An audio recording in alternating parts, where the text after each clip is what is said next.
Hi, everyone. Hello.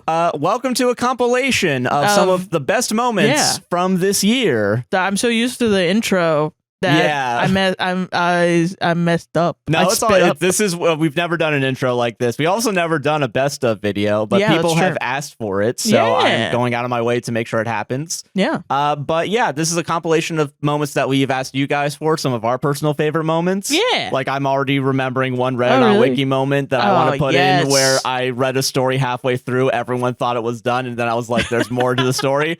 That one was of my really favorite moments of this year. Moment. So. But not to spoil too much of what's coming up. I think spinning a banana in my mind is my favorite one. Yeah, if I can find where that was, that's awesome. That one's persisted for sure. Whichever movie had a banana in it for no reason. Yeah. Oh, I'll find that then. Yeah, thank you for saying that. Yeah. But yeah, so this is a compilation of some of the best moments picked by you guys as well as us. Yeah. But thank you all for a wonderful year. We're taking the week off that this episode comes out. But thank you all. Happy New Year, and we'll see you all next year. Have a good time. Happy holidays. Happy holidays. Happy New Year. And enjoy these little moments. Boop boop boop boop boop boop boop boop. Is that the Glitzville? Yes, it is.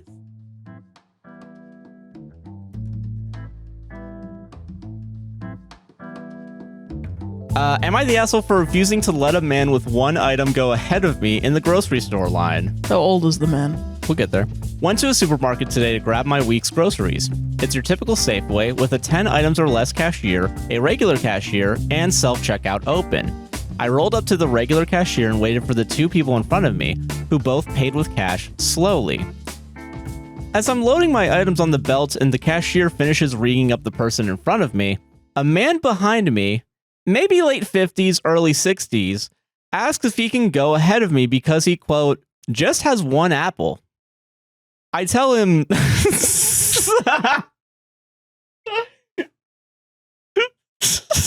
don't know why that... it is funny just to be like, you only go ahead of me, I got an apple.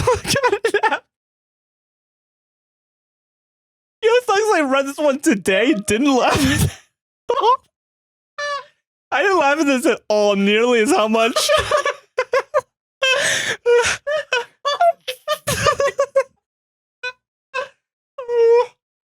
What the fuck? I gotta do, man. What is he gonna do with it? You gotta let me through. It's a matter of national fucking security with this apple. What is he doing? What is he need? making? He just gonna eat it? What the fuck? I don't know why that got me. Buy a fucking bag. What the hell? Who the fuck does that? That's so awesome. I don't have shit to do. I'm 60 fucking 3 years old. I ain't got shit to do. I'm gonna go buy a fucking apple and gonna hang out next to the apples. God, I hope I can boost up every word you're saying right now. Holy shit. Holy shit. Oh. Oh my god. Okay. What is he doing? Holy. Okay. I don't know why that fucking got me. It's 9 p.m. everybody. We got there. We got there this night. Somehow this, what I thought would be 2.5 hour long session is now becoming a 3 hour long nightmare. What the fucking shit, dude? I love him. And you like what? You yelled at him? Fuck you, dude.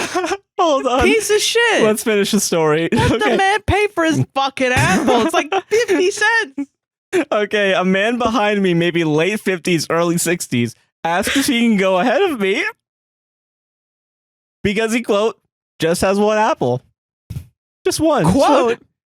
Yeah, quote, Wait, just does he had have one. more than one apple? I guess he said to the person, I only just have an apple. one apple. And then pulls out apple. That's even funnier if he does have like a bushel of apples and he's just telling you this. No, it's just one. Just one, yeah. I just got like a couple and it's like 15 million apples, bro. Yeah. Oh, fuck. I tell him no. I tell him no. Sorry. Fuck, okay. Oh, hold on. I need water. Okay. I'm gonna try to keep it in. I need water and you go for a LaCroix. It is water. What the fuck? Don't get mad at me. Like I'm just I'm gonna move this shit away because I'm dead. Okay, all right, okay. Just one has one apple. I tell him no. I waited in line. Not to mention he could have gone to the express line or the self-checkout line. It's unrelated to my potential assholehood, but before I was even done paying, he reached over. He reached over to plop. I'm gonna start this paragraph from the top. Sorry. It's unrelated to my potential assholehood, but before I was even done paying, he reached over to plop his one apple down on the scale, which just confused the cashier and further delayed everything. Everything's falling apart on set because he quote had already washed it and didn't want to put it on the belt. Okay, people, Reddit, have at me. That's why you have a bag. That's why you put the apple in the bag. You're supposed to. Does Safeway not have bags? Apparently. I'm a mess. Yeah. You've got the pendulum swinging real hard. You were like, let him go through. He just has the apple. They do the washing machine, They right? yeah, like some places they automatically wash the stuff. I know for sure. Yeah, like, I know Publix does the little thing. They automatically do it. I don't know if you can like trigger it to like go and start, but like, yeah. I think the other places they have like I think Kroger might. Okay, that's fair. Or maybe our Florida asses don't know. Is that it? That's it. Oh, okay. Reddit, have at me was the last sentence in it. What a stupid fucking Redditor. This is not pertaining to my assholehood. You want me to dunk on that beautiful man? I will say him putting the apple on the scale and fucking up the cashier while the cashier's trying to do their job. He's 60. That's his job. His job is to fuck with customer service people. Let him do crimes. I forget how he let him do crime. The olds. It's not a crime either. He's being just like old. He's just being old. Being old is not a fucking crime. Golf is not a fucking sport. Okay, I'm sorry. Okay. YTA. Fuck you. Wow. Yeah, really? fuck you, man. He's an old man. Let him go in front of you. First, I think we're gonna disagree because I'm gonna say not the asshole. You do that to an old man with one apple? You are going down in my eyes, dude. I think the fact that there was another lane open. What do you gotta do today? I gotta get my shit to the car and this is my house. Where are you fucking going? Oh, I have to catch the Super Bowl today. I gotta go. Fucking let this person's waiting for like a bus or something. Like they're taking the metro. Yeah, whatever. Then say like, sorry, I have to take the metro. Don't be like, no, I waited in line. Like, what the hell? That's rude as shit. Don't be rude to old. Really, don't be rude to old people. Like, weirdly, you are convincing me. Yeah, maybe. He's old and he's slow and he wants one apple. Think about how much you have to want an apple to be that the only thing in the mecca of food that are grocery stores. Just I got the one apple. He walked and he looked at everything else. He looked at ice cream. No. He didn't get shit. He didn't get swindled by the grocery store layout that's meant to make him buy a lot more shit than he needs. Yeah. He saw the apple of his eye. Thanks, John from not OKOP. Thanks, John from Reddit on Wiki. The apple of his eye, the perfect apple. And he wanted it, and he didn't even put it in a bag. He washed it somewhere. And he brought it back, and he wants to have a little apple. Bringing it Let him go. Asking the guys, they're like, "Hey, do you guys have like a shower that I can put this apple in real quick? Because I need to just wash it real quick. I just gotta real quick. I just gotta do it. I don't need a bag. It's fine." Dude.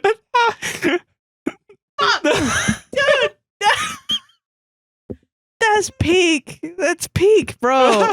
That's peak. I will say this is an innocent old man up until the point where he just puts it on the scale. I do think that's kind of a dick move. He's awesome. That's awesome. That's an awesome old man. You tell them to stop doing some shit and they do it fucking anyway because they're old. It's just, what? I didn't hear you. What? Dude, man, I want to be so baller as when I'm old. I'm just fucking up people's days. At the grocery store. You will never catch me, unless it's an old person being racist or horrible or whatever. You will never catch me being like, Oh yeah, that old person was inconvenient to you. What an asshole. You're a beautiful angel millennial. Let me see the comments. I didn't even look at the comments. Just old, fam. What the hell? I guess people are saying not the asshole like it would have been. Oh, sorry, hold on. I got a good one. Yeah. Go no contact with that man, divorce the cashier, go off the grid for 6 months and focus on you. Yeah, like who gives a fuck? Why do you care? It's a fun interaction at the grocery store. Why are you putting it on the internet? It's dumb. Just go home to your loving wife, which I assume you don't have because you're a dick. You go home to your loving wife and you say, hey, I've encountered an old person that only bought 1 apple today. Just fucking have fun in your life and let old people go first. It's one thing. You expect a 60-year-old to use a self-checkout? They don't even know how to type. That's fair. That's, you know what? Yeah. Bro, they don't know what's going on. Let him you expect him to do that? I guess to do not. One that is apple? kind of, yeah. The grocery store should let him go. Honestly, they shouldn't even make him fucking pay. It's 1 fucking apple. The whole thing just reeks of like cop shit. Oh, that old person didn't fucking pay for his apple. What is he fucking? What are you, Javert? Is he Jean Valjean? Like, let him have a fucking apple. Holy crap! Weirdly enough, you are making me more convinced of yeah. Weirdly enough, Just horrible. Just awful. I guess someone said it would have been nice to do it, but I guess not the asshole or whatever. Yeah. I mean, and this is all my person. It's so minuscule that nobody should be giving a judgment on this. Yeah. It's the fact that you made the post makes me want to tell you that you're an asshole. Not on the basis of on the basis of the content, not the asshole. I don't care. I don't care about you. The only person that I care about is this old man buying 1 apple.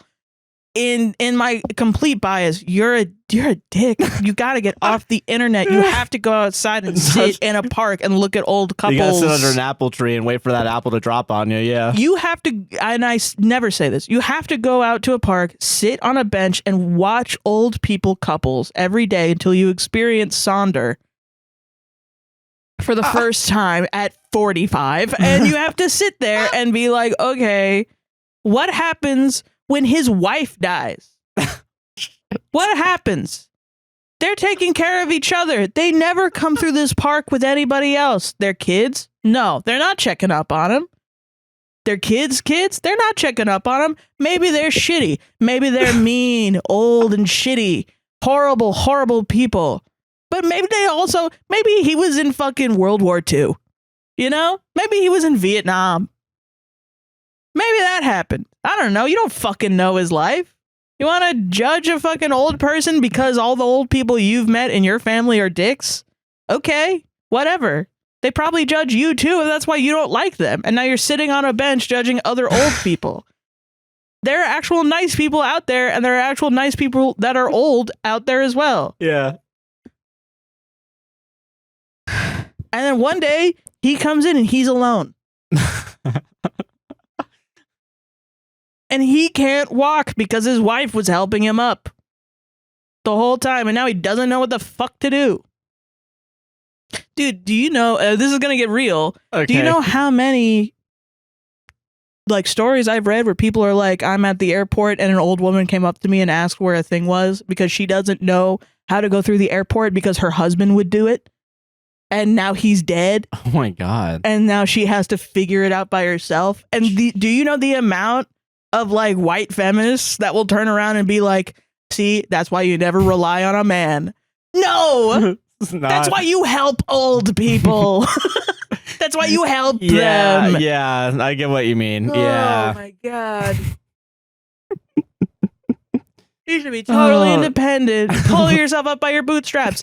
I'm a feminist leftist. Shut the fuck up.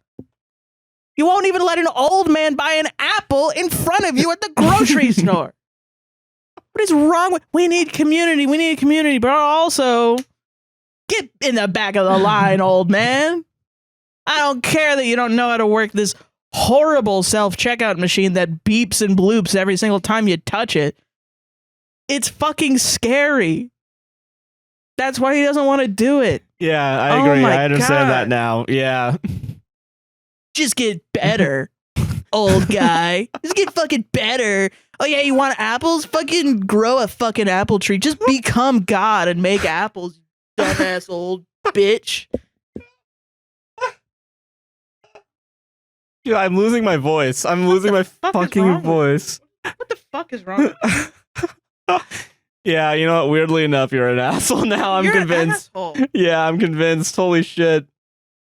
This is not a thing that fucking matters. Let the old man go first.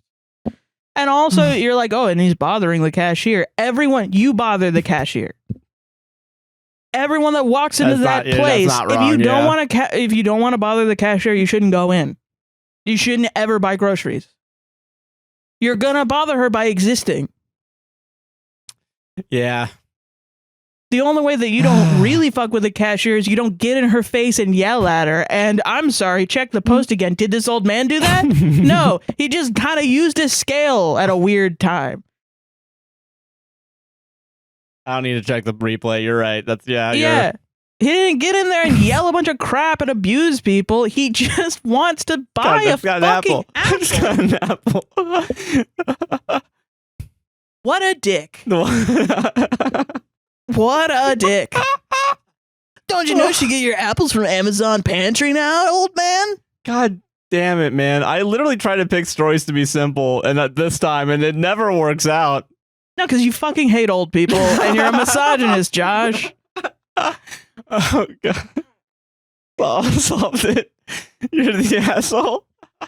Anyone that thinks that that I'm wrong and that we should be not whatever, that I'm completely wrong, you completely disagree with me. Which, by the way, this is all a heightened joke. This is all a big joke just to make me laugh. I can't believe you care very deeply about this. That's crazy. I don't give a shit either. Whatever. I don't give a shit. I'm not going to read your comment. And if I do, if it pisses me off, I'm going to delete it. I don't care. Fucking... This is the realest podcast we've done. This is real fucking podcasting I'm here, sorry. man. It's if you care this much, that you should stand in line like everybody else. Old people shouldn't get special treatment. Then you don't get special treatment when you're old, bitch. Then you don't either. Never fucking ask anyone for anything ever. Your knees hurt, you get fucking arthritis, you need a cane, and you get there, and the young people are fucking mean to you for no reason. They don't know who you are. Never ask for anybody's help, ever. There you go. Listen, okay, first, one more thing. One more thing. I know people are going to be like, but he's not a boomer, Sarah. He's 50s, 60s. He's Gen X. You tell me that Gen Xers know anything. You tell me in the comments whether or not Gen Xers know literally anything. About technology or, just anything. Yeah, okay, yeah. Have you seen a Gen Xer use a fucking machine? Do you want them to punch the shit out of that machine and break it? No, because that's going to actually... It's just nice to be nice to people, and I don't understand whenever somebody's like, no, it's the rules, deal with it. When someone is automatically like, the guy was like, hey, kid, please, could you let me go? It wasn't rude, I don't think, in the story. It didn't come off as rude to me, at least, yeah. To me, either. And it's one fucking thing. One apple. Unless you really have somewhere to go, which should have been in the post. Yeah, in that case, you're the asshole for not including information, yeah. Yeah. He actually just said slurs to me after I said no. I mean, yeah, then put that in the fucking post, and then I'll be like, yeah, he's a dick. Yeah. Nobody was aggressive in this moment other than you, when you were like, no, I waited. I deserve to be in this line. I earned this. It's all fucking made up. We should be in a market. You know? Yeah, we should just be... We should be in a market being like, hey, how much for this apple? Oh, okay, here you go. I'm out of here. Yeah, Walmart's the asshole. Safeway's the asshole. Now we're all in these fucking queues and lines, and we all have to deal with it, and we're yelling at each other. It's on purpose. Yeah, distracting us, yeah. Yeah, okay. Solved it. Okay. Yeah, all right. Next one. It's not going to be as good as that one. I'm so sorry. one apple is so fucking funny. I don't know why that got to me either. And immediately as I read it out loud too, it got to me finally. Because reading that shit, I was like, oh, that's a little interesting. Yeah, fucking. And if the guy's lying, like, say it's like a whole cake or something. I don't know. Like, just something, a bunch of shit. He holds the one apple, but actually has a cart behind him with like 100 different. That's what I thought it was going to be. I was fully ready to hate on old people with that too. I did not think I was going to come out of it defending old people. And weirdly enough, I didn't think I was going to come out of it agreeing. Yeah. Oh my god. Because I think at first maybe I was like, no assholes here, but also like, I don't. But I mean, I think maybe no assholes. But yeah, in the reality of it, I'm kind of hyping up the anger that OP had in the thing. Yeah. But it's the smarminess of a Redditor that gets under my skin. I can't go on Reddit afterwards and. Hey Reddit, this small interaction? Can you tell me whether or not I'm a cool guy? No, shut up. Everyone clapped when I said no to this old person. Just whatever, man. I really stuck it to some old people today. Okay. So fucking funny. Jesus, man. All right, okay. God, it's so funny. And I think I got more mad when I realized Reddit was like, not the asshole. Not the fair. asshole. I will say, looking back on it, it's like, eh. I think the most reasonable comment was like, I usually do, like, the person apparently usually like lets people go in front of them if they only have like 1 or 2 items. But they do remember one time where it happened and like the guy also just added more shit while inside the like queue or like inside the doing it. Wait, so he was like, I have 1 item. Here you go. Oh, I'm going to leave and come back. No, like in the, like, you know, where it's like the gum and shit, all that stuff, like adding on stuff from there. Like, oh, and cigarettes, which I assume also meant that like they had to turn around and like get the thing and then go and take it off. So like it took up more time. And like the person still does it, which I think is fair. But like they do think about that guy that fucked him over that one time. And I think that's fair. I think people will take advantage. It just is like, I don't understand how this guy would be doing that. Yeah. And even if it was an old person taking advantage, it's not like you're only nice to good old people. Yeah. It's just, I don't know. Have we gotten to a point where people are like, we shouldn't favor the elderly? That's crazy to me. That freaks me out a little bit. I think I agree with that. Yeah, it's a sign of lack of empathy in society. I can understand that. It's serious. Yeah, even if they're assholes, it still sucks to be old. Yeah, and forgotten about. Like, shit, bro. What the hell? Am I the asshole for quote unquote training a guy, quote unquote, like a dog? Sit. Roll over. And do your taxes. Do your taxes. Okay. Get the Everybody knows on. Those dog taxes. Yeah. All right. I, 23 female, have recently started seeing this guy, 26 male. He's super pretty, but he's kind of emotionally unavailable, and he's alluded to an unstable/unhealthy childhood. Like a dog. For context, I also work with socializing abused and neglected dogs at a local shelter, and I think how much time I spend with the dogs is impacting the way I interact with people. It's not funny. It's not funny, man. It's serious. When we were on a date, I started subconsciously making mental notes about him, like the notes I'd make about a dog. I don't know why I'm crying. I don't know why this is getting to me. As a person from an abused childhood as well, which I do have to say I am this, so it's okay to laugh. Yeah. If someone did this to me, what she explains, I'm fine with it. Okay, all right, okay. Maybe this is how we need to treat all people that are... Maybe we should learn something from this, you know, whatever. Just because dogs get That's it so funny. doesn't mean I don't want it, you know? Okay, all right, Shit. okay, I'm not gonna laugh. It's not funny. It's not funny. For example, I noticed when we went out to dinner, I noticed he ate really quickly and was very anti-sharing. Parentheses, resource guarding. And parentheses. All right, you're doing that on purpose. You're doing that. Okay, if you can connect like, what's going on, real, this isn't real. Yeah, but it's great. It's good. It's really good. Do you have the clicker? Do you have the yeah. But when I offered to pay and suggested dessert, it seemed to make him really happy and a little calmer. Parentheses. Food motivated, and parentheses. Pavlovian style. He's really particular about his car, parentheses, territorial / crate aggression, and parentheses. The cars are great, man. That's funny as hell.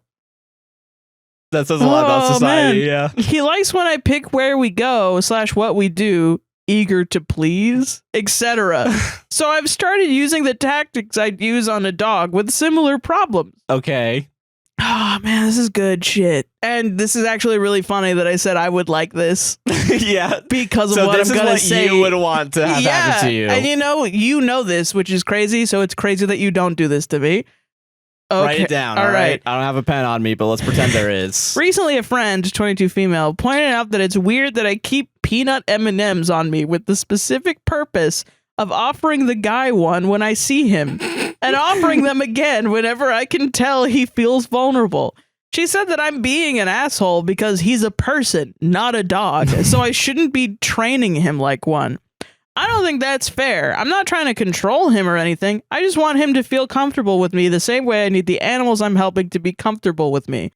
Humans and animals aren't that different after all. We all just want to feel safe and cared for. The guy hasn't noticed yet as far as I can tell. The problem is my technique is yielding really positive results. Am I the asshole? Should I stop? No. I'm telling you as a child of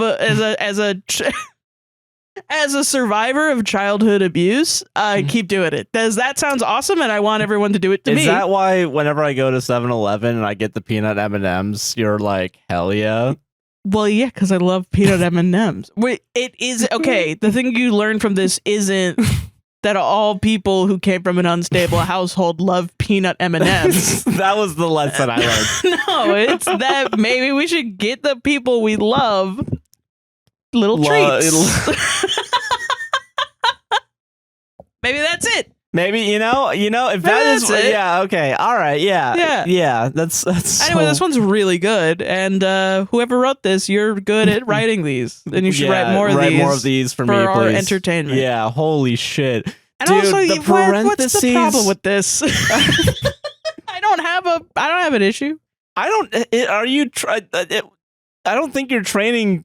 If this was real, it's not. Yeah. But is that, I mean, okay, giving someone a treat, is that the only justification you ever need to make it seem like you're training them like a dog? Weirdly, I think it's an emotionally mature reaction to somebody from an unstable household feeling very like having maybe not super good behaviors. Because, they always say that fucking RuPaul quote where it's if you don't love yourself, how the hell are you going to love somebody else? That has done immense damage on just the dating world in general. It's been twisted to mean if you're in any way not perfect, you can't date somebody. Can't be loved, sorry. And you have to damn yourself to a state of perpetual working on yourselfism and perfectionism before you can dare be loved by somebody else. How many lobsters do I have to consider before I can love? Before I'm allowed to love. Yeah. And it's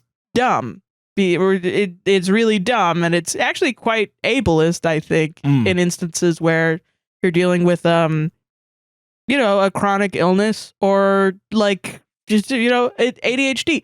I feel like when we were learning that we had ADHD, I was looking up like, why does my boyfriend do this? Why does my boyfriend do this? Does my boyfriend have this? Blah, blah, blah. And I would get many, many articles that were like, my boyfriend does this too, and he has ADHD. And honestly, it's a relationship ruiner. If you don't have ADHD in your and you can look it up. If you are neurotypical and your partner's neurodivergent, it's almost impossible to have a relationship, and it scared the shit out of me. So stay in your fucking lane, neurodivergence, all right? Who's like, you shouldn't date a disabled person. That's crazy. That's not okay. And we wonder why we have eugenics right now. That's eugenics, man. That is eugenics, yeah. It's at least one of the stepping stones. At least, yeah. If not it, and it's like, damn, man. Shit. And now I look back on that, I'm like, that's so stupid. That's you pretty literally dumb. just have to consider your partner. Yeah. Like, that's crazy, man. Yeah. I don't know. And like, yeah, I think it's better. It literally is like This is just a treat version of just communicating and like helping your partner just, understand like, themselves. like, or maybe you should talk about it, but also like when someone is traumatized like that, like if he does come from a bad household and stuff, or if he comes from he's had a bad childhood and is unstable, like you say, then I mean, the problem with that is you're not a therapist and you can't. It's dangerous to try to get that trauma out of people by yourself. Yeah. You should, ideally in the relationship, there should be communication about it and like an opening up and an accepting of each other's like inner person. I think that's I can't imagine being in this relationship and not opening up about my childhood, or you not opening up about your childhood, and then us not accepting each other for it. Because then I feel like there's no possible way we would feel safe with each other. You know what I mean? Yeah, I get that. There's always gonna be if I open up, are they gonna change on me? You know what I mean? Yeah. And we've done that with each other, and now we've shown to each other over time, nah, I accept you. And I think this is just being like, oh, this guy probably has some stuff going on, instead of thinking, oh, fuck this guy. I'm not getting what I want, I'm gonna move on. Immediately being like, oh, this guy probably has a unstable whatever, or him opening up about it, and then you responding with kindness. Yeah. And wanting to make him feel safe, I think is a very emotionally mature. Yeah. No, I agree with that. Yeah. And I think that's great. And I get it, the like a dog stuff is funny. And people are going to be like, no, you're treating him like a dog. That's disrespectful inherently. I mean, is giving, giving kindness to a dog and then you give kindness to a human, would you say that that's training them like a dog? I think the way they wrote it is not great, but it's like, it's funny. I will say, putting in parentheses after like every single little thing that you think it is, I think is a little bit. If you have to think of it that way, I think that is your job. Whatever. Yeah. I think you're just recognizing parallels. That's it. Yeah, that's it. Yeah. Which is like, yes, I think a lot of times with animals that do come from abusive backgrounds, there is a parallel. Yeah. That's fair. Okay. Well, that also makes you a good writer because you're finding the parallels between the animal world and the human world. Yeah. Well, there were a lot of spelling mistakes on this, I will say. Oh, really? Yeah, it's not ChatGPT. Unless it is, and they said put spelling mistakes. Please misspell everything. Thank you. Please, yeah. Yeah. Crazy, man. Yeah. That's insane. It's really good. That's just good. Yeah. And it's not funny. Please have. I think honestly, if you're a person that just. Like, shit, man. George W. Bush did so much shitty shit, and he ruined a lot of people's lives and killed a lot of people. And even he's well liked by Democrats because he shows up with chocolate every 2 seconds. He's constantly giving. He's got us by the balls, Sarah. Have you seen all the photos of him giving Michelle Obama chocolate? Yeah, you're right. Yeah, that is. They love him. They love him so much. I don't know why I just thought of the Abed giving everyone in the community chocolate. Well, yeah, it's a good thing to do. Solved it. She's not saying that people is dogs. She's saying dogs is people. You know what I mean? And then we learn something from them. God, it's so funny, man. I'd rather someone do this than not anything at all, or then say I can't be in a relationship with someone with trauma. Yeah, that's and if you have trauma, you should never be in a relationship. You should figure that shit out before. Honestly, the first thing, I can't be in a relationship with someone with trauma. It's fine. That's a personal boundary. But then people do sometimes do the opposite of if you have trauma, it's irresponsible to be in a relationship, which I think is really dehumanizing and terrible. Yeah, I agree with that. Just give people chocolate. Give them the chocolate, man. Yeah, man. Shit. Be nice. Yeah. Oh, man. That almost made me cry. Fuck, I know. It's so really good. Yeah. Am I the asshole for not allowing my boyfriend to sell my PS4 to buy a PS5 for, quote, us? So it's your PS4, and he wants to upgrade to a PS5, but he wants to co-own it. Yes. He should pay you for half of the PS4. I didn't realize this the first time. It's on poo mode, and I can only imagine why. Oh, yeah. Wow. Maybe the first sentence will tell us. Yay. Some context. I, 22 female, my boyfriend, 27 male, are both gamers. It's because they're gamers. It's because they're gamers. Not because gender. Yeah. Okay. Because of gender? Why? I assume anytime that a post is written by a woman and then it goes on to poo mode. Just That's assume the level of misogyny we're at. Anytime a woman is around, I wouldn't be surprised. Probably. That's crazy. If I'm being real with you, the fact that I'm seeing it happen more and more is like, what the fuck is going on there anymore, I don't man. blame you. I don't blame you at all, actually. That's why I stick to the rivers and the lakes that I'm used to. Yeah, exactly. I.e. D&D circle jerk. Yeah. Okay. My boyfriend and I have been dating for 4 years now. We live together. Together? Together. My boyfriend and I have been dating for 4 years now. We live together and are basically attached by the hip. I love him, but one problem. I was a gamer before I met him. He lost his console a few months prior to us getting together, so when we started dating, I allowed him to play on mine as much as he wanted. At first, it wasn't an issue for me, but as time went on, he hogs the thing. He plays every single chance he gets every day. It's not that he is neglecting his responsibilities. We clean and cook together. We both work full time. That's good. But when we're done, he hops onto my PS4 and goes ham. When I ask if I can play, there's always this attitude. Oh. He sits, arms folded. I can see him constantly shaking his head in my peripherals, huffing the whole time. This completely ruins my entire mood every time. He's like a toddler? I guess so. I mean, I'm not surprised. Yeah. So, I mean, that's because gamers. That's so funny. He's 27 years old. That's my age. That is true. That. Yeah. And 22 is my age. So, you know, I feel like I'm going to hit you. No, it's not. He's 25. God damn it. Don't tell him I'm old. When I ask if I can play, okay, yeah. When he asks if I can play, there's always this attitude. He sits, arm folded. I can see him constantly shaking his head in my peripherals, huffing the whole time. This completely ruins my entire mood every time, so I give the controller back, and suddenly he is super happy again. Nothing wrong. Yeah, right.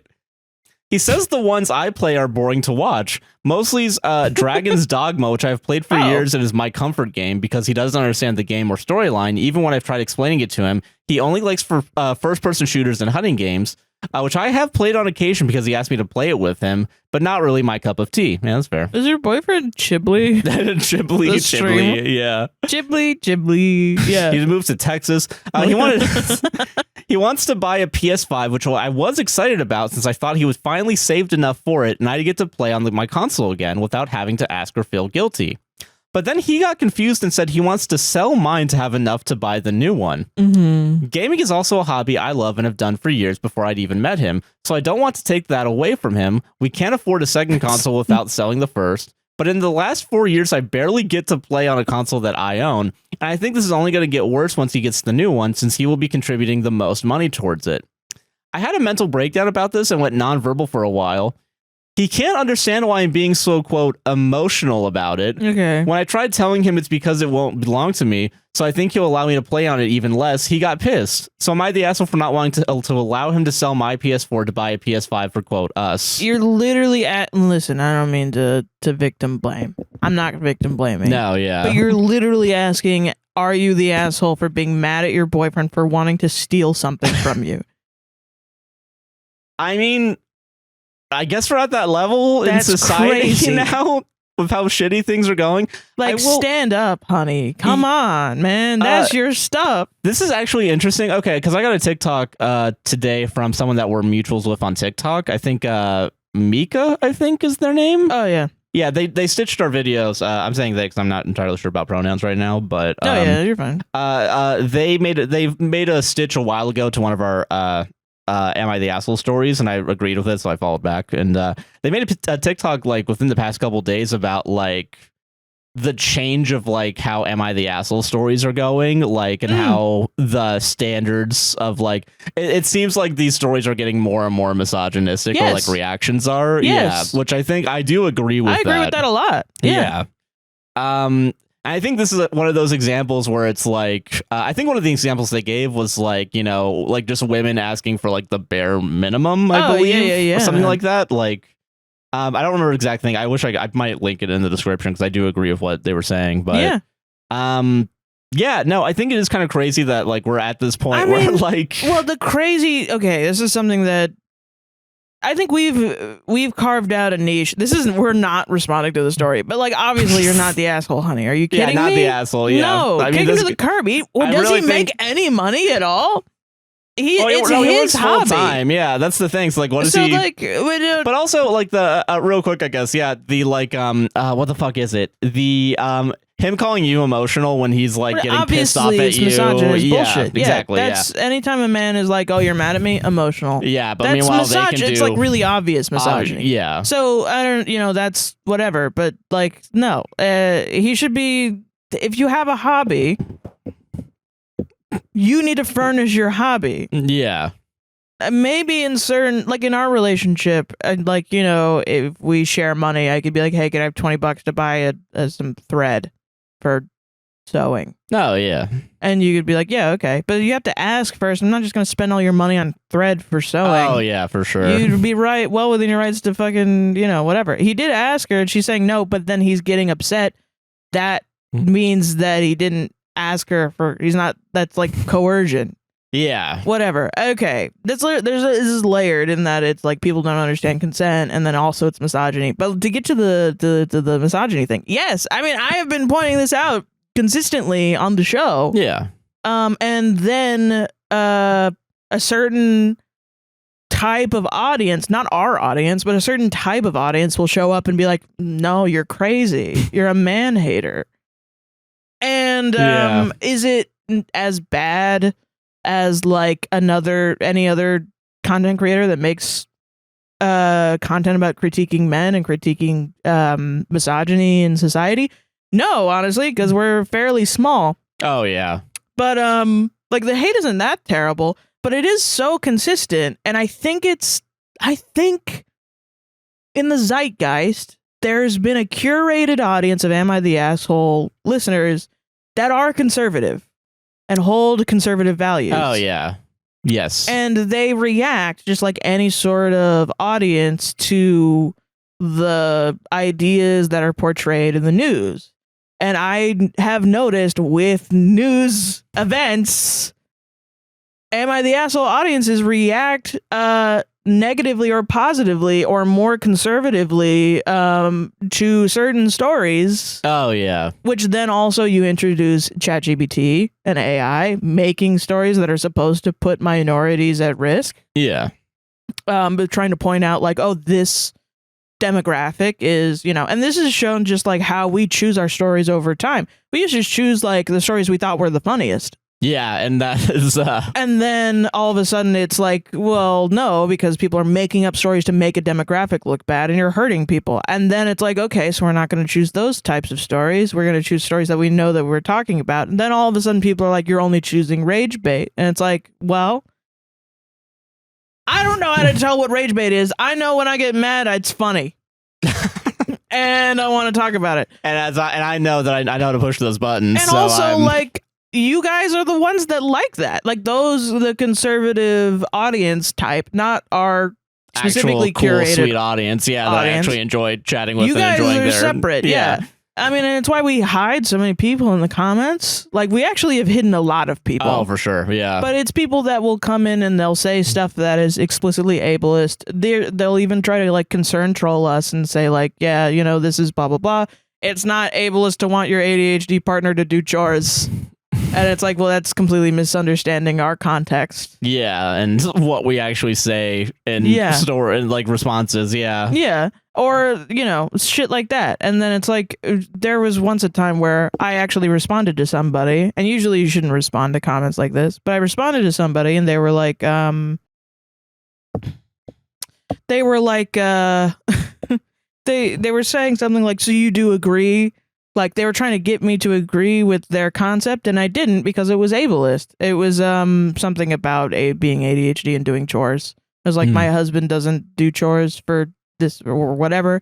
Said, well, there's a possibility he could have depression, he could have ADHD, and this was after a trend of literally everyone being like, you're ableist if you don't think that everyone is possibly autistic, and that's why they're causing harm to other people. To which then we developed the stance of, well, you can still cause harm as an autistic person. It's just you need to communicate, Like when somebody, my big thing is when somebody comes to you and says, you hurt me, it shouldn't be like a you versus me. Yeah. It should be like a let's grow together and get through this situation. It's also a lot of stories do end up with the moral of like people should communicate with each other. Yeah. I mean, it's a really common response to arguments. And so then we started choosing stories more on the side of like, of just like points we wanted to make. Yeah. And it started to become like a lot of the shit that we were talking about was just like people gaslighting each other. Because there are many ways that people gaslight each other. Oh, yeah. And pointing it out. And I felt like spreading awareness of pointing out the ways in which people gaslight each other would at least give the people watching, if you have to deal with like a parent or like a significant other or someone at your work saying, yeah, but that's not true. Or like, whatever. Oh, yeah. Being mansplained to in the office or whatever. I wanted to give you some support. Yeah. And let you know that I'm also frustrated by this shit. And hopefully you have some solidarity in that and you don't have to second guess yourself all the time because people around you are trying to make you feel like you're not an expert in your own life. Yeah. Which is fucked up. Yeah. And also there's some things where I'm like, I don't know. And I want the audience to give me opinions about it. No, yeah.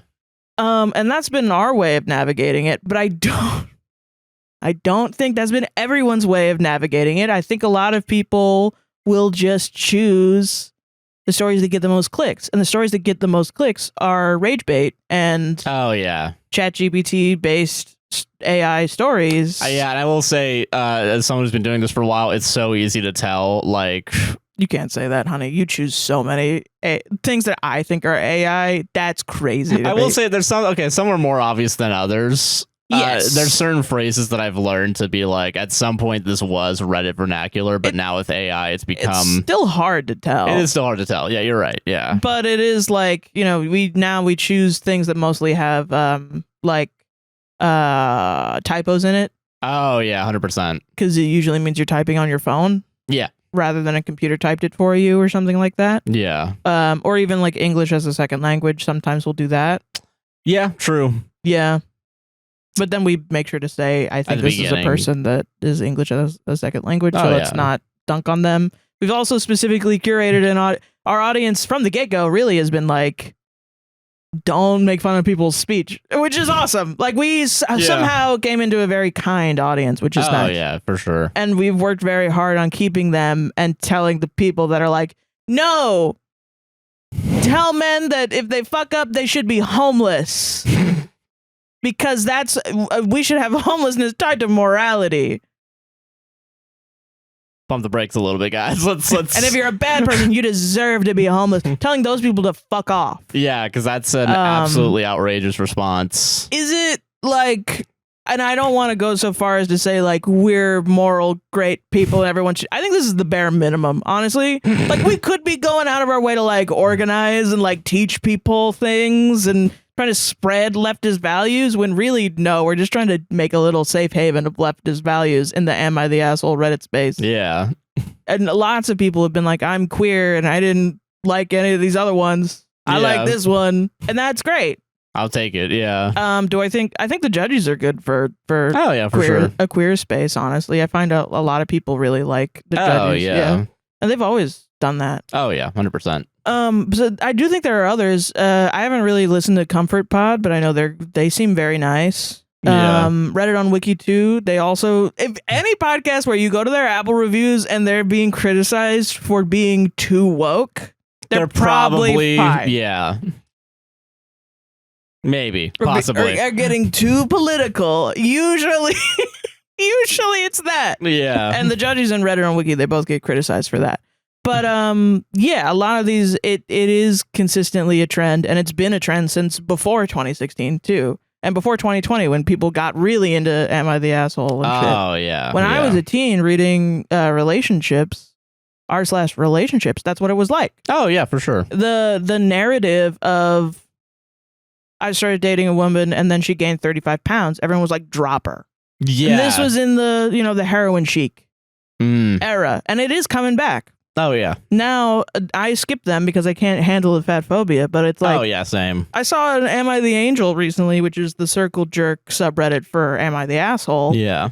That was like, my wife gained 350 pounds, should I dump her? And it was actually written too nice to be a good circle jerk. So all the comments were like, I thought this was real because it was too nice. Oh, my God. Because the regular posts about my wife got fat, now I want a divorce are fucking mean as shit. And the reason people are reacting and noticing is because the propaganda is bad. It's not believable propaganda. It used to be believable, which is why I talk about the lack of education in this country. You can't even make believable propaganda. Do you know how easy it is? It's so easy. Yeah.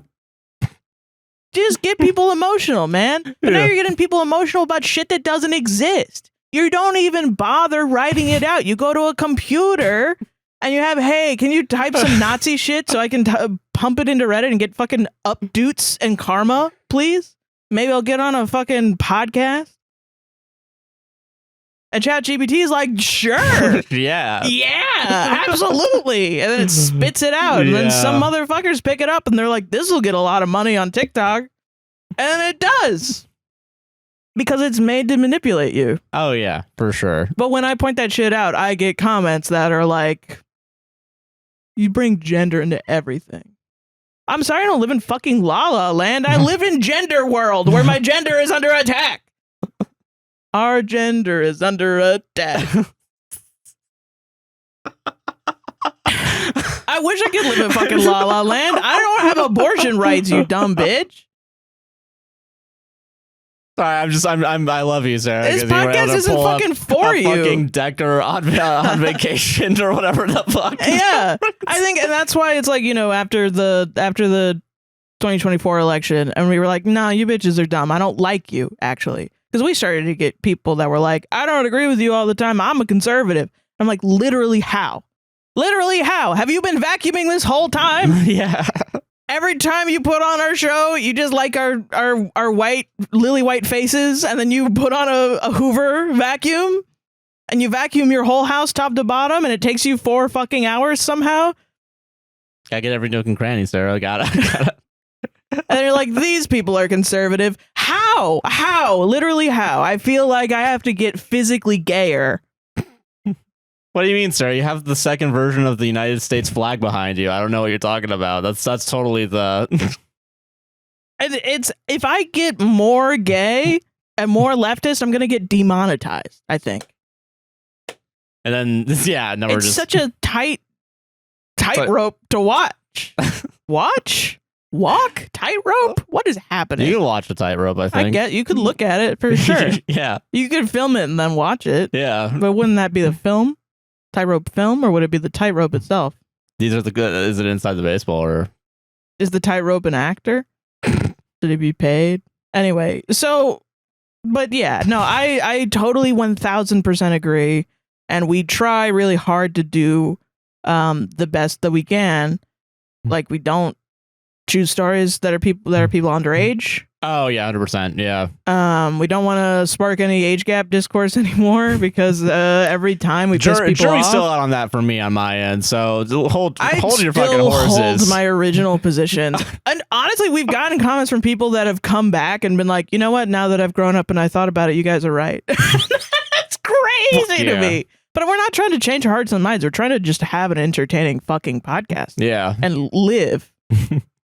Just want to live, damn it. But I think if you're making content, you're putting a camera in front of yourself and you're talking into it and you're talking into a microphone and you're editing it and you're putting it out for the world and you type a description and you type your SEO hashtags and you put it in a playlist and you make an RSS feed and then you advertise it, you at some point have to realize that you are developing an idea. You're communicating something. Yeah. That just because it's not explicitly quoted in the show doesn't mean that you're not endorsing an idea. Of some sort, yeah. Yes. Yeah. And I think about this with Twitter reposts too. I started going back on Twitter and getting so mad. And then I noticed the reason I was so mad is I was just reading dunks from people I follow. They would quote tweet a tweet, and the original poster would say something insanely racist. Oh, yeah. And I would get mad. And then the original poster has a fucking dog whistle in his at. Like Jeremy 888. Yeah, like, yeah. And it's like obvious ass shit like that, like 1488 or something. Yeah. And I started to get really fucking pissed off because it was like they would trend. We have to at least start. If you're not willing to, if you don't have the juice to physically to punch out a Nazi over the internet with words, with your words. Yeah. And you gotta be real with yourself. You have to be Mark fucking Twain to like burn someone that bad that they stop posting forever. If you're not going for the throat, why are we reposting Nazis just to dunk on them? I get what you mean. I agree with that. Like, we need to stop doing this shit, you know? Yeah. But I think a lot of it also is, I think a lot of the people doing this job, podcasting, specifically Am I the Asshole Reddit stories, they don't care. Like, especially, I'm talking about like the people that are like the narrations on YouTube that you type in Am I the Asshole and it pops up and it's like a beach. That's like a PNG tuber. It's like a PNG tuber. It's like, this guy said this. What do you guys think? I don't think blah, blah, blah, blah, blah, blah. It's like 20 minutes and they upload 6,000 times a day and whatever. And they don't care. They're just trying to make money. Yeah, 100%. I don't even know if there's a person behind that. It might be just a robot. I don't know. Or they don't know. They don't know the dog whistles. They don't think too hard about their content. They're just like, I'm just trying to be entertaining. Yeah. They might think of themselves as comedians or something. Or it's a mix of both. I don't know. No, yeah. They could think enough. They're like, oh yeah, I care about LGBTQ issues, but they're not informed on, they're not intersectional. Yeah. And their politics, and they're uncomfortable and they don't want to deal with it.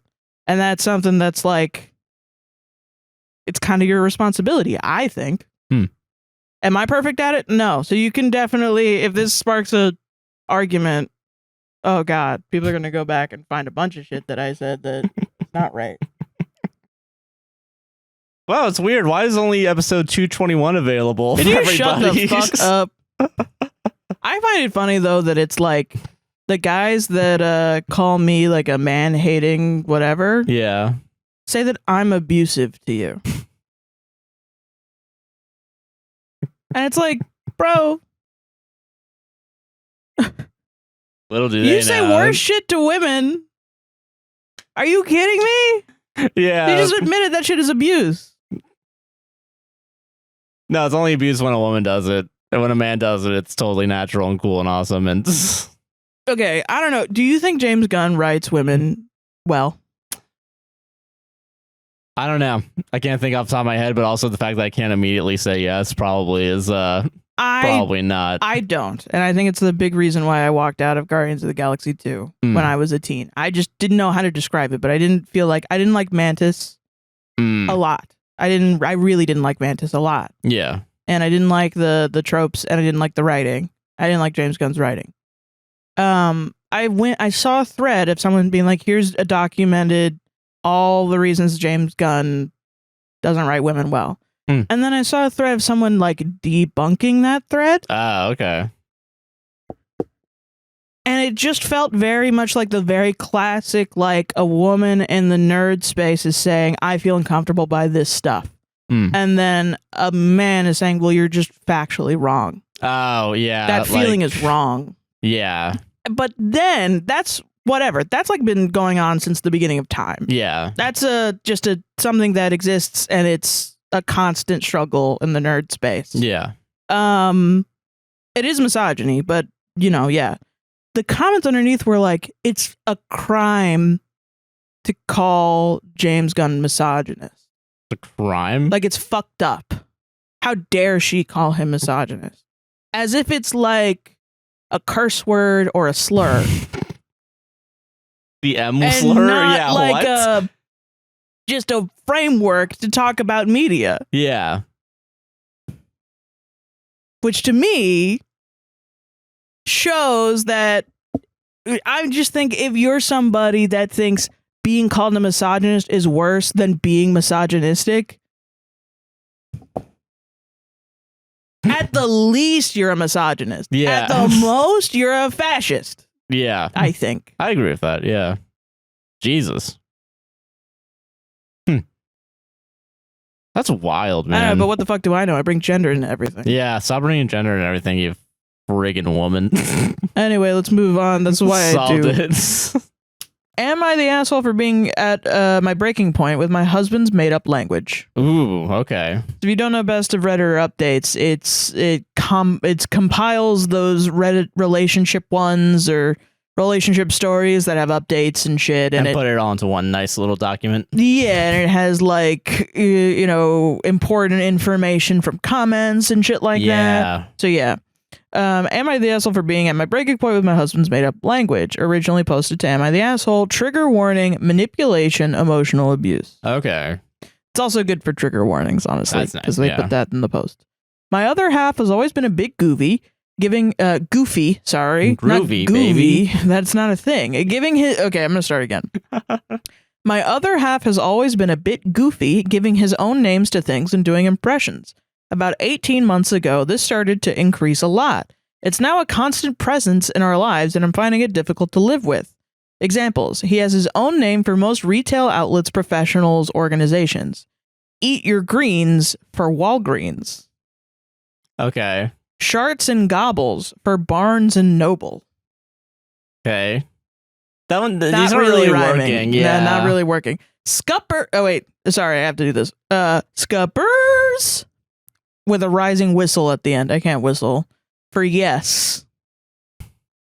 Bing with a descending whistle. For no. Bagayaya for good night. Okay. Okay. All right. Sorry. He Okay. constantly does weird sound impressions, not like celebrities or characters, but a single noise that's a made-up sound or something childish, like a fart from a children's TV show. When you date Mark Proch. Sorry. Continue. Sorry. Right. Yeah. Honestly, thinking about Mark Proch doing this is making me more amicable to the boyfriend. Yeah. Yeah. He speaks random words like garbage or douchebag while burping or farting. He has made up names for our friends, which he uses sometimes, even under his breath when we're out with them. Pam and Will is Pig and Wig. If I was Pam, I would be mad at being called Pig. I'd be called Pig. Yeah, that's a little wild. Yeah, I've just had enough. We got into bed the other night, and I said goodnight, and he said Bagayaya in the high-pitched voice he always does it in. I snapped and asked why he couldn't just speak to me normally. And he just laughed and came right up close to my face and did it again. Whoa, okay. I imagine it's like, Bagayaya. Like just whispering it. Bagayaya. Like that, you know? His whistling is constant. I will say Bagayaya is kind of awesome. Yeah, it rolls off the tongue, but listen, just because one of them's working for me doesn't mean the rest of them are I really working. don't like Scuppers and Bing. Yeah, Bing. Yeah. Scuppers. Don't like that. Yeah. His whistling is constant. He speaks to our kid in the stupid language, and I'm worried it's going to confuse normal language development because he changes the words so often. Our toddler could be about to hurt themselves, and instead of saying no or come here, he'll say some ridiculous made-up word or sound and then gets annoyed when our kid doesn't know what he wants. Bing. Can you imagine? Yeah, your kid. Bing, bing. I don't know, man. I'm just your babysitter. He's normal in other respects, works in finance. Crazy. This is the person running my fucking stock portfolio. You're not a fiduciary, are you? Because dude, slipping up at a meeting and being like, "All right, Baba Yaga." Sorry. Bang. I mean, no. Sorry. I don't know. I guess it doesn't really make a big difference. Works in finance and is totally professional around his callings, but different in a home. I told him it needs to stop. I don't mind it occasionally or for fun, but it's all the time and it's wearing me down. I can get that. He got upset and said I couldn't take a joke and that I'm not fun anymore. All right. Okay. All right. It's true that I've become more irritable and noise averse since we had kids, but I'm so worn out and over it and just want him to relate to me like an adult. Now, you might be like, Sarah, he's autistic or something. Okay. Which it's not my first leap, but some people did say that. Okay. Which is kind of the good thing of Redditor updates is that we have some, we can respond. Okay. Yeah. Okay. Edit to answer some of the frequent questions. I do not believe, but I'm not health qualified, that he displays any symptoms of Tourette's, autism, neurological disorders, etc., and hasn't ever done despite this. 2, he's physically well by all measures. He is for sure not having a stroke or significant physical health events. Dude, having a continuous stroke for like years because I didn't know that was a symptom of strokes. Yeah. Scuppers! That's wild. Yeah. Oh my God. Yes, I can see this could be a reaction to stress. I do think maybe. That makes more sense. Especially if it's getting more frequent. Yeah. 4, for those asking why I married him, he did not do this to this extent before we had kids. Occasionally, yes, with an occasional name or words, but not this regular. He is an amazing in many ways, and this one thing is now too much for me. I don't feel it's right to discount him or throw out the whole marriage because of it, but it does need to change. 5, he will not go to therapy. Okay. 6. All right. Oh, fuck. Okay. We have discussed it calmly previously. He did not take me seriously or make changes. He sees this as funny and quote unquote just a joke. I agree that we need to talk more. 7. Yes, it can be funny occasionally. I am not trying to spoil his fun. I also need an adult partner at times and for him to stop when not appropriate. Relevant comments. Is this a real post? If it is, you got problems, OP, not NTA. Original OP. I wish I was joking. I sometimes wonder if lockdown broke something in his brain. Long COVID. Yeah, long COVID making makes you go scuppers. Honestly, that's not the worst thing long COVID can do to you. So listen, I'd take that. I would rather have that than decrease lung capacity for the rest of my life. Yeah. Whoa. Okay. Jeez. I mean, but like, okay. Okay, not the asshole. I do this kind of stuff a lot. Mostly, this is a comment from somebody.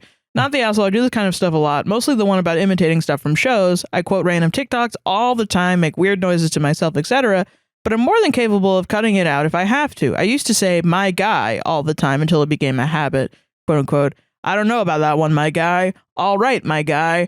That one specifically drove my ex up a wall, and when he told me he hated it, I made a concentrated effort to stop saying it. The fact he doesn't do this around other people shows he's more than capable of knocking it off when required, and that he's aware, at least on some level, that he's doing it. Yeah. The only thing I can suggest, given that your husband doesn't seem receptive to an adult conversation, is that you refuse to engage with him unless he speaks properly. Like if he says "scuppers" or whatever it was, just act confused and say, "Sorry, was that a yes or a no?"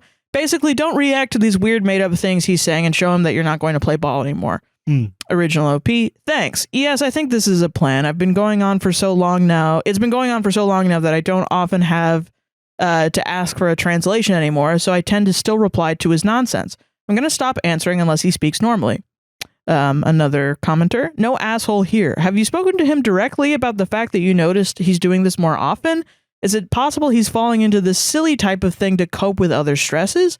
I completely understand being annoyed by it, but if the frequency has increased, there's certainly a reason for it. Maybe giving him the opportunity to open up about this in conversation as opposed to a response to you snapping will shed some light and make things easier for everyone involved. Snapping? Yeah, that's a little okay. Original OP. Yes, loads of times. A few months ago, we had a serious but calm discussion about it, and I told him it was too much and I couldn't take it all the time.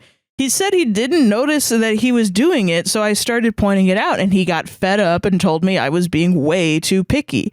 I just can't take it anymore. I'm sick of reminding him to not be so gross, burping and making weird noises whilst we're having dinner, and the high-pitched sounds make me want to claw my eyes out. He even does it whilst I'm trying to settle our toddler for bed, which just gets him all hyperactive and hard to settle. Okay, yeah. Yeah, if it's causing really, I don't care. As if it's long not as causing problems, but it is. It is. Yeah. Yeah. So, yeah. Jeez, man. Yeah, I mean, I have friends that have like echolalia and stuff like that. Oh yeah. Where like I'll say something and oh my god, what was one?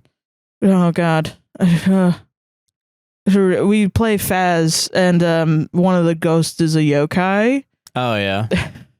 This is more of me because my friend said it at one time, but we got a yokai as a ghost and she goes yokai dokai. Now every time we have a yokai, I go to myself. I say yokai dokai. We have a lot of echolalia with that bounces off of each other and it can become essentially just us repeating things. Yeah. But I don't know. It's not like if someone was like, hey, can you not make that sound anymore? I would be like, oh yeah, sure. Yeah, and I would try to figure out a way to not do it, even if it's hard.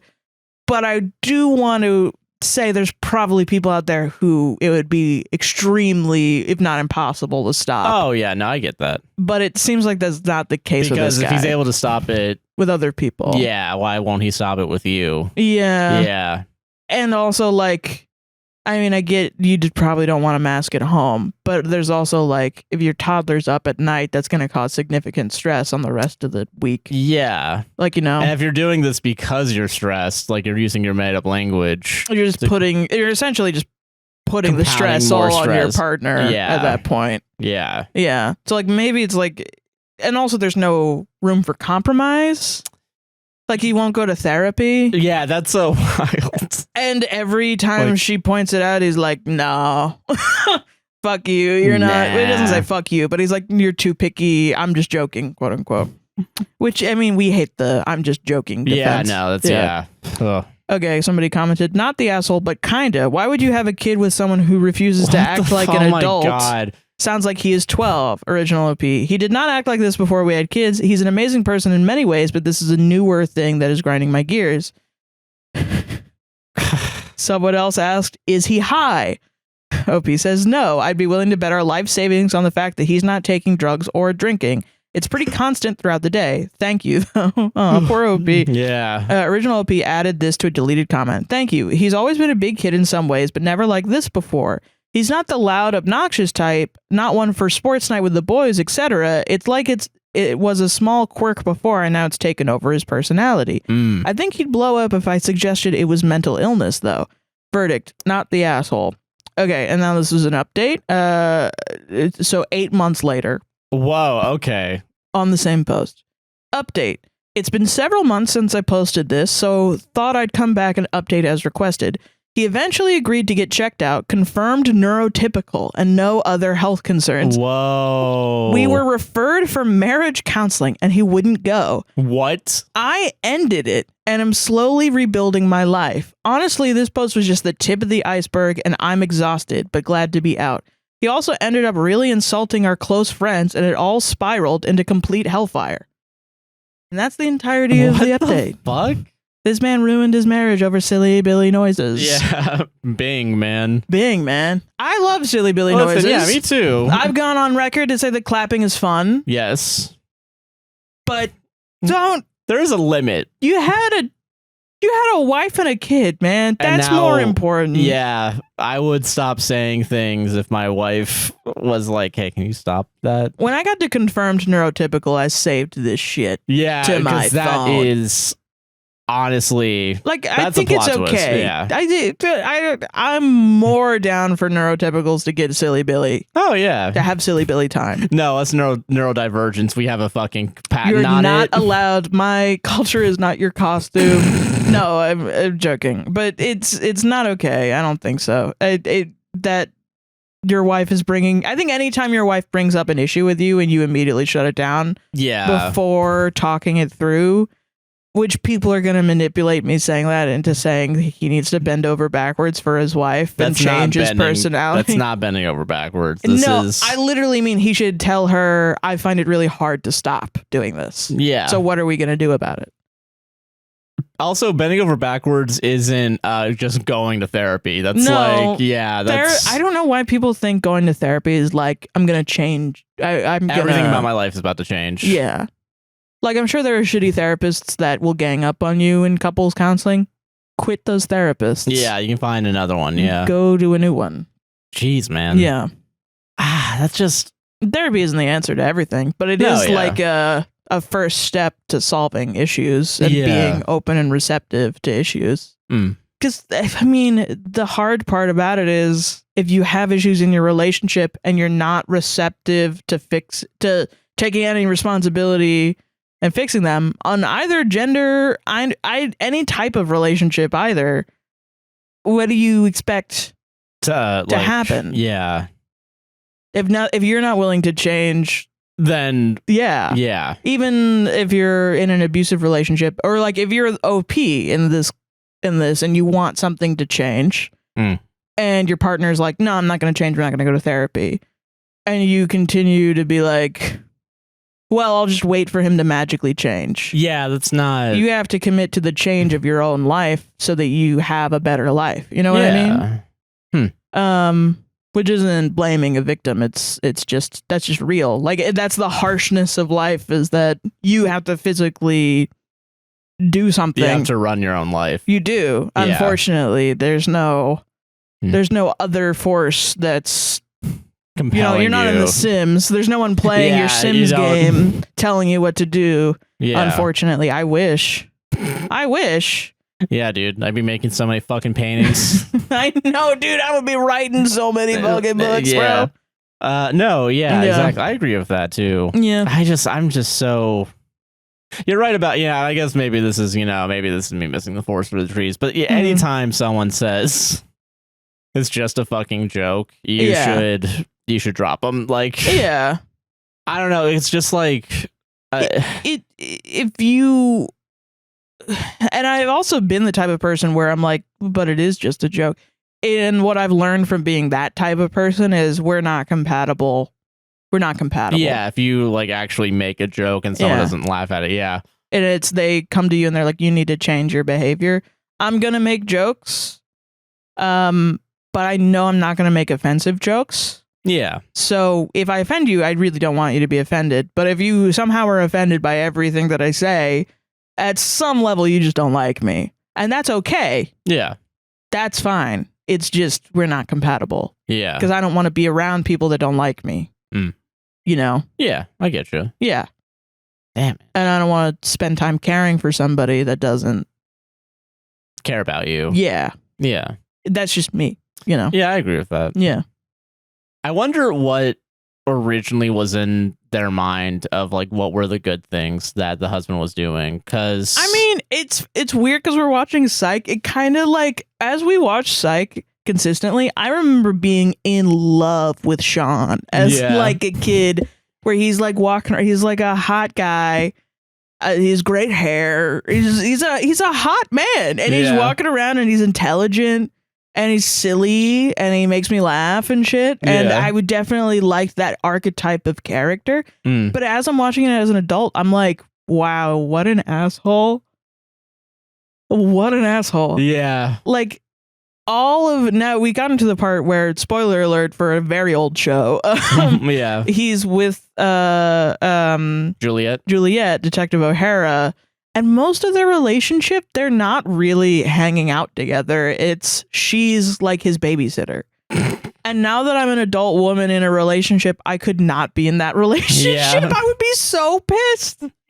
And honestly, I probably knew as a teenager too, because that was how most boys my age acted, where they'd run around and they're really goofy. And then you weren't into it? I was not into it ever once in my life. I could not deal with it. But you saw Sean and like there was a disconnect. Hot. He's just hot. I don't know. James Roday is just really hot. Yeah. I want to tell you. It's the beard, man. Boys my age didn't have beards. And then once they started having beards, I lost my way. Nerd. You got punked, dude. Damn, bro. Shit. Yeah. God damn, that was a wild. I know. That was, I'm not going to marriage counseling. It's over. And it sucks because it's really not about his personality at all. It's not like she just hates his personality. It's that she just wants him to open up with her a little bit, and he refuses. It's like not really about the sound effects at all. Yeah. Also, I find it really funny that he was like, all right, I'll get tested for autism, but you couldn't fucking dare put me in there. Get me to therapy. Yeah. It's almost like, you know what? And maybe this will get cut later. Yeah. It does feel like he wanted the excuse of autism. Having some sort of neurodivergency to throw it in her face.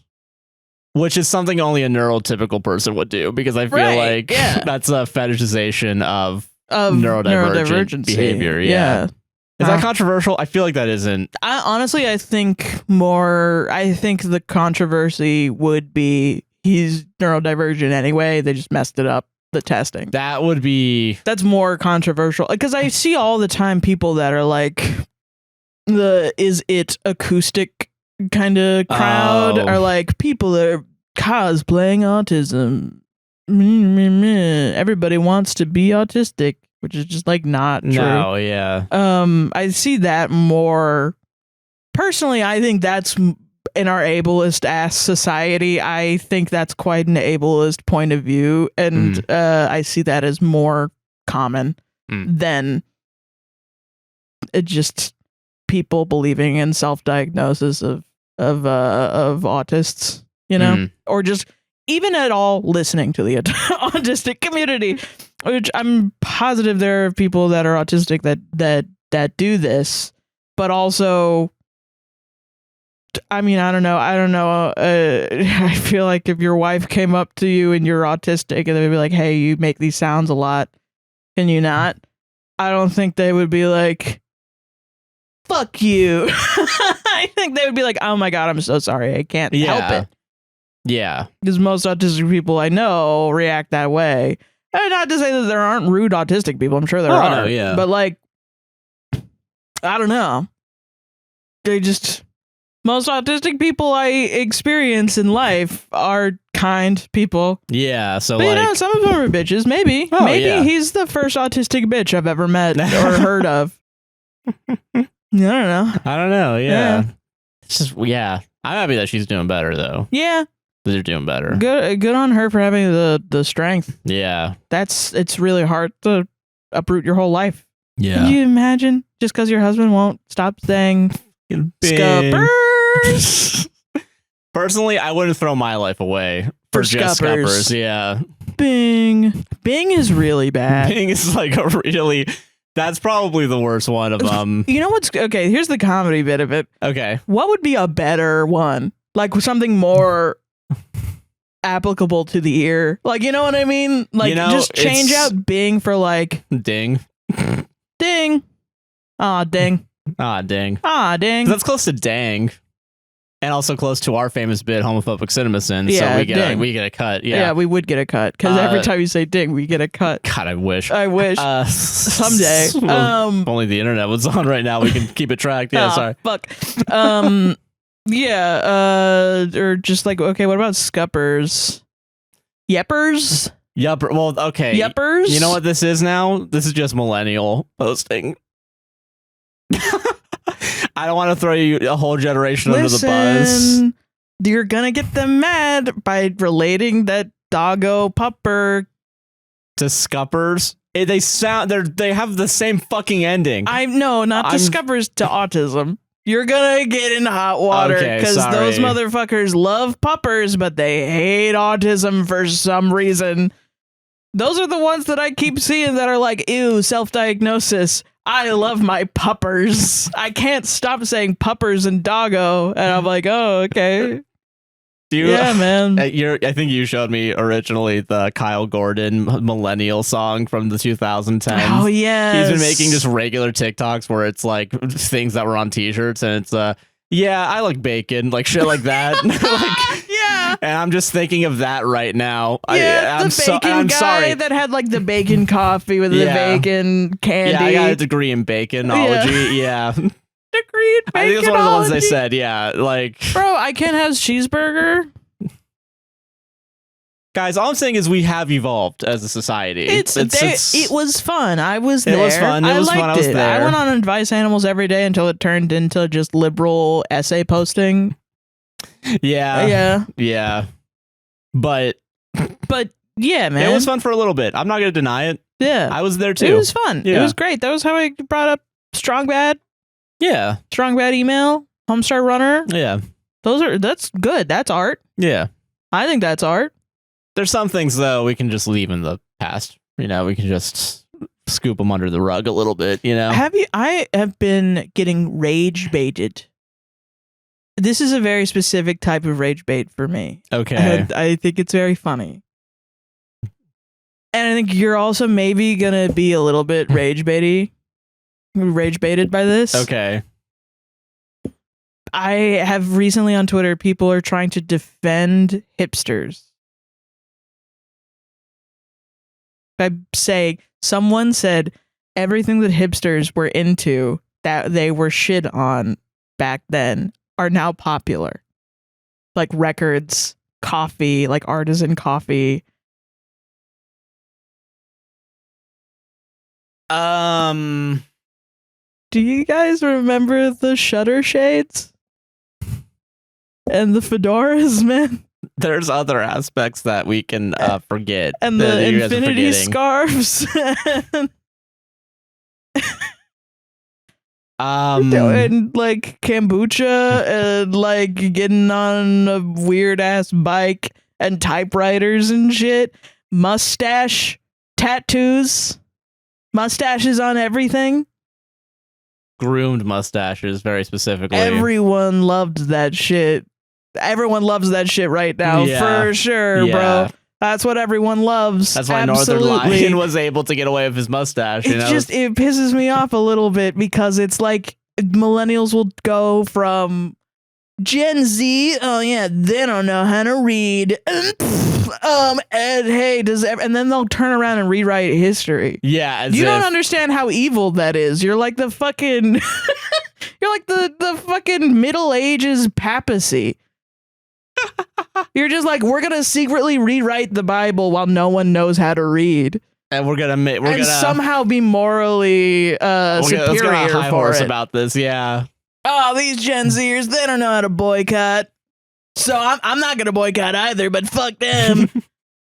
Oh yeah, do you want a better world?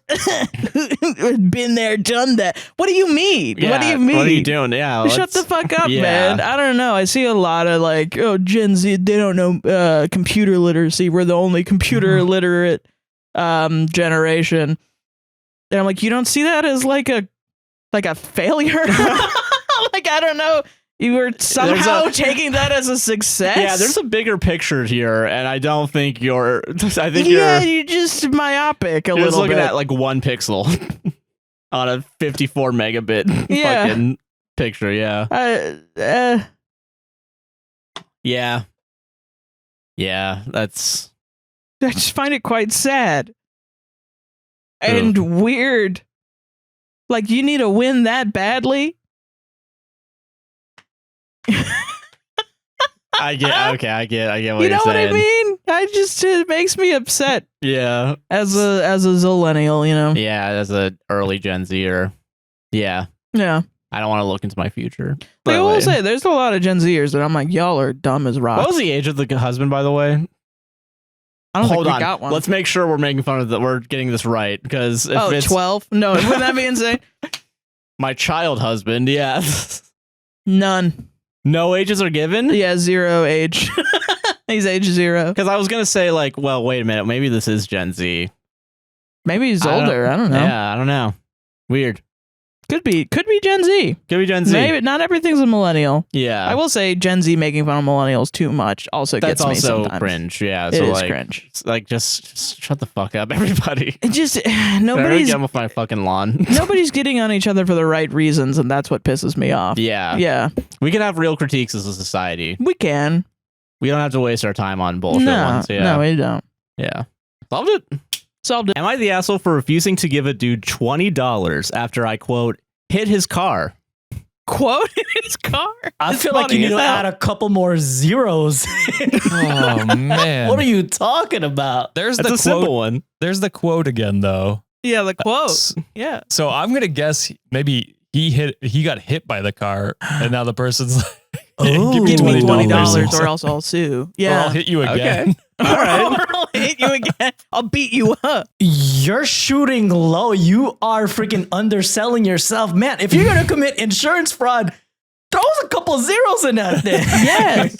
Flail around a little bit, come out with a neck brace. Yo, I'm really tempted to just have a neck brace stored in my car because I'm Out of the car already in a neck brace. It's so funny. You're agitating my condition. Just now. my neck. My neck. Oh no. This just appeared after the accident. I've had this shit on already. Don't check my dash cams, please. Would you also have a dash cam? It's so Yeah, you funny. shouldn't have the Insurance dash cam. fraud. All The right. worst insurance fraud guy ever. Fucking amateur hour. I guess. Oh my god. All right. Okay. Simple one. All right. Simple one. Yeah. All right. I stopped by a gas station today before work, and after I pulled into a parking spot and got out of my car, these two old dudes, like 60s, 70s, got out of their car and claimed I, quote, slammed into their car, then pointed at a giant scrape on my front bumper. Your Then butt pointed to frumper? butt frumper, yeah. Yeah. Then pointed at a giant scrape on my front bumper that I got in another accident. I noticed dude had a huge dent that was obviously already there, and when I pointed out the damage on both cars was obviously already there, he claimed, "Yeah, but you made my dent worse." And, Okay. Your Honor. Your Honor, the dent Okay. was worse. At this point, I thought maybe he was joking, and it seemed so ridiculous because I was 99% sure I didn't hit him. He started guilting me, saying stuff like, well, if it was an expensive car, you'd have a problem. I can try to be nice. I just want you to know what you did was wrong. Before his friends started saying stuff like, you should at least slide him $20. It's the right thing. Okay, yeah, you're obviously scammers. That's I love it when old people scam. I love it so much. My suggestion for you to not pay out these old people, just push both of them. It'll take like 20 seconds for them to push them their down. the life alert button. It'll probably take like 7 minutes for the hospital to get there. By the time them you'll be over. like pushing like, different interstate lines already, not the asshole. $20? Go get you a freaking soda and a meal or something like that. Instead of having a neck brace in the car, you got to have the duffel bag with all your supplies ready at any moment when you need to cross the border. That's what I'm saying. Don't give him $20. Push him over. Push them over. Like I mean, to be fair, they live the never fair gonna life scam already. again. Exactly. They definitely will. I love old people. It's a joke, when they by the do way. crime. No, I know. I The love it views when of old Reddit people. on Wiki are not APWSTR They're Productions not. views. The views They're of- not endorsing elder only abuse. my views. Sorry, sorry. the views are It's John only of, John. are also not Yeah. Reddit on wikis. sorry, I keep cutting you off. I Sorry. love it when old people do crime so much. I love It's it like when in they turn slow to crime. motion. It's like, what's up with you? Why do you think you can get away with this? What happened in your earlier years? Were you always this much of a guy? Were you slipping Jimmy as a young guy? Slipping Jimmy. Yeah. Like, what is happening? Why are you doing this? It's my favorite thing. But I will say old people genuinely, once again, going back to my lawyer working in a law office, the amount of times that people have called up and they've been like, I got fender bendered. And then you have to be like, okay, did you go to the hospital? No, I don't feel any pain.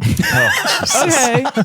You got $20 over there. Yeah, slide me $20. Did I'll you see get what I hurt can at do. all? Is the car hurt or is the car damaged? Is that why you want to sue them? And they're like, no, my car's fine.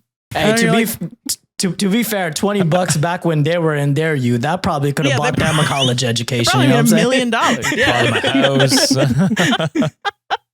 Bought my house. They do it just for the love of the game. They're like, Yeah, yeah, the I got game. hit. There's like, I'm bored. I might I'm as well bored and I call. want to sue somebody. That's what I want to do. Hey, players play, right? It's Okay. Hell yeah. I'm It going to is- galaxy brain this, Josh, because you wanted to make it a little bit more complicated. yeah, do it. Go. I'm thinking the accident OP was originally in was maybe that guy from like a week before. Oh, How we Yeah. tracked him yeah. down and found him and was like, Yeah. you know what? For One of all the, my like, hard uh, work. Gonna hunt you down Stay down, John old Wick, man. but no, it's not really. instead of a puppy dying. It's a dent in your car. It's a dent in your car that got a little bit worse. equally upsetting things to happen. No. No, not at He all. killed 20 guys just to find you. Yeah. Holy crap. Okay, How all dare right. you do that? It's hard Okay. to $20 get. is really funny. $20. That really means, and it's one of my favorite things too with car accidents, is money equals what we all know what actually happened. $20 means that the accident did not happen. Yeah. If it was $500, it did happen. I'm more inclined to believe it at that point. Like, yeah. You know, at least then it's like, okay, he's actually looking for like damages. Whereas so $20 is just very clearly a shakedown. Yeah. It's so obviously like, we need to buy cigarettes today. Exactly. Yeah. All right. I'm going to say we're only like a third of the way through this post. Oh my God. Josh, Sorry. why do you do this to me? You had always me do this committing to me. elderly crimes in this story? You got John canceled because he's endorsing elder abuse. I believe in simple stories. I don't know why we're all complaining here. What do you Hold mean on. simple? John's vision still might play out. We're Maybe. not done yet. Okay, all right, yeah. See, You just let all that happen. That's I'm good pulled at up the it. next I love story my on job. my I don't end, know what too. the fuck you're talking about. All right, holy okay. crap. All right, so you should at least slide him $20 is the right thing. Awesome. I feel like I was being scammed, so I said, have a good day, and went inside the store. After about a minute, the friend came in and started harassing me in line, saying, you should give him the $20. It's the least you could do. I ignored him and walked up to the cashier. The cashier asked if I needed anything, and the dude said, maybe the footage. She just slammed into our car. I felt the whole car rattle. The cashier asked if it was true, and I said, no. He's claiming all damage just happened when it didn't. He is old damage. Yes. Old damage. That was what they used to call me. That's the in name of the script high that this is school. actually based off of. Yeah. Old damage. Yeah. The cashier asked if it was true, and I said, no, he's claiming old damage just happened when it didn't. The dude then said, well, you should just give us the $20 or we'll sue you. I said, okay, go ahead and sue me. To which he said something under his breath about calling the cops and just walked away and waited by their car. They didn't bother me when I left. The part that makes me feel like I could be an asshole is the possibility that maybe I actually did scrape his car, and because I instantly felt like I was being fucked with, I didn't really take it seriously, which would have been a huge dick move if I somehow did hit his car. But I feel like I would have definitely noticed if I indeed slammed into it so hard it rattled. The car was also a shitbox 90s sedan that was covered in dents and rust and had no grill. If he had wanted to genuinely look at the footage or go... Sorry, I just stared at Sarah laughing. Sorry. They've been ramming this car into people's cars for $20. They don't know they can ask for more money, dude. That's funny as hell. Okay. That's so Sorry. The car was also a shitbox 90s sedan that was covered in dents and rust and had no grill. If he had wanted to generally look at the footage or go through my insurance, we could have talked it out, but the instant guilting and leaving without asking for the footage or my name or anything makes me feel like they were definitely scammers. Yeah. Did I avoid getting scammed, or am I an asshole who hit and ran two seniors? I don't like how Opie gaslit herself. midway through that. To be fair, she was gaslit by someone else in the first Yeah, place. yeah, So that's the true. seeds of doubt were already planted by the time we got to self-gaslighting. That's Yeah. true. To be fair, I felt. How old is OP? No idea. Okay. I mean, it doesn't matter. Honestly, I felt that way as a woman. Sometimes you're around and old men will just yell at you. And then Oh, you have to Jesus. be like, am I? Wait, am I? Am I? Wait, hold on. Wait. Which is Am I why I wrong? think the Am I the Asshole subreddit exists. And why most of the That's time true. it's like, am I the worst when I'm literally a perfect human being? Or Doing the right thing. yeah, I don't think I did anything wrong, and then it explains like literally the actions of a devil, a horrible human being. Yeah. So I've been there before. Like one time I got Stand still, stands. Push them push down the both. old people. I'm just keeping you guys on your toes. That's all that was. Don't worry. Yeah. Get them off of their toes. That's what When you he need was to them do. off their Get him toes off their- onto their ass. When he was like harassing her in the store and he was like, show the footage, I would have been like, all right, roll I it. bet. Let's get the Yeah. footage. Actually, Let's that's a do great this. idea. Like, you know what a Hell yeah. VHS is, right? Like, you should know what that is. I actually don't know if I hit you or not. Let's do it. Yeah.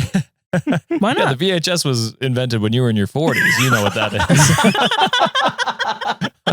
But at least then you would have been like, okay, like, I know for sure I did not hit this guy. Yeah. And now you could maybe call the cops to like, hey, these guys are scamming people outside of this gas station. Here's Yeah. their description. Damn, $20 for a fender bender in this economy? You're tripping. Yeah. I think just a nice flat, like they probably have a $20 bill on them. That'll be super easy. I feel like that's the mindset that, as at least my mindset would be like, what they probably have like 5 ones. Let's do $5. Let's go there. Damn. Probably got 5-1. No, they could have at least asked for like a Venmo or a Cash App. Yeah, you know I was what I'm gonna saying? say. It's just like, get with the There's ages, 60, my guy. they don't know. I You know, will it just- say that there's more effective scams, but sorry, Josh, I'll Okay. explain a scam in a second, but You'll explain a scam in a second. that I you was guys just can gonna do say, at home. slap the Venmo over the dent and then just have people. There you go, yeah. go That's by. funny. Feel sorry for me? QR code. QR Just- code, yeah. What is it? I used to go to school with someone that worked at a Wawa, which is I don't know if you guys have that where you guys are, but it's the best gas station ever made. Oh. I don't want It's to like say a that. Buc-ee's, but Buc-ee's? small. Okay, I was like, Bucky's And it exists. just like All sandwiches. right, okay. I knew that Buc-ee's was is going to be a good. contentious We fucking have one statement when I Buc-ee's. said it. And Yeah. it's very big. It's very, there's a lot of people in there. But yeah, so apparently what my person from school, they worked at a Wawa, and apparently this like couple or something was asking people to like help fill their gas by like, what is it? Going to the cash register and paying, and then like as the person left, whoever paid for it, they would pump a little bit of gas and then stop doing the gas and then go get a refund for the gas that didn't get paid. And apparently they were able to do it enough like 5 or 6 times before someone actually stopped them. Oh my God. Which don't do this at home. No. They But probably if just you're went to like, if another you're- Wawa. Disclosure. If you're planning on scamming at a gas station, there's better, more effective ways to get $20. Yeah, or Yeah. you could stab someone.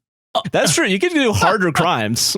You could Okay. mug someone. That is usually how High you risk, do low it. reward, baby. Let's go. You know. Yeah, like the don't escalation. do it. Don't. I'm not endorsing violence. I'm Yeah, just saying, but- if you see, Oh, I was gonna endorse it with you. I John's guess right do it. behind you. I'm like, who we doing this to? If you're gonna rob from people, make sure it's a million or $1 billion company, because then Yeah. you're fine. Yeah. Yeah, Or- there you go. Yeah. Yeah. Mhm. Well, that's just ethical. God damn it. More things I gotta fucking censor later. I'll let you figure out where to put the sensors. Yeah, just he just does a bleep over all the, the audio. whole conversation. The entire, yeah. man, for some reason this hour of audio went missing. I can't believe. Oh man. Yeah. But yeah, I will say, good point that the first person in the comments made. The top comment was, you fucking know when you hit a car. Like, even if it's a little For bump, sure. like it's Yeah. super obvious. Like, I think I've gotten one accident, and let me tell you, it was like at 5 miles an hour. This is not, okay, What? sorry, 2 of them. So, consider thinking of yeah. a different one that that happened. Oh, okay. That also happened at a gas station. I was just going back, and now there's the dent in my car. He accidentally backed into a completely new truck. And Oh, this was at jeez. 3 a.m. At a 7-Eleven. And the guy came out and was talking to me. And he was like, what are you, his wife or whatever? And I was like, no, I'm his girlfriend. And he was like, whatever. Is he okay? Like, he like pointed at Josh and was like, is he fine? Mentally, like- no. I was like, he's No, just yeah. tired, man. It's 3 a.m. I don't It's really know. goddamn. Yeah, all the times I've gotten into like fender benders like that have been like 3 o'clock. Like the other time was like I was leaving Universal working the fucking pretzel cart, and No, yeah. at a fucking railroad stop right afterwards, I just lightly bumped this guy's car. Oh, Yeah, because I literally. if there's one thing you're gonna beep in this episode, I think it should be It that. should be that. It should be Nah, my crimes are Admitting okay. it. It's everyone else's in the crimes that are past. bad. You should stab people and commit elder abuse. Stab, read it on stab, Wiki. stab. Yeah, Life there you alert, go. Yeah, life see, alert, there you life go. Thanks, alert. Sarah. Yeah. I've only been in 2 accidents, and they were on the wildly different sides of the spectrum. One, it was like similar to yours. A guy just backed into me in a drive-through, and I was like, Oh, damn. okay, like, what are we doing? Yeah. It was not 3 a.m. It was like 9 in the morning, This so guy he just had less wasn't of an fucking- excuse. Paying attention. Yeah. And then the other one was going like 110 kilometers. Oh, Kilometers. I'm not Kilometers, okay. Okay. All right, Oh, Christ. Not yeah, freedom sorry. units. I'm I was scared there for a Canadian. little bit. not freedom. You. No. Yeah. And I hit a deer. That was wildly different because Oh, shit. okay. that Yeah. fucks you up. That's traumatizing. Yeah. Yeah, So- that's absolutely not a Jesus. Damn. Same summer though. So I got my car back, and then that little guy, the guy backs into me, and I'm like, what the fuck? God What the damn it. I need a new car. This is cursed. Cursed car. Give me $20. I'd be looking at that dead deer. I'm like, where my dough Shouting at, at a fool? dead Come on. deer. Give me $20. $20. $20. That dude looks like you got 20 on him. There we go. There we You went go. $20. I went where my dough at. So like, Where we're on my the same dough at, wavelength. that's good We're too. on a Same. wavelength. Yeah. Wavelength. God, yeah, I think solved it. I think Solved it. the high five, High five. the High five. high fives High all fives, around. everybody. Wow. All around. We did it. All right. We did it. I don't know what we did. We We maybe solved it. We solved pushed, it. God pushed damn over it. some solved old the people, problem. I think. We That's did. what we Yeah, did. we well, yeah. should have done that. And then also we That's what we're condoning, you know? Oh, yeah. yeah. Yeah. Bleep that, Josh.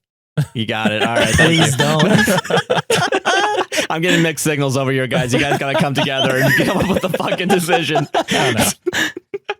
Wife, 2+ hours of alarms are pushing me to my breaking point. Holy shit. This is me. This is me. I have one Good. alarm. That's it. Yeah. I somehow I knew this would resonate with you guys. I don't know why. 2 hours of alarms would be absolute. That's a little too long. That is my Josh hell. he's very like, he will deal with a lot of my bullshit. So 2 max, I think. That's like, Oh, 2 max alarms. my wife Yeah. has You like know- 8 to 10. It 8 to drives 10. me nuts. I to defend them though, I will say I 100% understand because I have severe like anxiety of like, yeah, I'm gonna sleep through this alarm. I know it, and it's just like part of the system of like, yeah, if I make 2 alarms at least, I think one of them will work. that's fair. But I yeah. also stop at 2 alarms. I feel like maybe going a little bit more is wild, but yeah. It won't That's surprise anyone that I agree with Josh and John from Reddit on Wiki because I have to deal with the man with 2 alarms. See, at least your anxiety does that. My anxiety just wakes my whole body up Undertaker style, 4:30 in the morning. It was like, I'm ready to get my day going. Oh my God. What's happening? I'm late for my appointment at 8:30. I'm like, That's I so slept real. in 6 a.m. Oh my God, my day's ruined. My days. I had a nightmare last night about missing a collab and somebody, the previous collab that we did today, messaging me and being like, "Can't believe you guys dicked me around." And it's crazy because he's such a nice guy. He would never say that.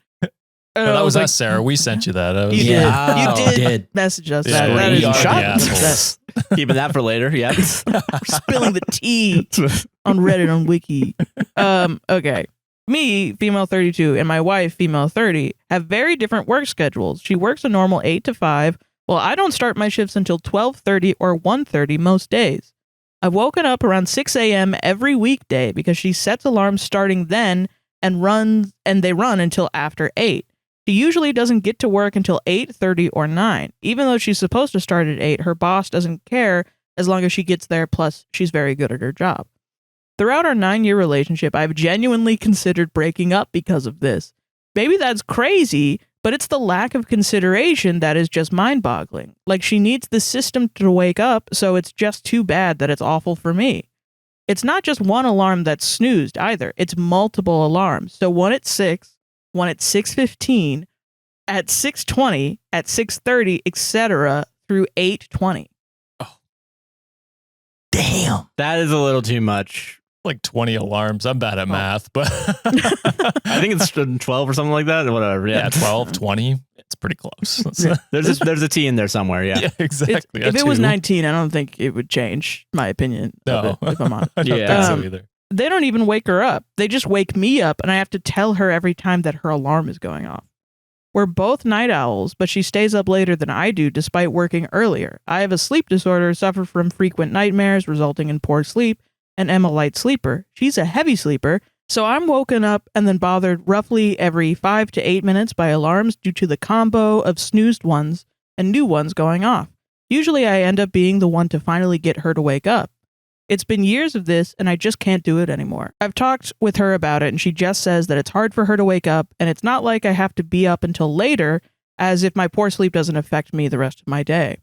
Ooh. I've considered sleeping in a different room, but that upsets her, and frankly, I don't think I should have to move bedrooms to get better sleep.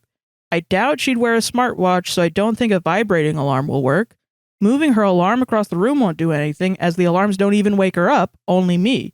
Please offer some advice. Too long didn't read. My wife has multiple alarms that go off from 6 to 8:20-ish a.m., which she snoozes until I finally get her to wake up. It's ruining my sleep schedule and makes mornings a nightmare.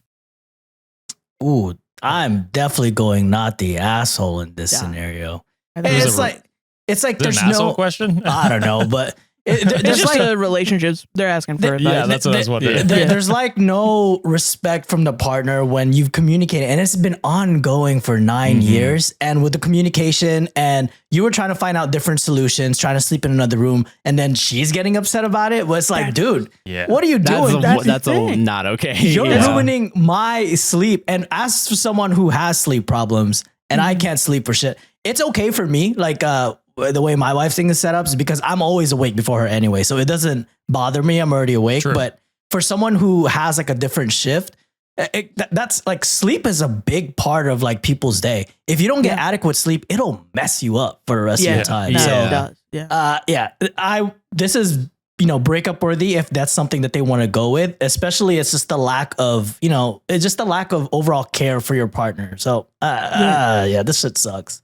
Yeah, because for me, it's like it sounds like she's staying up later than you, which is like that's probably the reason why she's sleeping through her alarm clocks. You know what I mean? Like I used to do that in college. You stay up late, sleep in, and it was like, oh, I just like sleeping in. It's like, no, I stayed up till 2 a.m. every night, and so it's just like, yeah, I'm obviously going to sleep until 10 because that's an 8-hour sleep cycle.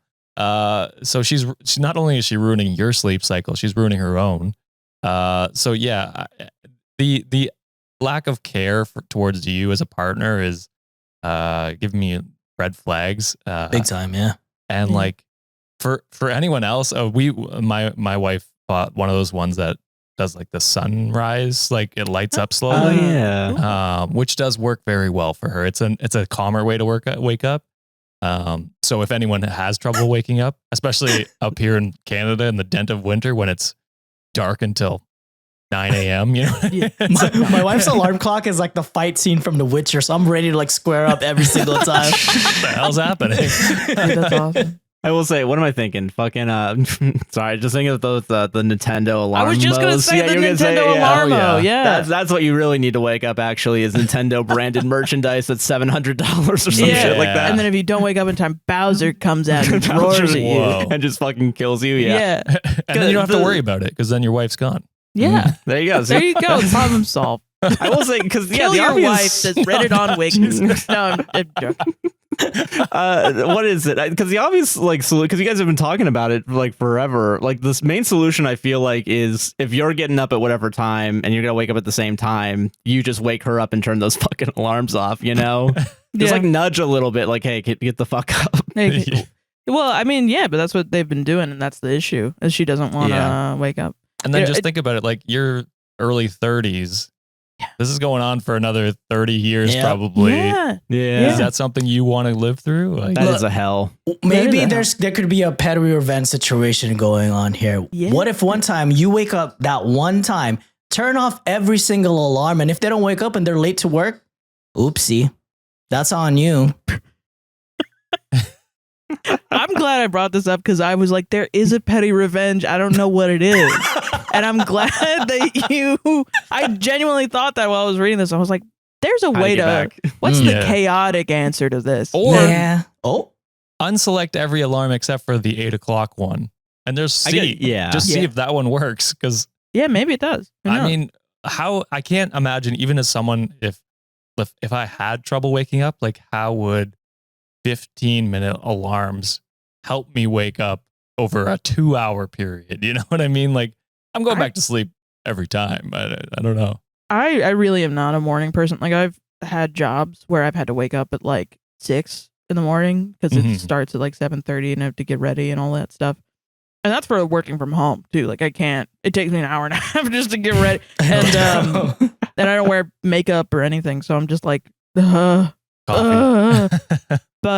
it takes me a long time. But yeah, that multiple alarms has never worked for me. Even I've never tried the putting your alarm on the other side of the bed or something, or on the other side of the room. But even then, if that's the case, that wouldn't do it. I think it's the top comment gives good advice, and it's like, if she's not going to, I'm just gonna read it. If she's not bothered by making you sleep deprived for years, you should not be bothered by how she feels about you sleeping in another room. If it were me, I'd sleep in another room until she agrees to use a wearable vibrating alarm. Sleep is essential and affects your energy and mood for the rest of your day. It would be very disconcerting to me if my partner weren't willing to work with me on something like this. which I agree. I've Yep. I've worked at jobs where I feel like I talking about my past jobs this episode. What the fuck? I've always done night shift because I'm not a morning person. People really don't give a damn about people working night shift. Like I've had people like, why are you sleeping all the time? You're lazy. You're not doing this. But it fucks you up even just being at those I mean, hours. I think it's like the risk of like earlier and earlier death as a night shift worker is like super increased, and it's mostly because of sleep deprivation. Yeah. So it's not a thing that you want to mess with. No. Yeah. It can cause psychosis if you stay up too late. Like, yeah. Yeah, absolutely. Yeah. Anyway. Yeah, the wife's lack of care Break is up with your alarming. Yeah. Yeah. I will say, solution to this, I just thought of it. I got your fun. We're I not was gonna ignoring gloss it. over this.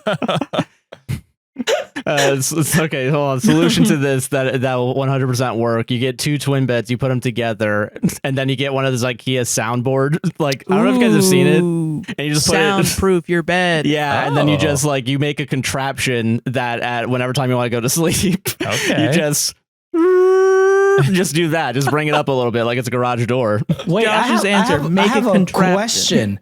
I wonder, can the wife wear some sort of like headphones or earphones in their sleep? Will the alarm only work on the earphone, or will it still ring? That's a genuine question. I don't know. think because I've had it before too. I think it goes on both, like On your both. speaker, and Ooh. I think there might be a way to disable it from doing it on just the phone speaker and just have it be in the headphones. But I've seen it happen on both of them at the same time. I know when I had if it's an iPhone, then I think it does go just to your headphones because I've had that happen. Really? Okay. But if it's Android, I think you can change the setting. Okay. Because I usually fall asleep with my headphones like in listening to something, and then my alarm always will still go off like on the stand because they fall at my ears at night. No, So that's that real. makes sense. Or get your wife one of those SpongeBob alarms, when it's just like a big giant trumpet, it go. Yeah. Get your wife the alarm from SpongeBob. Yeah. And just aim it about this close to her face, and Yeah. see what happens. Or you just get a horn, a real horn. Wake her up with a horn. There you go. Learn trumpet. if Learn you can. trumpet. Yeah. Don't Get learn Get a trumpet. pet chicken. Okay. A rooster, yeah. Yeah. Rooster. Oh, there you go. what you Rooster mean. is the word for it. Just get a pet chicken for free eggs. Yeah. Just there cuz. you go. Yeah. Solved it? Solved it. I think we solved it. Hell Sure. yeah. I'm not sure. Take one of those advice. Take one of Take them. them. Yeah. Or One run of them with will it. work. Yeah. Maybe. Probably. I don't know. Not liable to any decision you make It's on really the cool show. that we solved every issue. It is ever. great, Yeah. honestly. Yeah. I like that. It's celebrating. Yeah, we got to celebrate our successes, you know what I mean? Yeah, exactly. Of solving every problem on this planet. Yeah. Comments. You guys are idiots. Yeah. When did we say we weren't? Delete. Delete. We solved it in our mind. Delete Maybe it. not in Yeah. real life. Okay, guys. Hired a paid DM. DM had someone else run the game. Money well spent. Great. Not the worst horror story, but my first bad story in 5 years of playing. I joined a pay-for-play game on Start Playing, which is apparently a website, several months ago. The DM had a bunch of 5-star reviews, so I gave it a go. Go through session 0, all sounds good. My first session comes up later that week, and the DM apologizes but couldn't run a game and was having another DM on the server run a one-shot adventure that had nothing to do with the campaign I was playing in. Okay. The DM that couldn't run then spends half the session talking about making cookies while we're trying to play. 1.5 hours of the 3-hour session, we're talking about cookies. Awesome. I'm frustrated. Yeah, I would be too. But the DM had a legitimate reason for not being able to run, so I let it go. Second session, the DM apologizes that they aren't running again because we What? never finished the one shot, so the two DMs decided they were going to have us finish it before moving on. I'm more annoyed, but it makes sense from a story aspect. Fine. The quote-unquote can't run DM again talks through half the game and doesn't let us finish it. I know. Now it's on me, but I play the third week after being assured that the actual DM would be running a game that week. So I play, and I am unsurprised that once again the DM isn't running. Why? Since we didn't finish a single session one shot in 2 sessions, we get to a section of a dungeon that one of our players wants to scout out ahead. Fairly normal, but this player is literally scouting the entire dungeon while we are twiddling our thumbs. An hour into this scouting, and I moved my token up a little because I wanted to actually play the game. The DM hits the pause button on Foundry and moves me back. Tells me, if you move your token again before we're ready, your character will be killed permanently. I leave the game in the Discord immediately and report it to Start Playing, who did refund all the money for the games. Okay, well, that's good. Holy shit, though. Yeah, so apparently this is like a scam. Really? Where DMs will just like will do anything that they possibly can to not DM a game. But my thing is, see, he said that he had a excuse, and then he showed up anyway just to talk about cookies. Yeah, the other guy. Yeah, that doesn't. Why would he do that? Jesus. Yeah, I don't. What the? What's the scam here? Because you're still wasting time. They're getting paid for the. I mean, yeah, but you're still wasting your time not doing it. Like you're just giving a shittier service for. Okay. For getting paid. I didn't realize this was a thing you could do. Like, not the scam part of it, but like the paying to be. Yeah, no, people do that a lot because they don't have groups. Yeah, they don't have groups, man. And they don't want to join with randos, I guess. Yeah, but like still though, man. And it's like also, usually when you pay for a DM, they actually like give you a service. Like they have everything. Like my shitty DMing where I just kind of show up and I'm like, yeah, I don't know, some shit fucking happened. Like that's not what it is. It's like it's fully planned out and they do immersion and shit. Like you cannot pay me to DM. Okay. I wouldn't accept payment for anyone. Even doing dirty 20s, like writing it out, I feel more of a pressure to have it be a good story. Than other shit, which I still feel a pressure on it because I care about my friends and I want you guys to have a good time. Yeah. And I want to tell a story I think is interesting. But like, man, I also feel really bad for OP. A lot of people are like, well, duh, you know this is a scam. They fucking didn't run the game. That's not fair. But no, and I find D&D people oftentimes are either like they'll have a bad session or like there will be bad eggs that kind of ruin the D&D community. Oh yeah. Or somebody will be at a table and somebody will be role playing sexual assault or something, or like there'll be a bunch of misogynists or homophobes, or there's a lot of TERFs and shit like that, and transphobic people and people that are like it's not real D&D unless it's OG D&D. Me blah blah blah blah. Yeah. And I need orc racism in my game, and or else it's not D&D. And it sucks because there's a lot of people that really like D&D is awesome, and they're so nice and kind that they end up being manipulated by these people. And it's just another one of those things where it's like, you get into a guitar and then you go to Guitar Center to check out a new guitar, and a guy comes up and he's playing too hard at you, and he's trying to like, I don't know, all of his identities in going to Guitar Center and annoying everybody in the store. And never really purchasing anything. Just kind of. The sad thing is then you end up being like, nah, I'll never be like that guy. I won't play guitar anymore. Well, no, you should, because there's people out there that are good, I think. And look out for scams, I guess. If you're gonna go out for scams for sure. Playing, that's Yeah. Jesus, man. I really don't. Man, that's like.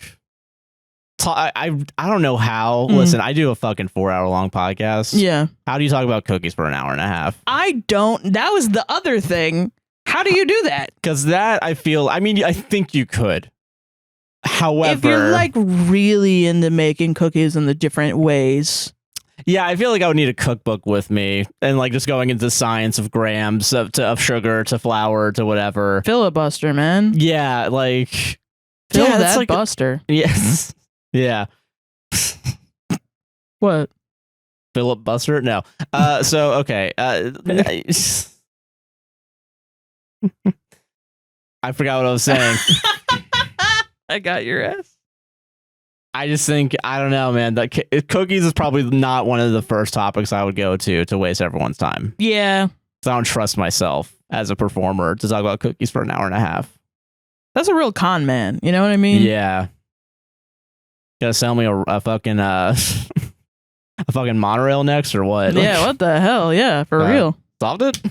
Solved it. Don't get scammed. Don't get scammed, guys. Don't get guys. Hey, Don't do it. don't do it. Don't you dare. My D&D character is Donald Trump, and no one real. Sorry, this is the real one. No, I know. This is the That's what earnest makes one. it even funnier. My D&D, right? That's why I did it. That's what I Okay. just fucking said. Okay, sorry. My D&D character is Donald Trump, and no one else has realized. Okay. Also, I'm pretty. It's got to be a shitpost, right? Probably. Who would do this? Yeah. Somebody would. I don't know. Almost a year into the campaign, and only the DM and I know. What? It started with character creation. I wanted to make a warlock with maximum charisma, but 8 intelligence and 8 wisdom. I was looking for inspiration for the stupid idiot, and I realized Donald J. Trump. Perfect. So you put it in charisma? You heard that motherfucker speak? Yeah, I don't think he's very charismatic. He's charismatic in the way that, like, if you, like, everybody hates your grandpa other than you simply because you have the biological relation to him, and you feel like you need to protect your own. And even then, I don't feel that protection for Donald Trump. But it's like, sometimes I'll watch it and I'll be like, that's just an old man. No, I get what you mean. Yeah. You know? Yeah. Damn. Maybe that's the charisma part then. Never mind. I'm wrong on Except this. this old man is new Neo Hitler. And has the power of the free world in his hand. Anyway, I brought the idea up to my DM, and he suggested that I have my character be a nepotism baby as well. Like he isn't? Yeah. That's wild. We picked a noble family and ran with it. My character's initials are literally DJT the second, and no one has brought it up yet. DJT the second acts like a stumbling idiot, only obsessed with materialism, his wonderful silk beddings, and his return to his morning massages from his butler, Timothy. He's extremely boastful in anything he does, and he takes credit for absolutely everything. He always has to be the star of attention. That's not the way that phrase is. That's not the center of the phrase. attention, yeah. He wrote, he always has to be the star of attention.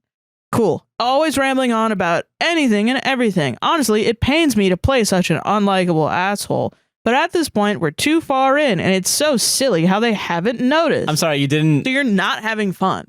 But you also didn't expect... You're just pulling a prank that no one cares about. Yeah, they're going to be like, okay. And you're posting this on Reddit to get some satisfaction out of it. Yeah, I'm willing to bet they do know, just no one's brought it up because they're like, okay. What a weirdo. I guess that guy really likes Donald Trump. Yeah, it seems like you really enjoy being him. That's weird. That's so weird. My DM and I have been pushing the boundaries to try to make them realize the connection. Why? Why does this go to the top? What the fuck? Yeah, I don't know. I think your DM is weird a little bit. Is Wizard of the Coast also involved on this? Like, what the fuck? They wrote in invisible ink at the end of the DM's handbook, give somebody the role of Donald Trump, like it's or else Secret you're not Hitler. really playing fucking Secret Hitler times 2. Yeah. My favorite one was about 2 seconds ago. My favorite one was about 2 sessions ago. DJT's plan was foiled, and my DM said, DJT's trumped yet again. Like nerd. No one else seemed to admire the absolute wit from the DM at that moment besides me. Did everyone clap in your head? $200%, yeah. Last session, there was someone we tried recruiting to work for our newly renovated inn. When trying to convince them to move, I hit them with the, if you transfer over to our inn, you'll win so much, you'll be tired of winning. I'm not even going to do a voice. They know it. They know it for sure. Why do you think they don't know it? You're just being annoying now. And they won't even invite me over for pizza later. It's like, yeah, that's why. Kind of going a little too hard on this, yeah. I just don't get how they haven't made the connection. Our session is a couple hours from now. I'm scared that if this post blows up, that this is how the other players find this is fake. Then why? Yeah, why would you write this? You want karma, which is so funny because you got 7,000 upvotes from this, you idiot.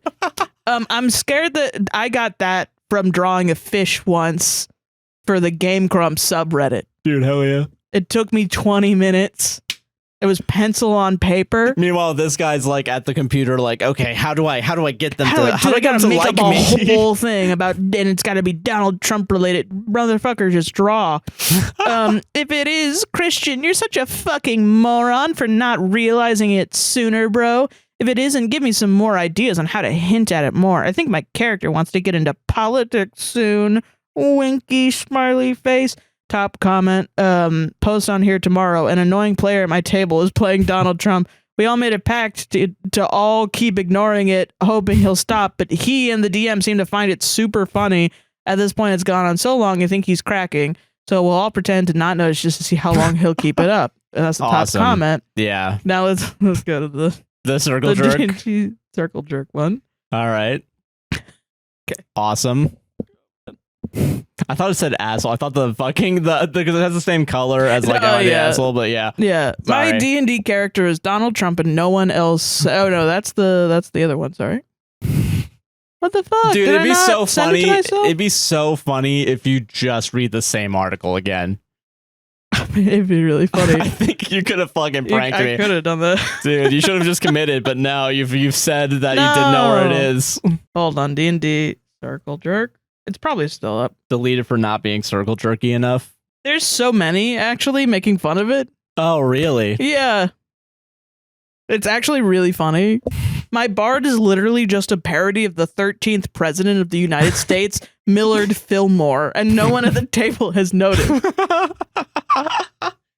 I am 45th and 47th president of the United States, Donald J. Trump, and no one else has realized.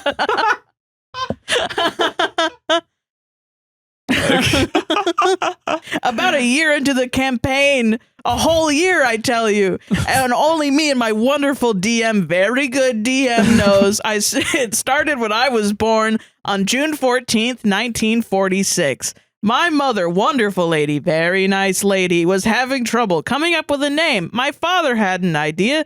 Donald J. Trump. Perfect. My first words, and this is true, ask anyone, this is true. My first words were, huh? I'm thinking I like that name. Yeah. Huh. I think I like it.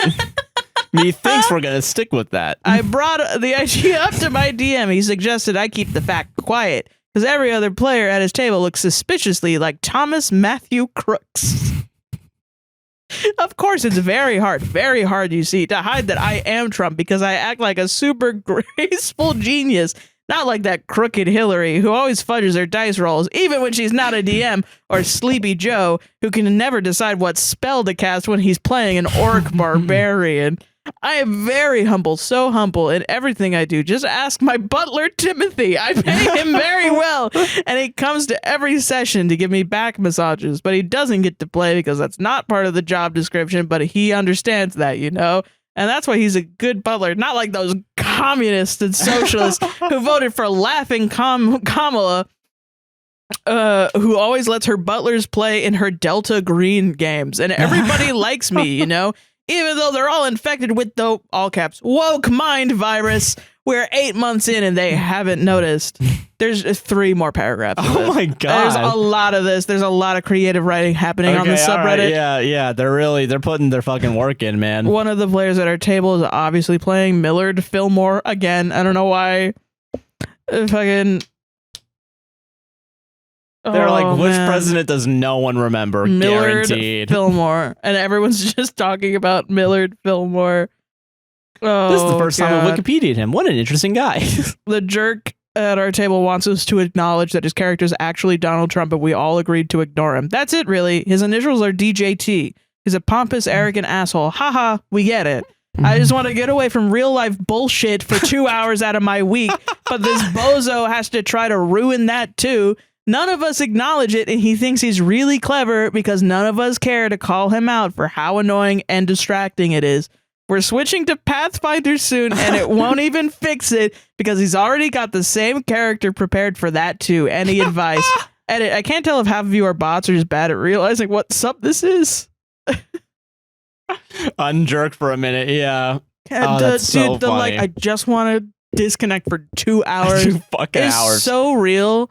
like this last D&D session, we talked about politics for a bit, and I was like, man, I'm going off about I should shut the fuck up. They Yeah. want to do D&D. And then we went into Curse of Strahd. I was like, oh, let's believe that fascism for this fascism. Yeah, it's different. Different, and I can escape with it.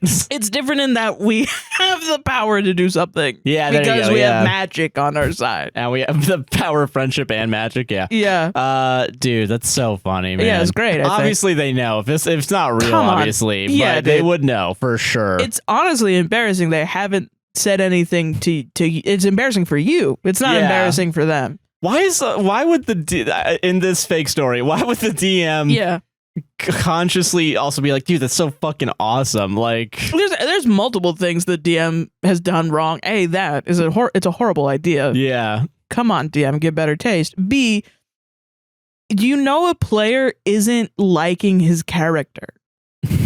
And you're doing nothing so you to can convince him that he actually doesn't have to do this joke. you can actually you can change your mind. Hey, buddy, actually, do you want to have like a better character? Like Josh plays Stephen Jenkins from Third Eye Blind. Is Josh playing actually Stephen Jenkins from Third Eye Blind? No. Josh is playing Josh if he had the name Stephen Jenkins and was the musician of Third Eye Blind, but was whisked away to Magic Faerun, lands. Yeah, the Sword Coast in Faerun, and in the universe of Barovia nestled inside of the Sword Coast in Faerun. yeah, That's what Josh is doing, and it's a new guy. It's a new guy. yeah. It's not actually Stephen Jenkins from Third Eye Blind. He hasn't fucked a single person's girlfriend. That is true. Yeah. I need to catch up. Yeah. I view Stephen Jenkins as asexual in this universe. Yeah, this is the Yeah. A Stephen J. Yeah. Yeah. No, fucking that's because I feel like listen, I understand DMs and like players having secrets from the other players. Yeah, it's fine. Yeah. You know, there's the classic like I'm playing a changeling and nobody knows. Yeah, that's fair. It's fine. Whatever. But like, as long as people are okay with it. I know people don't like betrayal, and as long as everyone's cool with the idea of that possibly happening, yeah, you can still keep the details of the betrayal a secret, and it'll still be shocking later on. You know? But like, dude, that's so fucking It feels like they're bullying their friends, which is, believe it or not bad. cool. Yeah, it's and actually bad not. That doesn't keep to friends do. around forever. Yeah, It's actually jerk face behavior. yeah. Kinda, yeah, Yeah, a little bit. YTJ, yeah. Yeah. No, YTJF, yeah. Yeah, because like fucking. Also, in the mythos of this, right? Like you thinking about yourself as like, I'm so fucking smart. I'm so fucking smart. clever. But I guess that's the irony, right? Is that you actually are acting like Trump in real life because of your ignorance and your You're pompous, a big stupid asshole. yeah. Pretending and thinking that you're smart as shit. And actually, I'm not an asshole because I'm playing an asshole. Yeah. That I don't even like playing, but I'll keep doing I don't even it. like doing this. I'm so I hate guys like that. There Yeah. are people out there that have not really done anything wrong, but love doing that shit. Mm. I never vibe. I feel like I could be them in another life. I feel like I could have gone down that path. Like you talk about how before you met me, you feel like you could have gone down an incel-y path. Oh, 100%, yeah. And I feel like I could have gone down just a absolute dickhead. I mean, the number of like rabbit holes that exist on the internet that you can almost get sucked into. Yeah, I guess either what of we're us talking about. could Yeah, have done a million different things, but I do feel like I have this in me, and that's what makes me hate it a lot. Is when I see it in other people, I'm like, come on, man. you don't have to be doing this. You think you're being funny and entertaining, and you're really just annoying the shit out of everyone else. Yeah. If someone did this to you, you would be upset, but for some reason, you think other people, like, you're entitled to laughter from other people. That's just not true. Yeah, I saw a TikTok recently that was a lady in her car. I believe that's their pronoun. Sorry, but they were like, you cannot teach him empathy. You cannot teach him. You cannot do it. It's not gonna happen. Find someone who actually has empathy. Yeah. And honestly, I feel that. I can. Yeah. Straight up. But yeah. What an asshole. Yeah, what a dick. Solved it. Pure dick behavior. Bard is addicted to backflipping. Kick him out. Kick him out of your table. Cut him off. Cut him out of your life forever because he's backflipping everywhere. Got Benson Boone, whatever his fucking name is. One of my players are playing a bard with a ridiculous bonus to acrobatics. But The it's one person. Is it like the plus 11 you get when you're a bard at some Probably, point? yeah. They decided to put that instead of in the real shit. They put it in acrobatics. You get the expertise that doubles your proficiency, and you And then you get then you get the one that gives you half proficiency in everything else. Yeah. Yeah, dude, I swear to God, acrobatics is kind of that's a funny wild fucking one. choice. When it's like you should just be doing persuasion. when you like the role play, but the part where you say I do a backflip I do a instead of the backflip. actual role play. It's really funny. One of my players are playing a bard with a ridiculous bonus to acrobatics and has a habit to backflip his way out of problems. Awesome. On second thought, I'm in. I'm so in. Backflip your way out of problems, man. So far, the bard has managed to gain the following effects of a successful backflip. 1. Impressing an aggressive orc, making them not hostile. Whoa, dude, that's fucking cool. That's not Holy that's not the shit. bard's fault that's your fault Bro, as a that's DM fucking for epic. allowing that to happen. Bro, I'm not even gonna fight you guys anymore. That shit's cool. I'm the one that tells the truth and you're getting through. I'm the one that lies, and that was not cool. Distracting a bandit, giving the rogue a sneak attack window. That's how it should That be seems done. normal. Yeah, that sounds like a bard thing to do. Performing wild magic while imbued with gnomish magic. Hell yeah. Okay. Hell yeah, dude. Hell yeah. Gaining free lodging at a local inn. Also what it's supposed to be for. Yeah. Yeah. Winning a dispute with the cleric on the ownership of a horse.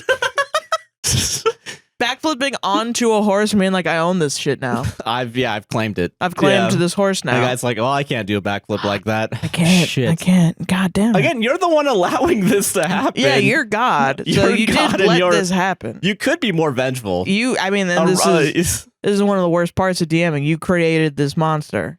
This backflipping monster. Yeah. I want to give the players a memorable situation that can be solved or enhanced with a backflip. Do any of you have any experiences where a backflip has been the solution to a problem? Okay, real quick, for your bard character Yeah. that you want, what Put bard him in a character do you want? circus. Boring put him in a answer. circus, yeah, Boring what about- answer, put him in a circus. Do you want the bard player that does all the backflips, or is 24/7 horny, derailing everything Yeah. so he can fuck any hole in any wall that he can find? I do think it's funny, the fucking part of D&D, as long as everybody's down, and also where you're not really describing, because my personal boundaries are you don't describe the sex. You know what I Rolling mean? for, okay, are we doing this under the sheets or above the sheets? Nat 1, it's on the floor. Going on the floor. That's a nat 1? That's nat a 1. nat 20 in this house. Why don't we do it in the fucking road? You know what I'm saying? What the No frick one up? will be watching us. Sorry, but yeah. But as long as everyone consents. Yeah, as long as everyone consents, I mean, whatever. I think that's okay as long as it's like, I don't know, it's not boring. Yeah, right. Like if he's can like, understand ooh, that. big puddle of slime, I want to get all up in that slime. That's funny to me. It's a little funny, yeah. As long as it doesn't make everybody uncomfortable. Yeah, which I think is Um, important. Or like literally a hole in the motherfucking wall. Like there's no one on the other side. It's just a hole in the damn wall. Yeah. I'm gonna fuck this wall, baby. Or like Rick and Morty, I'm gonna fuck this whole planet. That shit's funny. Yeah, it's funny, yeah. I think it's funny. Yeah. I think it's funny. No, I'm not disagreeing with you here, But Sarah. no, I would rather have a backflipping bard. Well, yeah, I Yeah. agree with that. I bring this up because I have a warlock who does a lot of. He's not proficient in acrobatics at all, which is really funny. Yeah. But he does a lot of cartwheels, and it's Yeah. awesome. It's fucking awesome every single time. No, yeah. I'm sure other people at the table are like, he's backflipping. Or he's I can cartwheeling I'm willing again. to bet that there's a point where it gets annoying. I'm That never. being said, you did only say 6 times that you could recall, and D&D is like a 4-hour game every Yeah. week. So that's not a lot of backflipping. Yeah. How long you been at the table? I That's don't my think they're question. complaining. They want more backflips. Oh, okay. Yeah. How do I encourage them to keep backflipping. backflipping? Circus is the boring answer. Yeah. I don't know. I think anything where you're gonna be like, we're gonna have to jump. You know what I mean? There's a bunch of continuous throwing poison darts in this hallway. Somebody has you on the edge of a cliff. And you have to backflip to hit the edge of the cliff where someone put a baton there, and then Yeah, you gotta hang. you gotta hang while you throw the banana peel onto the cliff, and then you backflip out under. Give him a rod, a movable rod, like I gave Gatorade. Yes, yeah, It'd be like that one instance that we need to animate where, okay, this is what happened, everybody. yeah. Okay, so my Gator character, Gatorade. So yeah, this is an animal-based character. There's a warlock that's a cowboy duck, which is the cartwheeling character I mentioned before. There's a rogue that's an octopus, and Josh was playing a gator Fighter, I think. And this is like an actual. These are not humanoid. They're actual animals, Yeah. and they have D&D level powers. Is the idea of the thing. Okay, so the rogue octopus was going to come down a chimney. Great start. Going to come down a chimney and then like rush out at an orc that was like looking, or like some sort of goblin, some sort of hobgoblin on patrol, right? An ogre. Yeah, there were a bunch of ogres on patrol. This is like huge, beefy boys that are hard to kill. Yeah, and this octopus came down this chimney, flew at this ogre, and like went around him in his face, or like either. I think he sprayed ink at him or something. Oh, probably, yeah. Something to blind him in some sort of way. And I think he like wrapped around his face and then started stabbing him in the back. Yeah. And while that happened, I think he sort of muffled his screams so that he died just like silently. Yeah. But then as that happened, Gatorade and Dusty Jones, which is the name of the cowboy duck. Yeah. Dusty Jones flew up into the rafters and had his two pistols, his dual wielding pistols, while Gatorade used his immovable rod to get the jump, I think. Yeah, you had gone into like this archway or something. Yeah. You had done a acrobatics, like strength acrobatics jump to flip yourself onto this rod, but to make yourself like vertical. Yeah. With your jaws. Yeah. And then when a bunch of ogres came in to see what the ruckus was, they saw an octopus on the ogre on the ground. Dusty Jones, nat 20, shot one of them dead, and then you did a backflip, flipped over and chopped the other one's head off. Yeah. And it was like all this happened within like maybe 12 seconds. Yeah, like two rounds tops. of combat.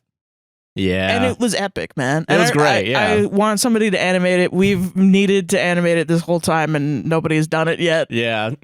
It's fucking awesome. I will say, you showed me a TikTok, I think, yesterday. That was how do you want to do it? I want to put some flavor on this. I mean, don't you want to put a little bit of flavor on it? I think, I think kickflips are easy flavor. Yeah, I think that's an easy flavor to add. Call me Gordon Ramsay because I'm about to cook. That's such a good TikTok. But yeah. Was the guy complaining? Maybe I know missed the he wasn't tone. complaining. Okay, he's asking for more ideas. For on how more to ideas. backflip. Okay, sorry. Okay, I've said this I now don't know 3 why. times. I'm so sorry. No, I it's really. okay. That's awesome. Sorry. Yeah.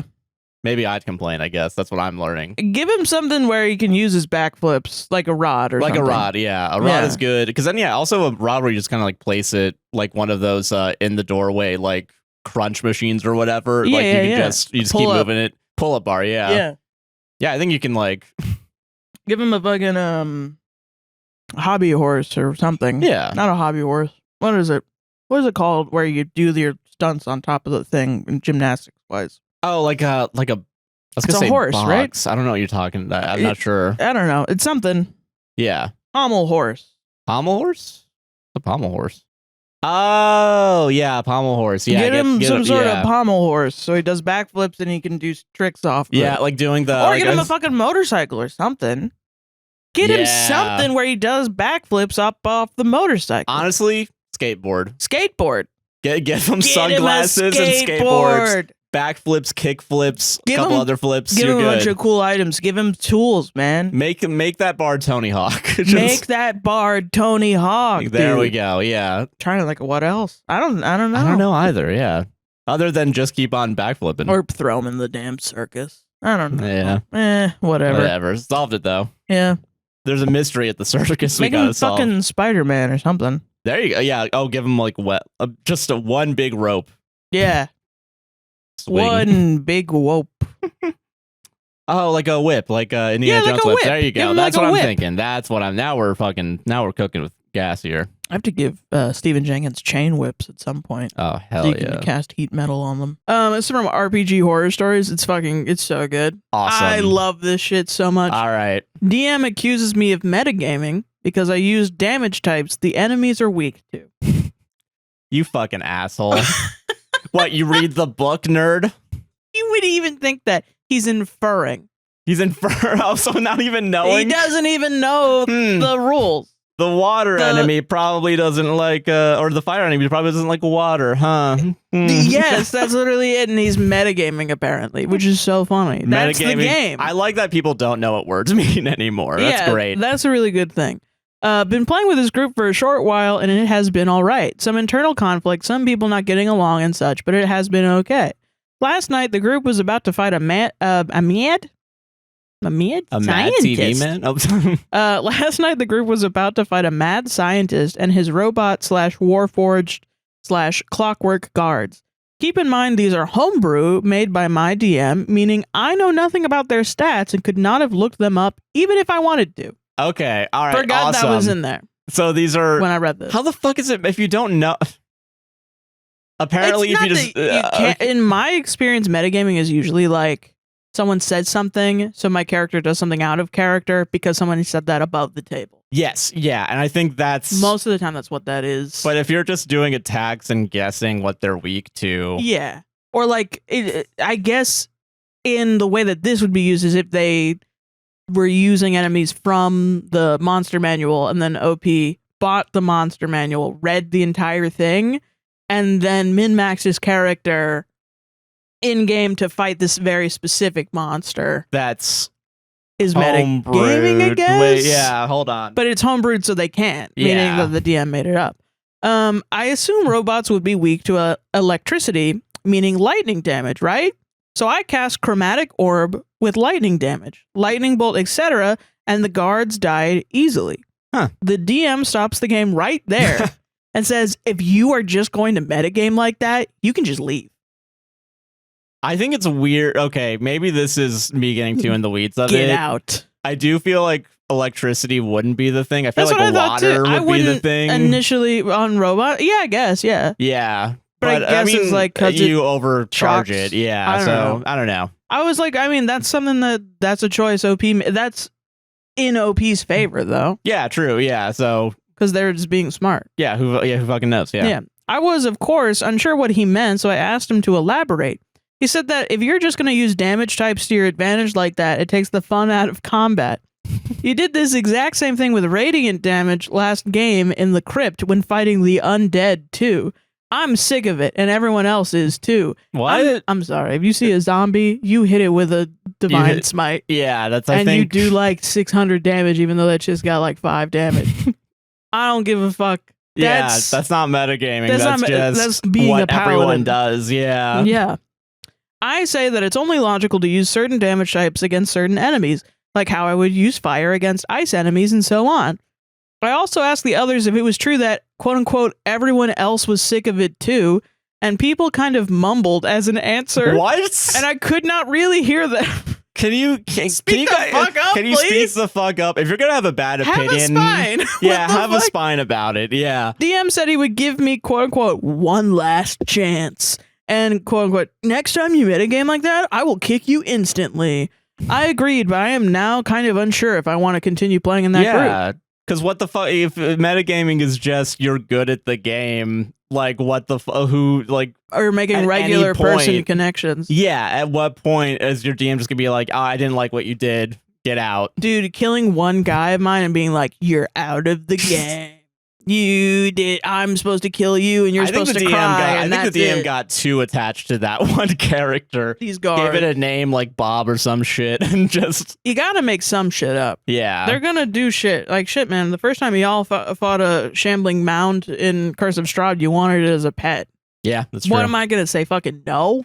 Yeah. Well, that's a great way to get a bunch of people new to D&D into playing. No, you can't do the thing you want to do. In your imagination? In your imagination? No. No.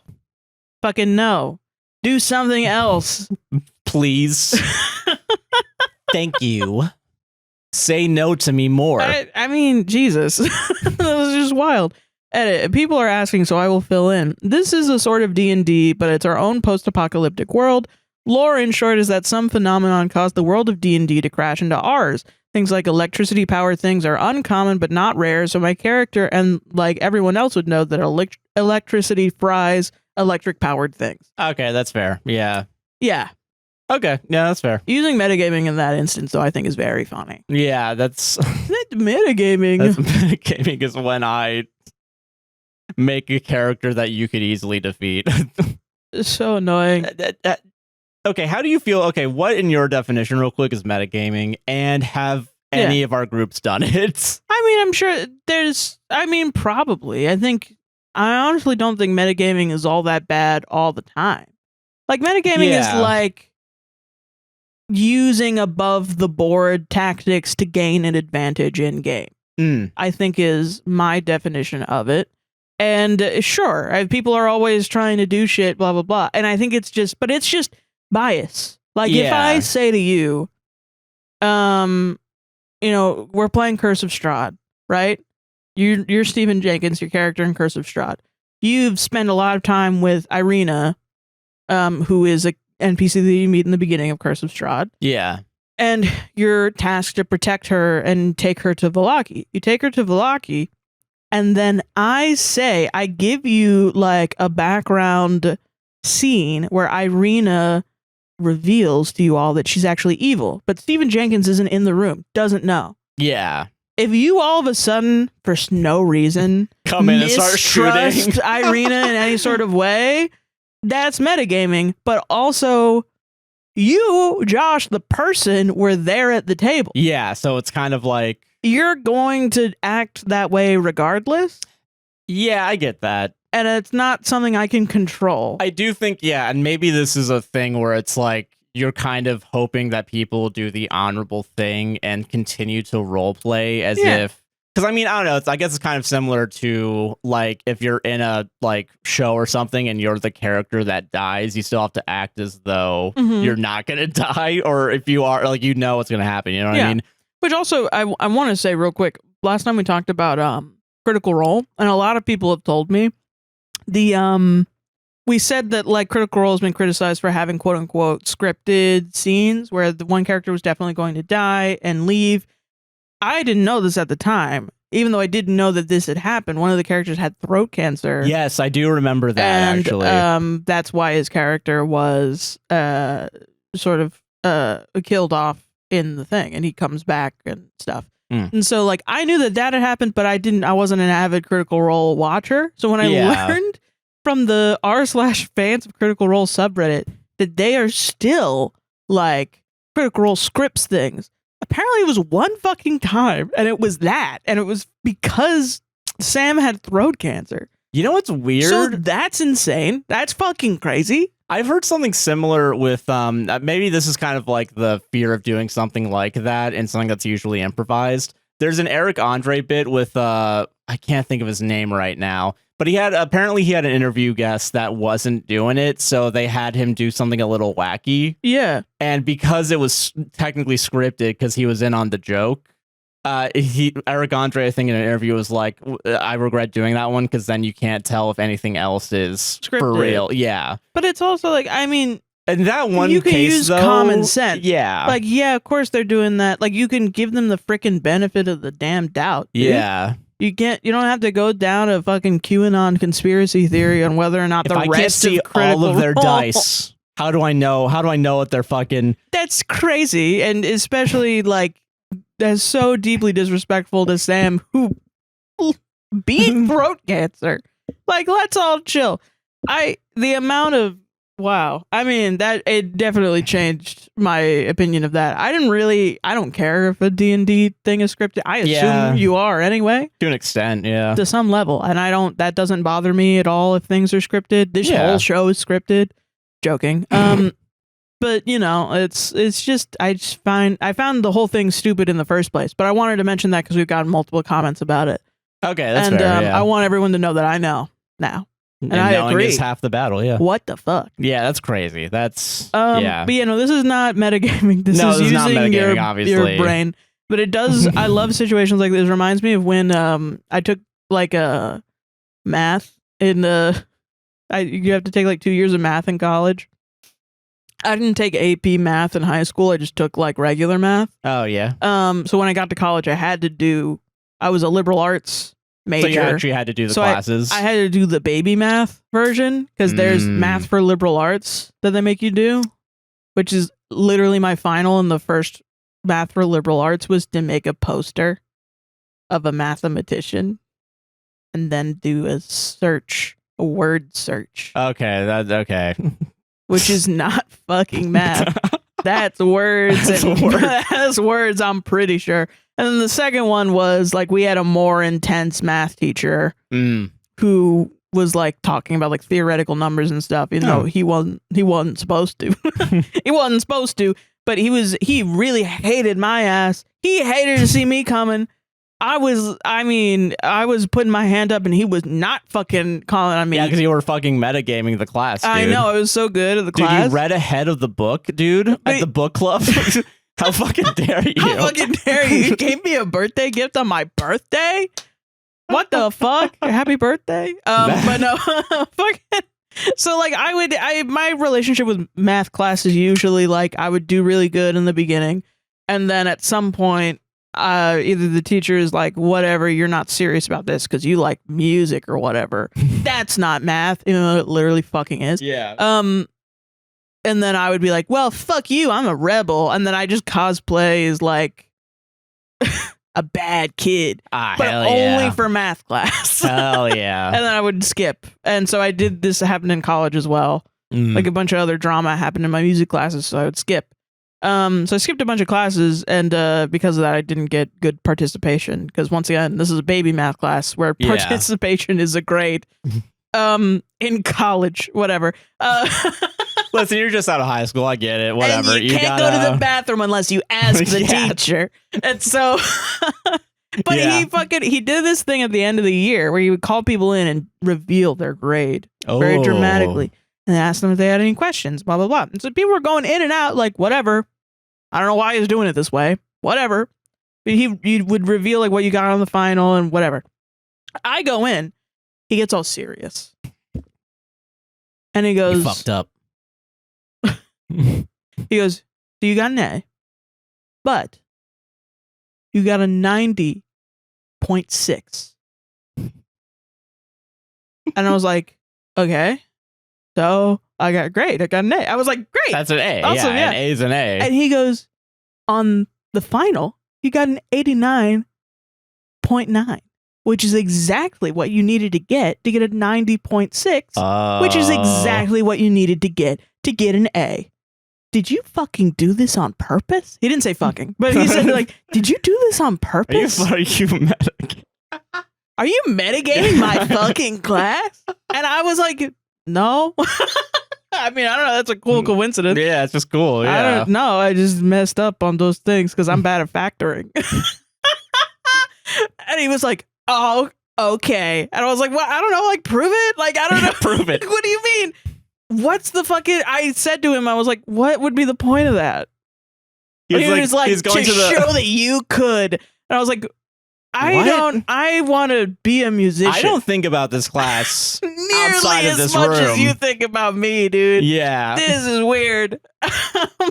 He's going to the security office like, hey, can you get all the security footage of every Tuesday, Thursday for the past 18 weeks? And he sees me with my friend who's crying like, I want to die. And I'm like, let's go get ice cream, bitch. I'm blowing off my math leaving class. to get the fucking test answers.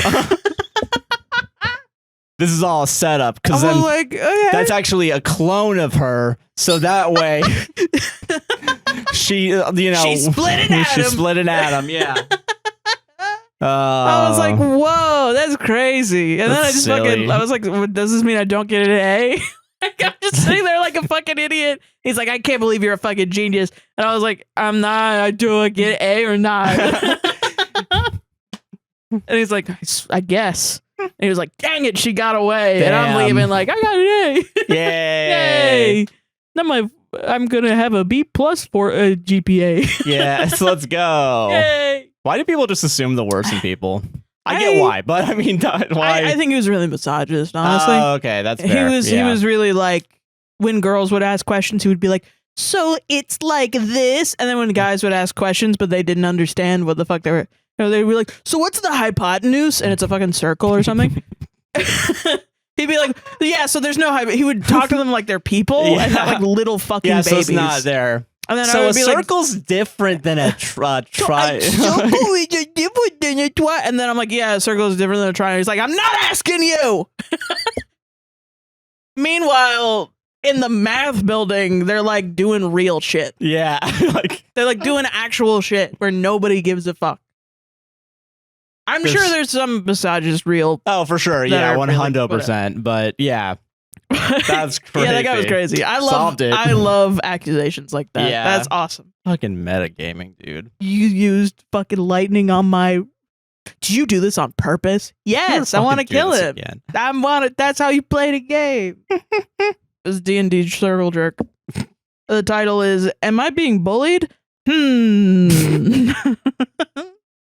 We should put more like vocal sounds in the titles of our I want to know if we're being contemplative, things that make you go I also want to if you're angry you should put like a grr. Yeah, I like or that. if you're frustrated like a ah.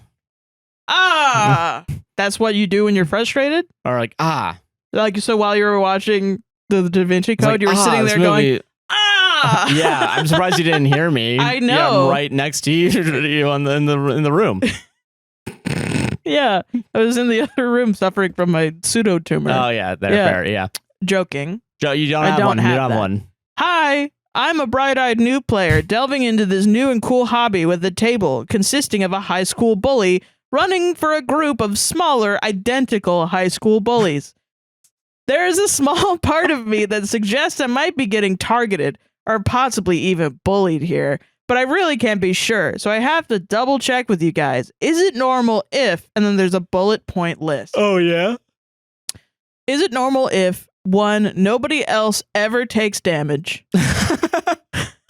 Yeah, okay, all right. 2, enemies teleport to me and cause me to explode instantly. 3, there is a house rule to rebalance spellcasters that makes it so when I, the only caster in the entire campaign ever, casts a spell, I explode instantly. Well, that's just a balance. Yeah, Yeah. So that's not really targeted. Me lighting a torch, parentheses, I don't have dark vision, end parentheses, causes the natural gases to ignite, parentheses, I explode instantly, end parentheses. Me asking how to make characters has the GM make me explode instantly. Everyone else has stats over 20. The other players are asking the GM to enable PvP so they can turn on me and make me explode instantly. This feels realistic because I feel like a high school bully table would only think this is the one way you can hurt someone on, and this actually has happened somewhere. Yeah, I like the B plot that they're not even that creative. Yeah, they're really kind of. I'm kind of desensitized to the explosions, honestly. Yeah, is this okay to ask? I hope this post doesn't make me explode instantly.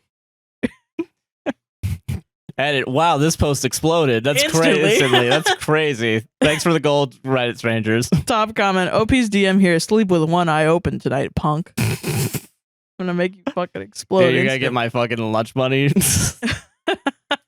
Dude, that's so good. Yeah. That's so fucking good, actually. I will say I'll use this silly post as an opportunity for you to be straight with me, Jack. Okay. You are a fighter, and I do fight you a lot because you have the highest AC, and I don't want to kill anybody. Do you ever feel like I'm targeting you unfairly? Not in a way that doesn't make sense. Because when I do the most damage, I get a bunch of people being like, "Take that fucker out first." Right. Yeah. Yeah. And we'll get the scraps later. And you're usually at the front too. Yeah. Yeah. Even though I'm not the leader of that particular campaign for sure. Yeah. Yeah.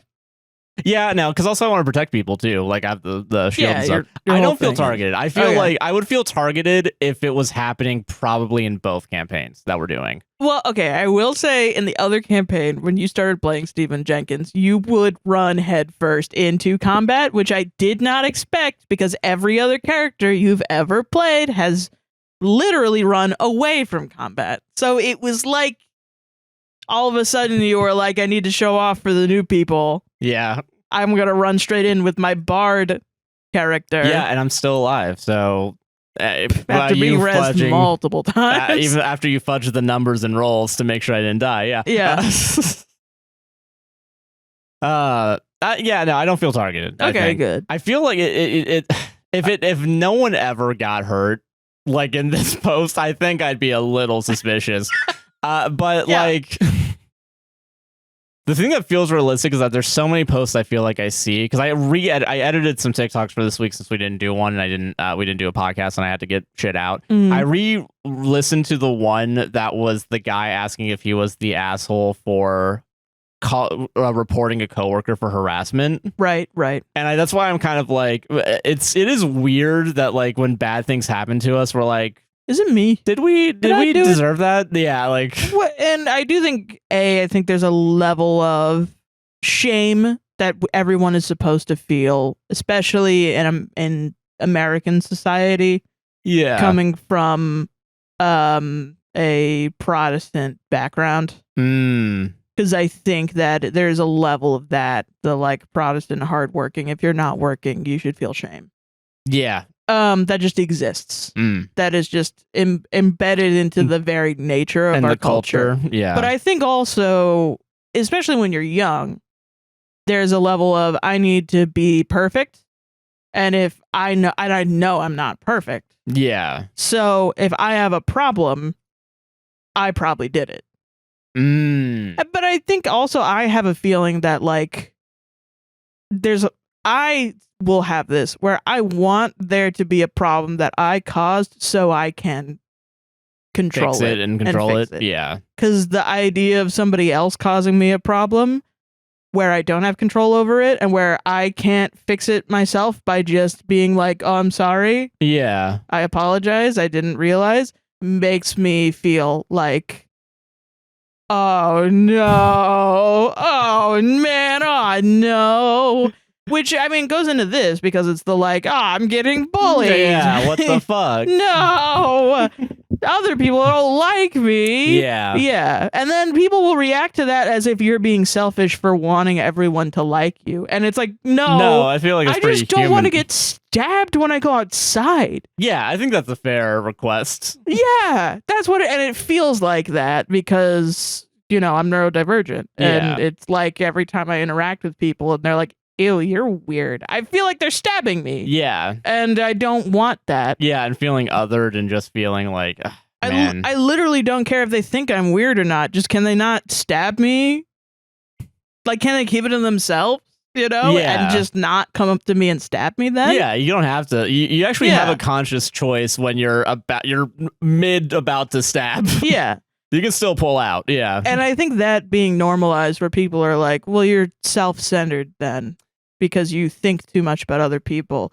I feel like that kind of victim blaming, because I think there is a real space for that. No, yeah, I agree. But I think it's usually used on neurodivergent people that are talking about I also being bullied, think the demonization, because I remember this when I was growing up, and it's still there, but like the demonization and like the watering down of narcissism as a term that we would use on other people. Now that I'm thinking about it, just selfishness. When it's like it's a personality thing. Yeah. It's a thing that you can't control. No, yeah. And it's it's still hard to like get out of that like horrible mid 2010s like language about it. But still, like I feel like that's also part of it. I think like people that seeing someone want to do something for themselves, and then some other asshole being like, "Oh, you fucking narcissist."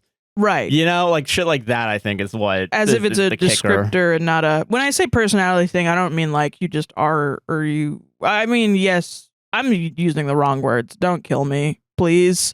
But like a therapist, a psychologist is the person that decides whether people are narcissists or not.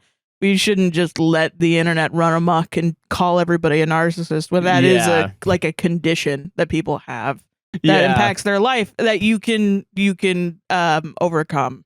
Yeah. By going to therapy and things like that. And there are many people online that are, yes, I've been quote unquote diagnosed. I have narcissistic personality disorder. I have it. And I go to therapy and I try not to hurt people every day, but I am a narcissist and people demonize it all the time. And I think that's fucked up. Yeah. Yeah. No, it's a complicated thing. Yeah. Yeah. But no, I get that. Mm-hmm. But yeah, no, I think it's like, just selfishness, I guess, is what you think you're being selfish when I think that's what creates people like this. And now I think it's so funny with AI stories. Yeah. People will be like, really? This is fake. You really think you're the asshole in this situation when you're literally being abused? Yes. Yeah, have you never been abused? Yeah. That's like the most common thing that happens to victims. When you're abusing someone, you kill two birds with one stone. You abuse the person and also make it seem like they think it's their fault. Yeah. I mean, how many abusers turn around and say, no, you're being abusive and you should, I don't know, go die or something. Yeah, you should feel bad. And apologize to me, actually. Yeah, exactly. Yeah. You know, it happens all the fucking time. So, I mean, I don't know. I think that's when people say this is fake about stories like that, that's what pisses me off. Yeah, I think that's where you're kind of like, okay, calm down. Like, you obviously do not know anything about an abuse framework. And I only know it from being in a abusive framework in that I was a victim. So I'm not even a professional. I just have first-hand experience. Yeah, and that's where you're coming from. Yeah, and I have just tried to navigate my life, but just random people are like, not real, fuck you. Yeah, you're the ones that are building it. Yeah, and you're the ones that build the framework. Me. Yeah. Yeah. That sucks, man.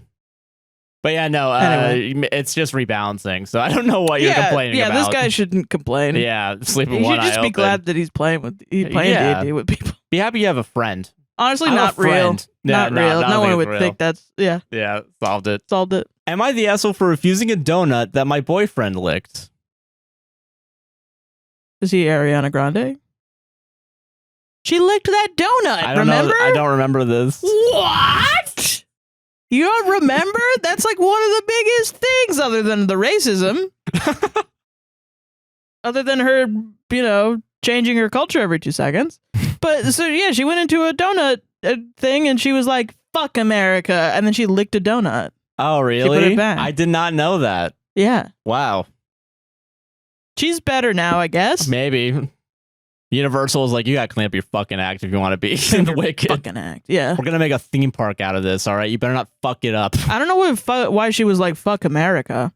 I don't know, yeah. But it's more like fuck Duncan. I get why she was like, fuck America. But like, you're fucking over Duncan. Yeah, I don't know why. I don't know if it was a Duncan. I might have just had a Duncan at school. I don't think it's going to be a Duncan. Ariana Grande walking to a Duncan in Boston. Fuck you, Dunkin' Donuts.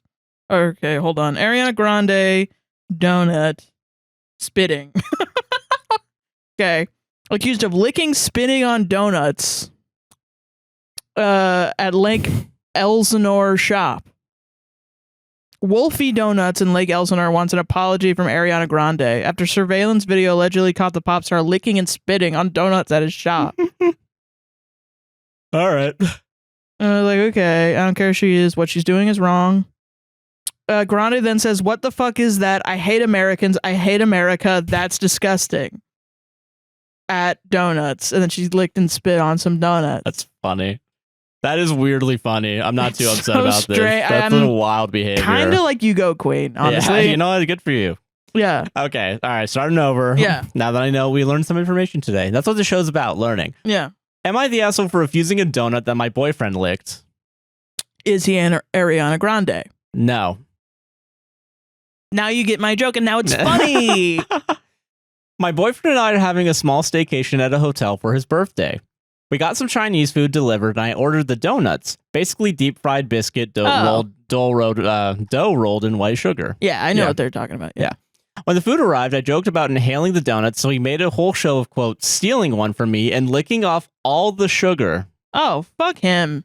I'm laughing up a storm when he hands it back to me, and then I get confused. He said he didn't actually want to eat it, so he was giving it back to me for me to eat later. I just wanted all the sugar from it. Is he my brother? Because my brother would do this. We're in Atlanta. I'm sorry. Oh, okay, yeah, that's my brother. I laughed and said, ew, no way. I'm eating the new ones. This made him quiet. What? We spent a couple minutes eating in silence before I spoke up and tried to clarify that I just would prefer to eat a new donut with sugar and isn't sticky with saliva. What? He said that we have swapped all kinds of saliva, and it hurts that I'm acting as if he's too disgusting to share food with. Talking about? What are you talking about? I don't know. What are you talking about? I took the donut and put it back in the box, but it's pretty much too late. The night has most likely been ruined as he's still quiet hours later, and nothing I'm saying or doing is helping lift his mood. Am I the asshole for not taking back the donuts? You're the asshole for dating a 2-year-old. I can't imagine taking a donut, licking all the sugar off of it, and then being like, you think I'm disgusting. Who are you? We get donuts a lot. I feel like even if I licked a donut regularly as a joke, like it's still a little donut. That's my donut from here on out. I'm claiming that donut. I don't give a fuck about your spit or your cum or your blood. I don't care.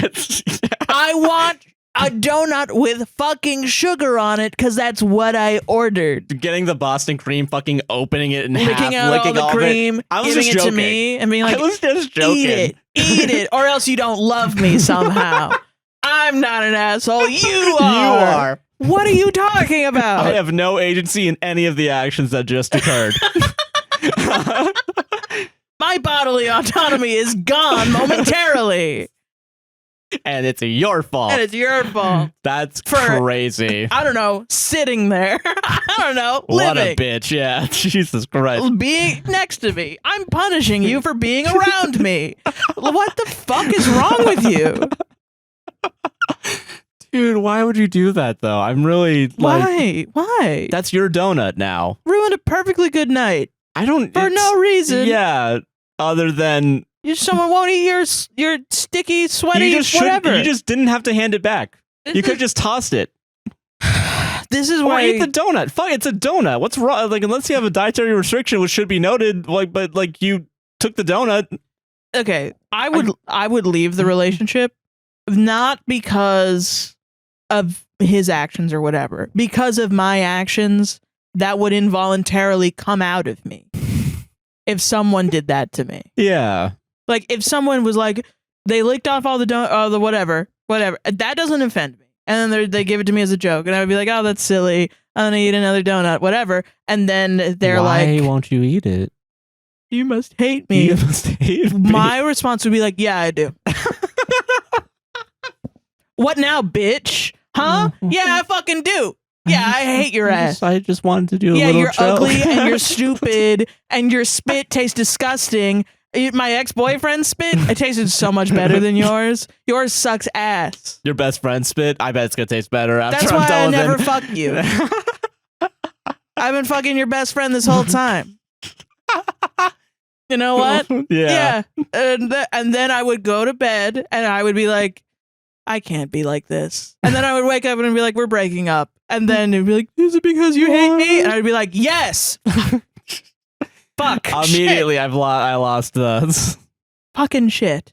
I would I would turn emotionally abusive. Like, I wouldn't be able. It's like a faucet that I'm constantly holding closed, and it's like somebody else is like, here, let me break it for you. Let me turn it on. Here's a baseball bat. And I'm like, no, please, no, don't. I'm trying to be nice all day long, and you're just ruining it for me. Baseball hat hits.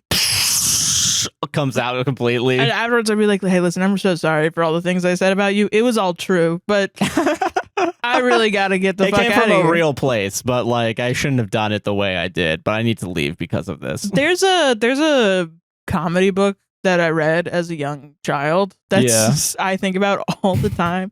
And I think I don't know who did it, but I forgot this, but it was like people would write in and they would ask for advice from comedians, and the comedians would write back, and it was published in this big book. Oh, really? And we both read it, I think, or I had it, and maybe you wanted to read it. I don't know. The only book that I know we both read is This Is a Book by Dimitri Martin. Yeah. But I don't know if this was a bit in the book. No, it's not. It's a different book, because I remember both of them. But this was one where it was like a guy wrote in and was like, "Hey, I am always worried that my girlfriend's cheating on me. How can I get over this insecurity of my jealousy?" And it sent it to a comedian. And the comedian responded back with, "Sorry, it's so hard for me to respond with your girlfriend's lips wrapped around my cock." She's doing such a good job, too. I think about it all the time. It's one of the funniest things. All written out, like... She said she's never done this to you either. She's only done it to me, which is crazy. But it's just this like malicious, like, yeah. Oh my god! That's really Why good. would you be so vulnerable to someone? Yeah, like this that you hate. Why would you, if you hate someone, why would you be so vulnerable to emotionally manipulate them? When I could just turn around and be like, you know what? Kitty gloves are off. Yeah, I fucking hate you. Yeah. Oh, yeah, are you insecure? Oh, no. Oh, no. I bet you can go to sleep tonight, pussy. And then you're like getting the rolled up the street, you're getting like dude bro-y. Like, just mean. And that's why I don't talk to those people. I gotta decide whether or not that gets censored. Fuck me. The whole thing should be censored. Yeah. Just your track too, not even mine. Just like, whoa. Pew, whoa, wee. What the fuck? What are you talking about? No, literally, yeah. Yeah. No, yeah, not the asshole. That's a crazy thing for someone to do to your donut. Insane to do. For no reason. And honestly, just for your cortisol levels, you should leave this relationship. That shit I think sucks. it's over. This staycation is over, dude. Yeah, the staycation, the relationship is gone. Going to the fucking Aventura Hotel. We're like looking about Universal and like me getting like, You're disgusted by me. Why are you disgusted by me taking out all the berries from the gelato and just licking them up and putting them back in? Because you did a disgusting thing. That's why you're disgusting. That's why I think you're disgusting. What? Yes, you're disgusting because you did a disgusting thing and you won't take accountability. You don't take accountability for your actions like a child, like a small child. No, that's not sexy. No, I don't want to fuck you now, you ridiculous person. All right, solved it. That's so I'm a grown-ass woman. Why would I want... I didn't realize how funny that one was until I read it out loud. It's just ridiculous, yeah. Why? He got silent. Why make yourself... Oh, fucking asshole, pussy, dumbass bitch. Oh, man. Lord. I become like a creature. Yeah. Just a hateful creature, ready at any moment. A full moon outside, fucking the full moon being licking a donut completely. Full moon donut fever, you know? I seem corporeal. I do truly seem like it, but really the boundaries are wafer thin. And someone just has to be moderately annoying, and then I turn into...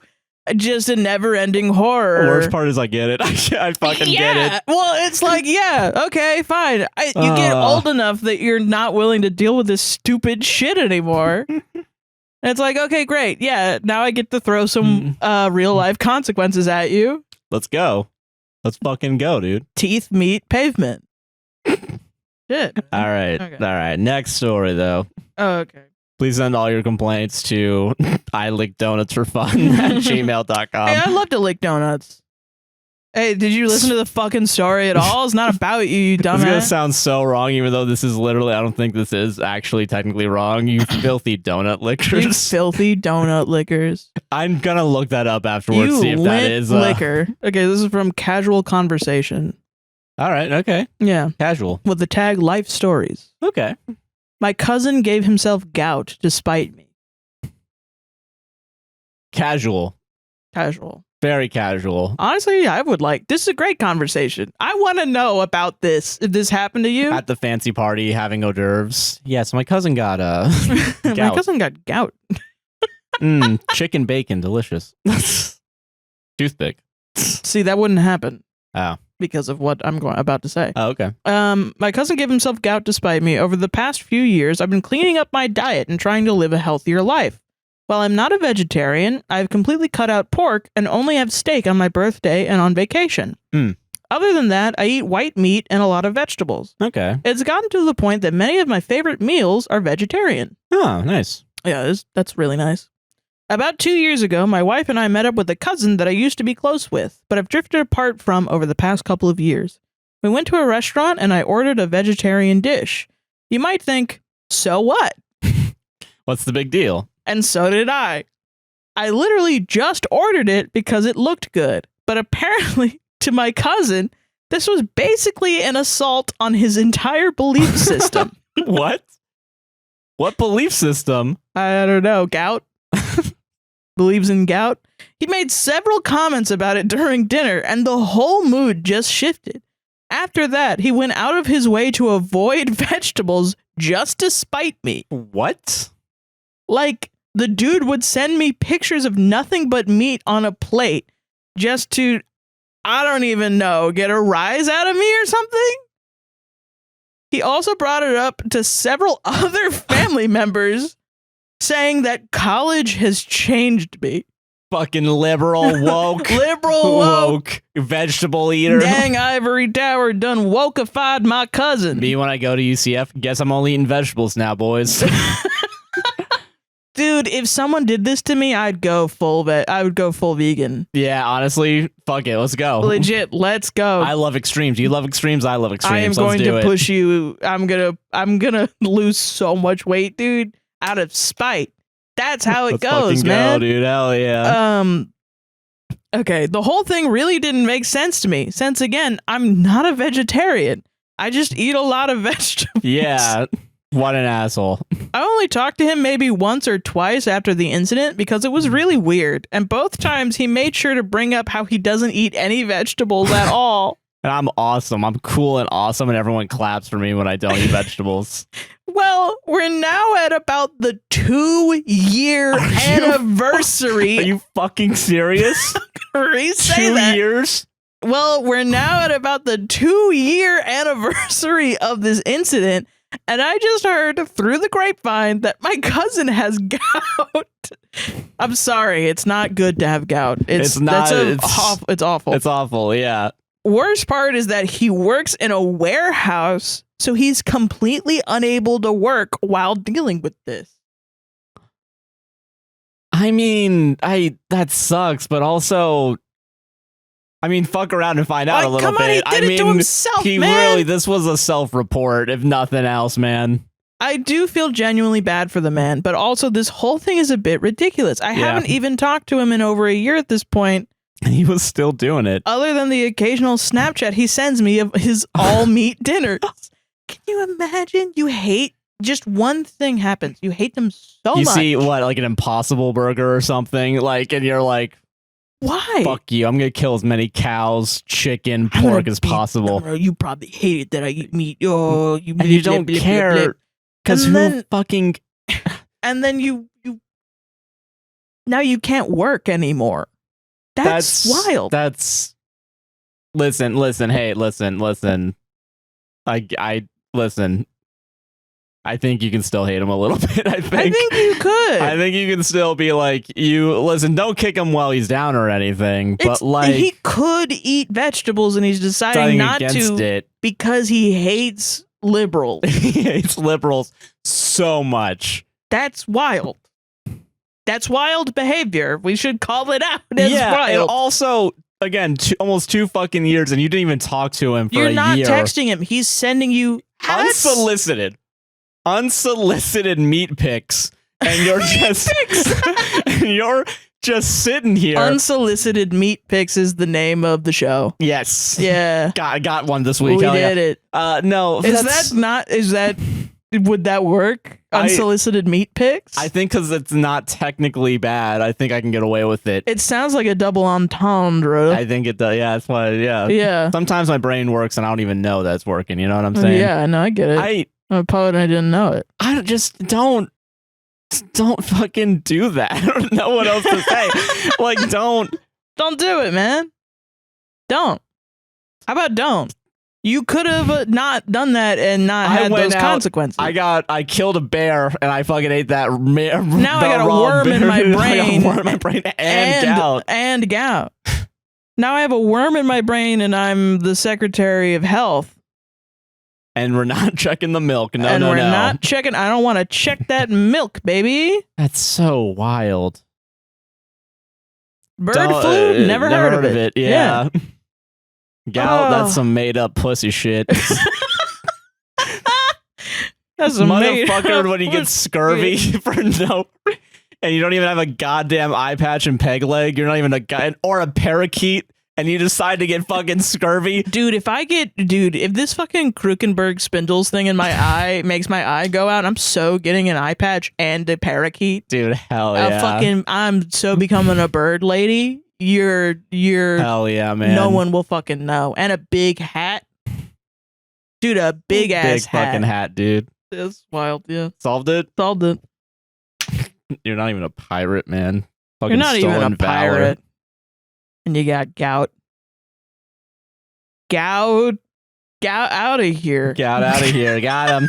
Dude, fucking got his ass, stupid. Dude. That's dumb. Am I the asshole for sneaking vegetarian food into my father-in-law's meal? Not vegan, vegetarian. You mean vegetables? Me when I see a carrot in my stew. Fucking vegetarians. Not a throwaway, but a private because my fiance knows my main. My fiance, 23 male, and I, 23 female, plan to get married in October of this year. I'd like to start off by saying I'm not looking to end my relationship with my fiance. Okay. We didn't ask. I'm a vegetarian, my fiance is not, nor are his parents. This has never been a problem for me, or him, or his mother. But my father-in-law has always been weird about it. For example, whenever we all go out to eat, I order something vegetarian. He always gives me weird looks. He also always tries to convince me to eat meat, saying things like, "You're really missing out. You know you want some of this. Fuck off. Yeah, this fake meat will never be better than the real thing," etc. Your penis?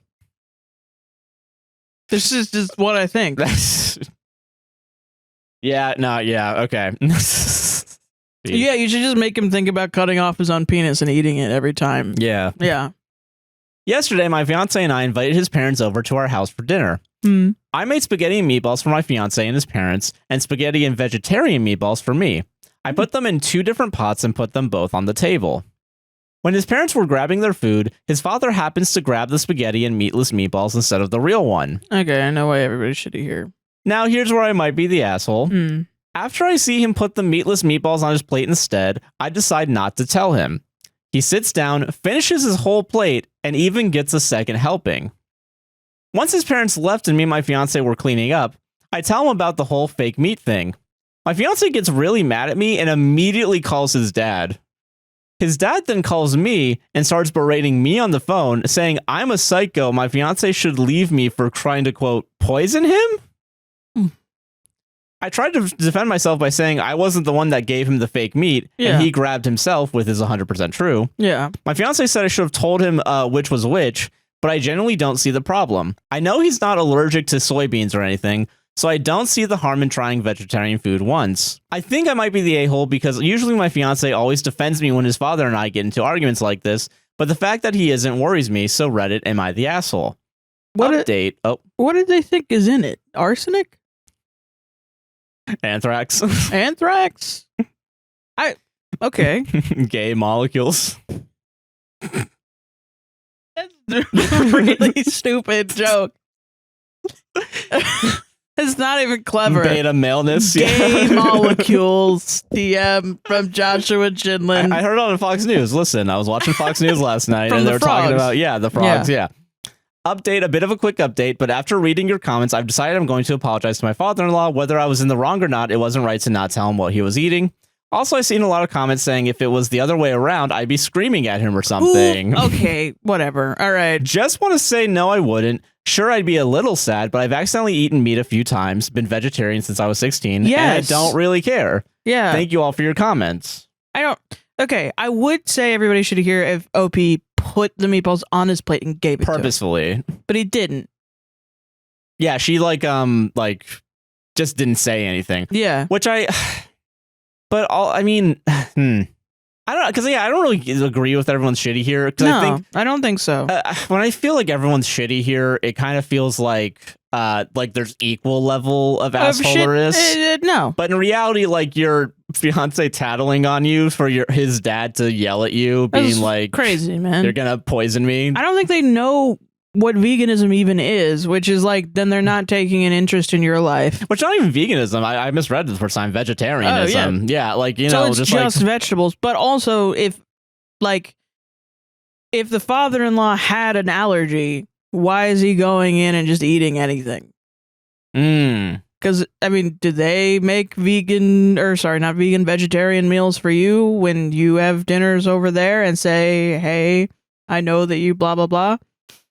I have an allergy, so I'm going to have this and that. Or, yeah, like... No, it's not equal? Okay.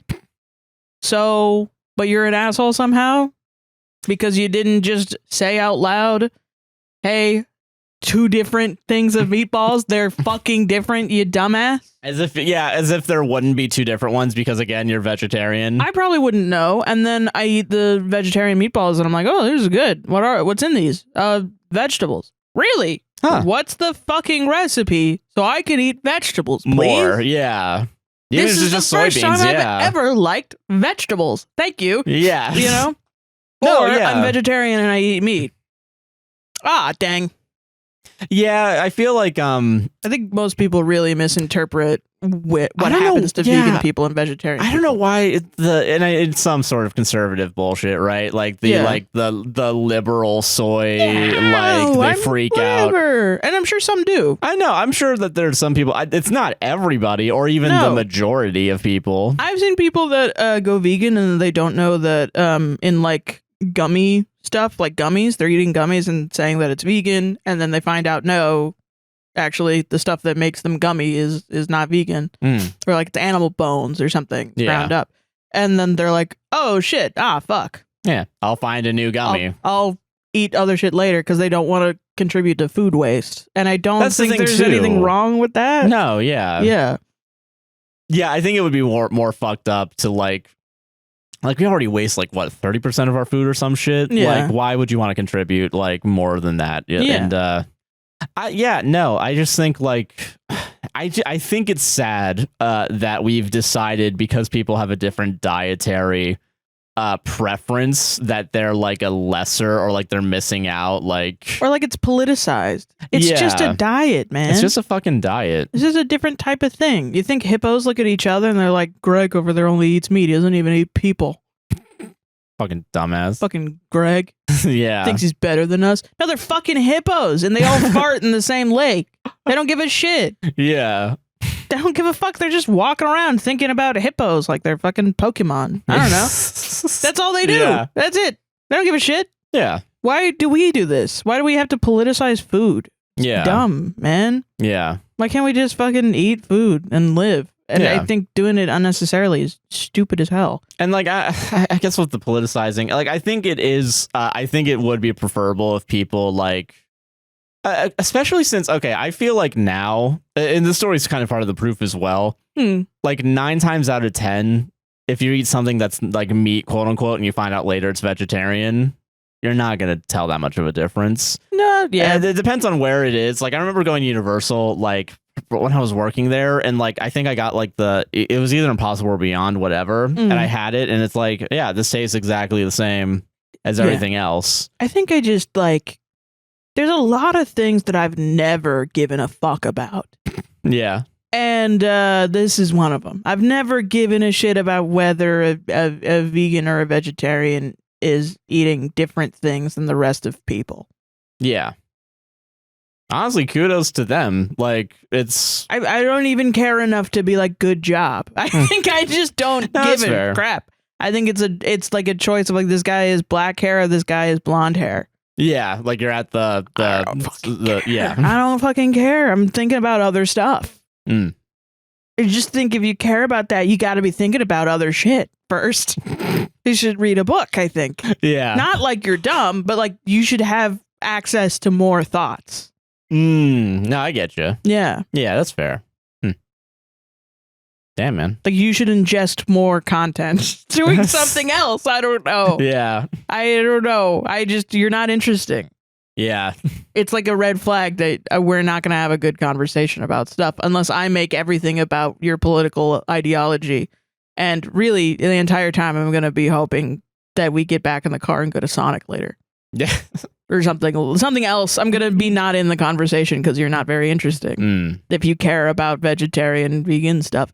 Unless, I mean, you know, I've grown up and I'm like, okay, yeah, I care about like the beef industry and stuff the like environment that. is my thing too. I mean, about people that are like, oh, vegetarian, blue-haired liberal. No, yeah, which is still a prevailing thought for some reason. It's weird. Well, you know, it's the right-wing push. Yeah.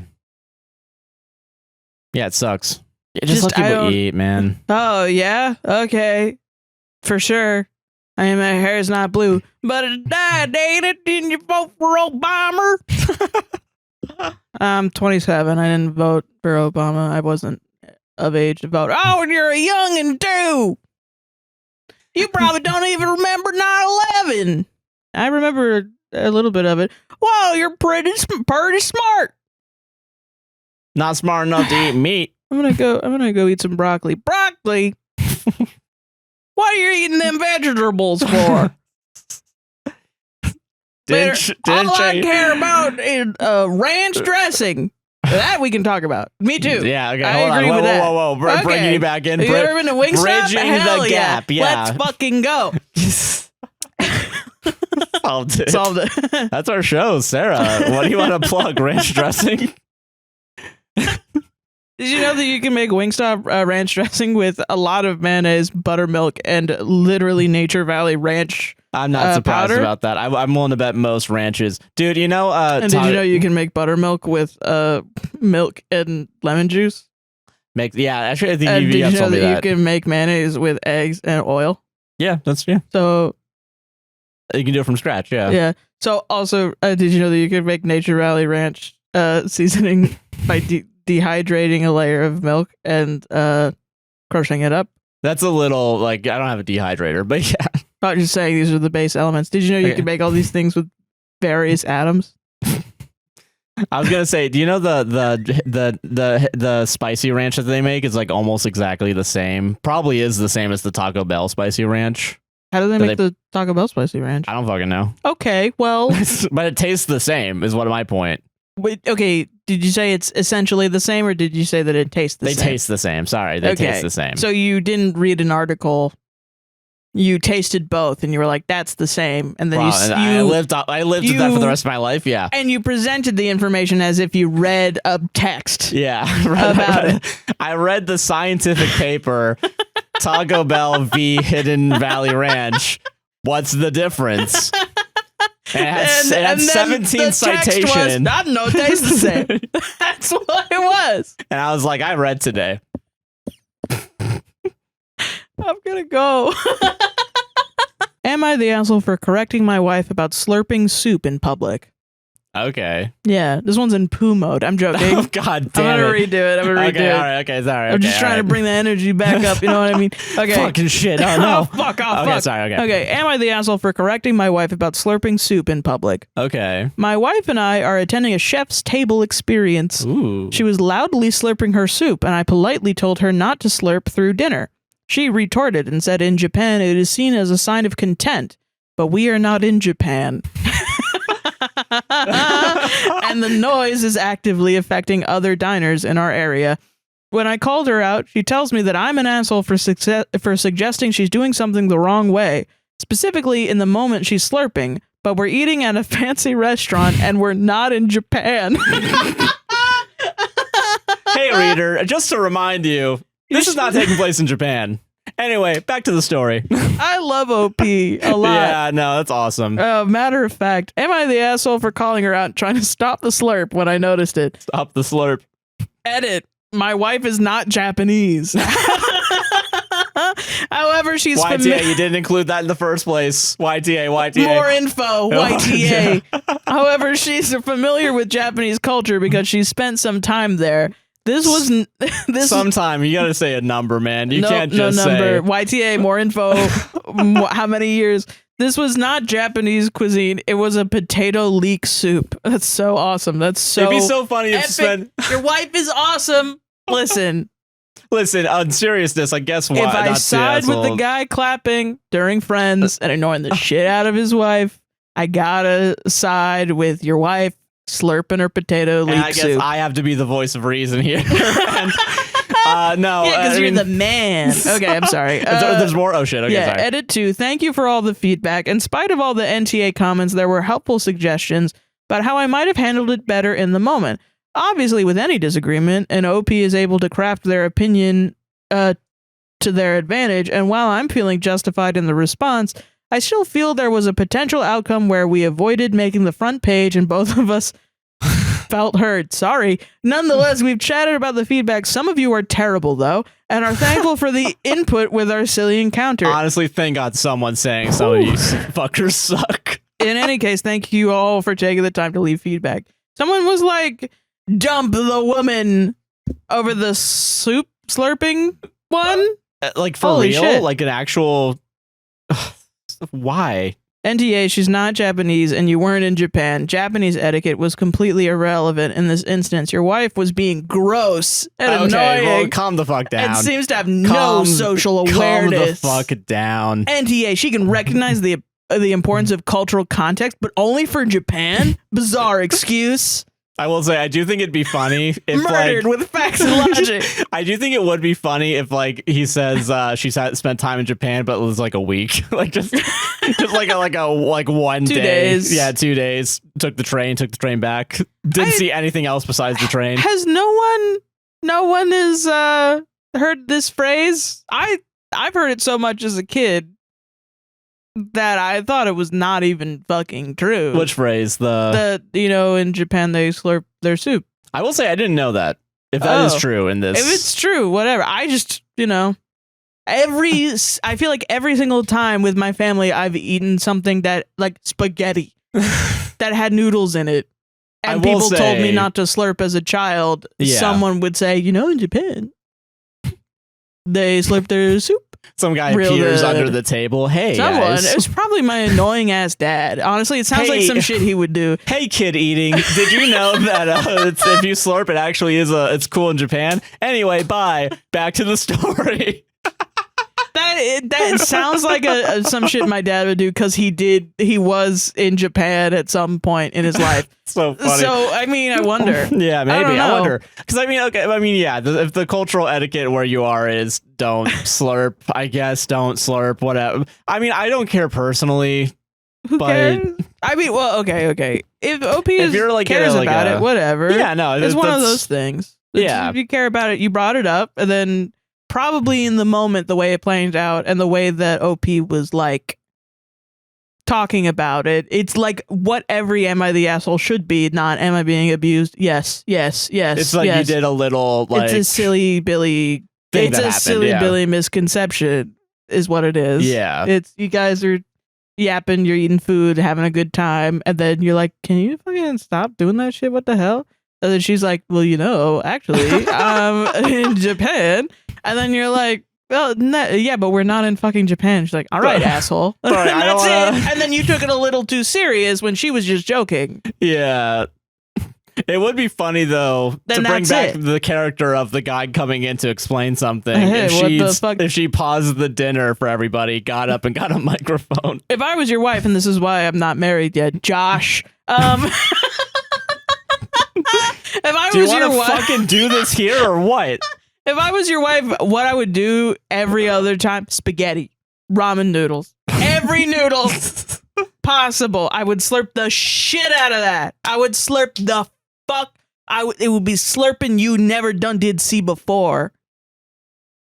The most slurpage you've ever seen. You'd be like, she doesn't even do that to my dick. She'd be slurping on that noodle. She doesn't even do that shit to my dick. What the hell? Where is this? I would slurp the shit out of that just so I could bait you into being like, can you shut the fuck up? Yeah. So I could be like, did you know? In Japan. Just so I could hear you say, well, we're not in Japan, are we? Like, Yeah. I want that so bad. That shit is so awesome. Right. But that's so why funny. that's why I'm not with a person like that. Because I would annoy the fucking shit out of them. No, I get it. Yeah. Solved it. I'm gonna say not the asshole. Not the asshole. Not the asshole. I don't think so. I don't think so either. I Yeah, mean, the no boundary. asshole here, I don't think. Okay, fine. That's fair. Yeah. I mean, if she was disturbing other people. Yeah, kind of, yeah. a little bit. I don't know. Asshole is like a strong word, I think. Just, I don't know. Yeah. All right. Something else. I'm a podcaster. Hey, everybody. Words guys. and stuff. Just real quick, just letting you know I'm a podcaster. Anyway, I'm back a to the show. professional. Am I the asshole for leaving my girlfriend at a restaurant because she ordered the same meal as me? Parentheses again. Man. So I, 32 male, have this weird thing about food. I get really excited about trying different dishes, and part of that joy is ordering something unique when I go out to eat. My girlfriend, 28 female, has this habit of ordering the exact same thing I do almost every time we go out. Not similar, the exact same thing. Oh, that's real. At first, I brushed it off. Whatever, maybe she just likes my taste in food. But after like the 7th or 8th time, it started to get under my skin. I'd say, I think I'll try the chimichurri steak. Is that how you say it? Chimichurri? Chimichurri? I think so, yeah. Yeah. And she'd go, oh yeah, me too, after I said it. Every time. Okay, I'm going to tell you why she does this after you're done. I think I have an idea why she does this, yeah. I assume you do this as well. Yeah, me? Yeah, Yeah. me too. Yeah. Yeah. I've even lightly brought it up before, like, hey, you should try something different. Then we can share and try both. But she always says she just wants whatever I'm having. Last week, we went to a new spot I've been hyping up for weeks. I looked at the menu in advance. Yes, I'm that guy. And I was ready for the specific crispy duck bowl. I mentioned it while we were sitting down. And sure enough, she goes, oh, that sounds good. I'll get that too. I just froze. I didn't say anything. The server came, I ordered, she repeated it verbatim. I excused myself, walked outside, and just sat in my car for a few minutes. So you never talked to her about it? You just had a blow up? Or you said it once like, hey, you should get something else, and then she was like, I just like getting what you get. But that's not a That's not really not a a talk, talk. yeah. The idea that, again, I wouldn't get to try two different things and that I was about to have the exact same meal sitting across from me like a mirror, it just set me off. So I drove home. Wow, man. Didn't say anything. I texted her a few minutes later and said, I'm sorry, I needed some space. She was pissed, said I embarrassed her and made her look stupid sitting there alone. I get that, and I apologized the next day.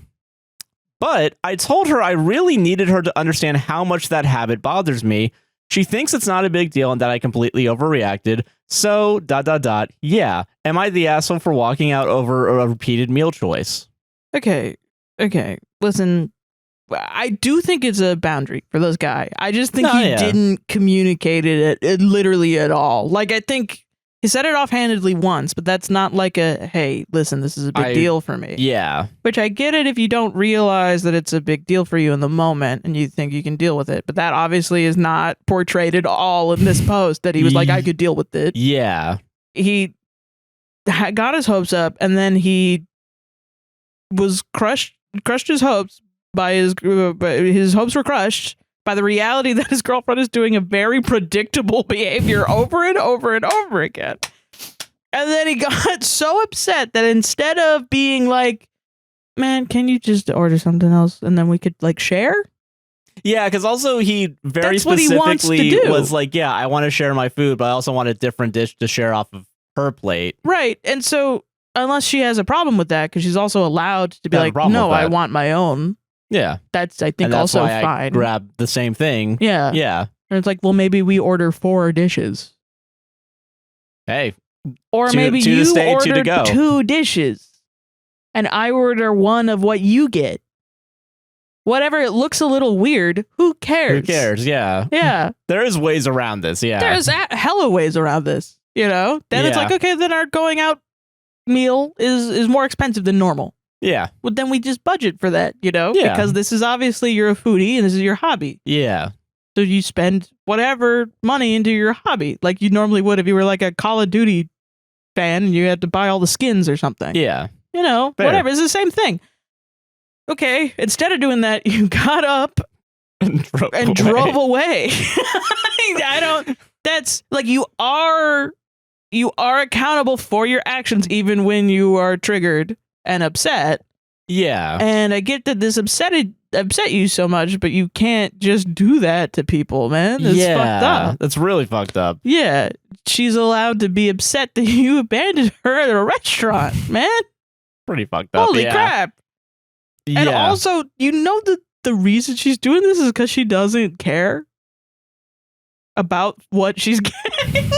Like, for me, when I'm at a restaurant, Mhm. I hate thinking about food and what I'm going to eat and what's coming up next. I get it. I get it a lot. And it's progressed to every single meal. When you make me breakfast, I'm like, hell yeah. Recently, I've started making my breakfast because we were eating cereal a lot and it wasn't Filling you up. filling me up. And Yeah. I would be out by lunch and it was really not good. Yeah. So I started making my own breakfast and I actually kind of enjoyed it. But I'm gone back to, please, Josh, could you please just make me egg? Make me egg, please, Josh. I need egg. I need Yeah. egg, please. But I've also taken the initiative to boil eggs and then been like, I'm just going to eat a boiled fucking egg. Yeah. But that's not a fucking meal. I'm not putting it on a plate and like making it good and getting excited for a boiled egg. I'm like, you know what? I'm going to pop a damn boiled egg in my mouth. And I'm going to sit down. I'm going to play Yeah. Blueprints for 7 hours. Yeah. Because that's what I want to do. I don't want to worry about, oh no, it's food time again. Ah, shit. Dude, I wish I was like a pig eating out of a trough of just whatever is the most nutritional value for me. I wish I could just eat Soylent. Just a cube of calories and nutrients. That fills me up. It fills me up. I don't care. It tastes fine. It tastes acceptable. I don't give a shit. Oh, what do you want for dinner today? Whatever is easy. Whatever is easiest. I don't want to make it. I don't want anything specific. And very rarely I'll have like Taco Bell. But even then, Taco Bell is not because I want Taco Bell. It's because it's easy.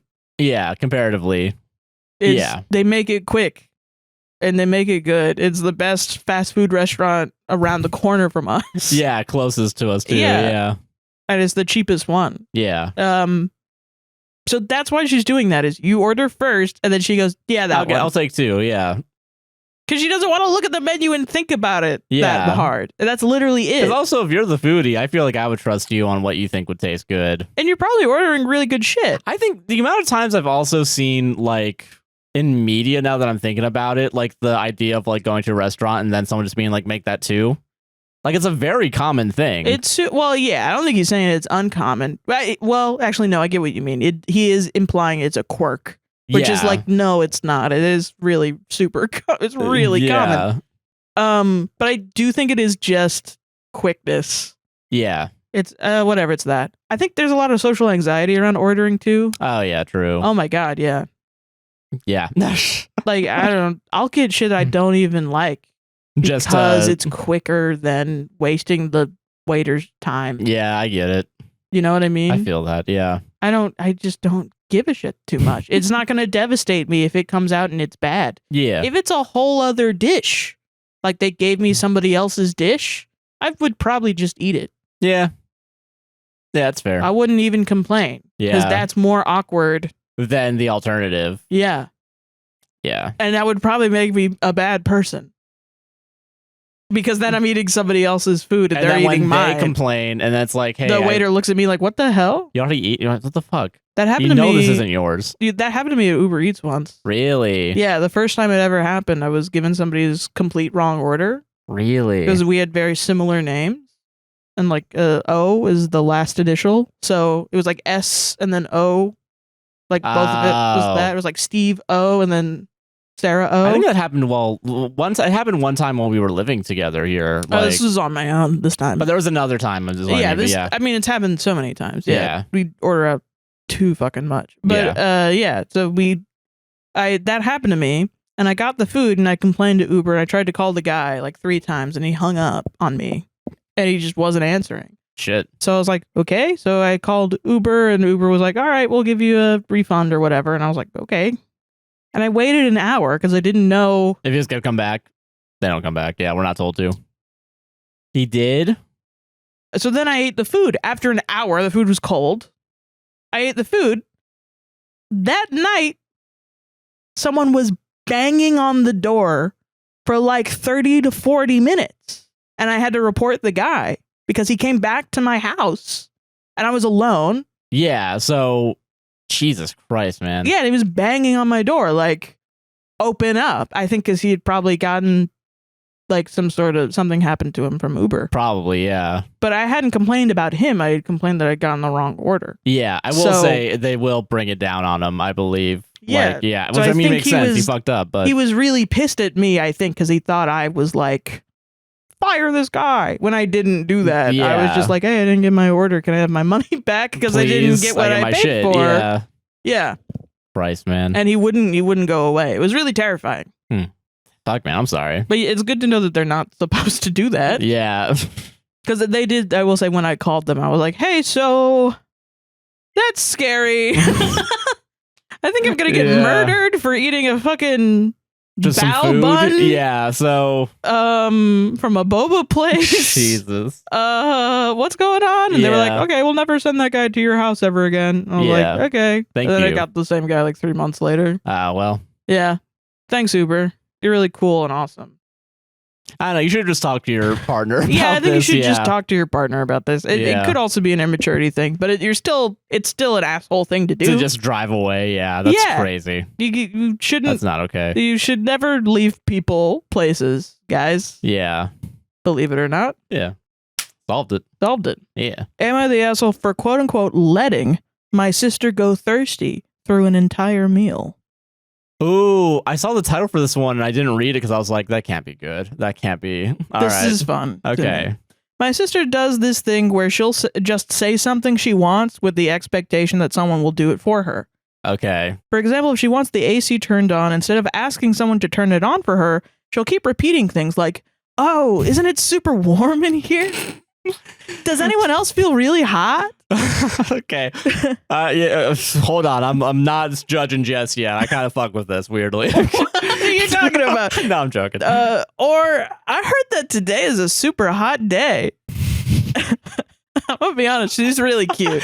That's really funny. But after the 5th time, I'd Yeah, I be like, get it. fucking do something about it, please. I think I would just be like, you're silly Billy, aren't you? Yeah. And if someone asks her if she wants the AC on, she'll reply with, no, I'm good. But if you're hot, then you should turn it on. All right, now fuck this person. That's the most annoying Love shit. her This is the so most much. annoying shit on the planet. She's so fucking Holy funny. shit, man. If she's like, you could do this as a comedy bit, it would still get annoying. Yeah. But it would be so funny. It would be funny. Yeah, it is funny. Oh, man. Jesus. Anyways, last weekend it was my birthday, so my family went out to celebrate. During the meal, she kept making comments implying that she wanted another cocktail, but wouldn't order it. Is that, That's so funny. Is this the princess treatment that everyone's talking about? That would be awesome. I don't think it is. I think that's just abuse. But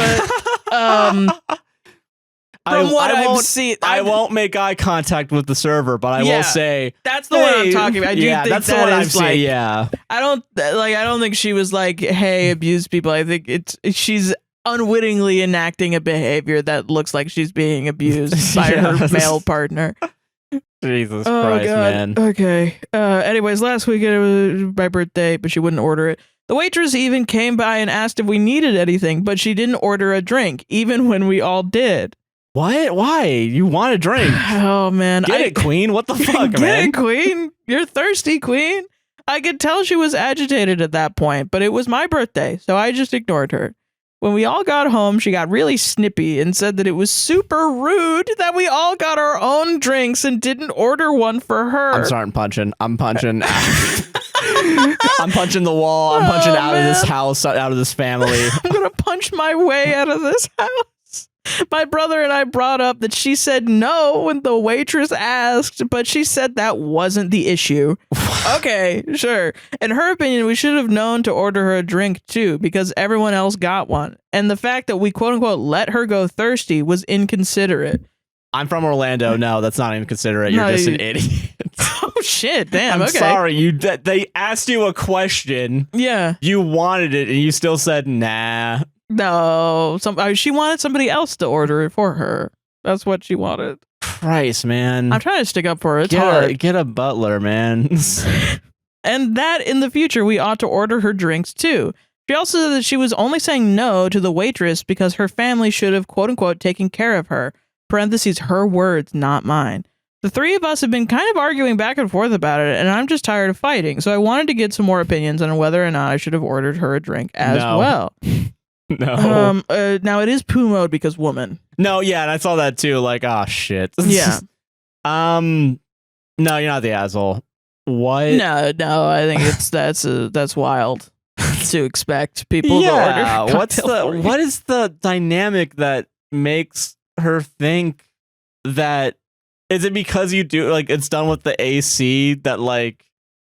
What? Okay, what is the? I don't know the mindset. I guess it just doesn't compute to me. I don't know either. Honestly, I'm not the type of person that would understand this. I wonder if there is something in childhood or something that demands this behavior. Like maybe you're selfish for saying what you want. Maybe you know. That's fair. Maybe okay, maybe something like that. But I don't know. It's not in the post, so it's like hard to tell. But I'm very once again neglect. Yeah. So I had to go and get it. So I don't have a problem saying, I want this. Yeah. Sometimes I'll be like, can I have it? Because I grew up without a lot of stuff. No, yeah. But it's not like I want other people to say it. For you. Unless she's like, maybe she wants to be taken care of more, but it's not like, that's not her family's job. But is that, I mean, like a cocktail, it's not your family's job to do. If you're on like a date, maybe. Yeah, but even then, I advocate for communicating. Yeah, what you want. I think you should have a level of independence that you're comfortable with. Yeah, because like your family should take care of you in that like they should support you. Yeah, that's actually like that's what I think most family dynamics are. Is like emotional support, sometimes like financial or like some sort of like physical support, but people aren't mind readers, and you shouldn't like force them to go through. You shouldn't test them. You know what I mean? Shouldn't be like, oh, I'd love another cocktail. I would fucking love another cocktail. Please give me a cocktail. Though I love it. You're being a little cutie pie, but you're annoying as shit. Hey, do you want a cocktail? Nah, I'm good. Yeah, it's the no that really pushes it over. Like, okay, come on. Well, are you expecting like one of your families to be like no? Hold on, boundary. I'm gonna cross your boundary. Hold on a second. That's wild. I know what you actually want. Yeah, no, that's not okay. Yeah, because then what? No means something. Yeah. If you say no, I'm gonna assume. Oh, you actually don't want anything. Yeah. Okay. No, you answered the question. No. Fuck this. No, you shouldn't. No, you can't be doing this. Yeah. At least when somebody is like, I feel like you can do that, the initial thing. Yeah. And then when somebody is like, do you want this? You should just say yes. Yeah. You should be okay to say yes. Then it's fine. Maybe a little frustrating to me. Yeah. But it's not so bad. Yeah. At the worst, it's like a little annoying. It's not the end of the world. No. But if you're going to get aggravated later. Why didn't you overstep my boundaries? I should be able to come into your office while you're working. Yeah. And tell you, hey, man, it's just hot in here, isn't it? Do you want me to get off my call to change the AC? Yeah. I mean, no, I wouldn't ask that. But I mean, if you think that's a good idea. Hopefully this is a one-time immature thing. Yeah, I hope so. Yeah. Like her getting snippy. It doesn't sound like a one-time immature thing. Like it's a repeated behavior. But the snippy part. I hope that's just a I blow hope up. I hope so too. You know, and she gets better. Yeah. Because damn, man, I don't know. It sounds like she's trying to get attention from a different source than should be. You know what I mean? No, I can understand that. Like maybe her needs being anticipated from a partner. You can't do that with family though. Yeah. You know? Yeah, I get that. Damn, man. I even don't like that, honestly. Like with family. I know like your parents will sometimes be like, do you want this? Do you want this? Do you want this? Do you want this?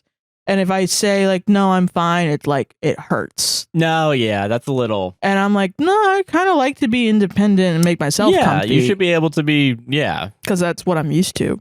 But I've learned to just be like, yeah, I'll take that. Yeah. You know? I get it. And that was from a fear of like, if I make myself too comfortable in a house, I'm going to be called selfish. You know what I mean? No, I understand that. So, no, yeah, maybe there's something else going on. I agree with that. That's so... I mean, you're not making the waiter's job easier. The waitresses. No, that's also frustrating as well. That's another part of it. That's funny. Christ. Solved it? Yeah. Solved it? Fucking... At least she didn't blame the waiter. That would have been... Oh, man. That is good. That's when the fighting words come out. Am I overreacting? My mother-in-law threw out my sourdough starter. No, you're not. That's a living thing. She killed your pet. That's a pet. I had a sourdough starter that was about 7 years old and was taken from a discard of my grandmother's starter, so it's old and sentimental. It should be tried for murder, neglect. I've kept it alive through some really tough times for me. My mother-in-law came around to babysit my daughter, who is 8 months. She napped most of the time she was here. My mother-in-law graciously did a few loads of washing and cleaned our kitchens and floors. I was, and still am, very grateful. I thanked her profusely. Once my mother-in-law had left, I noticed the starter jar had been cleaned. I checked around hoping she'd maybe fed it and put it in a clean jar. Oh, God. This wasn't the case.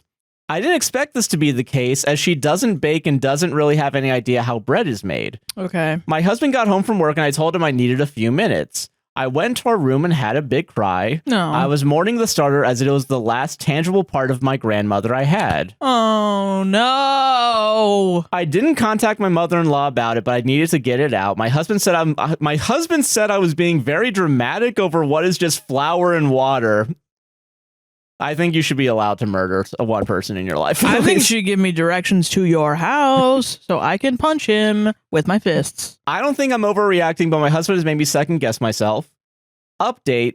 Actually, I don't know if the update was here when I read this. Oh. Thank you, everyone, for the comments. My husband is getting a lot of well-deserved snark. Good. After I called him out on being an arse, he did apologize and take the baby out so I could have some time to myself. Oh. He returned home with some starter from his friend's wife, who he remembered I gave some to a few years ago. It's alive! And a 5-kilogram bag of my favorite flour. Oh, nice.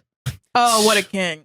To my horror, oh no, he called his mom to explain what happened, and she was very apologetic as expected. Oh, good. She's turned up here, not unexpected. She was invited this morning. She killed it again. I'm finishing the job. It comes from the shotgun to shoot the jar. Just fucking.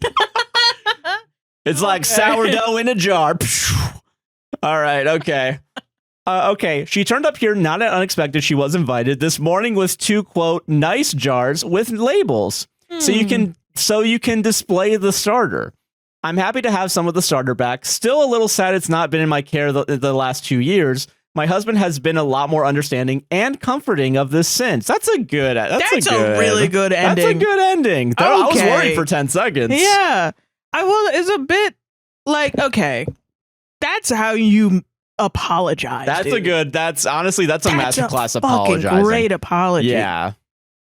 Also amazing that he remembered about the starter being given to someone. That's pretty cool. That's how you prove that you are a caring husband. Yeah. That's the value of paying attention to your wife. Is oh shit, hold on. I think I can do an operation. My mom fucked up. All right, hold on. I got you, fam. Okay.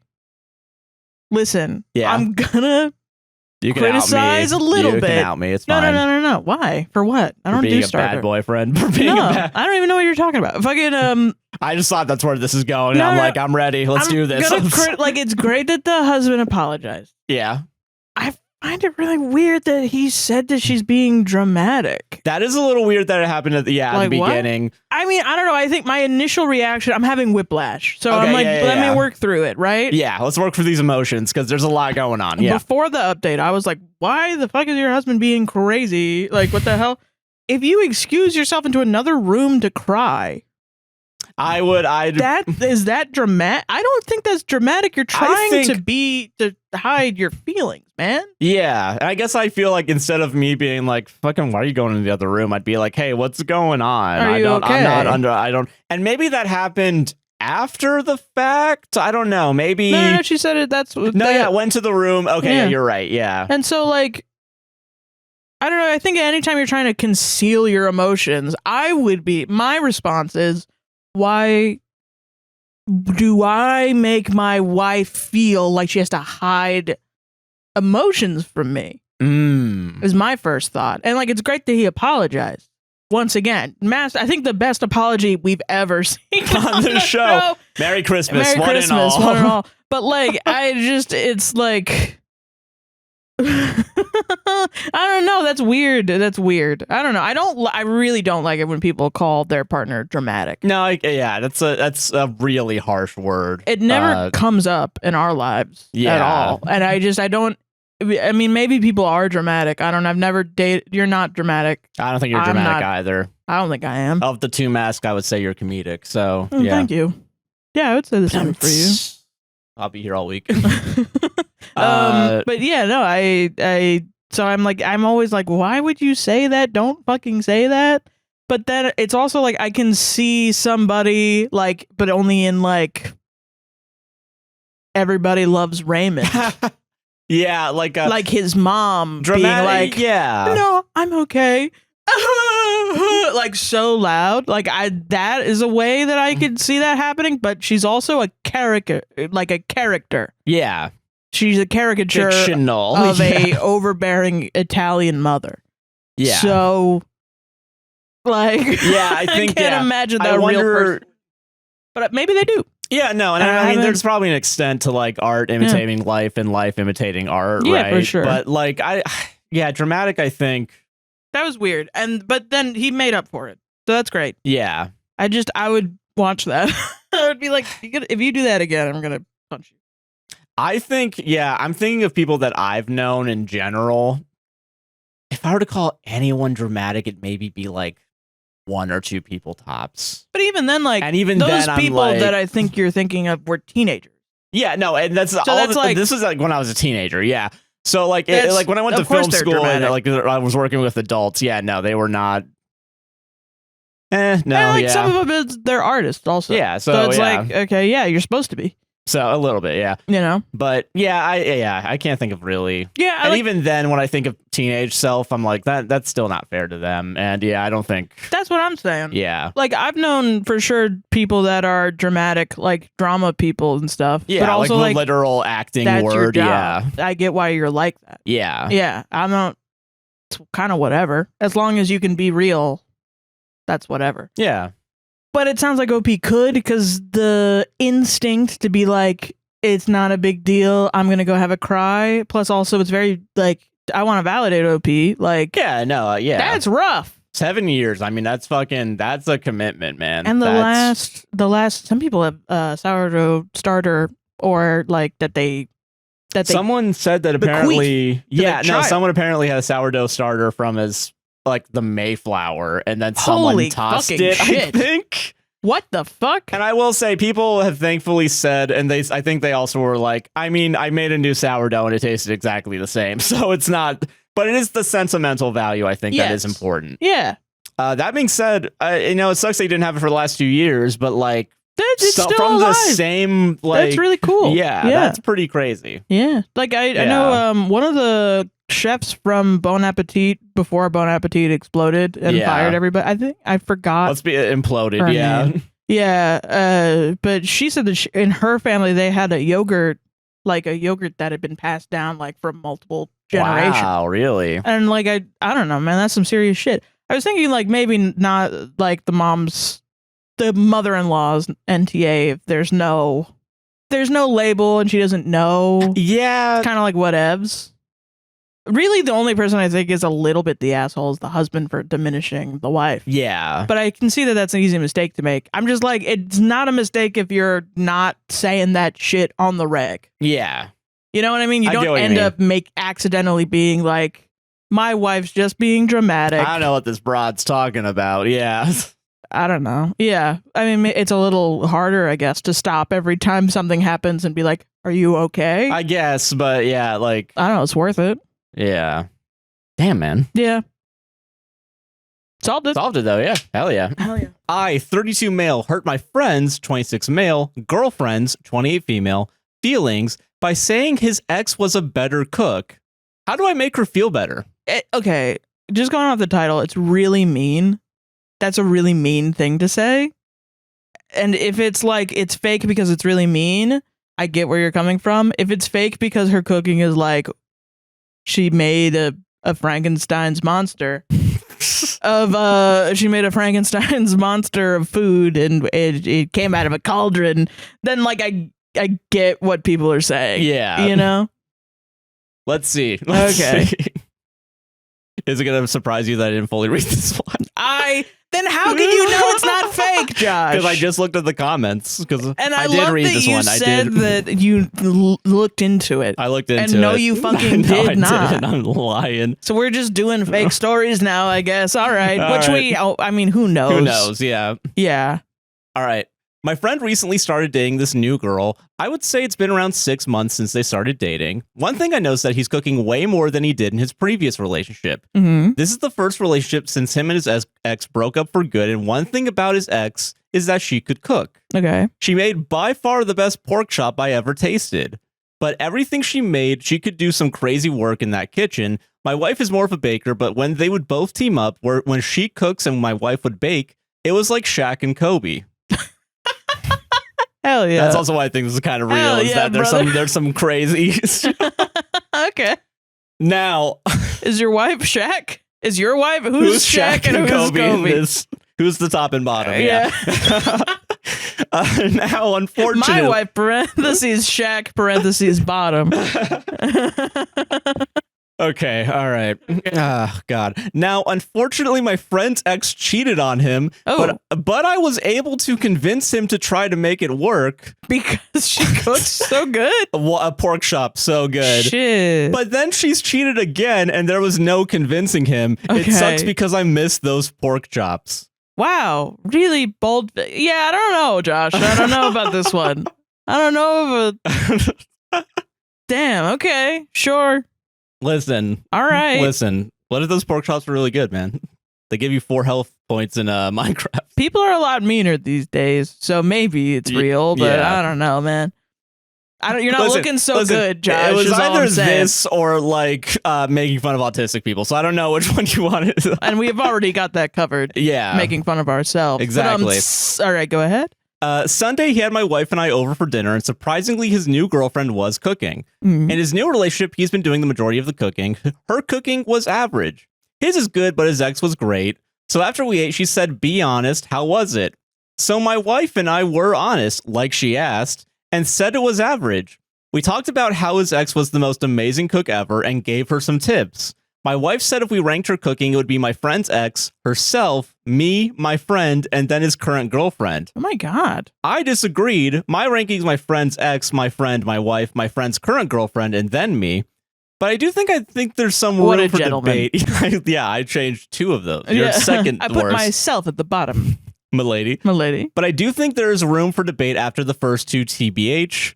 But I don't think it's close. My friend's ex by a wide margin, then my friend himself. You can play with the order somewhat after that. Then we talked about how combining my friend's ex cooking with her baking was an unstoppable force. Yeah, Lol. I would be crying, weeping, crying by this point. Yeah. Anyway, her feelings were really hurt. My friend made us leave. My wife and I are confused because she asked for honesty and we were giving her feedback. Now I see we should have lied, but don't ask people to be honest and then get mad at honesty. But I still do want to make it up to her. Any ideas welcomed. I'll take long to reply because I'm at work when I care. Take care. Yeah, this is fake, I think. Do you think that I someone was can't just be... being honest, TM. What do you mean I was a dick? They're not, were you, this isn't, was I the honest one? This is Am I the Asshole? Yeah, or Cut relationship TikTok. advice. Yeah. Cut TikTok. Oh yeah, you're asking for advice now, bitch. Okay. Anyway, yeah, I mean, yeah, you suck ass. I don't know. You're just a bad person. Listen, whatever. People are gonna be like, if she asked for honesty, she deserved it. Blah blah blah. Did she really ask? Did she really ask? Like, okay, we just said that we're both autistic, and there's a group of neurodivergent individuals out there that'll be like, I don't understand social cues. How do I know when somebody's asking me? And I think that's valid. If you're neurodivergent, somebody's asking you for honesty, and you tell them you're being blunt with them, and then they're like, what the fuck? But like, that kind of implies that being you can't tell that somebody's like upset. It's like, no, you can tell when somebody's upset. Depending on, Yeah, I get what you mean. Where you are on the spectrum. But like, I think it's still not a good. Being rude is still not good. And I know people are going to be like, well, politeness is stupid and blah, blah, blah. You still, like, you should at least have the want in you to not hurt people's feelings. Yeah. And I think you did hurt her feelings. You know that you've hurt her feelings. And so now you know that you've hurt her feelings. Even though she did ask for it, you should still apologize. Yeah. Because now you know that you've misstepped, I think. And I also do think there's ways around, if you want to be honest with someone, you don't need to be a dick about it. Yeah. Yeah, like not tone, but like the context you decide to bring up is a choice that you actively made. Yes. Yeah. And I think even if you're not completely aware of social cues, and I think there's redemption even if you fuck up, because like I've definitely been blunt with people before and stepped on people's. I mean, I do that all the time on this fucking podcast. I'm incredibly blunt, and people are like, "Whoa, why are you so blunt? Why are you so mean?" And they read things into my words that it might be the bluntness of your speech is what actually made her upset, rather than her, like the fact that you talked about OP's ex for a long time, or that you have a secret affinity for OP's ex, and it seems like you're not really too interested in OP's current girlfriend as a person. Yeah, that might be what's upsetting her, and this can be resolved with a simple conversation. You did write this story in a way that makes you seem incredibly mean and rude, and only really valuing your friend's girlfriend for the work that she does for you, which would make anybody upset, I think. Yeah. I also do think the only the good thing about your wife is that she bakes. Also, like it's weird. You're also just looking. But she's also honest. I mean, OP probably values that in his wife. Okay, that's true. Yeah, but it's ranking people, not awesome. You really shouldn't be ranking your friends. But Sarah, I put myself last, so I can at least I can definitely just get away with being an asshole. Yeah, it's a faux pas for sure. It's not great to do, especially if you're like, you don't know this person too well, and I'm assuming you don't know this person too well, because you didn't say 6 months. You didn't say literally anything else about her other than her cooking is average. So her cooking wasn't even the bad. Yeah, is there actually a bad thing about her? So you were just yapped about what's average? OP's ex-girlfriend in front of his new girlfriend, which is not good. And yes, some people don't know that that's not good. And you can apologize for that for sure. But it is like sometimes people just make mistakes. Yeah, and you made a mistake. If you are one of those people that's like, I'm just blunt, I don't give a shit, you should give a shit. Then you're an asshole. You know what I mean? Yeah, I get what you mean. Regardless of your ability to recognize that you're being an asshole or not, because I know people are going to be like, what if they're autistic? I think even if you're autistic, I think you get a little leeway in that. No, you're not sure what you're doing is hurting people, but we don't know that about OP. A, B, it's you still hurt somebody. Yeah. you know? I agree with that. Yeah. Yeah. And that's definitely more of the vibe is this guy just seems like a huge dick. Yeah. And I think, okay, here's why I did read this. But also, who knows, you know? Yeah. And like, okay, a lot of people are saying this is fake, and I do get why. Yeah, it seems incredibly But harsh. also, part of me is like, could you make this shit up? I think Could you? Like, because maybe. Okay. And I say that because there's a lot of these things where Reddit, I don't know if you know that in the past, Reddit used to be the like, why did she ask?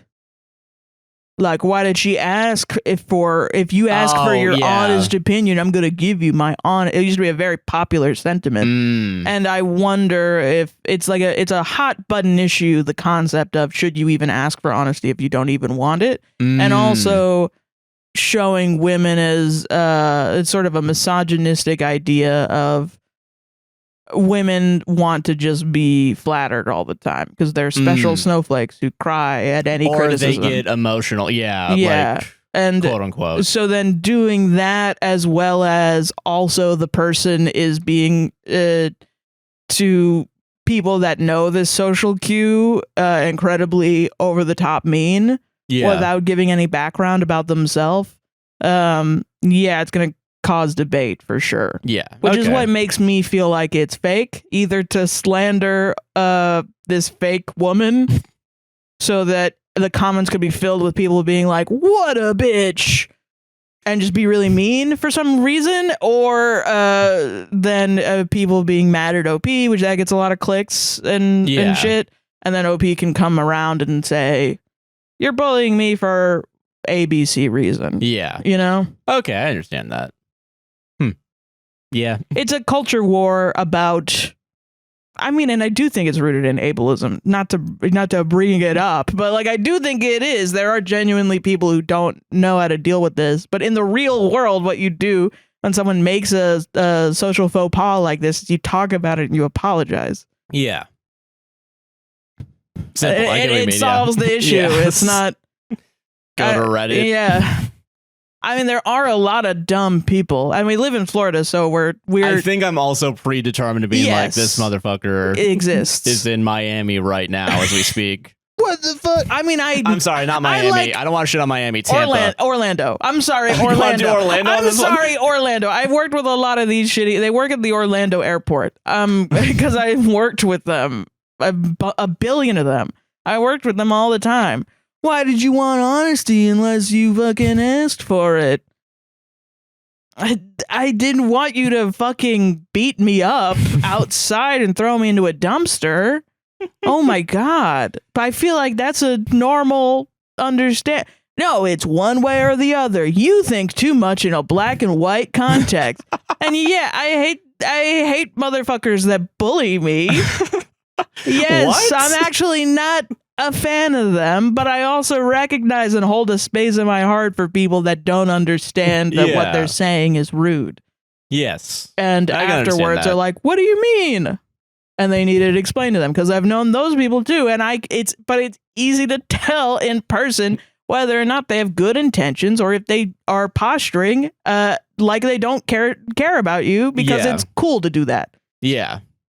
Because they think that if they shit on you, they're gonna get some sort of they get cool points, social ladder climb. Yeah, in the confines of a 4-person dinner room in their house.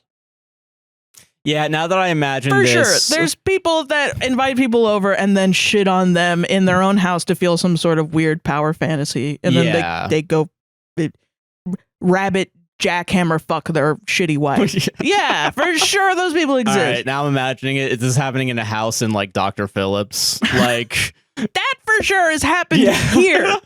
You know what I mean? Yeah. That's so real. It doesn't happen in other places. I don't know. I don't fucking live there. Probably. Fucking Windermere inside Shaq's what's it, mansion? Like, but also I can imagine somebody in their house, and I was gonna say their neck beard in their mom's basement, and I don't want to do that because it's fat phobic and ableist. Yeah. I want to say they get home from Hewitt Packard, they take off their tie, they sit they go, honey, I'm going to my office. They sit at their dark wood their dark oak wood, beautiful family antique fucking desk, and they sit there and they open up their Chromebook because they're an idiot, and they fucking turn it on and they go on Reddit.com and they say, women asks for a thing and then she gets it, but I'm an asshole because I hate women.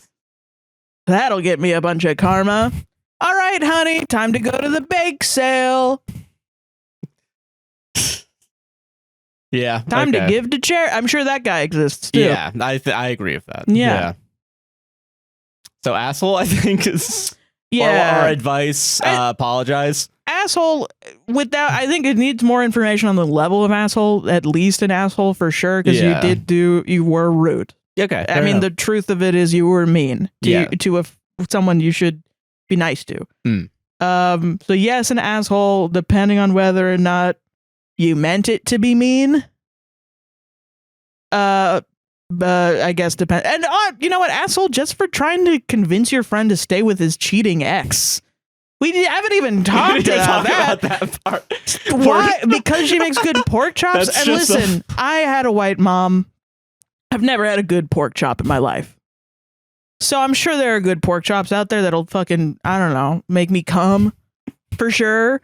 But all the pork chops I had were gray and dry. And I can't imagine telling a friend you have to be emotionally abused in order to let me to come over to my house and cook for me. Like, that's kind of weird. I don't think I would do that. Yeah, I don't know. Yeah. That I don't think even people that don't know social faux pas would do. I don't think so I either. think they understand that that's a bad idea. And you're some deep level of manipulator. I think, I don't know. Jesus, that's crazy. I Why forgot would you that do was that? just a footnote. That was just a footnote. You just put it in there, like off. That's kind of what pushes it into fake territory. For me a little bit. Like, who the fuck would do that? Yeah. And I think a lot of people are like that because we all love our friends. We would never do that to our friends. Yeah. So, or you just don't actually have friends and you just use people. Yeah. For your cooking. You're a dick at work and then you come home to your oak wood thing and you open up your fucking Chromebook because you're an idiot and you type online about some sort of fan fiction of having friends and being mean to them because I don't know. God should have spent a little more time on you. And you still use a throwaway account, so the karma you're gonna get is gonna be for not. Yeah. Yeah. Yeah. Just to get some weird shit out of you. Yeah. I don't know. Solved it? Solved it. OP was a man, right? Yes. I can't believe you told a potentially fake person. I have to be meaner to men so that women that deserve it. Sorry for starting off with the fake one. I think I should have waited. No, I think it's good that we got the fucking trash out of let's front. get it out. Yeah. So people know when to skip to. They don't have to skip again. Yeah, exactly. Yeah. Oh God.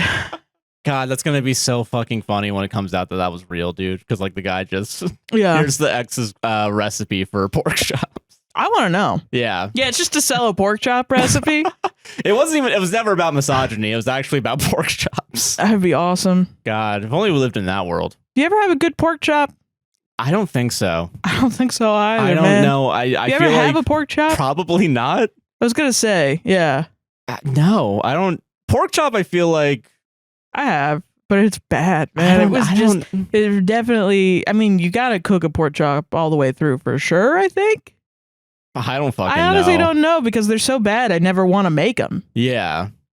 I don't know. And I don't order them at restaurants because I've been so traumatized with the gray, dry, horrible pork chops my mom used to make.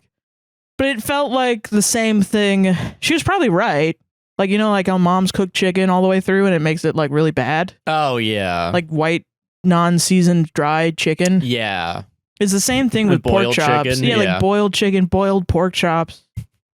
God. Fucking awful. That's awful. But yeah. They're probably really good. Yeah. If you make them good. Yeah. So, I don't know. Yeah. Might be worth it. Are they expensive?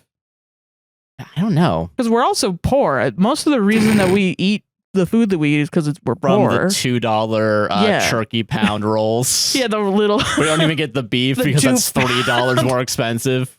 Ground turkey. Yeah, that's all we eat is meat because we can't order actual cuts. Yeah. Because we're not rich enough. But yeah, Anyway. okay. r/defending AI art. Let's go. This is all just to piss off that bot that one time captioned our show as mostly being about AI. Yeah, no, yeah. Because of how much we criticize it. Yeah. Fuck you, bot. Quote, you didn't make it, a program did. Why this argument is used and how to counter it. So they're trying to organize, man. They're trying to. I will say the subreddit only has 20,000 people. This feels like shooting a gun into a bunch of fish in a barrel is what it feels like. I think it's easier than that. It's shooting a gun point blank at a fish on the ground. You know, which oftentimes people think that metaphor is like, oh, it's easy. No, it's hard to. It's hard. No. It's cruel, is what I mean. It's like so easy that it's cruel. Which is funny because it does imply that the cruelness of fishing is offset by the amount of skill of reeling it in, which I think is funny. That is funny. Yeah.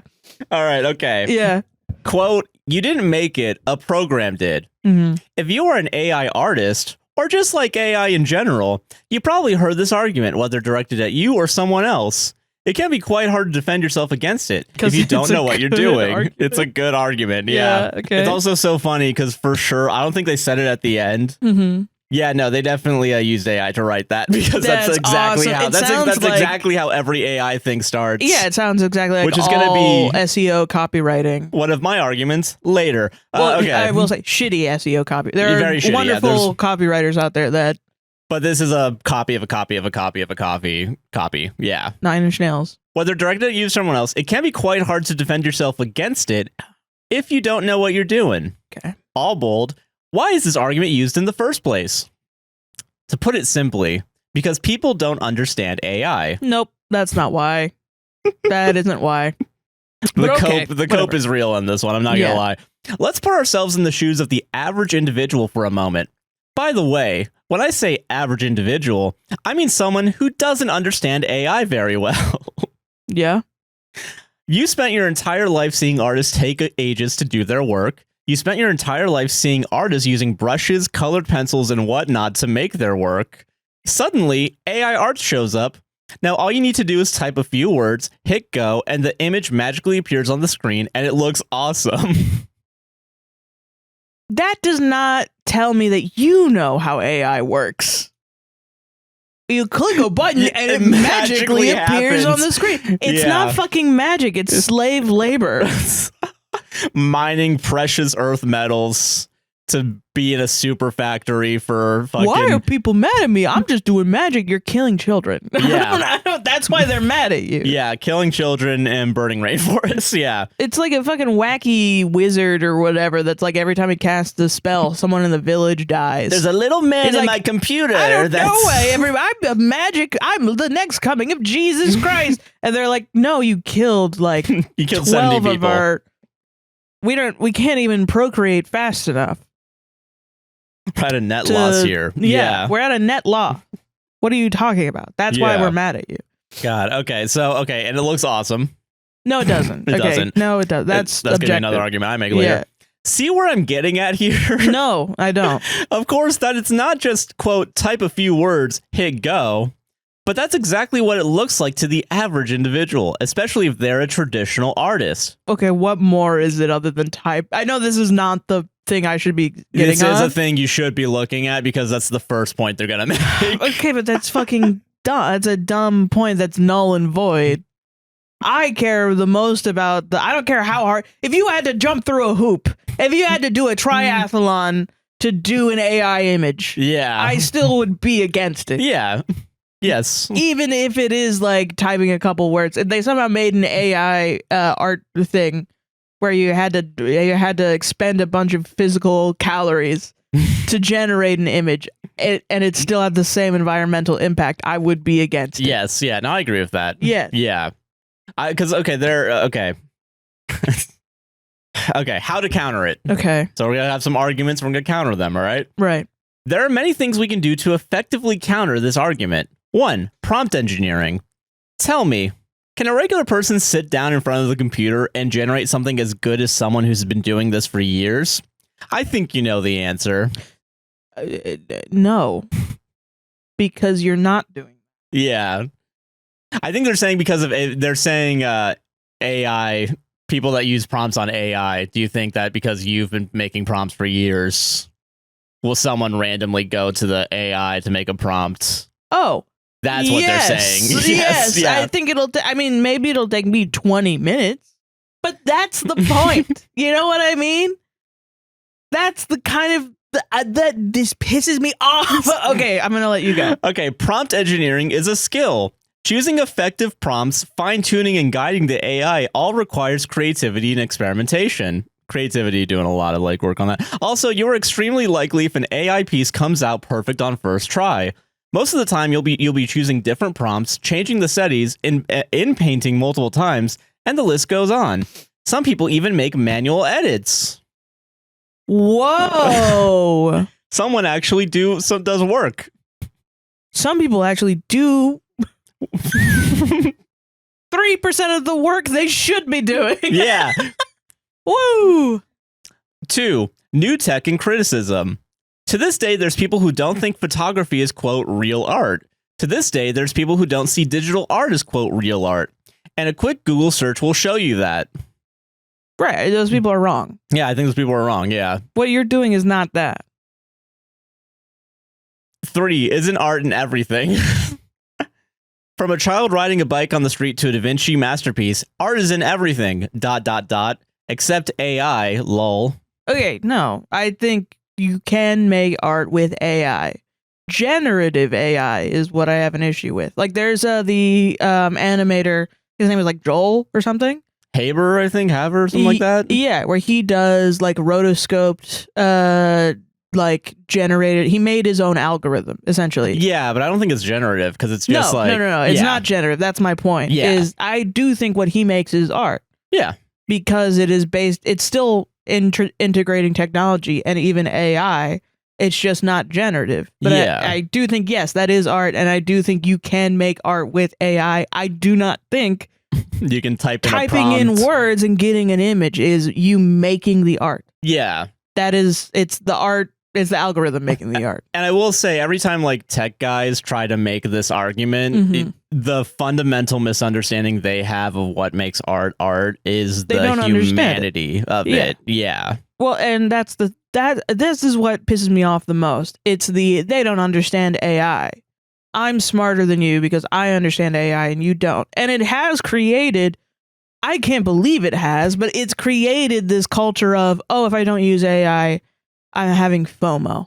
Yeah. If I don't do this, I'm falling behind in business, in research, and everybody's doing things now incredibly quickly. My competitors are using AI and they're able to make more profits because they're firing everybody. Maybe I should do the same. And it's like, you don't understand how worse off they are by doing that in the long term.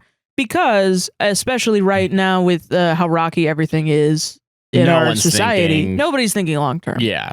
And honestly, no one's been thinking long term for years. Yeah. For a long term amount of time. What's 2008 was what? Fucking 17 Let's years not ago. Do the math. But don't do that to me right now. Sorry.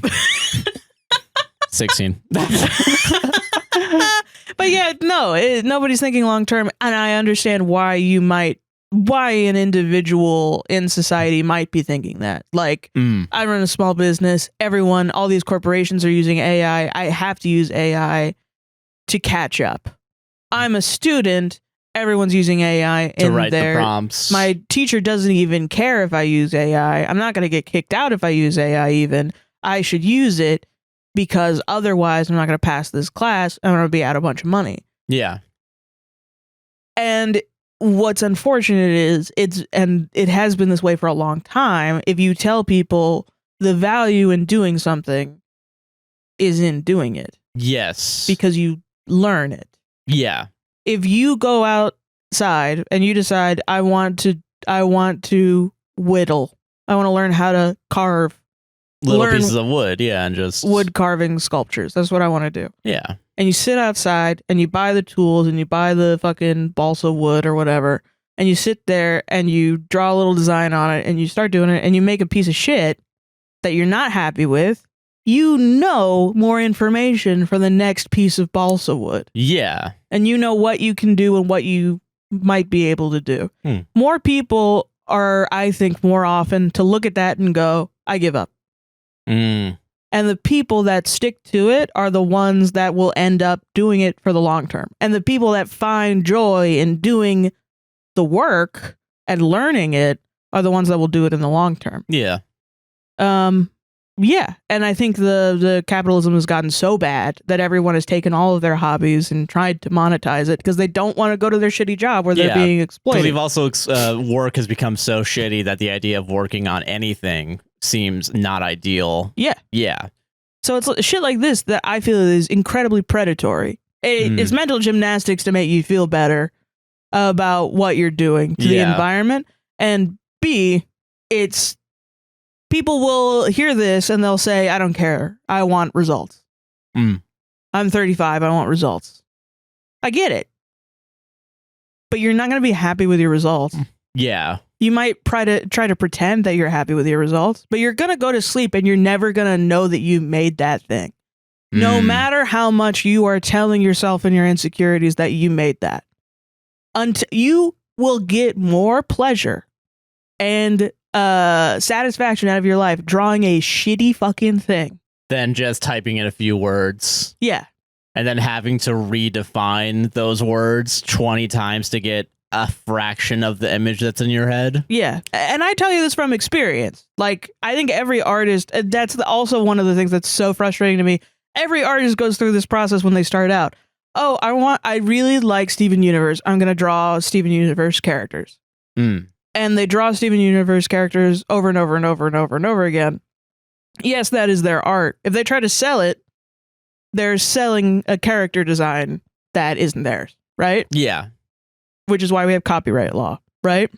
Theoretically, we have copyright law nowadays, yeah. And then the artist develops and says, oh, well, what if I make my own Steven Universe OC?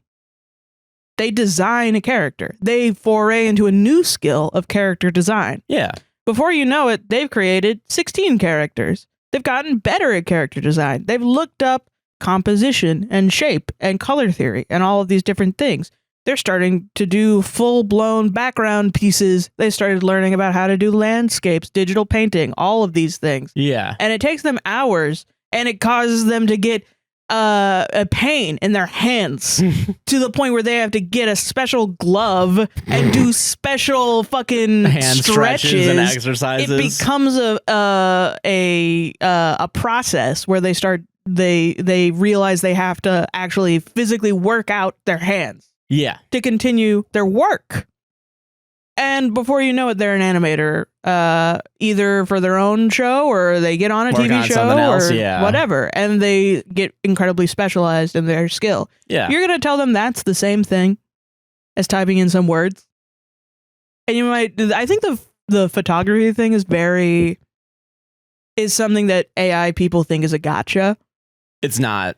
No. And I think I said it on the thing yesterday during the thing. Yeah. The way you're treating AI is similar to how you're treating a Fiverr artist, like someone that does freelance. Yeah. Which makes it to where my argument as to why you're not the one making it is because you're telling someone / some artificial someone. Yeah. In order to do XYZ. And if you get a result back, much like you do with Fiverr. Right. You also have to well, actually, can you redo this? But with the, right. So if you're prompt engineering, quote unquote, is you just giving notes. Right. You're not making it. Yeah. You're still not making it. No, the AI is making it. Yes. It's not a tool. It's the thing making the thing. Yeah. And even then it's somebody that if I went to fucking Fiverr and I was like, hey, give me a photograph of an apple.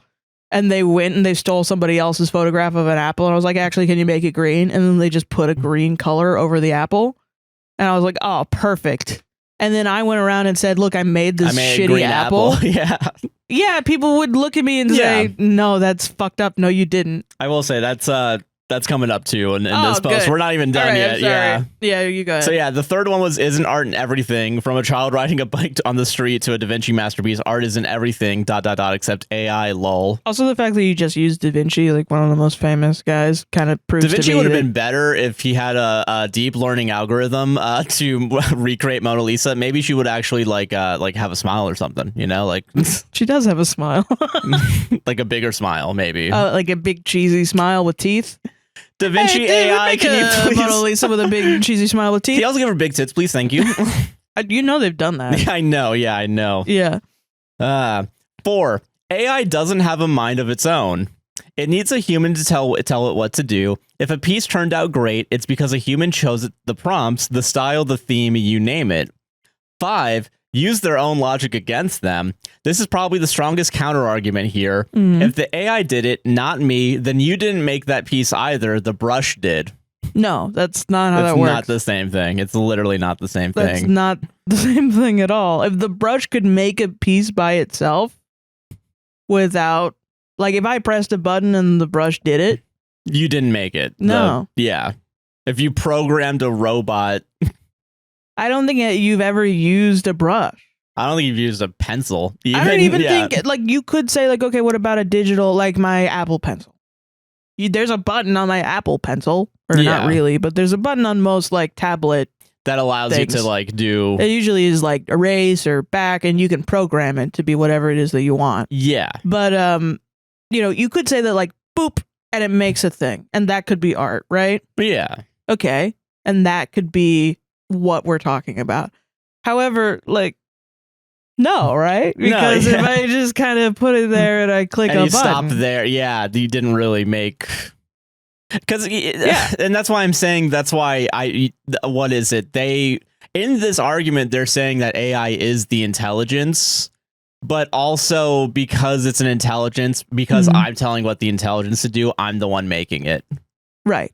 Which you would probably, I think someone in the comments of this post specifically was like, yeah, it's like how Andy Warhol actually had other people Make paintings for him, and then it was all attributed to him. And I can say, yeah, that's also he shitty. wasn't the one that made it. Yeah, Yeah, like exactly. that, It's yeah. the people that made it. Yeah, and he's an asshole like you guys are if he decided to just put his fucking name on it. And Right. yeah. I mean, James Patterson. Yeah. You know what I mean? Come on, how bro. do you churn out fucking 20 books a month is you just get a bunch of no-name writers. Yeah. And then you And put just their names tiny on the Very bottom. small print. And Yeah. you put your name in big block impact letters on the top. Yeah. And you break it up into 1,000 chapters to And annoy then- Sarah Huron. But make everyone else feel really smart because they're reading a big book with a lot of chapters in Ooh, it. it's big. Big number. And I can read it all on an airplane. Yeah. Oh, yay. Ooh. Mhm. Okay, well, let me finish this post. No, Okay, yeah, the finish brush did, whatever. But the brush can't do things on its own. Neither can AI. Fucking destroyed with facts and logic. Until they figure that out. Yeah. Conclusion. Thank you for reading.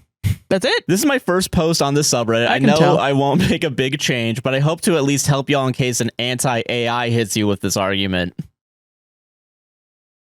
That's where we show up. I hate people like this. I think I've been thinking about it more because it's because we talked about it yesterday. The tech broy, like I'm interested in technology.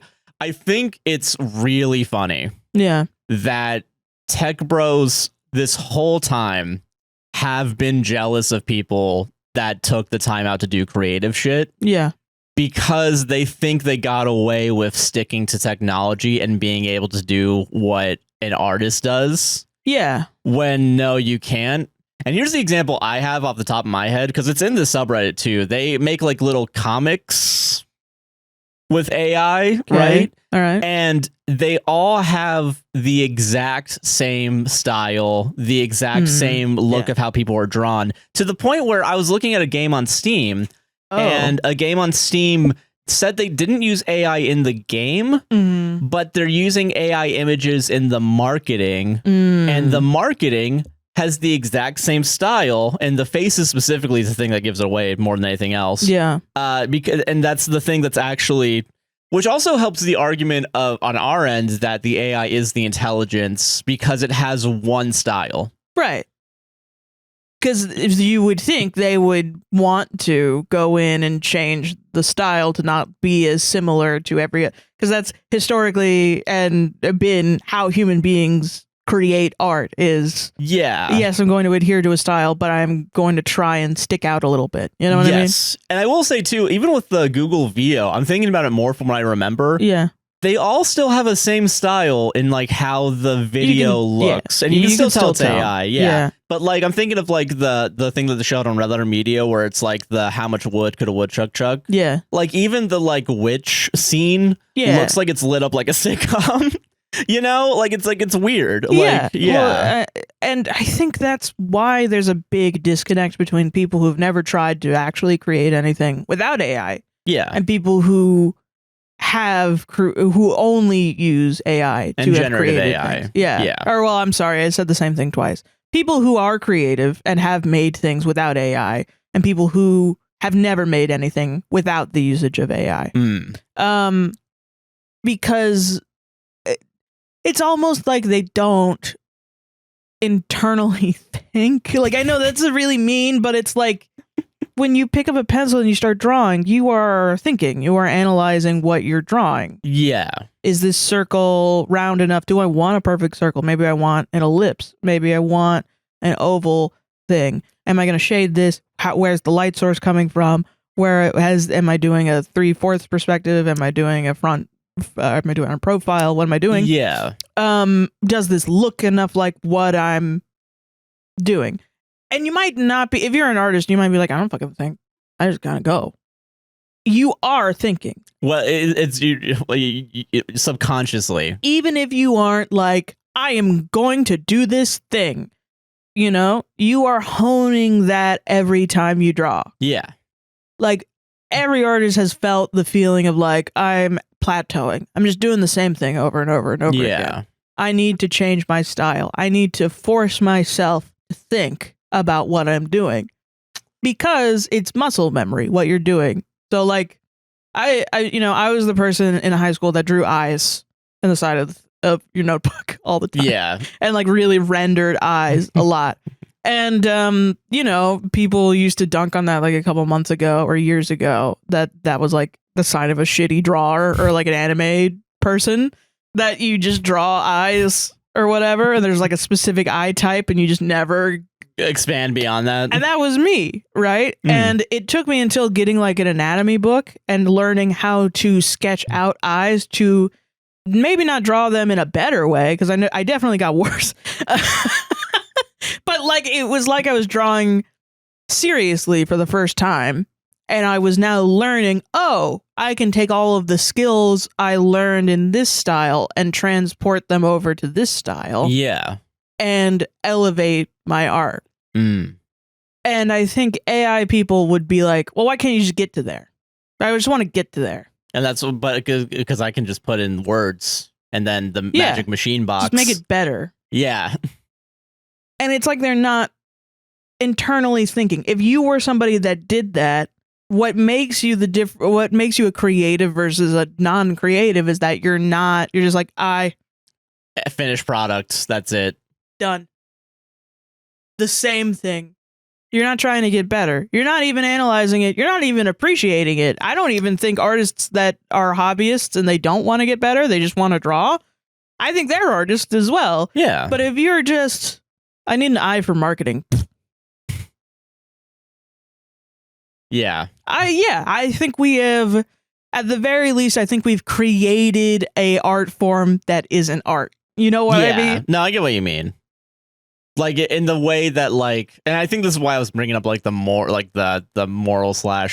argument of AI, I think. Yeah. Where it's like, or the philosophical argument of AI is what I'm thinking, because like what makes art versus what makes AI art not art. And I do think what we talked about earlier with if you had a drawing pencil and you clicked a button and it made a dot, is that art? I think that's a philosophical argument.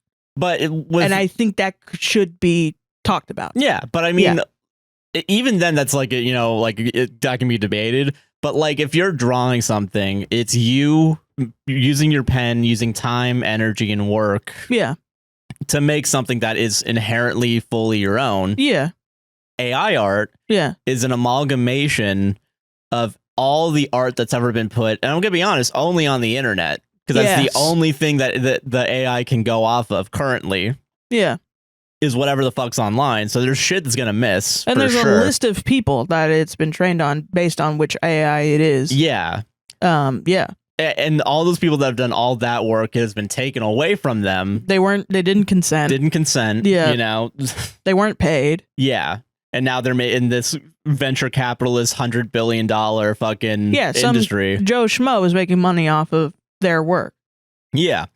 Which means, what is it? And then the AI just doing magic, as it was described in the post, Magic, yeah. isn't art then. No. Because it is just stealing. It is just, it's stealing, and it's also not, it's so bland and so vague in its presentation. Yeah. What are you supposed to feel? And what are we supposed to argue with you about? Yeah. At this point. You know what I mean? What am I supposed to tell you? If you sit down and you pick up a pencil and you draw an eyeball and you say that wasn't hard. You refuse to give yourself credit for making something. Yeah. But you would rather give a robot credit for making something. Yeah. Rosie meowed to the point where it sounded like she was in pain. Meowed. Yeah. Hi, Rosie. Sorry. Okay. Sorry about that. Nobody can recreate you in AI, Rosie. Yeah, exactly. You're the perfect cat. It's like it's a lack of appreciation for life that is so inhumane that I don't even know how to argue with it. Yeah. I can't force you to appreciate life around you and appreciate your own life and skills. Yeah. I can't force you to do that. There was another one, and maybe I should have done that one as opposed to this one. There's another one that was like why AI writing is awesome. And in the post, they outed themselves as like, yeah, I'm a shitty writer. And that's why I put all my stuff into the AI. But that's okay, you know what? For people that are arguing with people that use AI, this is something that I did that fucking crushed recently. I annihilated somebody in an argument about AI. Yeah. Somebody recently was like, I use AI for my business. And looked at me like I was supposed to be like, well, you're a smart person I respect. I guess I respect AI now. And which is wonderful and naive. But I was like, okay, now I've lost respect for you. What now? Yeah. And it upset them that I would lose respect for them for using AI. And I sympathized with them and did the counter argument. I did the sort of like, I understand that in your business, time is money, and AI does quicken the process. That is true. Yeah. It's quicker than writing out an email. However, what you're doing is you're training this AI, it was ChatGPT, on your writing. So now ChatGPT is taking the IP of your writing, which I know you don't care about. However, in my opinion, as a creative person, I care about my IP a lot. Yeah. Because that's the only thing I have. I might be a business person, but my career isn't business person. It's artist and podcaster and comedian and talker, yapper, entertainer. Yeah. You know, but I also draw and I also make music. If I don't have the things that I make, I don't have any money. Yeah. And it can be stolen out from under me. So what scares me about AI is that it's being used in this way. And they countered by being like, well, right, but you know, I still wrote the thing. And I'm like, yeah, but you put it into AI and AI spat it back out, edited. When you say that it now has it can take credit for what it did to your work. Yeah. So that's not yours anymore? Yeah. And you're using that for your business? Because it's not even like using like spell check or something, which is an algorithm that goes based on, because that's just A, suggestion, but also B, it's a very specified like. And then I brought up the point of, well, however, even though you are just using it to clean up your words, right? Yeah. You are losing the skill of editing because you are no longer editing. Yeah. And editing your writing is important. Because what if you don't have this business anymore and you have to write a cover letter? What if AI is so expensive you can't pay for it? Now you have to write a cover letter and you Completely on your own. haven't edited anything in 20 years. Mm. And this is the difference between you getting a job and you not getting a job.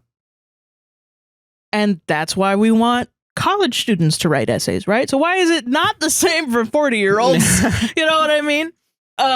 And they were like, well, but I still have my skill because I still wrote it. And I was like, right, but you didn't edit it. That's a different skill. Different skill, yeah. And we kind of got to a point where I realized they were just insecure in their writing. Mm. And I was like, not gonna lie, I want to empathize and be like, everybody's insecure, babe. Yeah. It's okay, I get it. I didn't want to do that though, because it pissed me off, dude. Yeah. I was very honest. I was like, I'm sorry this pisses me off. Because I'm a creative, right? Yeah. I started in classical music. I was 12 years old, insecure at a time where everyone is insecure. Yeah. I was doing something where it was incredibly hard, and straight up adults were laughing at me and telling me that I would never make it, and I would never make any money, and I would never live, and I should give up. And then I did give up because I figured I just was I wasn't good enough. I didn't have any whatever. And now I'm doing this and I realized, no, I was just insecure. If I had just somehow had the support to be secure in myself, which honestly might have been too much to do. If I'm even if I did come from a good background of people like parents and things, I probably would still be insecure. Oh no, I get it. Yeah. I just was that way. I think as a you said kid. at some point that there is a level also of insecurity that I think most people have. I think everyone is. Yeah. Especially when you're a kid. I think it comes with being a kid. And eventually you grow out of it. But for me, it was like a really baked into me because every time I was insecure, I didn't have nobody sat me down and was like, it's okay. Even if you fail, it's okay. No, Nobody did that. Everyone was like, yeah, you played like shit today. Fucking loser. Fucking idiot. You're never going to do you better practice more. Yeah. And, you know, it wasn't good. And so it cost me a career though, because I needed to be playing at a high level early on in my life. And it cost me a career. Now, I am confident in myself. I really don't have a lot of insecurities because it's being beaten out of me by the internet every fucking week. But I don't have very many insecurities. And now everyone and their fucking mama that, from my point of view, has told me you can't be insecure or else you're not going to get a job or you're not going to live or blah, blah, blah, are using a fucking robot to do their work for them.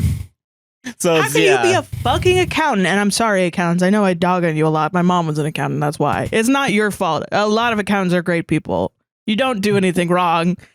This is just me. All right. Don't worry about it. I'm not yelling at you. Accountant, skip to timestamp in description. You can't be a fucking accountant or like working at the fucking spreadsheet mill and have a robot do your job and you get money for what the robot does. Yeah. Go home and sleep well at night and tell your kid that plays fucking clarinet that he better practice more or else he's not gonna get a job. Bitch, you don't have a job. You don't do anything. You have a bullshit job. Sorry. You have a bullshit job. That kid is in algebra 2. You haven't done algebra in 16 years. You don't know how to factor things. You don't even know how to fucking solve for X anymore, man. You don't know how to do that. When you go to the fucking restaurant, you can't even dare try to calculate a tip That's with the 20%. calculator. I don't even know. Yeah, you have a calculator in your fucking phone and you don't even do that. Man, fuck you. Yeah. It pisses me off. I don't have empathy for it anymore. Yeah, a level of insecurity that's mixed with a level of incuriosity, you know? Yeah. I mean, get over it. I'm sorry. I don't know. At some point, insecurity is something that you do have to figure out. And you can't make other people's problem. Yeah. Unless you're me. In that case, this podcast has been a... You need to talk to other people, man. Because you need to know how much insecurity other people have. You need to like go back to a warehouse and talk to those guys again because Fuck like that. yeah, because they suck, right? Yeah, they do. Because their suck. fucking Yeah, they daughters do. won't talk to them because they beat their moms because they're insecure about their penis size. You're going about your day and you're good because you're just good. Because you don't worry about this shit. You talk that's about true. it. Yeah, That's the fucking difference. that is true. Yeah. This can't be solved by being like, we just love each other, blah, blah, blah. No, that guy needs to fucking apologize for beating his wife. Yeah. That guy needs to go to fucking therapy. And He needs figure to his get shit the out. fuck over his tiny dick. Nobody cares if you have a tiny dick. Find some lady that loves tiny dick. Yeah. Literally, who gives a shit? Stop beating people up. Because of some bullshit like goal. What's image of perfection? Yeah. Just to feel good. Straight up, that's it. It's nothing else. It's just, I've been insecure about not being an artist my whole life. Now I can at the push of a button. And I'm going to. Yeah. Because it feels good. It's like addiction. It's like fucking instant gratification. Bro. Yeah, that's that's also what I was thinking too. I don't know if I said it yesterday. Yeah. Like I've been thinking more about it. It really is just instant gratification is what people are going for. And I think it's because people are very impatient because they feel like all their time is being taken up Yeah. by bullshit jobs, by capitalism. And they think this is like a Band-Aid, I guess, but it really isn't. And it's going to make the problem worse. And those are the people I have at least some sympathy for. I do have a bit of sympathy for those people caught up in that. Yeah. And like students, I do have a bit of sympathy for because it is like, what do I do? You're gonna be insecure in college. Yeah, and also I get the pressure idea if you're paying full price or like out of state. Because not everybody can pay. Yeah, and it is a privilege to go to college. Yes. So it does. There's that extra level of like, oh, I better not fuck this up. Right. And I I understand missed that. reading this. I'm not excusing it because I do think you're doing yourself a disservice. Like at Yeah. some point, you're gonna get to like junior year of college. You're gonna realize you haven't learned anything. Yeah, and that's the thing too. And Is you're gonna like, leave. even when like beforehand with like just regular cheating, like trying to find other people's work or whatever, you were still also doing yourself a disservice. Yeah. Because you weren't learning, you weren't keeping your mind active. You know. And I wonder too if this is extra offensive to us because we have ADHD. Because we've had to work extra to make sure that we understand something rather than just read it. Yeah, that might be possible. Yeah, Because that pisses me off a lot too. Why can't You think you're reading and you're doing this, but you bully neurodivergent people who do the same thing. Why is it taking you so long to read this book? Fucking focus. Anyway, I just got an I just essay. had it from summarized by ChatGPT. I'm going to punch you. I'm going to punch you.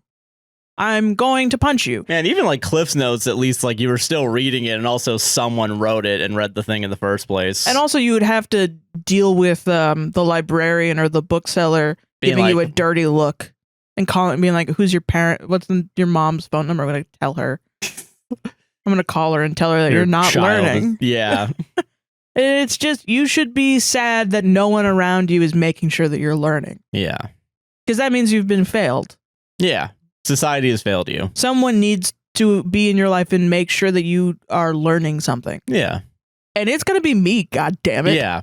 I'm going to make sure. Now, honestly, genuinely, the more I think about it, Mhm. like fucking just like do Betweenal, do like Wordle, like do like Sudoku, you know, like Do that's Sudoku. enough. That's enough to keep your mind going, and I think that'll make you more curious because you're eventually going to be like, how do I solve a puzzle that I can't just use the regular number is to go where, you know? Straight up read manga. It's easy to read. There's pictures. There's pictures and you're reading. Yeah. And you're looking at art. That someone Made. years of experience made. Yeah. You start thinking, oh, how did they do that? Oh, look at that. That's interesting the way that they drew that. What's going on? What's happening? Oh, I wonder what's going to happen next. Read fan fiction. Legitimately. Yeah. And I think to close out, because I just thought this now with that. During that Red Letter Media video, they made the philosophical argument of like, or like the question of like with AI and people, right? Mm. A person's born and everything they learn is an amalgamation of their life experiences, but also the life experiences of a lot of other people. Right. AI, why wouldn't AI just kind of be similar? And the thing with AI specifically is that it's the amalgamation of everything. And I now do you remember The Incredibles? Yes. If everyone's super, then no one is. If everyone's experience is here, then no one's experience is here, you know? I get what you mean. Yeah. I a little bit disagree because I think what they were missing with Red Letter Media and what you are missing with that is that they're correct that AI is the amalgamation of everybody's experiences mashed into one. But who makes the choice? Of which experiences goes where? Yeah. Because that's important, right? It's a director of people doing something. You wouldn't say Killers of the Flower Moon or something. You wouldn't say that Scorsese like went in and told, if he just like wasn't there, would that movie be the same as what it is? No, yeah. He told them to go there, to them to go there, and they each brought their individual experiences there. Yeah, no, and that's what I mean as well, because like in that, the second part, I guess, of what my statement is the idea that the person themselves have had their own unique experiences in a very specialized manner, in the same way that like a very specialized person that's like a grip or like Best Boy or something. Yes, they all have their own. Yeah. But it is like somebody is going to make the decisions.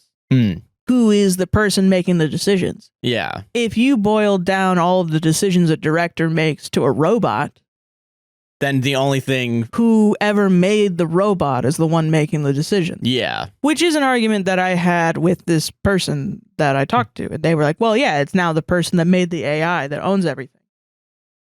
Which should be ringing alarm bells in your mind that you're voluntarily giving it to a guy you don't know. And it's going to be theirs forever, and they're going to own all the information that you put and everyone else puts into it. If I'm emailing your business and you send me back an email that isn't written by you, but is technically the written material of Joe Schmo, the guy who made a robot in his basement. Yeah.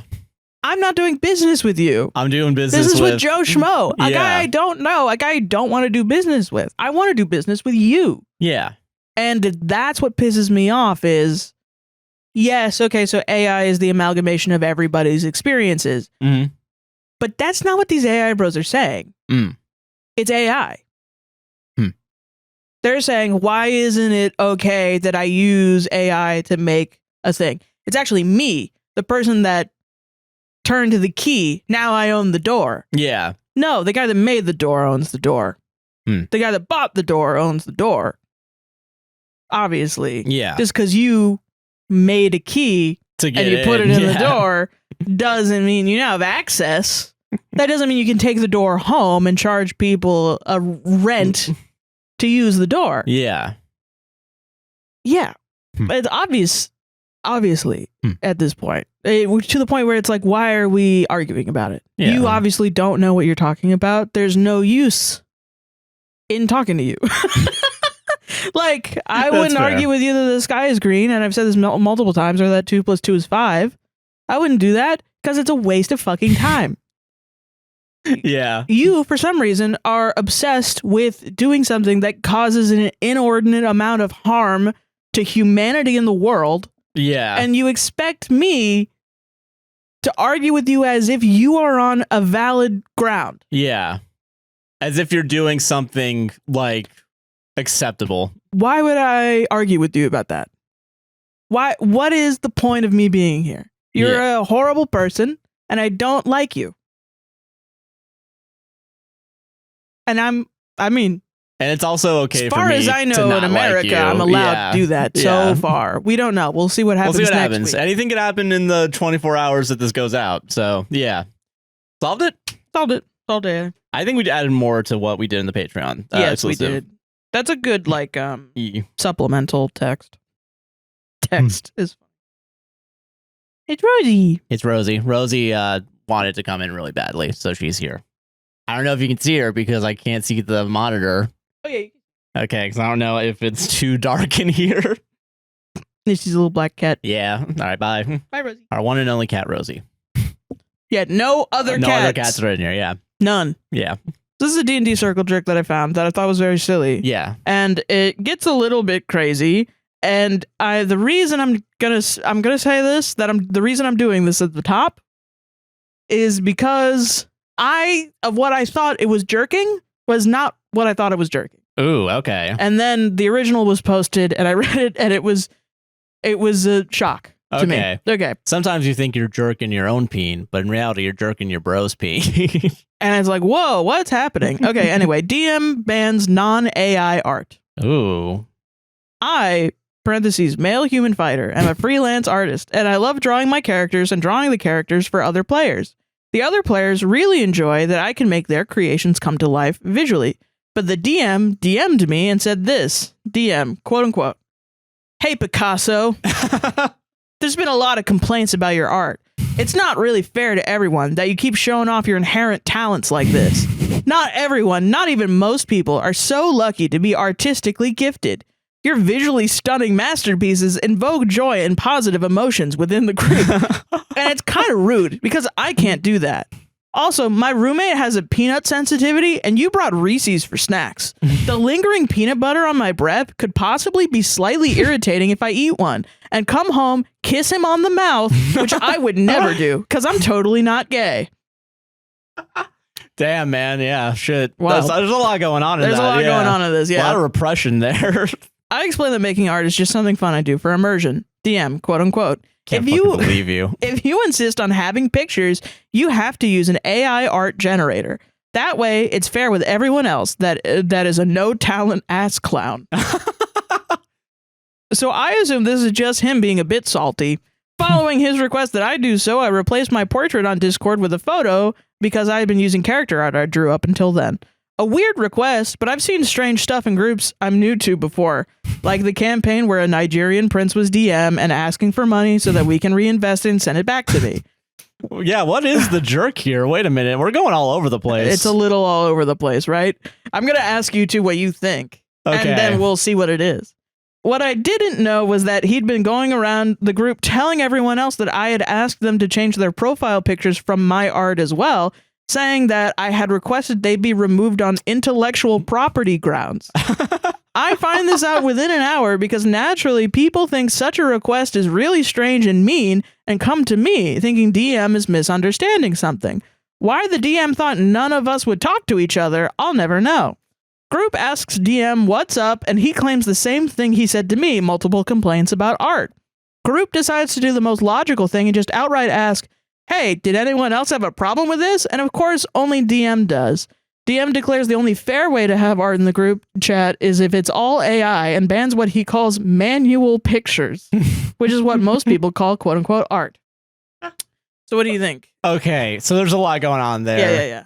Yeah. This I now feel like I'm being fucked with Right. because I want to say that in reality, there might actually be someone. Okay, but I feel like Circle Jerk wouldn't be pro AI, so they wouldn't do the jerk that is. Well, maybe. Well, I guess so, but like I will say D&D Circle Jerk. I don't want to misrepresent him. There is a myriad of people with myriad of different opinions on there that I do not agree with all the time for sure, and I honestly most of the time don't agree with them. Yeah, that's fair.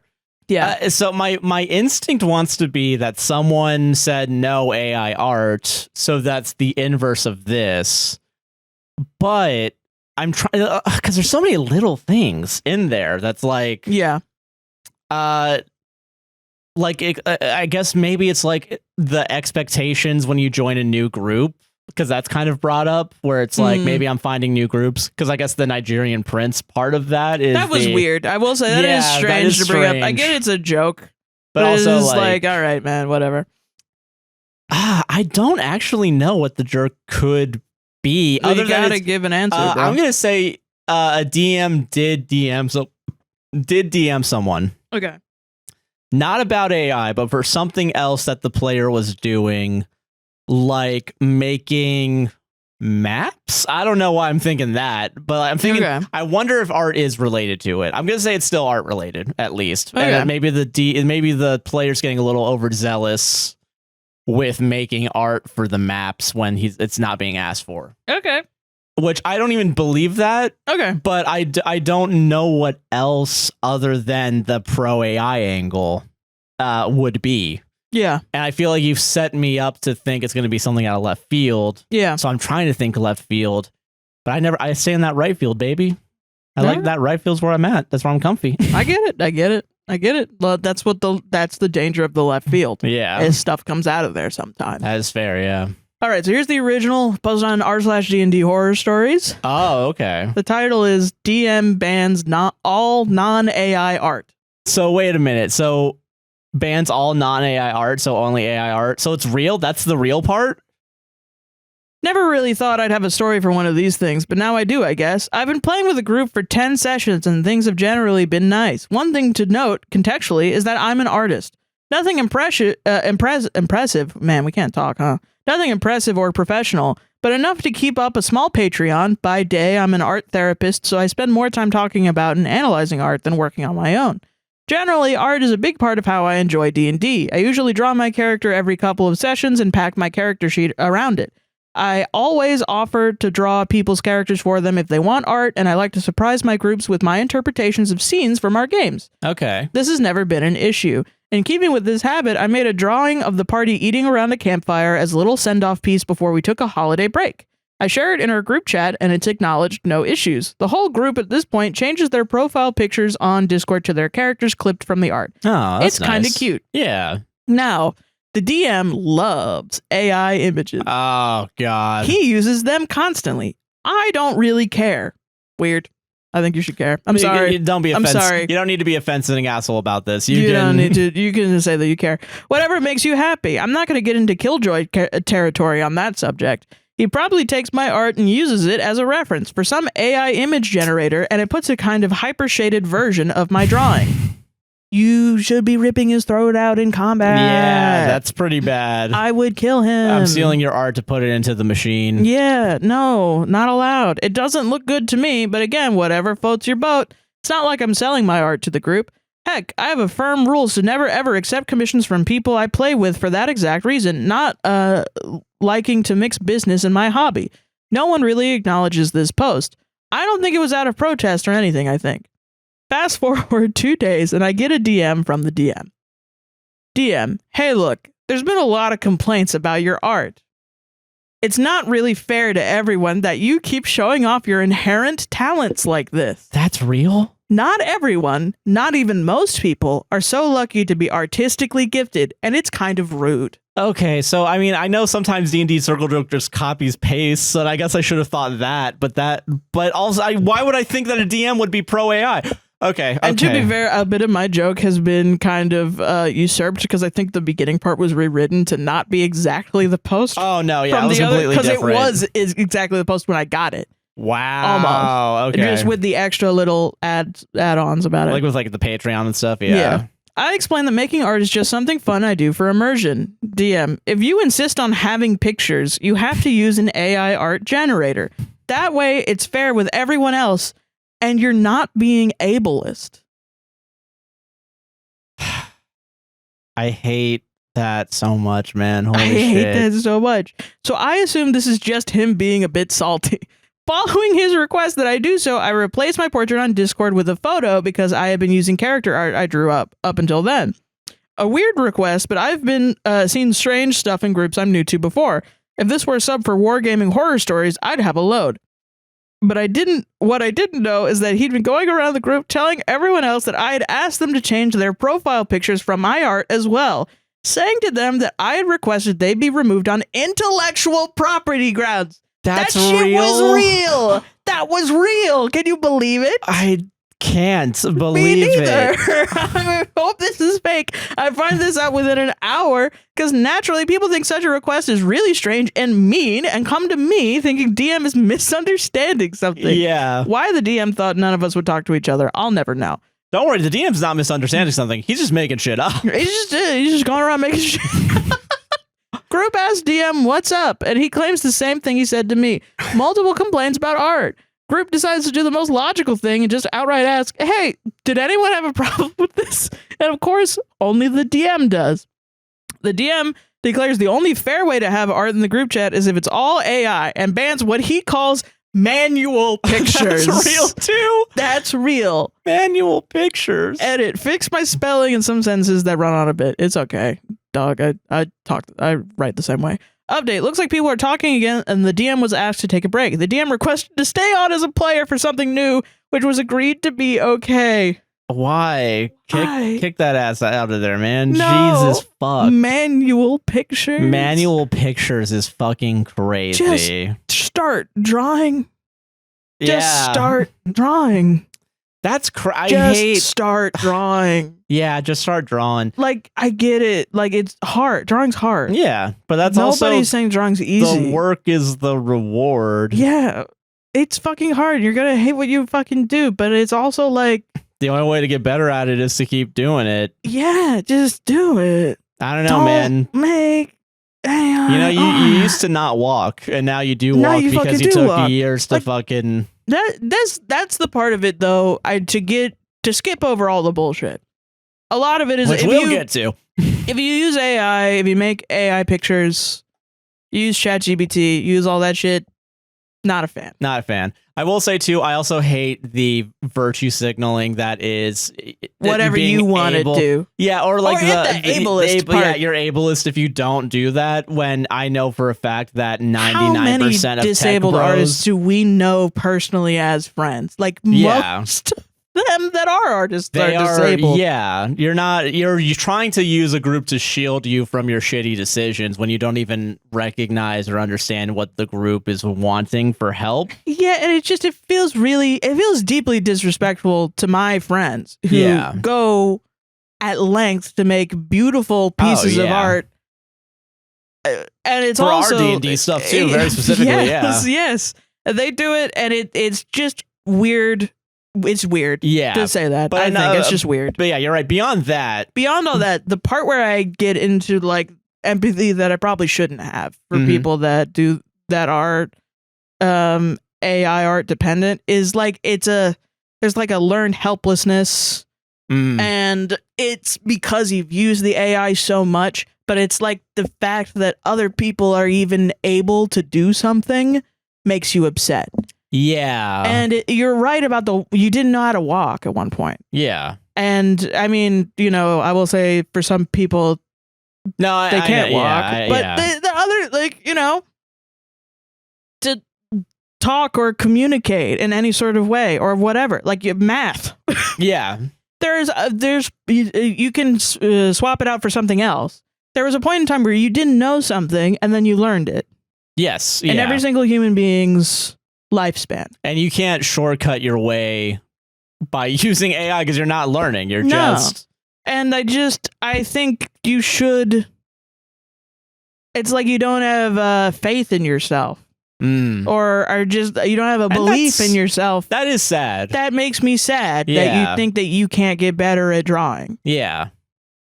Because you also put on yourself the idea that only drawing that matters is when it's good. Yeah, and But- no, people are gonna love your.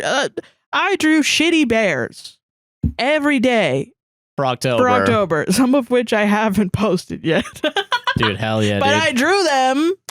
I drew them. They are real. They are real and they exist. I got bear documents. Don't worry. I got bear documents. Release the bear documents, all right? But no, they existed and people liked that shit. Was it a lot?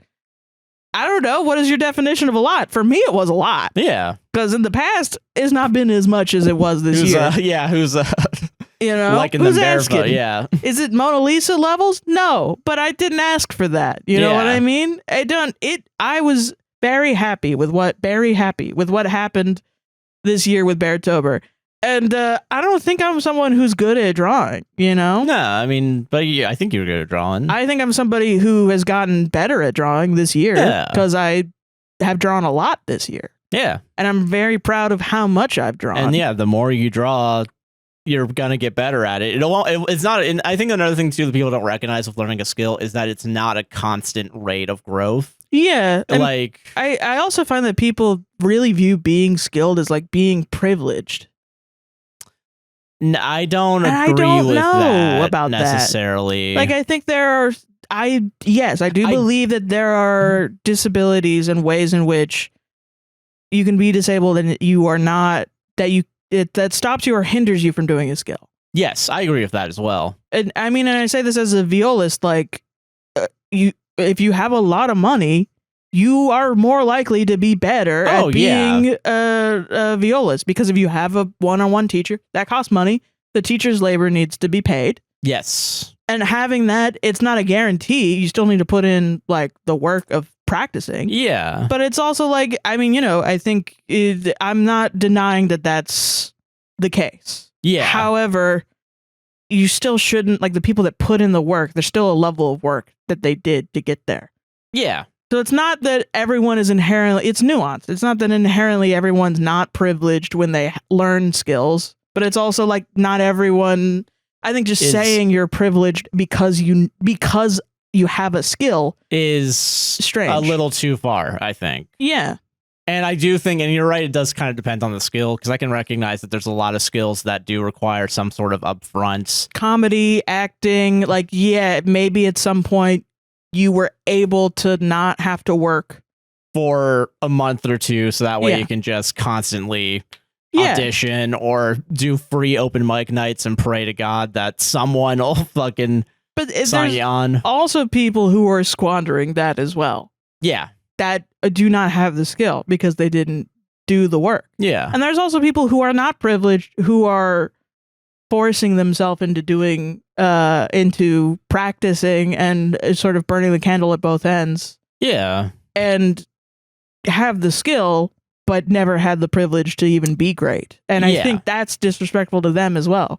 And I do think when it comes to like tech bros, very specifically using the shield, it's like they're simultaneously using them as a shield, but also making a very specific monolith for the entire community, like disabled community.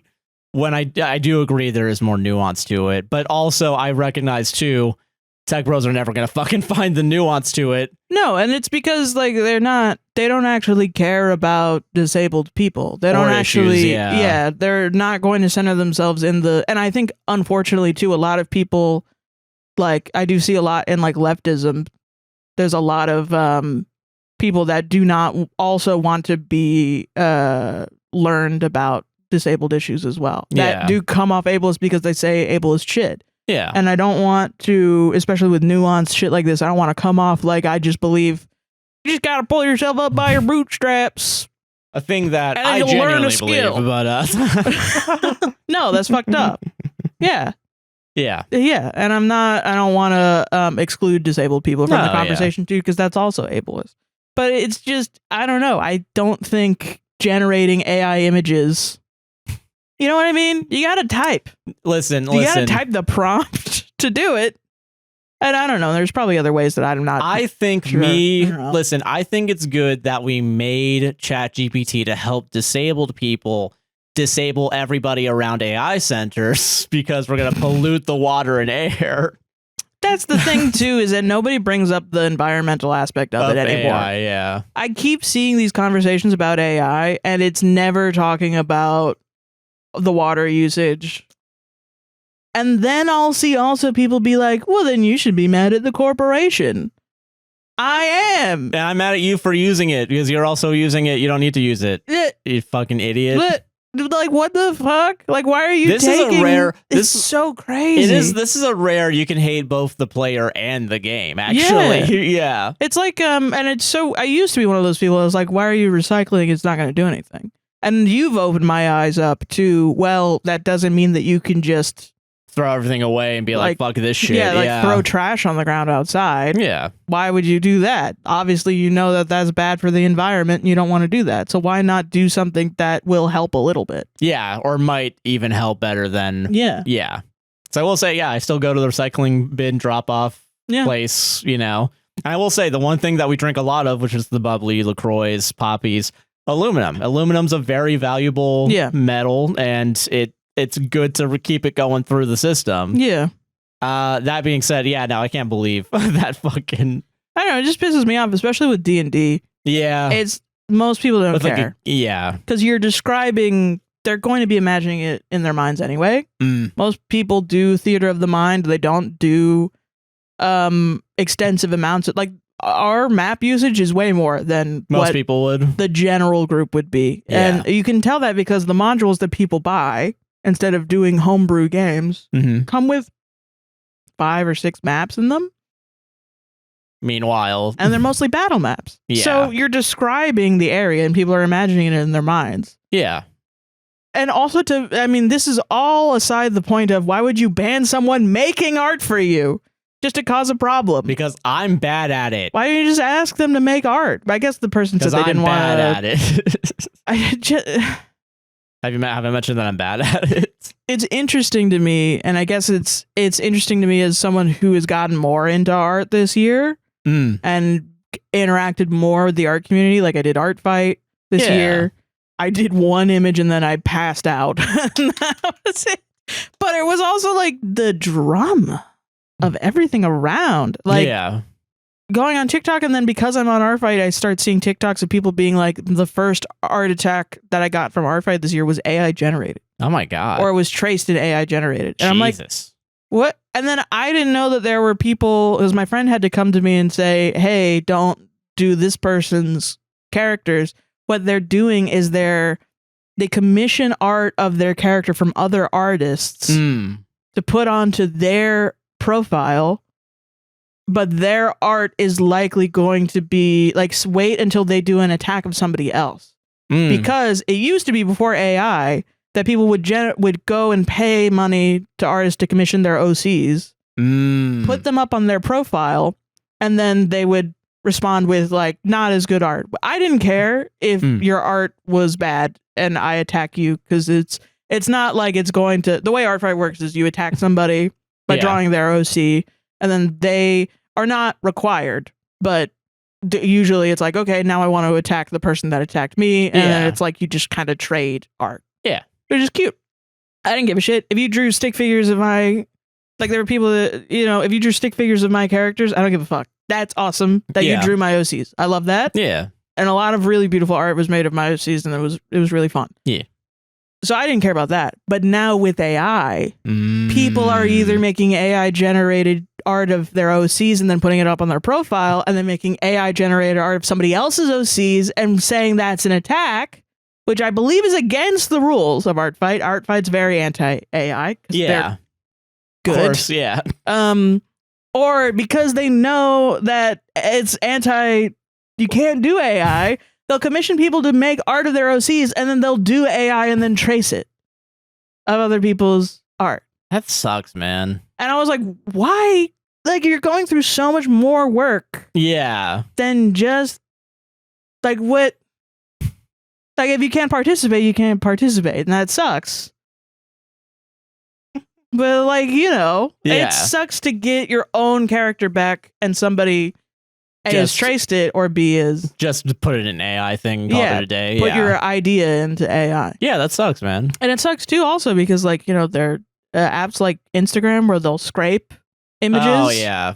So like I didn't know this either, but there are artists that are like, don't repost my art onto Instagram. Yeah, because they claim ownership and use it to train. And specifically with Art Fight as well, because a lot of people will, because they've made a lot of art in 1 month, they'll want to post it onto their socials to say, hey, look at the art that I've made this month. Yeah. This is somebody else's OC, and then you can tag them. But then certain artists will be like, don't put it on Instagram because Instagram scrapes. Yeah. And that sucks because, it's a lot of shit. Yeah, I understand. Then it's like stopping actual genuine art from being shared and talents from actually being lauded, which sucks ass. Yeah, it sucks. Yeah. It sucks ass. Especially when you're like trying to have a collaborative fun time. Yeah. Which I think D&D is. And to bring it back, it just sucks. Yeah, it sucks. I agree with that. Jesus, man. Yeah. Sorry to have my little rant. It's all good. Solved it? It just pissed me off. No, that's fair. The concept of an anti-regular manual pictures. Manual pictures. You're about to make me pop off. I feel like I'm the only motherfucker that still hates AI sometime. Like in all forms. Meanwhile, I'm over here like, Sarah, come on, join the AI revolution. No. The bots are coming, Sarah. Do you want to live or die? It's not just A, it's B. Fucking shoot me with a gun I'm gonna shoot myself in the heart with a gun. Fuck off. NPR talking to that motherfucker and being like, wouldn't it be good? Aren't you like back then? Wouldn't you use AI in your films? Fucking no. No, yeah. I'd kill myself. Me too. Yes. Yeah. If somebody pushed me into doing that, yeah. Yeah. Fucking video game motherfuckers being like, all games are made with AI. Shut Suck up. my dick. Not my platformer I made in Unity 5 years ago. Yeah. Fuck off. D&D circle jerk. Fuck yeah. Oh, God. So do you remember last week? Yes. Post. I do remember where It's it the was. same one? No, it isn't. What? Yeah, we're still jerking that same shit. Okay, all right. Why are they still jerking that? We'll see. Anyway, title is Fuck You, I'm banning non-AI art. So if you don't remember last episode, there Previously on fucking Lost. on Lost. Dun dun.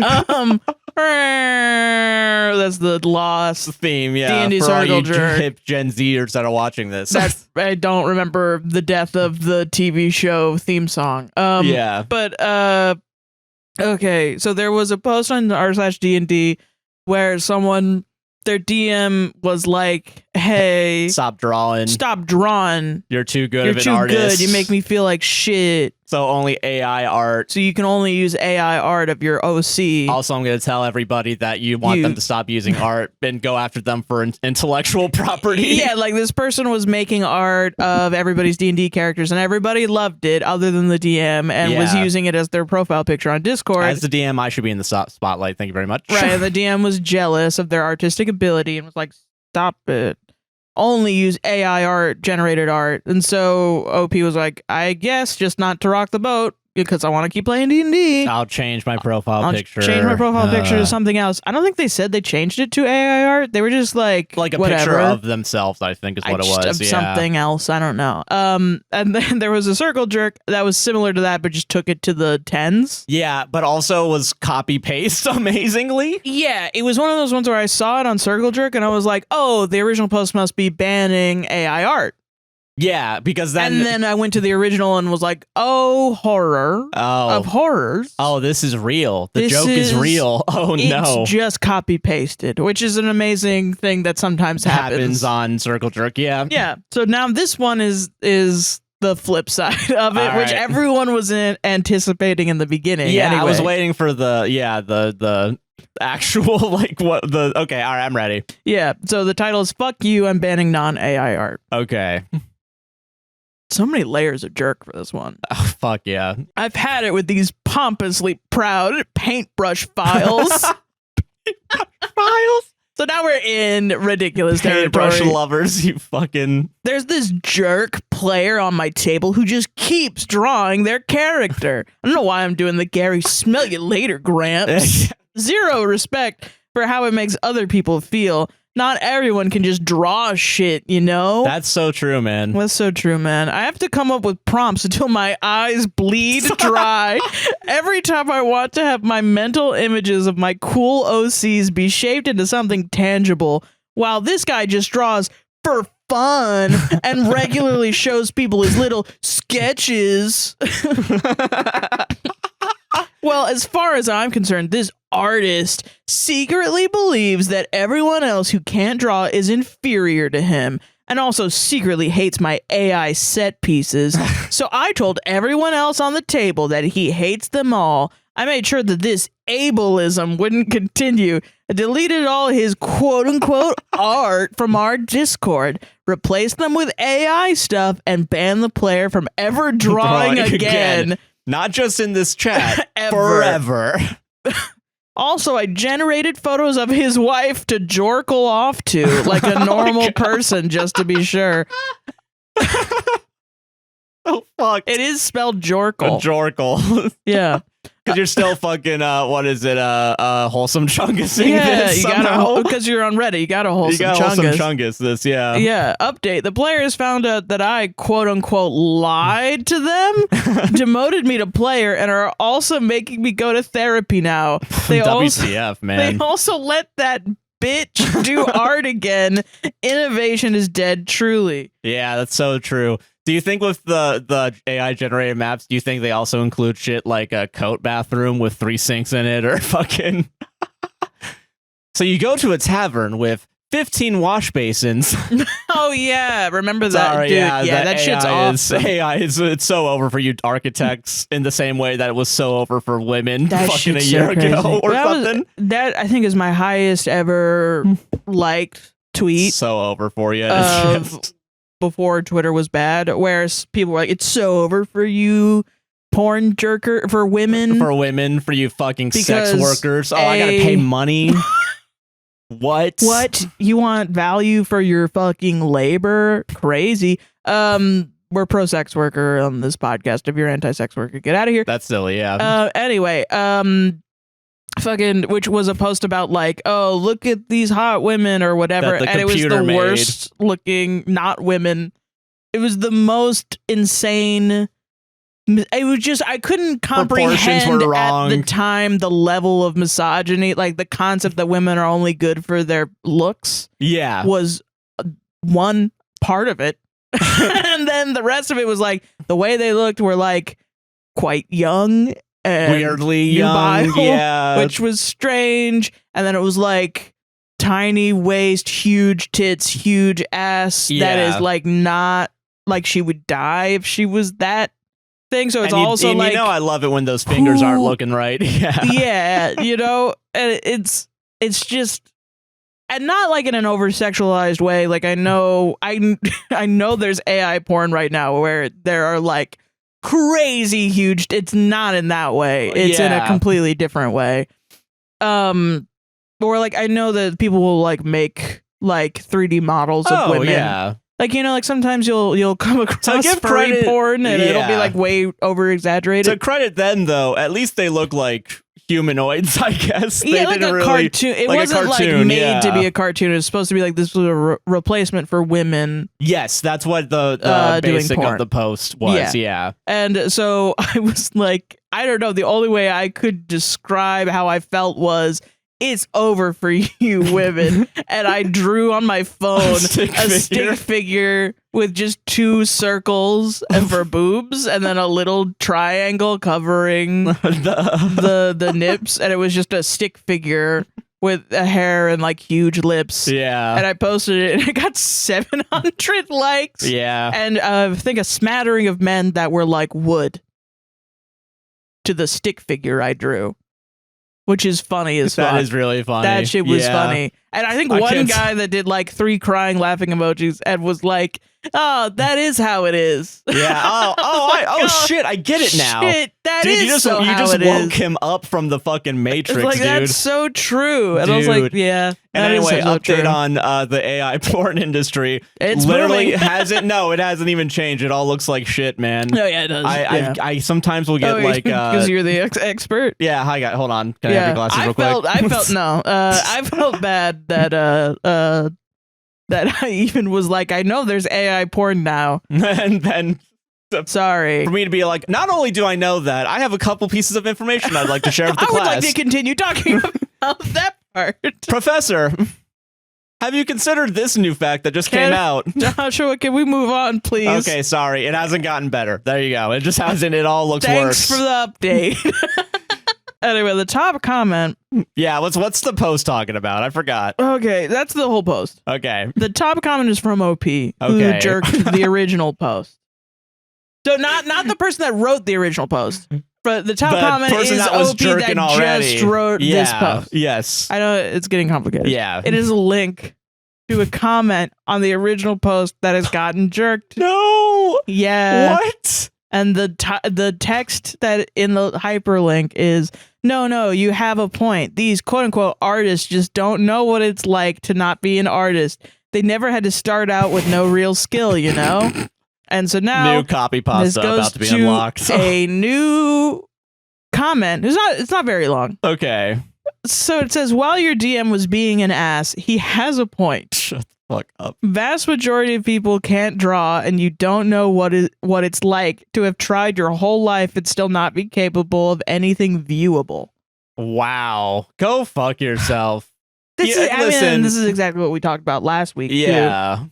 It's just so funny to see it again. Yeah. I don't know. And I'm happy that at least when we're jerking it about this, it's like we're admitting that like it is an insecurity for sure. And also B, it's insecurity that you could like, it's just like it's a complete misunderstanding. Yeah. Like it's kind of like, it reminds me of when incels were like, oh, what? Just not be ugly? You know, and like way back when incels were like, how do I get women? Oh, let me guess. Confidence. Yeah, well, I'm ugly. And it's like, motherfucker. You're ugly because of the way you're acting. Yeah. And you're acting that way because you believe yourself to be undesirable and you feel entitled to women's time. Which coincidentally, you're making self-confident in being undesirable.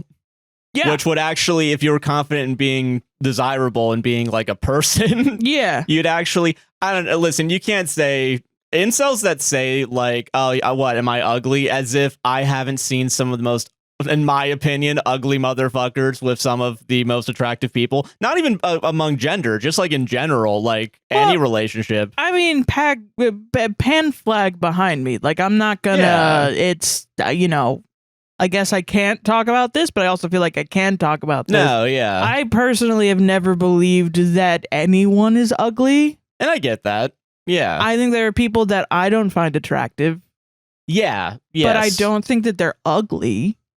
I understand. Yeah, I get what you mean. You know what I mean? Yeah, I would see people. So I guess what I'm saying is I would say people that I could be attracted to be with people that I wouldn't be attracted to. And I'd be like, and you're like, whoa, that doesn't work. And I go on Reddit and then that's fucking crazy. No. But it's like, I guess there's an entitlement in that your perception of your own reality and the reality of everyone else has to be accepted as absolute truth. Yeah.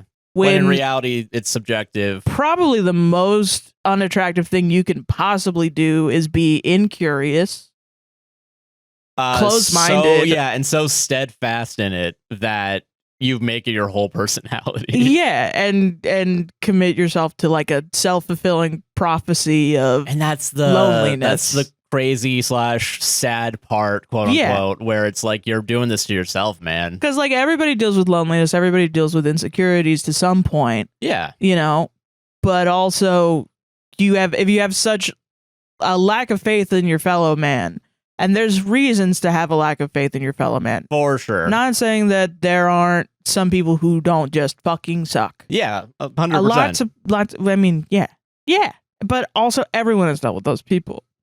They're so common. Yeah.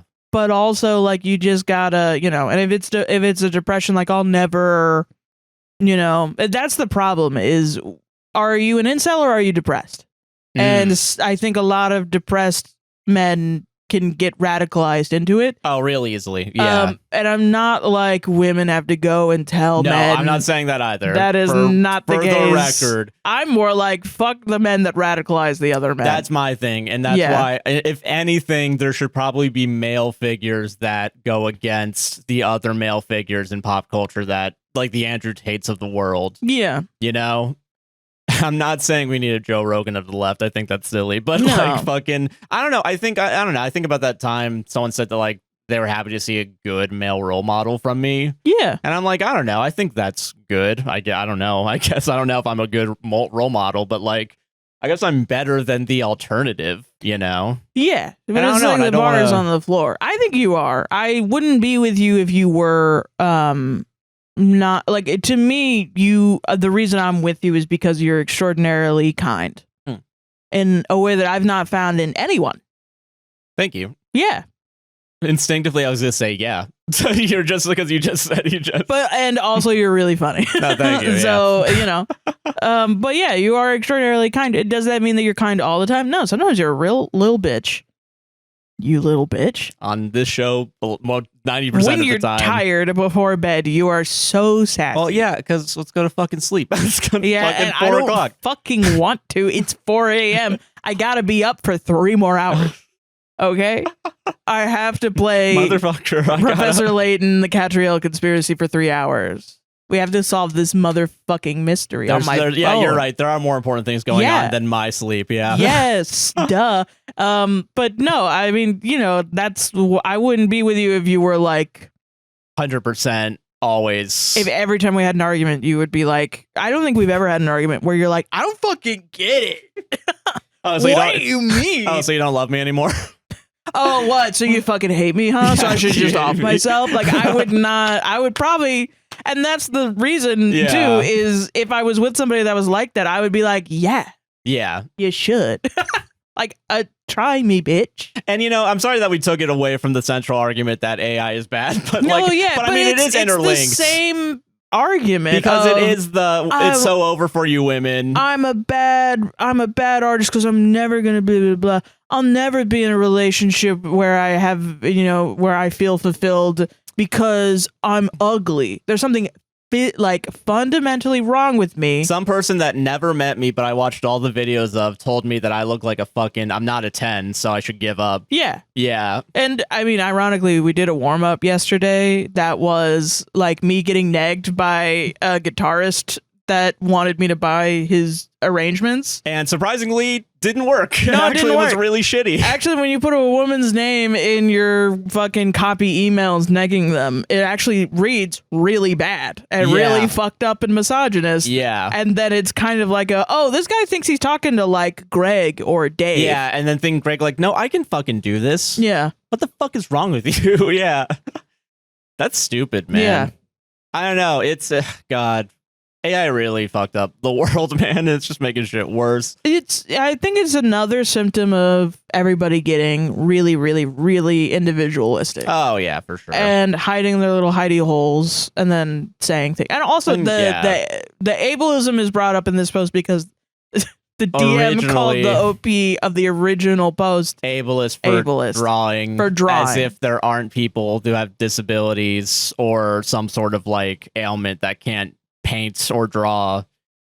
People we know people personally who are chronically ill, specifically around their hands also, and they are still artists. And I'm gonna be honest with you, if I wanted to make it easier for them to draw, I wouldn't give them a little prompt machine and tell them I would actually listen to them and ask them, hey, what would make it easier for you to draw?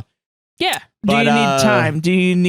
What do you need? Yeah, like what actually do you need? Do you need support? Like what do you need? I don't know. It's like when people who aren't disabled design like a prosthetic leg and they put like a butter knife on it or something. Just like and it's like you never asked a disabled person what they wanted. I think disabled people love butter on toast. So let's just put a butter knife there. And while we're at it, let's put like a screwdriver there too. Let's put a screwdriver at the base of the foot. That's kind of a good metaphor because then it's like, well, wait, why would I use that if it's on my leg? I don't butter my toast or unscrew things with my leg. Why Get not? more flexible. Yeah, That's come on. a lack of your ability. Yeah, I'm willing to bet if I had a screwdriver on my foot, I'd be able to do it. Now, I don't do it personally because I don't have it. And you're actually being ableist by trying to stop this from happening. You're telling me I should be disabled so I get this prosthetic leg. That's fucked up. This awesome prosthetic leg I made you for Christmas. I can't believe that you fucking hate me. Should I go off myself?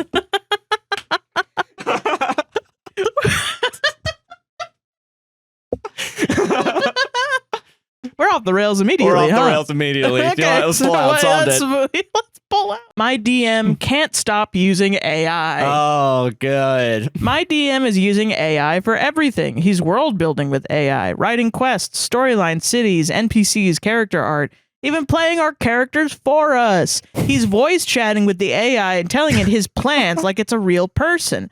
The chat is even giving him quote-unquote feedback on how certain sessions went and how long we have to play to get to certain arcs. Hey, Grok, how long is an actual typical D&D session supposed to go? Which the chat wrote, of course, parentheses. I'm tired of it. I'm tired of speaking and feeding my real, entirely original, and uniquely creative thoughts as a player to an AI through my DM, who is basically serving as a human interface.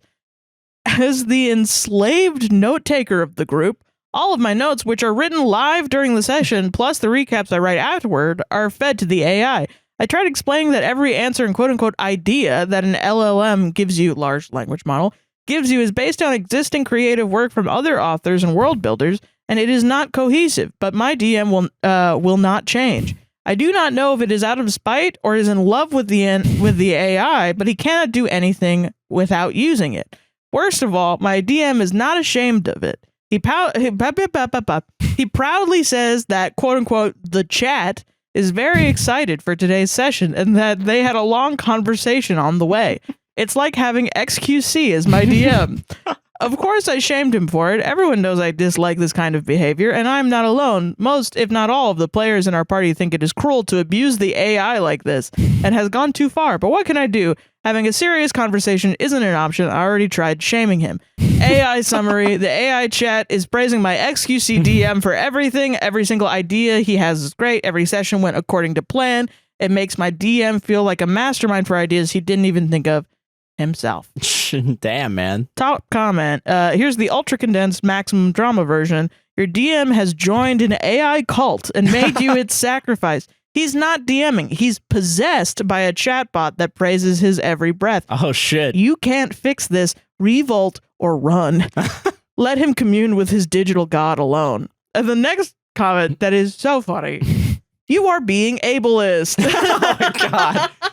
It always comes back. It always comes has back. been. What if your DM sucks and is a bad writer and isn't capable of having a single original thought ever because they are mentally deficient? Did you ever think of that, huh? YTA the asshole. Yeah, Which is why YTA I the think, asshole. which is why I think we're continuing to stir the pot. Yeah, we're causing this. Wait, Great. and I'm gonna keep going. Great. Cool. Awesome. So this is now the third week in a row we've circle jerked one post. Yeah. Yeah. No, sorry. Yeah, we have. This okay. is now the third week in a row where we've circle jerked one post. Yeah, and I'm surprised this is still going on. Yeah. Okay. I guess I love the idea though of like treating Grok as chat from That's fucking. funny. Chat's so excited for Chat's this so one. excited fam. for this one, dude. Yeah. Chat, choosing chat. Hey, Grok, can you give me a 2+2 real quick? I know we talked about it last week and the week before. However, You might say we're gonna probably say some similar maybe things. we're beating a dead horse here. I do find it wild that in the original post, the original post, Yeah. the original sauce, that the DM was like, it's ableist to tell me not to use AI. Yeah, and I think I did try to make as much of a point as I can that is actually not good for like your tech bros don't care about disabled people. If they did, they would actually ask disabled people what they would want. help them. And I don't think AI is the what answer. yet. Yeah. Which I agree with that. Yeah. But what's funny about this one is it's not like so jerked that it feels outlandish. Like I feel like I have read posts where people are like, my DM literally is just writing everything that we say into ChatGPT and reading it back out. And it's like the concept of then the DM being a human interface is so funny. And then drawing a parallel to XQC is also really funny. Yeah, you are the XQC of I guess. Because it is funny just like, because you are just, if people give shit to like reactors, I guess, yeah, you just listening to chat and then typing what they say. Reacting to what it says. And then saying whatever ChatGPT says. Yeah. Yeah, I think that's pretty, because even if you're just a DM, a middleman, yeah. Even if you're a DM and you don't write anything down and you don't really go off of modules, or you do go off of modules, but you know, whatever, you're conjuring things up in your mind. Yeah. To flavor it. You know what I mean? For sure, yeah. Unless you're literally like, this is what the book says. Therefore, I'm only doing what the book says. Yeah. Oh, the book didn't explain that? It's not there. Yeah. You're just kind of doing imagination manual labor, I guess, without any sort of stamp on it. Like your fingerprint's not on it. Which is wild because then there are DMs that don't write anything down, don't have any plan. They just kind of go with the flow and make shit up on the spot, like fully improv DMs. There are no maps. It's all theater of the mind kind of stuff. And that's perfectly valid. And I'm like, I mean, God, can you imagine doing all that? And then just like some motherfucker's like, yeah, I've been a DM for 10 years and it's just ChatGPT. Yeah, you can say ChatGPT is my co-DM, actually. Yeah. No, it's not lazy of me to just fucking... Well, it's like, well, then why wouldn't I just go to chat? Like, No, that's the thing. Yeah, like if your group is having a DM that just goes to ChatGPT, you have a middleman for no reason. Well, I mean, yeah. And I want to add on, like, as a RPG gamer, like, there's a point where you start being like, well, I should just play D&D. I'm so in love with D&D, I should just play it by myself. I'll just play. And eventually you're like, oh, I should play Baldur's Gate 3. That's what I want. I want a video game. And then there's some times where you're playing an RPG video game and you're like, I should play D&D. Yeah. Like the D&D part is the social improv part of it. Yeah. While also like a social storytelling. It's why you can't get the D&D itch by just joining an improv troupe. Oh, yeah. And why you can't get the improv troupe itch by just playing D&D. Yeah. They're two separate things. Yeah. Whereas also D&D is a separate performance from literally everything else. Is what makes the game really good. Yeah, I agree with that. Yeah. Damn, man. I don't know, man. Can we just let fucking humans do the performing, though, man? I don't know. Yeah, can we get robots the fuck out of here? Yeah, please? Jesus. I'm so fucking sick of it, man. I'm almost like, let's just go back to pen and paper shit, man. Honestly, yeah. Dude, your fucking AI can't take my ideas on pen and paper. Like, you guys until already they get hate to the camera and just... we play on D&D Beyond because I'm a motherfucking sucker. And you guys are beefing. You guys are beefing with the D&D Beyond dice. Yeah. The curse of the 8 for us. Sometimes the dice will just roll 8. Over and over and over again. Yeah. And I don't know, man. That's a sign that the RNG value maybe a little fucked.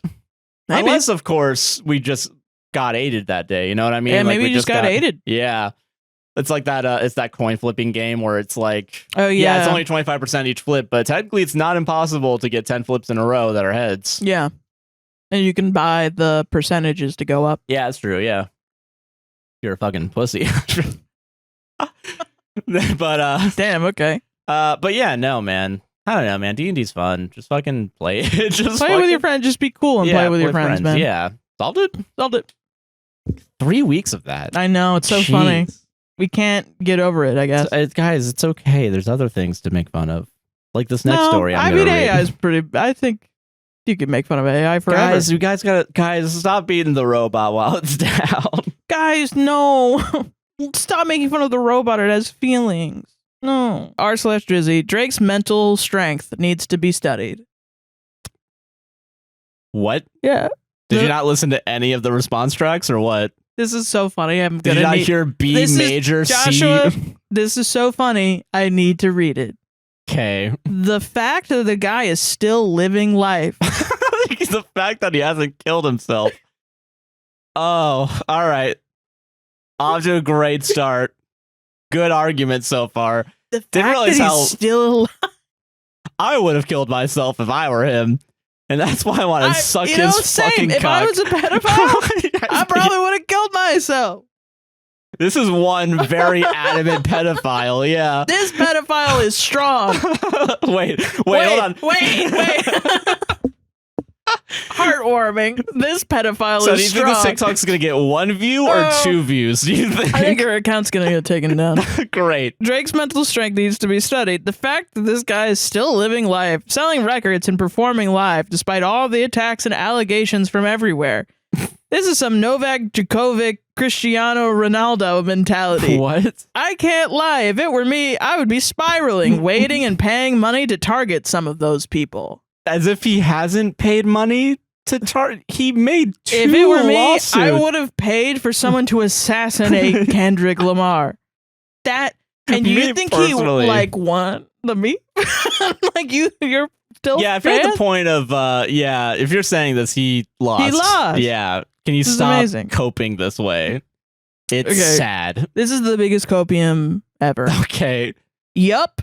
If he ends up Sorry. Okay, sorry. Sorry. Yup. If he ends up winning the lawsuit and drops a banger solo album later, would be an iconic comeback. Did he not just release from being a pedophile? Oh yeah, let's put that to the side real quick. That's iconic to Didn't these he people. not just release an album that sucked? Like, yeah, this was 21 hours ago. So this is not. sorry. This is after the album that was just released on Should Friday. someone tell them? I don't know. This might draw them over the edge then. And this is a reply to that person. And they said, come back from what? Stop buying into these narratives. It only gives them credence. What are you dude? Say like he didn't even whatever. And then someone else responded, I love that. What a great way to see it. You just have to change. Listen. Listen, okay, this is me being real. Yeah. The music is not that good. Yeah. The music is not so good that you have to do mental gymnastics to continue to listen to it after the guy came out and just kind of didn't push back at all about being called a pedophile. Yeah.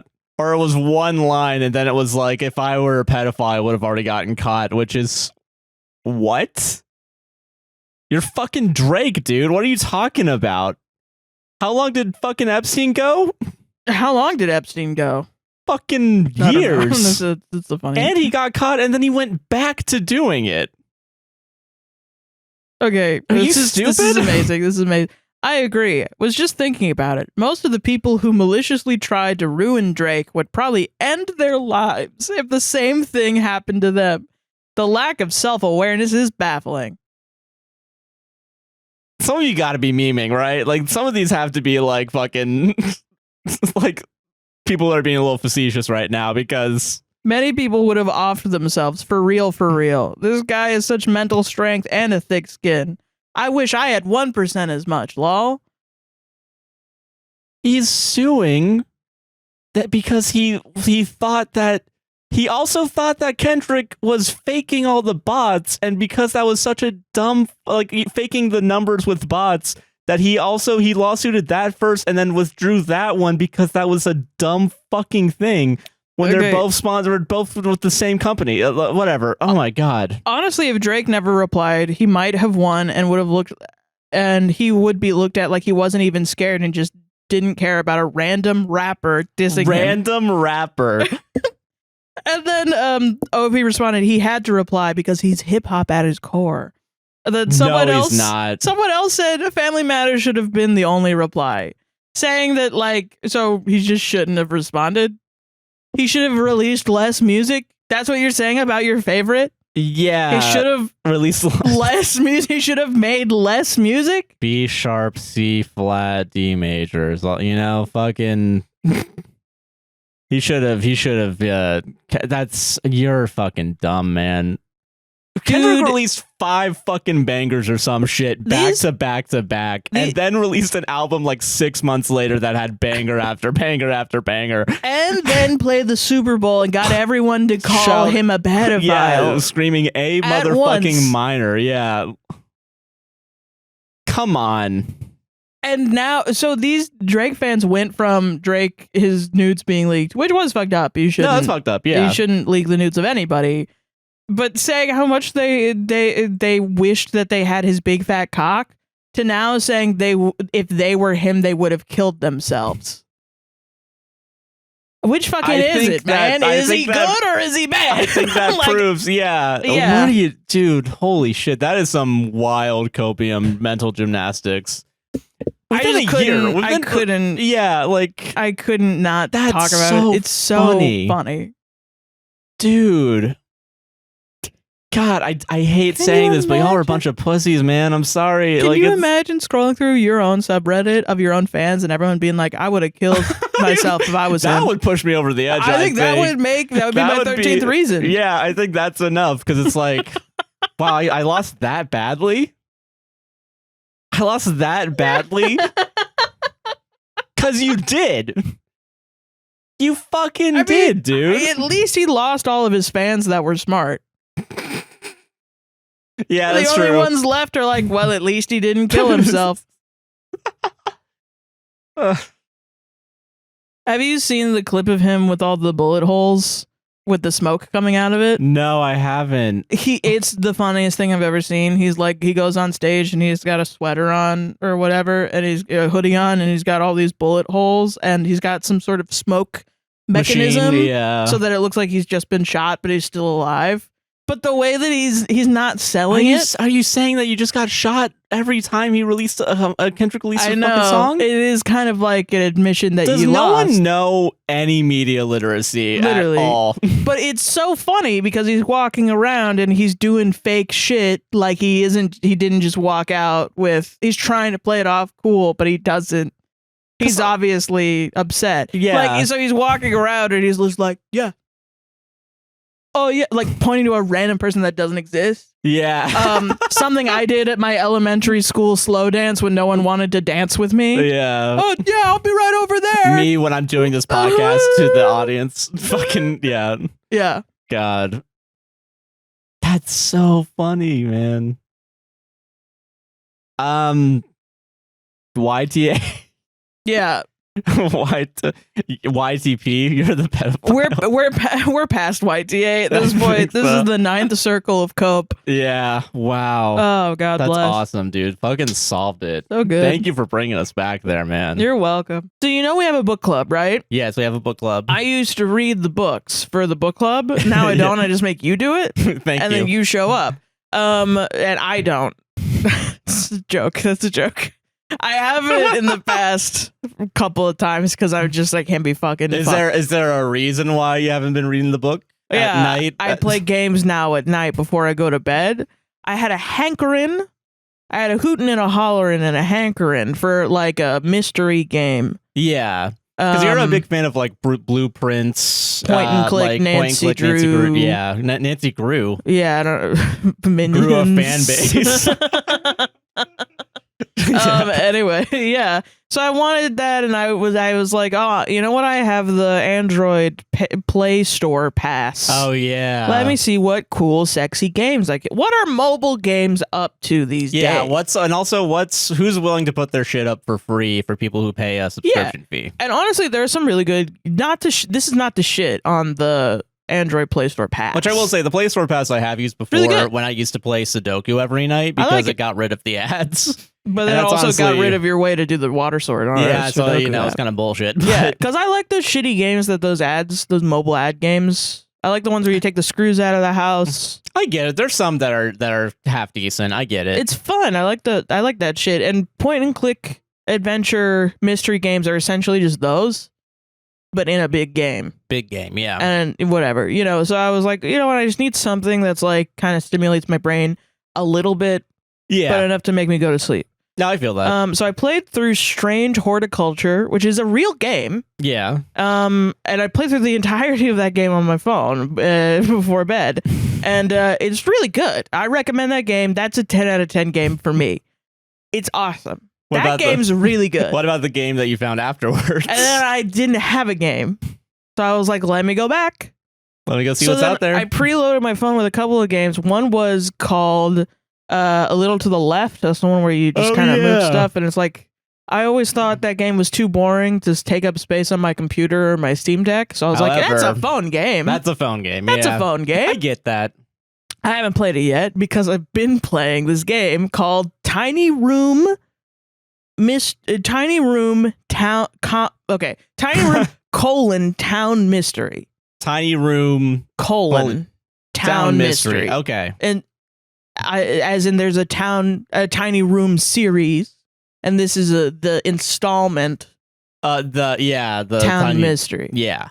So I was like, it's a cute game, whatever. It's essentially like you have like a little diorama of a setting. Yeah. And you click on stuff and it zooms in, and you have to do a puzzle, and it's like an escape room type thing. That's what I fucking thought. You thought it would be that simple? But with an overarching story. Yeah. So I start playing the game, and very quickly I realized this is not made by people in English. This obviously was translated. Okay. And localized. And the grammar flaws were obvious, but it wasn't taking me out of the game. Yeah. It was a little silly, quirk chungus, and honestly, I kind of, at the beginning, I was like laughing. Not at the, oh, haha, he got grammar wrong, but like, yeah. Ooh, this is charming. And I was very enthralled. Yeah. And if you look up the reviews for this game, it's like 8.2. Like, people That's are a reviewing high this fucking- shit high as fuck. Yeah. And I was like, yeah, I get it. This is a good game.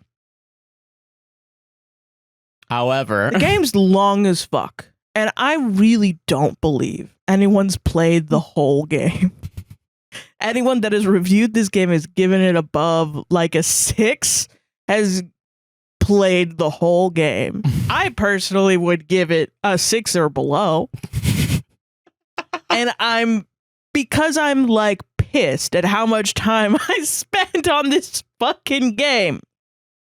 And I could tell you why. yeah. Succinctly. But why do that?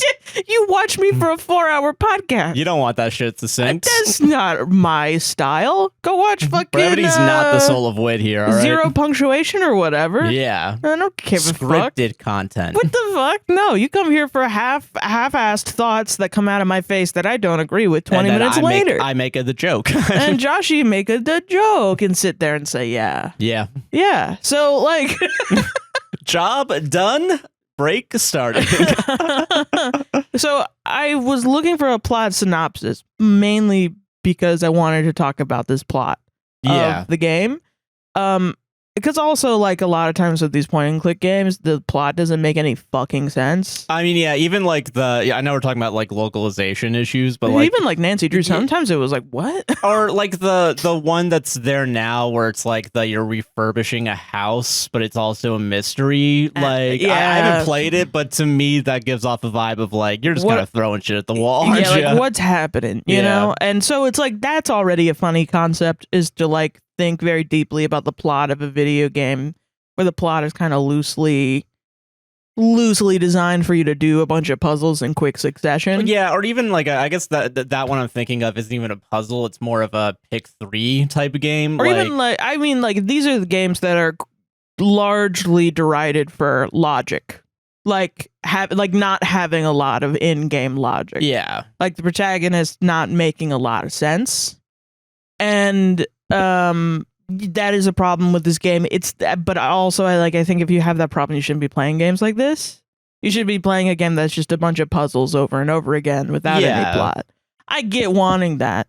And I think probably the best way to do it would be the Nancy Drew types. I will say too, if you're looking for mobile games, I think there's an inherent bias. And not to say there's no good mobile game that does not do this, but like, I think most mobile games cynically are like Strange Horticulture did it good. No, yeah, and I think a lot of them do it good, but I do think there's a lot of them where it's like they know what the replay loop is, and they're trying to get you to do microtransactions and shit like that. That's the fucking thing, is this game is not a microtransaction game at all. It is like you buy the game, you get the whole fucking game. And the game is fucking long as fuck. Honestly, to its detriment, it should not be this long. It got very grating at a point of me. I did not sit there and think about the puzzles. At one point, I just clicked the hint over and over and over again to get to the end of the game.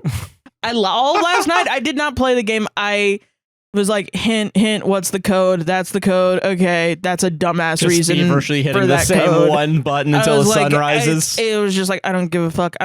It's 6 a.m. I have to finish this game to know what the fuck happens next because the story is stupid. Yeah. And so now I just want to talk about the story. Yes. And at the end, I'll talk a little bit about what made me dislike this game. Okay. And are there going to be hints throughout that might tell us why you might not like this? I mean, you're going to not like it by the end of me telling you what happened to the game. By the end of your mansplain segment. Yes, essentially, but for video games. Like, this is fucking... Game-splaining. There we go. Gay-splaining? Gals? Gal-splaining? I don't know. Anyway, so I couldn't find a fucking plot synopsis because I don't think anyone's finished this fucking game. Yeah, you're it's the long as only shit. person. I think I'm the only person to ever try and do a full plot synopsis. There's a fandom wiki, and it has 3 articles, and it's the prologue, the first chapter, and an overview of the game. That is you fucking serious? 2 paragraphs and talks about a different game in the same series. Wow, all right. So I couldn't I found reviews that were glowing that I almost feel like are paid the fuck off Or if you play the first hour and a half, it's quite a pleasant game that I would give that part I'm an willing 8. to bet if you're using the Play Pass and the assumption is you're getting it for free, quote unquote. Like, I'm willing to bet you're more it took me amicable like a towards it. fucking month to finish this game. Like, That is a lot of time. That's a lot of pretty fucking time. yeah. and like regular like large like game reviewers don't usually play the whole fucking game before they review the game. They Yeah, play that's like true. 10 hours of it. I've played more than 10 hours of this game because I played the whole fucking thing. Yeah. I have not played the additional content because that's something that you have to pay for. Oh, okay. But the main story I have played through and finished. Okay. Okay. So this is main plot synopsis. And this is not like a choose your own adventure that weighs the it's linear. It's linear, completely start to Gotcha. finish. Meaning story should be good. Right? Yeah, it should be. That's kind of the only thing. It should be. There's you have the story circle. Yeah. It should follow a little bit of that. Yeah. Which I guess that's your task is to figure out the fucking structure. Do I get pen and paper? They're 3 acts. Okay, so it's a 3-act structure. Okay. You would think. And that's actually the simplest one because that's the one that's just a little line, like Yeah. a heartbeat. Yeah. Okay. Is it? Fucking no. I don't fucking think so. Maybe I'm a dumbass idiot and I played 1 chapter a day.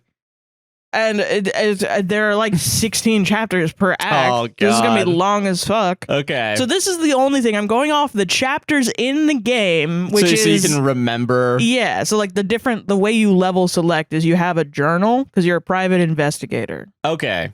You have a journal and you do little drawings like LA Noire about like what's going on. Yeah. And then there's a big play button in the like he's drawing the word play in his journal. And then you click that. Click flip page. And you drive to a new location. Each one's a new location. Okay. Sometimes you go back. Is the arc of this tiny room to big room? Kinda. I will say at a point the levels get extremely large. Okay. And it's not good. Tiny room to tiny house. Kinda, yeah. Okay, all right. I mean, it's like a generalized location. Okay. You'll see as I talk about it. Okay. Okay. I will stop. Yeah. Okay. So I'm gonna read the text that's in character from the thing because it's the only way I can tell. I'm just gonna get into it. Okay. So this is the prologue of Act 1. Okay. All right. So I haven't spoken to my father for more than 10 years. Why did he write to me now? So Okay. So there's already. yeah, we're gonna have to clues together some stuff because this is some shit I did a month ago. And yeah, Or at least we have the call to action already. It's Right. okay. There's a mystery of like you haven't seen your dad. Yes. Why is he sending me a fuck ass letter? You're a private investigator. Your dad is I mean, I don't remember what his job is, but he's somebody. Okay. And I think he's some sort of guy that deals with like, I guess it's kind of implied that he's like a crazy guy that keeps shit under lock and key or whatever. Okay. And he works for a company and he writes you a letter and is like, get the fuck over here. Some shit's going down, but he doesn't say why. Very mysterious. Okay. So you get in your little blue car. Important that the car is blue. Are you fucking I'm serious? fucking serious. I mean, okay, I don't want to be the curtains are just blue, but okay, all right. No, yeah. it's very important. Okay. But it is kind of just blue. Okay. A little also. Both are true. All right. Okay, so you get in your fucking car. Schrodinger's curtain. Yeah. And all right. So you get in your car and you're driving and you go to the town of Redcliffe. Okay. Blue car, Redcliffe. Not related. Okay. The town is just Red called Clifford, that. the big red dog. You Fucking- gotta accept that it's just called Redcliffe. It's gonna come up a lot. Okay, gotcha. Okay. So you drive to the town of Redcliffe. There's nobody around. You are the Okay. only guy, except for one other guy and your dad, in this whole game. Okay. Everything is kind of empty. And honestly, I kind of like that. No, I think that's an interesting, It makes me calm. well, it also kind of weirdly. vaguely, like, if you're going for, like, a mysterious thing, it does kind of remind me of, like, a Silent Hill type, where it's, like... Yeah, but at least Silent Hill has enemies. Yeah, that's true. Yeah, There's- Silent Hill minus the enemies, I guess is what I'm thinking. There's no real malevolent force. And but it's also kind of the big reveal is there's, like, the reason why everybody's gone is kind of why you're trying to figure that out. Dad just fucking killed them all. No, well, I don't know. Okay, so you get to your dad's house, right? Yeah. And it's locked, so you have to figure out a way to get in. And you get in, and you look around, and you find out that your dad is like put codes everywhere in his house. Also, all the food is spoiled everywhere. Okay, So it's people have been abandoned. gone for a while. Yeah. Which also, I guess, important to the game because every time you interact with food, it's spoiled. Okay. Which That doesn't is seem the like entire fun game. to me, I think. That's kind of the point I want to make is the choices that this game makes that are not fun but consistent Yeah. is so consistent. Because I feel like if you keep getting grossed out, there's like- no point where you eat food and it's like it's fine. okay. There's no point where the food is not spoiled either, so it doesn't even make sense why you would set that up. Okay. It just is a thing. Okay. Yeah, All right. yeah. So you go into your dad's house, and then you find out that there's hold on, let me go to the next chapter.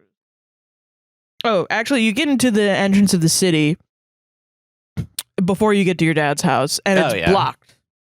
So then you have to find a way in. Yeah, and essentially people are like, we don't let people in. It's a security issue.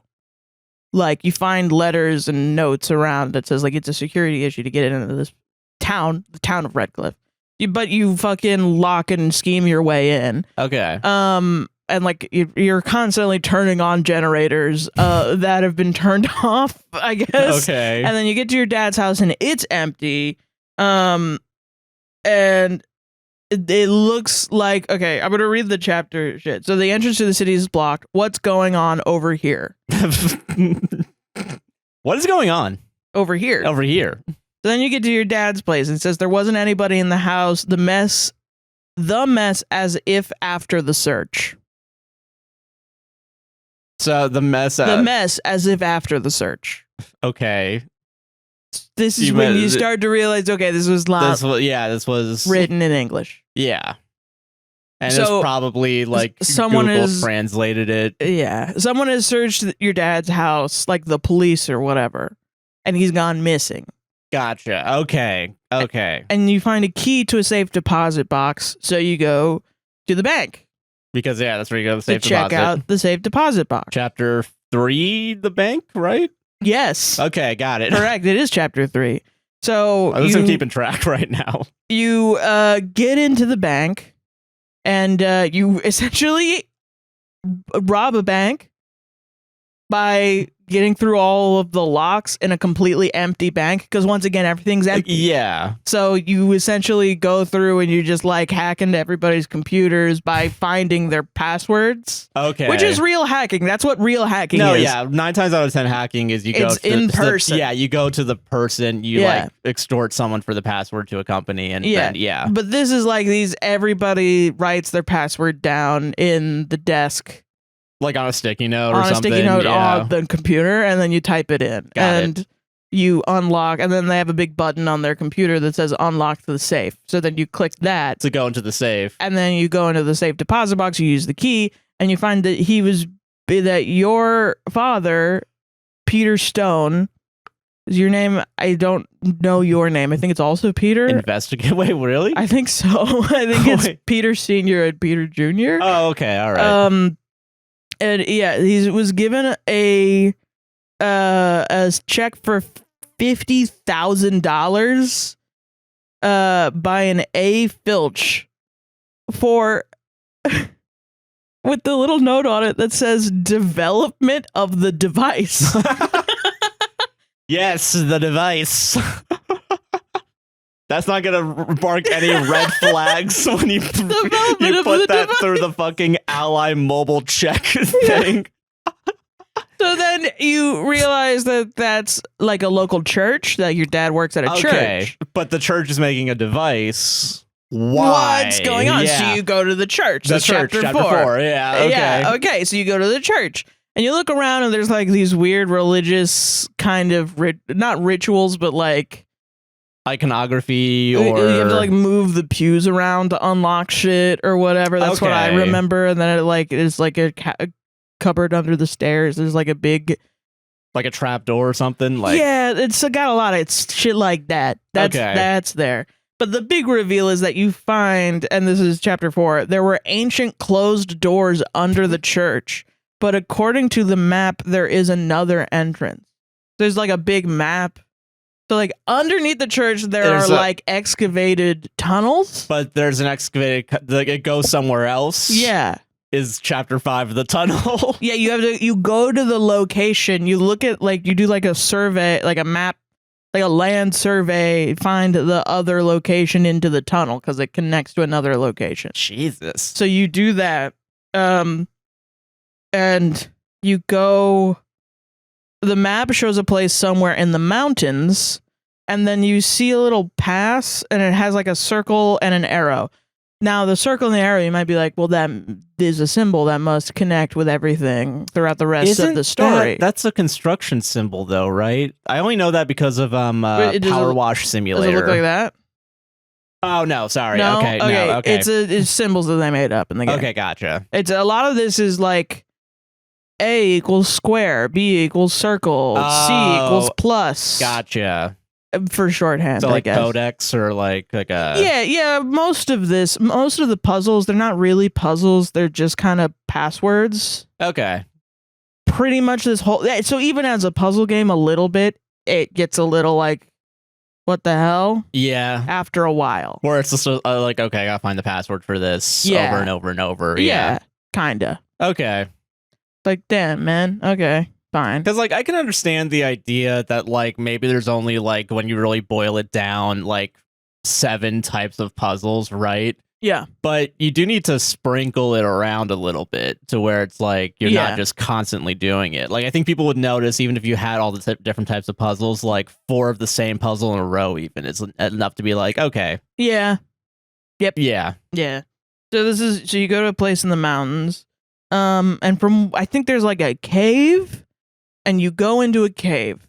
And that's that chapter. That's chapter 5. The cave? No, outside of the cave. Outside of the cave. Is chapter 5. Chapter 6 will be inside the cave. Okay. So already, we're kind of feeling a little bit like this shit is getting a little crazy. We're kind of stretching it out. Okay, buddy. Which, okay, makes sense, because if you said that there was like 19 chapters, if there's 19 chapters per act and there's 3 acts and you have a small town, the small town only has like, what, 20 buildings, maybe, tops? Kinda, yeah. Okay. And you don't really go to anybody else's house. Well, you kind of do, but not really. Okay. Like a couple of people's houses, but you mostly go to government I'm just buildings. waiting for like the church part 2, the church part 3. Yeah, okay. Cool. Yeah. Okay, so you get to the mountains and there's like a lot of like you're actually wait, this is still outside the mountain? Outside the mountain too? Yeah, this is still outside the mountains. Yeah, okay, sorry. Fucking outside the mountain cave, or it's probably like the first part of the cave or something. And a little bit outside, you have to.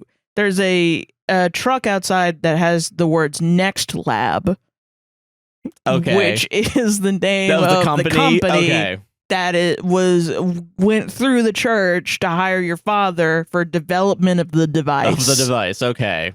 What is the device? We still don't know. It's chapter 6. Okay. Okay. Cool. To turn on the lights in the cave, it was necessary to activate a certain project. (Parentheses Olympus). Okay, all right. So they're working on the Olympus project, which may or may not be connected to the developing the device, whatever that is. Yes. Okay. And I'm gonna be so real with you right now, just so that you're not like, "What the fuck? What is the device?" Later, I don't know that we find out that there is a device. I don't remember. I'm gonna piece that together probably during this talk. Is the device the reconnection of a father and son? I think it comes in right at the end. Along the I think it's like a Deus Ex Machina. If I think that's what the game is saying, it's not clear. And A, B, you only find it at the end of the game. So okay. And it is where essentially your father tells you where it is and gives you all the answers. Good. Which is good. That's good. That's good game design. Yeah. So then you go in. Okay, so you go into the cave and you find a big fucking crystal. Just a crystal in a harness, like a weird, like a. Is it like an energy harvesting? But it's kind of like what we use to keep up our curtains. Oh, It's just like a poles, and it's just like suspended, like a grid, like almost. a scaffold, Yeah. kind of thing. And it's just floating. It's gigantic. Okay. You get there, and kind of the only thing to do is to press a big fucking button. And are these computers, by the way, still? Yes. Okay, I was about to say, because I wonder, because I know they're computers doing and crystals. just throughout the thing. Now you might be like, is there magic? Probably. I think also. I don't really know. It's not really talked about in the game. Okay. So you get there, you press a big fucking button or whatever, and the crystal fucking explodes. It fucking explodes like a giant orb of energy. Then this is awesome. This seems all right. This seems okay. This is the best part of the game, all right? We're already there? Yeah. This is the peak entertainment value of the game. And this, I can tell you with perfect clarity what it is because it locked me in. This is For what I the put in the rest- 10-star review, yeah. Yeah, Act 1. Really good. So, fucking... The crystal explodes. There's this giant orb of pure energy that has lightning coursing through it like it's a storm. Awesome. And it's slowly expanding. And the game gives you time to be like, I gotta get the fuck out of here. So you're on a timer all of a sudden in a game where you're not really put on a timer That's ever. cool, okay. And so you start looking around at everything, and your dumbass protagonist, who kind of makes up, like, I can't do that. That's not right. You know, like if you do something wrong. That the game doesn't expect you to do because the game has a very specific order of operations. Yes. So if you can click on stuff, the game tells you, no, that's not good. And if you can't click on it, you can't click on it. There's no way to interact with it, even though you just sit there punching your Android phone in bed at night. Leaving more cracks in it, yeah. Wishing you could scream at 6 a.m. But, you know, whatever. So he's just kind of looking around, and he's like the most pathetic man idiot in the world. And there's an explosion behind him that will kill him. And he's looking around, and he's like, well, I guess I can't get the fuck out of here. I guess I'm not going to do it. I guess I'll get eaten by the crystal. So then the crystal explodes, right? Yeah. And presumably you die. Like you see like a blinding white light, and there's nothing there.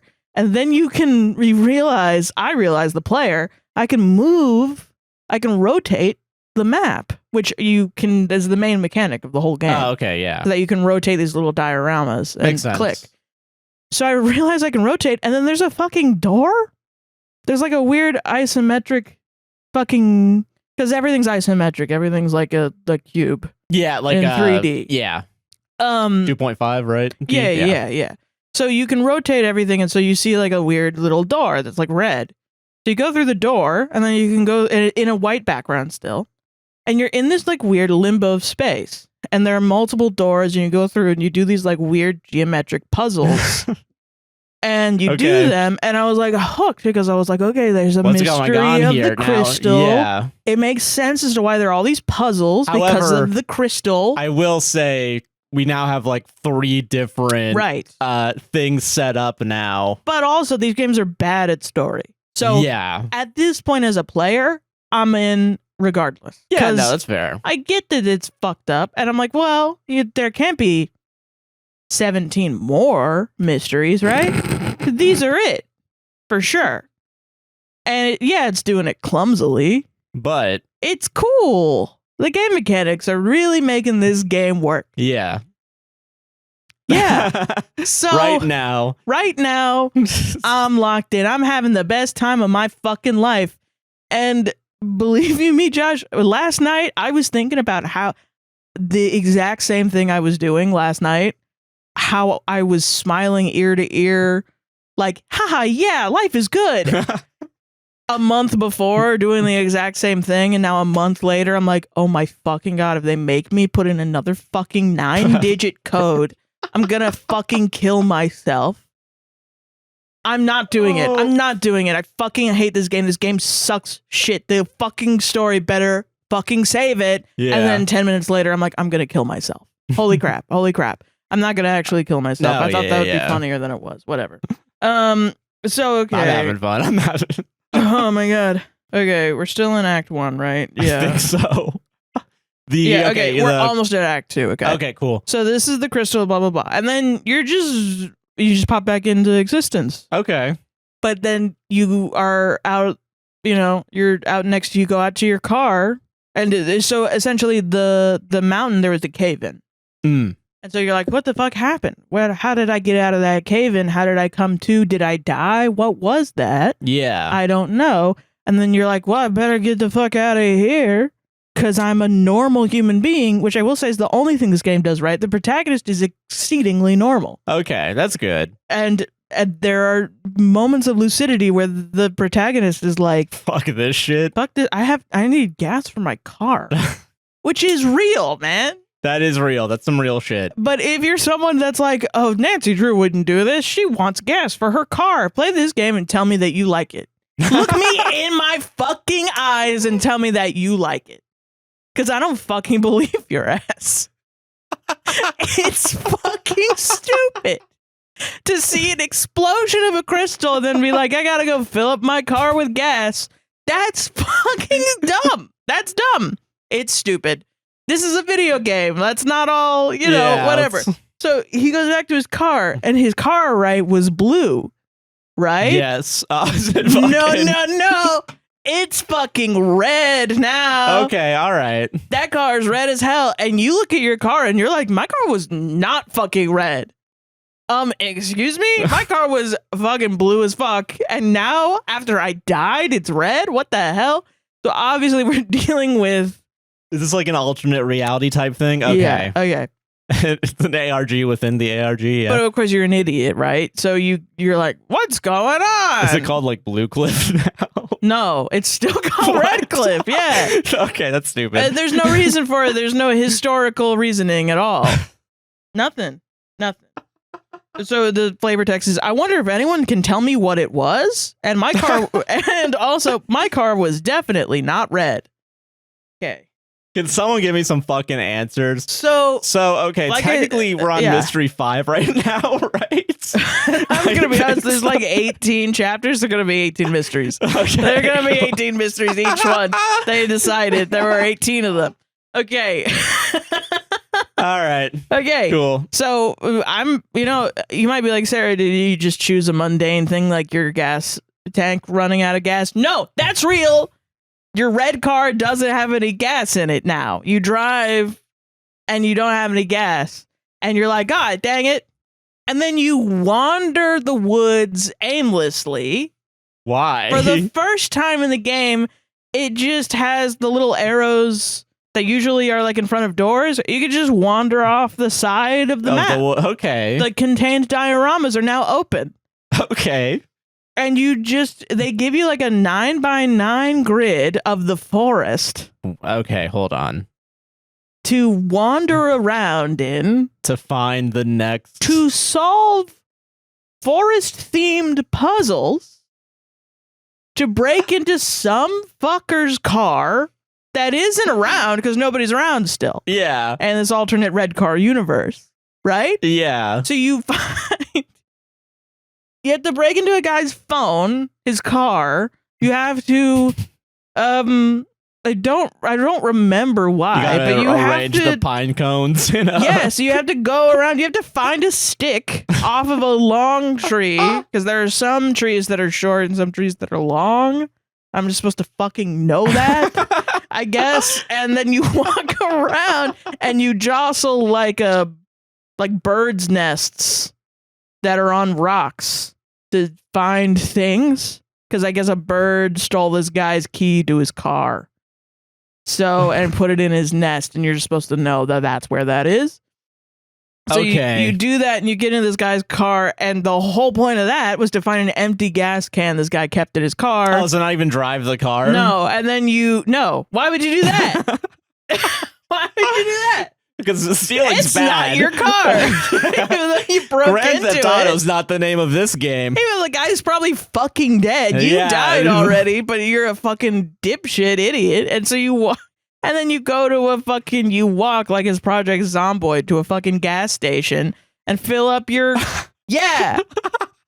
Yeah, dude. And fill up the gas. And I think the gas station's the next part. Because you awesome. also have to go into the gas station and figure out. You have to turn on the cash register to go to the self-service checkout. Yes. And then you have to find the badge of the Wawa employee. Yes. Yes. Yes.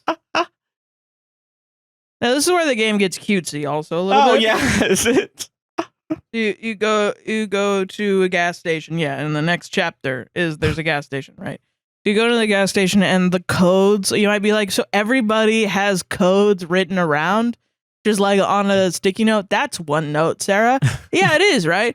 But no. How about it was on a clipboard? What if it was the number of items on the shelf? Okay, so like an actual puzzle. Yeah. But it's not a puzzle, Josh. I honestly resent that statement. It's fucking counting. It's, can you count to 3, adult human being? Okay, I'm losing my fucking mind, This man. is chapter 7. How many? I think there's 18. Okay, all right. Okay, I don't know. There might be more, honestly. Okay, I thought it was 18 chapters per act. Okay, I'm happy now. No. We're in Act 2. We're not halfway through. We're climbing that mountain right now. We're climbing that motherfucking mountain. To be There's around, some shit. If this is we're supposed to be maybe around here right now. It's like if Act 1, you explode, and then you wander around in the woods for a while and get gas. That's where we're at. This is a heartbeat. Okay, cool, sweet. All right, cool. This is the heartbeat of someone going through cardiac arrest. Yeah, for sure. That's BP's all over the place. Yeah, just now you might be like, well, something else has to happen. Something else has to happen because we're still in Act 2. And you might be like that. You might be thinking that. Because, like, listen, sometimes it can go up like this and go back down a little bit, you know? Like, the mountain could be a little steppy, you know? But sure. There's a chance that it goes. Yeah, maybe. We're now at the part of the game. It's a real big step, but we're now at the part of the game where the game was really good, and now we're just kind of like, well, something else has to happen. Yeah. And people paid money for this, so we just gotta hoping. I didn't, and I'm still pissed. I'm still mad that I spent time on this. Oh, shit. Okay. So you go back to your car, and as you're filling in the car, you remember the Next Lab truck. Oh yeah, from earlier, and you think, now that's a car I could steal. No, I should probably figure out where the fuck that is. Oh, okay, fair. Yeah, where's these labs? Yeah. Maybe, and then you just connect in your own brain, the protagonist brain himself, his 2 neurons are firing. That there's a mention maybe at his dad's house, even though we ransacked it before. But we missed. You're just like, something. I don't know what to do. I'm gonna go back to my dad's house. So you go back to your dad's house, and it's different, but it's also the same. Like your car being red now instead of blue. Okay. It's like completely flipped, but it's all the same puzzles that you kind of have to do again. And the food's still moldy and like, why? Just fucking make it, if we're in topsy-turvy land, fuck it. Just make it. Because people aren't around still. That makes sense. All right, we're gonna drink 7 LaCroix today's recording. Great. Okay. Oh God, I gotta get through this somehow. Daddy needs his drink. Okay. So the next chapter, chapter 8. Strange things have changed at Dad's house. Curious. A note from my father contained a map with the address of Next Lab. Now, the note from his father is he finds it in the basement, which is in the beginning when you go to your father's. Is it like house, locked or? You also end up near the basement. That's where you get the storage key thing. Oh, okay. So it makes sense thematically. If you're going to a house that's similarly, I still have faith in this game at this point. Okay. Because it's like, okay, this is now interesting, right? Everything's the same, but it's a little different. Yeah. Like the puzzles are a little different. Okay. Yeah. So I'm like, ooh, interesting. I'm down to clown in this weird fucking story. I Story's just weird. Go back to the church, redo that one, but the tunnel goes another way. I think you just bypass the church and you go straight to the tunnels. Oh, okay, cool. Sweet. Good. Okay, right? Yeah. Okay, good. So fucking you go to your dad's house and he has a letter as if he knows that in this universe he knows about the other universe. Okay. Where he's like, if you're reading this, essentially, in the letter, he's essentially like, if you're reading this, then a crystal fucking exploded, and describes what has happened up until this point. And you went through the woods and you came back. Well, and he's like, I don't know, you're a fucking idiot for doing that. I don't dumbass. Fill your fucking car up with gas. Yeah. Oh, by the way, also, I forgot to read this. The only flavor text in chapter 7 when you walk around for not having gas. The woods are fun. You do also chop a tree to get over a river. You say, I am angry the gasoline ran out. Fair. At least I can understand that, And then at the gas station, it's next lab trucks were near the cave. Maybe there's a mention in Dad's house what kind of lab it is. Okay. So you do at your dad's house. He has a letter that's like, he tells you that the crystal is sentient. Okay. Yeah. Okay. The crystal has a mind of its own and wants things, and the crystal has decided that you are like the chosen one and can give the crystal what it wants to do what the crystal says. Okay. This is something we will have to remember later. Because I'm assuming this is not the main... Is this why the crystal brought us to a different dimension? Instead of just killing you instantly? Yes. Okay. Okay. And I assume being really nice, it's charitable. because of all the puzzles you've done. Like the crystal's like, oh, you're really good at puzzles. Yeah. There's a lot of puzzles. Or it could even be like you freed me from this prison. Yeah, you're the one that did this. Yeah, and so you're the only one who can do this from now on. But it's you'll see what I mean later on. That's how crystal this is kind of like an all-knowing. It's just thing. God. It's just like a fucking... Not really. It's just a crystal. I don't know how to describe it. Just like the crystal knows everything about everything because the crystal contains like all these different universes in it. Okay. So it knows what's going to happen. It knows what's in the past. So it knows that you're the guy that has to go do it. And listen, we can't get into Back to the Future. Yeah, no, we can't. I don't care. I don't give a shit about the time loop. The time loop's fucked. Who gives a fuck? Who cares? Yeah. We're talking about a time traveling, space traveling story. Yes. If we get locked down on that, yes, we all agree the correct way to do it is in Back to the Future. Yeah. That's the correct way to do a time traveling story. Yeah. Or Bill and Ted. Whatever. Or Bill and Ted. Who gives a fucking shit? That's not what this is about. No, that's not what this is about. This is about puzzles. This is about a shitty fucking game you shouldn't spend your money on unless you have the play pass. The play pass, and even then, I don't know if I recommend that. Yeah, because you're still giving them your money, technically. So now you go to a building that has Next Lab written on the side of the building. In 13-point calibry. Yeah, gigantic font. Gigantic. Is it? Could you have seen it the whole time? Gigantic. Yeah. Okay. Yeah. He's like, what is this? It's fucking right, fucking there. All right, whatever. Anyway, so you go through the lab and you kind of walk around and you go through. There's a lot of shit. Now here is where the game gets a little cutesy. Okay. Again. All right. More cutesy. So now is when the game starts doing like B plots. Now? Yeah. At these individual levels, it kind of grows a conscience and is like, well, I should be giving you more, So you've already given me enough. Just do with what you have already. Just meet it up. No. That's stupid. No. More stuff. But it's like, it doesn't have ideas to go off of. Yeah. Which would make the game interesting. So it's like, we're in an office. What do you think they do? Well, okay, if you're in an office, it's been this entire time computer. But is it gonna be? I'm trying to think of what would be the gas station equivalents, like supplies almost. Like you gotta go in a janitor's closet or something and see if the broom is 70 degrees that way. You have to see. No, that would be too creative, Joshua. You're making up base principles. You're making up something.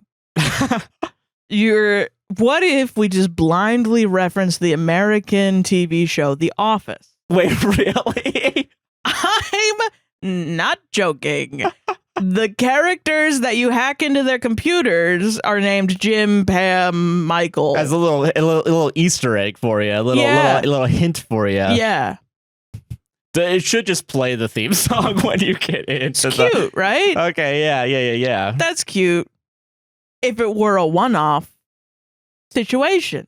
From now on, every level will reference Is it something like not even? some media from the 2010s. Okay. Because, and I'm betting, they did not think that you would play this far. They did not think anyone would see this. No, I feel that. Yeah, so it's kind of like, because fuck it's it. hard, because the passwords are like 1, 2, 3, 4. I'm not a genius. Listen, it doesn't take a genius to see when, like, most YouTube videos, their curve is just constantly going down. So I'm willing to bet they had some sort of internal, like, only like 1% probably at this part. So, like, who's gonna look? There's a vibe of this is a secret and you found it. Haha, look at us, aren't we so cute? No, fuck you, because some of these at their most egregious, you have to unlock something and it is a reference. Okay. That's your reward, not progression. Really? Okay. Oh, reference Now I understand. Okay, to yeah. Portal 2. That's what it is, man. You open up a thing and it's just the cake is a lie, I assume. What do you fucking think? What do you fucking think? You said Portal, so I mean that was where I was gonna go. Yeah. No, yes, that does happen. Is it gonna be there's Half-Life 2 and it's like where's Half-Life 3? No, that's a good Why? game. Okay, all right. Why would they make that reference? Because they're already using Valve shit. I don't know, man. No, we don't play Half-Life 2. Then we would have made a better game. We Hey. would have realized our idea is fucking stupid and The we didn't make this Office, fucking game. Portal 2, Far Cry 3? Question mark. No. Family Guy.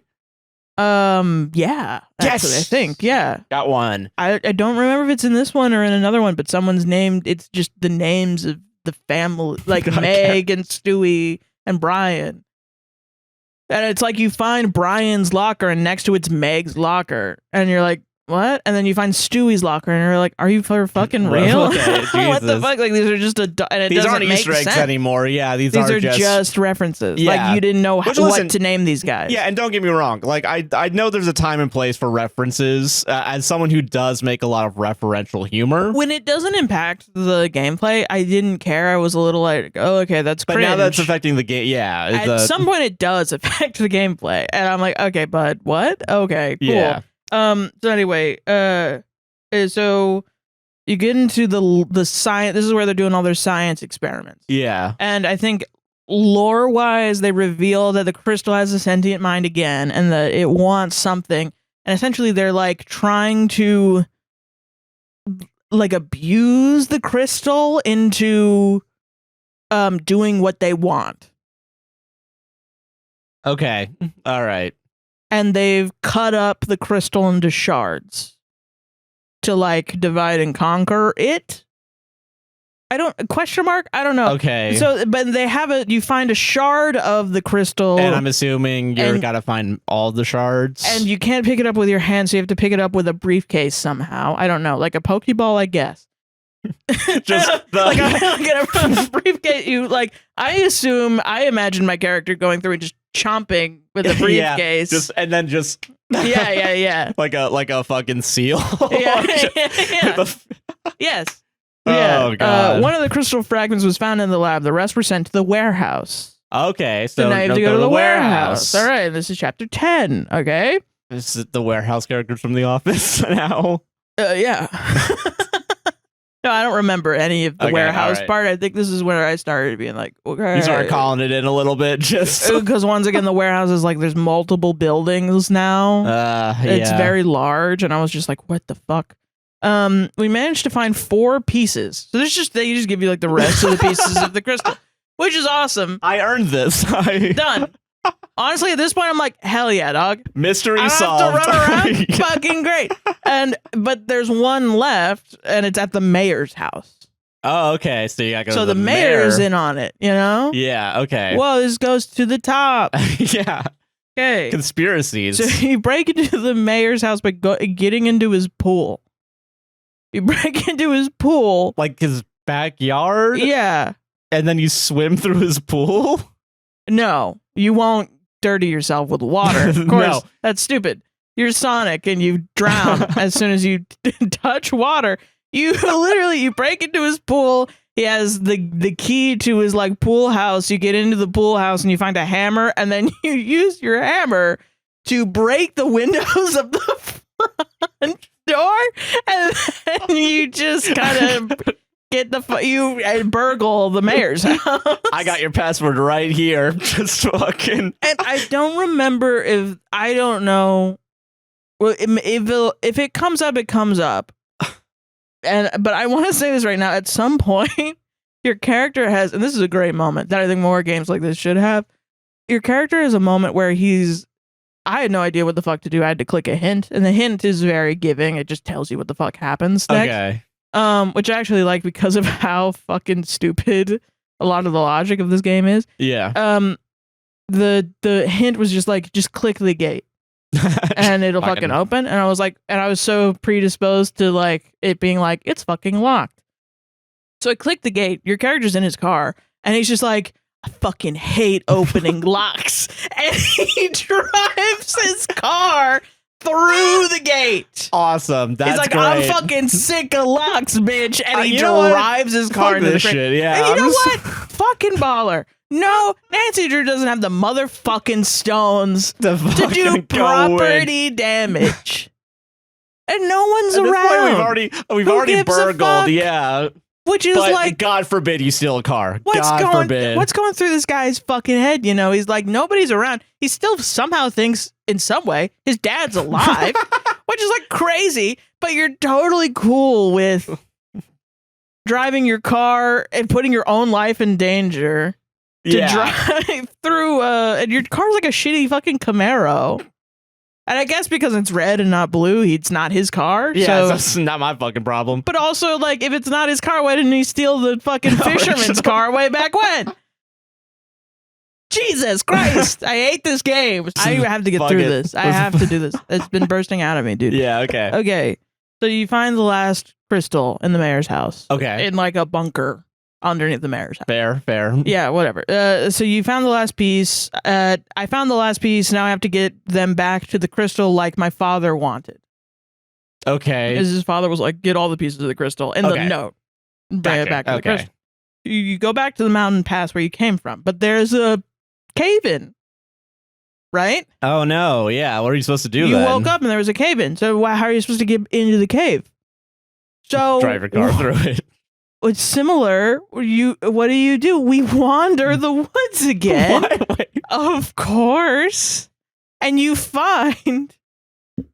We're just reusing assets at this point. We're not even going to care about. You fucking think. You wander around and about 20 yards to left of the mountain pass, there's what's called a test ritual path.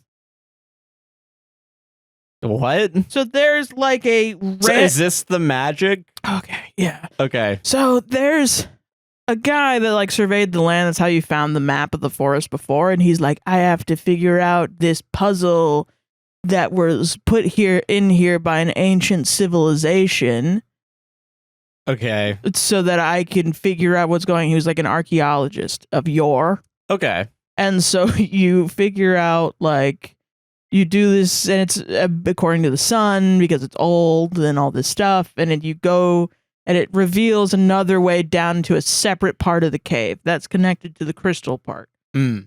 And as you're underground, there are statues with symbols on them and ancient stone locks where you put in symbols again and again. And you go through and you've like bested the ritual. It's like a gauntlet of puzzles that you now have won. And now you're the chosen one of the crystal. Yeah.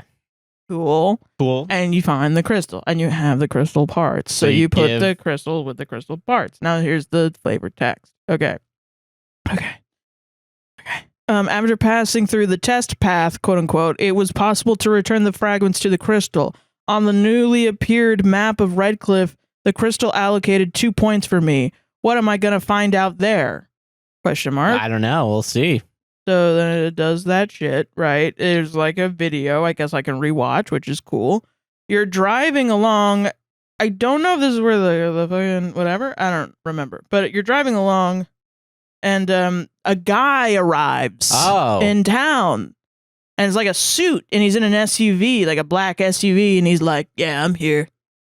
I'm gonna finish this or Finish something, the job. whatever." Yeah. And now it's chapter 12, Act 3. Ooh, okay. We're in Act 3. This is the climax. Yeah, we should be entering that. Yes. So you go to one of the 2 points, and it's at a museum. Which I will say, going from here to a new guy. A new guy? That's a big that's deal. a pretty big Not step. as big as dying in a crystal explosion. It's still around here, though. Yeah. Yeah. I would say. So you go to a museum, there's Russian Art Week, and this is where we just start stealing assets. Okay, so Russian Art Week. These are, I did a lot of art history. These are real paintings. Yes, they do attribute them, but there are other photos of, and I think they did this in the mayor's house too, where it's just like photos of like stock image, like real fucking people. And I don't think they paid for the assets because some of them were like celebrities. Do they have watermarks on them, do you think? No, okay, they were smart enough not to use images that were watermarked. Okay. They're just like photos of like celebrities. But they they cropped out the Getty Images logo at the bottom of it. I don't know what they did, but Okay. it's Someone else took the shocking. photo. This whole thing looks like it's you know that like that physics based art style where it's like tiny blocks and then you run into the blocks and then they all fall apart. Yeah, like a teardown or something like that. Kind of like that. That's the entirety of this game is made in that, like every single part. And then there's JPEG images Of Jennifer Lopez, and which is whatever. yeah, But it's like, okay, it is a little jarring. I it's assume. a little jarring, and also real ass fucking artists in an art museum, and then you have to do like you have to figure out what fucking what's going on. The thing I do remember from this is the clues to the puzzle start to get a little unhinged. And I'm questioning why. So the front, there's 2 receptionists. One receptionist is like it's like a regular, like, what's the key to her password? I don't know. And the other one, you look into, you know, at this point, I'm accustomed to pulling out all the drawers and looking in every single drawer. Yeah. 90% of the drawers are empty, by the way. Of course, that's what this is about. It is really funny, though, because they do rig it up to where I thought it was going to be like, only if there's something in the drawer will the camera zoom in really fucking close. Not the case. You can zoom in on an empty fucking to further waste your own fucking goddamn time. That's really cool and awesome. Whatever. So you look into this lady's desk and she has scribbled on a piece of paper over and over again to the effect of she's fucking crazy. 1 2 1 2 1 2 1 2 1 2 1 2. Which is like, what does that mean? What does that mean with the crystal? What does that mean with all this shit? Fucking nothing. That's the key to our computer. 1 2 1 2 1 2 1 2. Yes. They just gave it. It was so funny. Yeah, well, that's the whole thing. Every other part, I would argue, is when they're like, ooh, this puzzle is, you have to find the password. You find it on a piece of paper somewhere else. Yeah. There's very little puzzles where you have to think to figure it out. And honestly, when you do, it's so late into that level that you're like, I want to give the fuck up. Yeah, well, I don't want to think right now. I want to go to bed at 6 a.m. Yes, holy thank shit. you. Fucking, so then you go into the other, once you get into the other lady's one, you find an email from the crazy lady that reveals that the other lady is having an affair with their manager. And she says in the email, like, do you sit on the park bench during lunch across from the museum thinking about art conspiracies with him too? Does that mean any fucking thing? No, but it lets you go to the park. Then you go to the park. Oh, a park exists.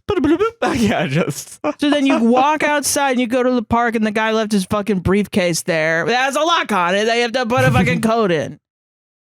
And the code is the year that one of the paintings that the game devs stole, the year it was painted. Okay. Do I think it's real? I don't know if it's the actual year. I hope to God you stole it. The year 3182. Yeah, I think that's whatever. Okay. So then you fucking find it. Now here's where you find what looks like a penis. It looks like a penis key. awesome. You find the artifact. Is this a device that was developed? Or is it? Well, it's called the artifact, so I would assume. It's called the artifact. No, right? Yeah. That's not a device. That's an artifact. Is the device what was attuning the crystal and cutting up the crystal? I think maybe. I guess. I think at some point you read like I feel guilty for making the device from your father. So yeah, it's for like cutting up the crystal. I assume that's what. Okay, so I think that's what it is. I'm gonna be charitable and say that's what it is. The device is just a regular diamond cutter. Just I don't know. It's a pressure washer with like you just put the water against the crystal, it breaks it up. You 3D print this penis artifact thing, and you 3D print essentially a dildo that is like a key for the crystal. Awesome. The crystal's like, put that penis inside of me into my crystal, please. Yeah. And then I am human. Yes, crystal chapter human. 13. I don't remember how we got here. I'm gonna be so real. This is such a fucking left turn that when I started to play it 24 hours later, I was like, what the fuck am I doing? Did you think you were playing a new game or something? Like it was completely different. I think I can kind of get it, what it was trying to say in the moment, but it was so fucking jarring, and there's no text. The last text that we got is at the museum, and it has an arrow pointing to the penis and says next lab truck artifact. That's the text that we get. So they've given up. And the next part is like a fishing house. Okay. That you just find. You just go to. I think because the other dot that the crystal gave you is in the middle of like a lake. So you have to go out to it to the lake and fish it out. So you find some random guy's fishing hut. Like a stranger's house. Yeah. Who happens to have a speedboat and fishing gear. Which listen, I'm willing to steal a vehicle as long as it's not land based, all right? That's too much. That's too much. All right? So you go. Rockstar Games is actually litigious. So, okay. So you get into the fishing house, and this is recent, so I have more memory of this. And this is probably more accurate to the actual game. You get into the fishing house, and you just start doing chores. So just because you start doing chores. All of a sudden, your protagonist has developed a hankering for doing chores. He starts. At some point, he says something like, "Man, this guy lives like shit."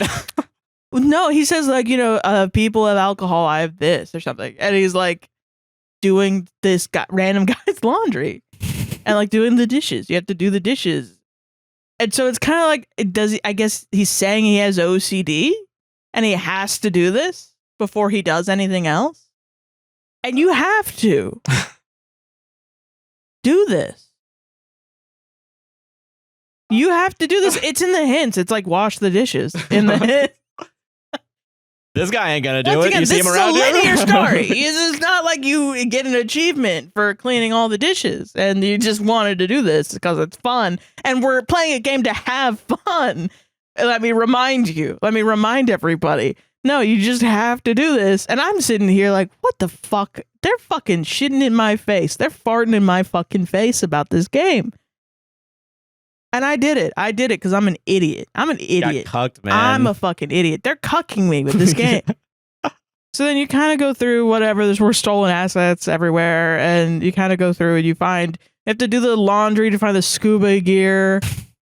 Actually, no, I don't think so. I think you have to I don't know why we did laundry. I don't remember. And I don't fucking remember. For fun. At some point you find a key in a pocket maybe, and the pocket goes to like a safe underneath the guy's bed, and in the safe there's a scuba outfit.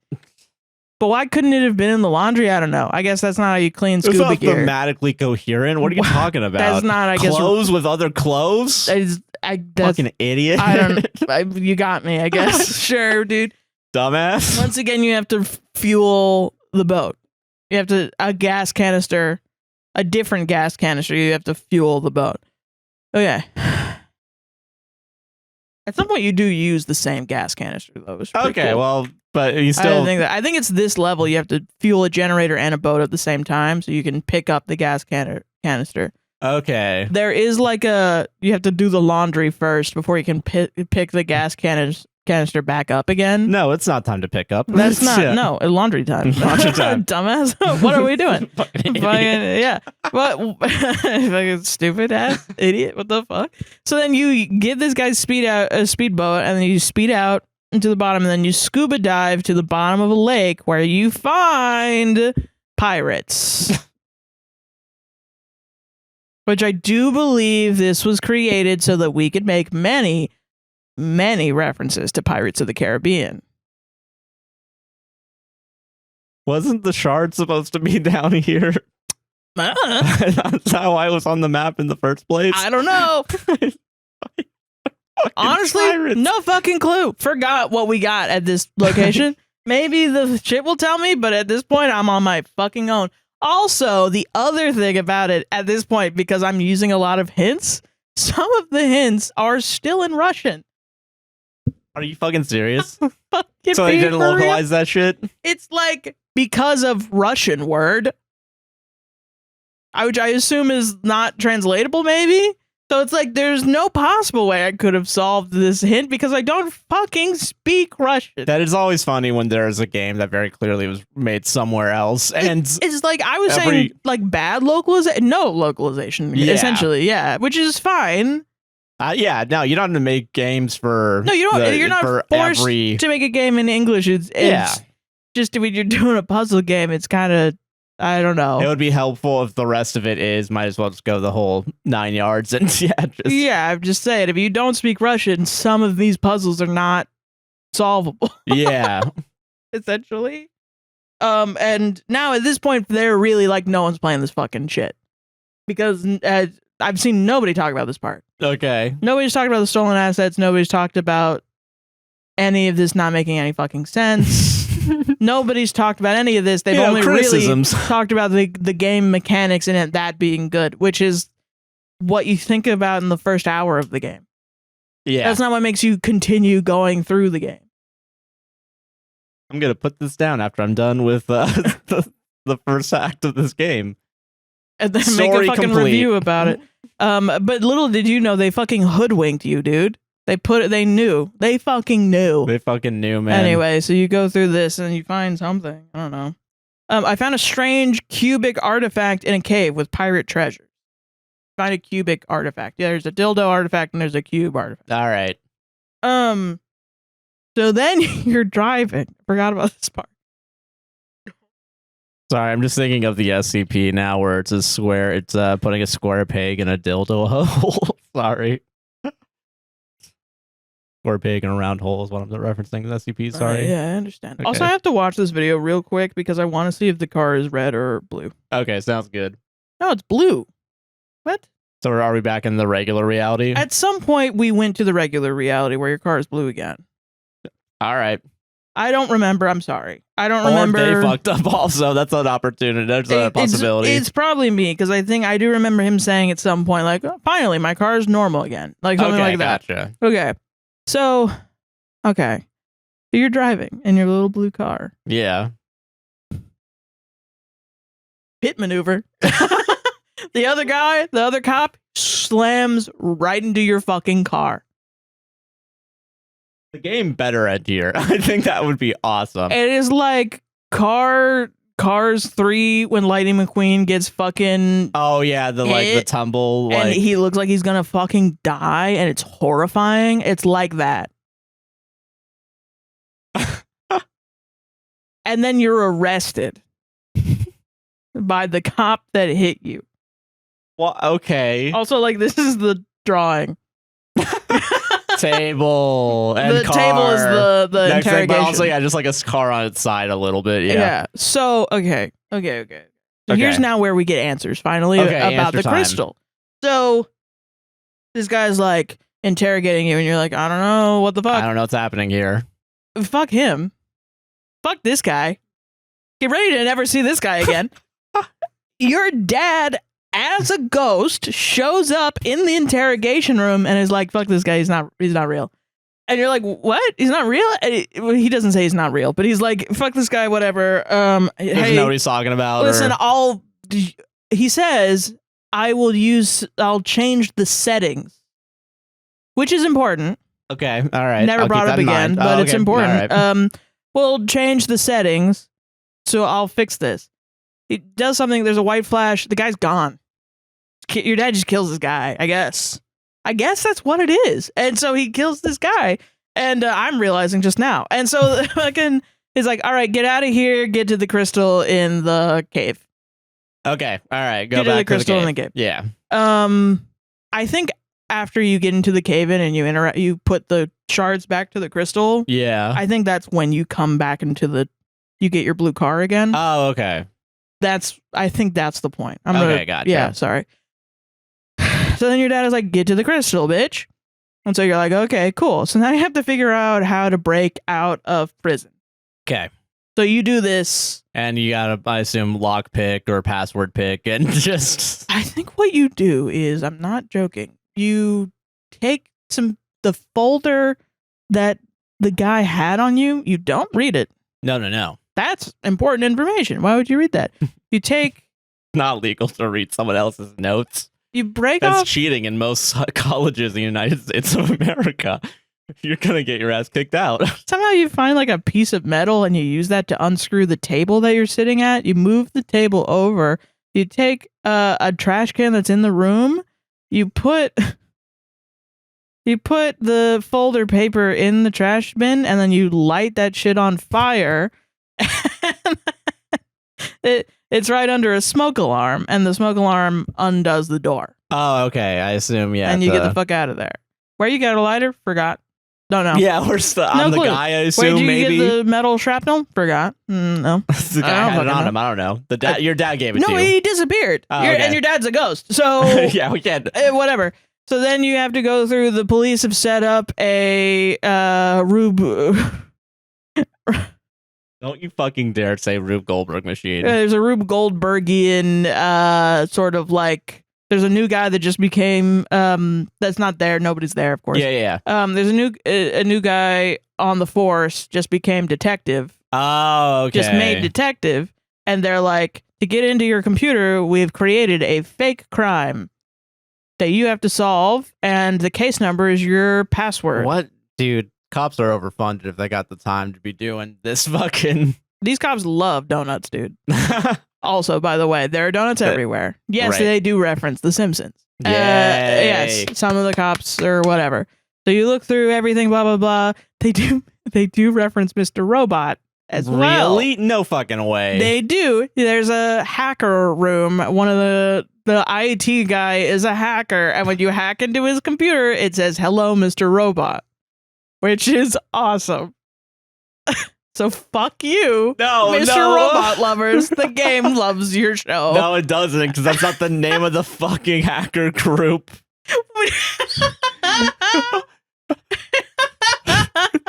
Hello, they just look your name is Mr. Robot after the hit TV show, Mr. Robot. It's not the hacker group, man. I mean, technically, the guy. Whatever. We don't. Okay. Fuck this. Whatever. Okay. Fuck this. So then you're doing that, and you have to. But ironically, though, the hacker is where the database is for all the crimes. That's where the police database is. Like, the regular computers can't access this, just Mr. Robot, the IT guy, which is funny as shit. And also, everyone knows how to get into the Mr. Robot access panel because they had to write it on a piece of paper for you to be able to get into it. So they warn, the way the game gets around this leap of logic, circular logic, is, hey, dude, be a better hacker. He's a shitty hacker, Mr. So they also dunk on Mr. Robot as well as love it. God, I'm getting a headache. Anyway, so Jesus fuck, man. This is like an hour, 20 minutes, dude. Let's go. Also, this is all just to get out of the police. There's nothing you need here. You just gotta escape, yeah. You just have to escape. You gotta escape the room, yeah.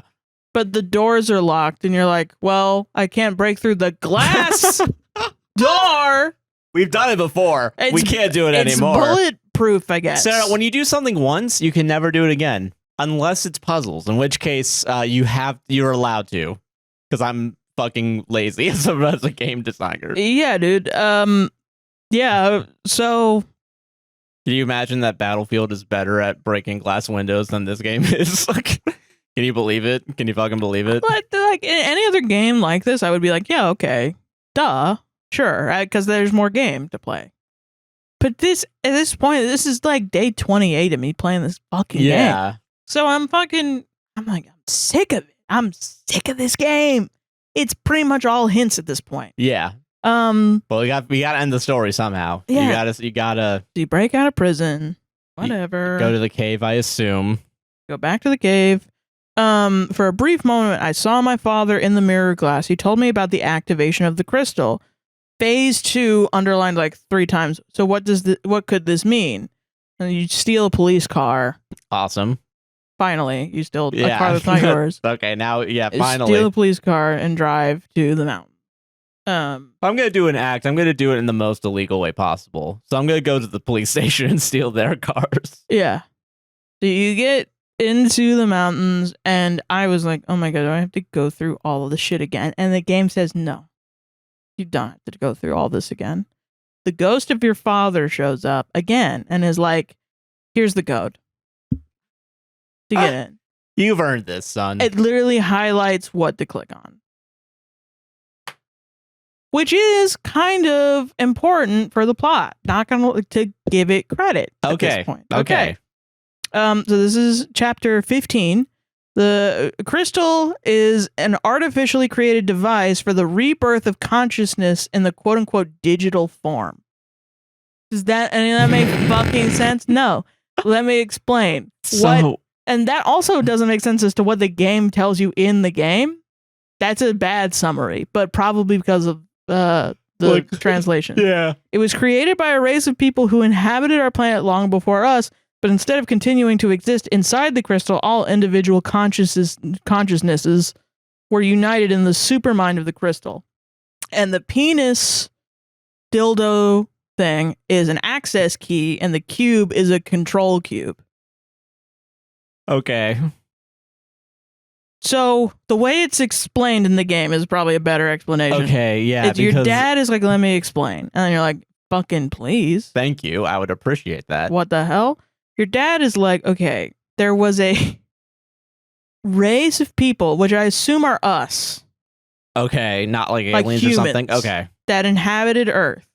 And we got to be very advanced, but then we nuked ourselves. Okay. And so all of humans are extinct. And then we came to this planet. So like, I guess it's everyone in the town are aliens or something. Okay.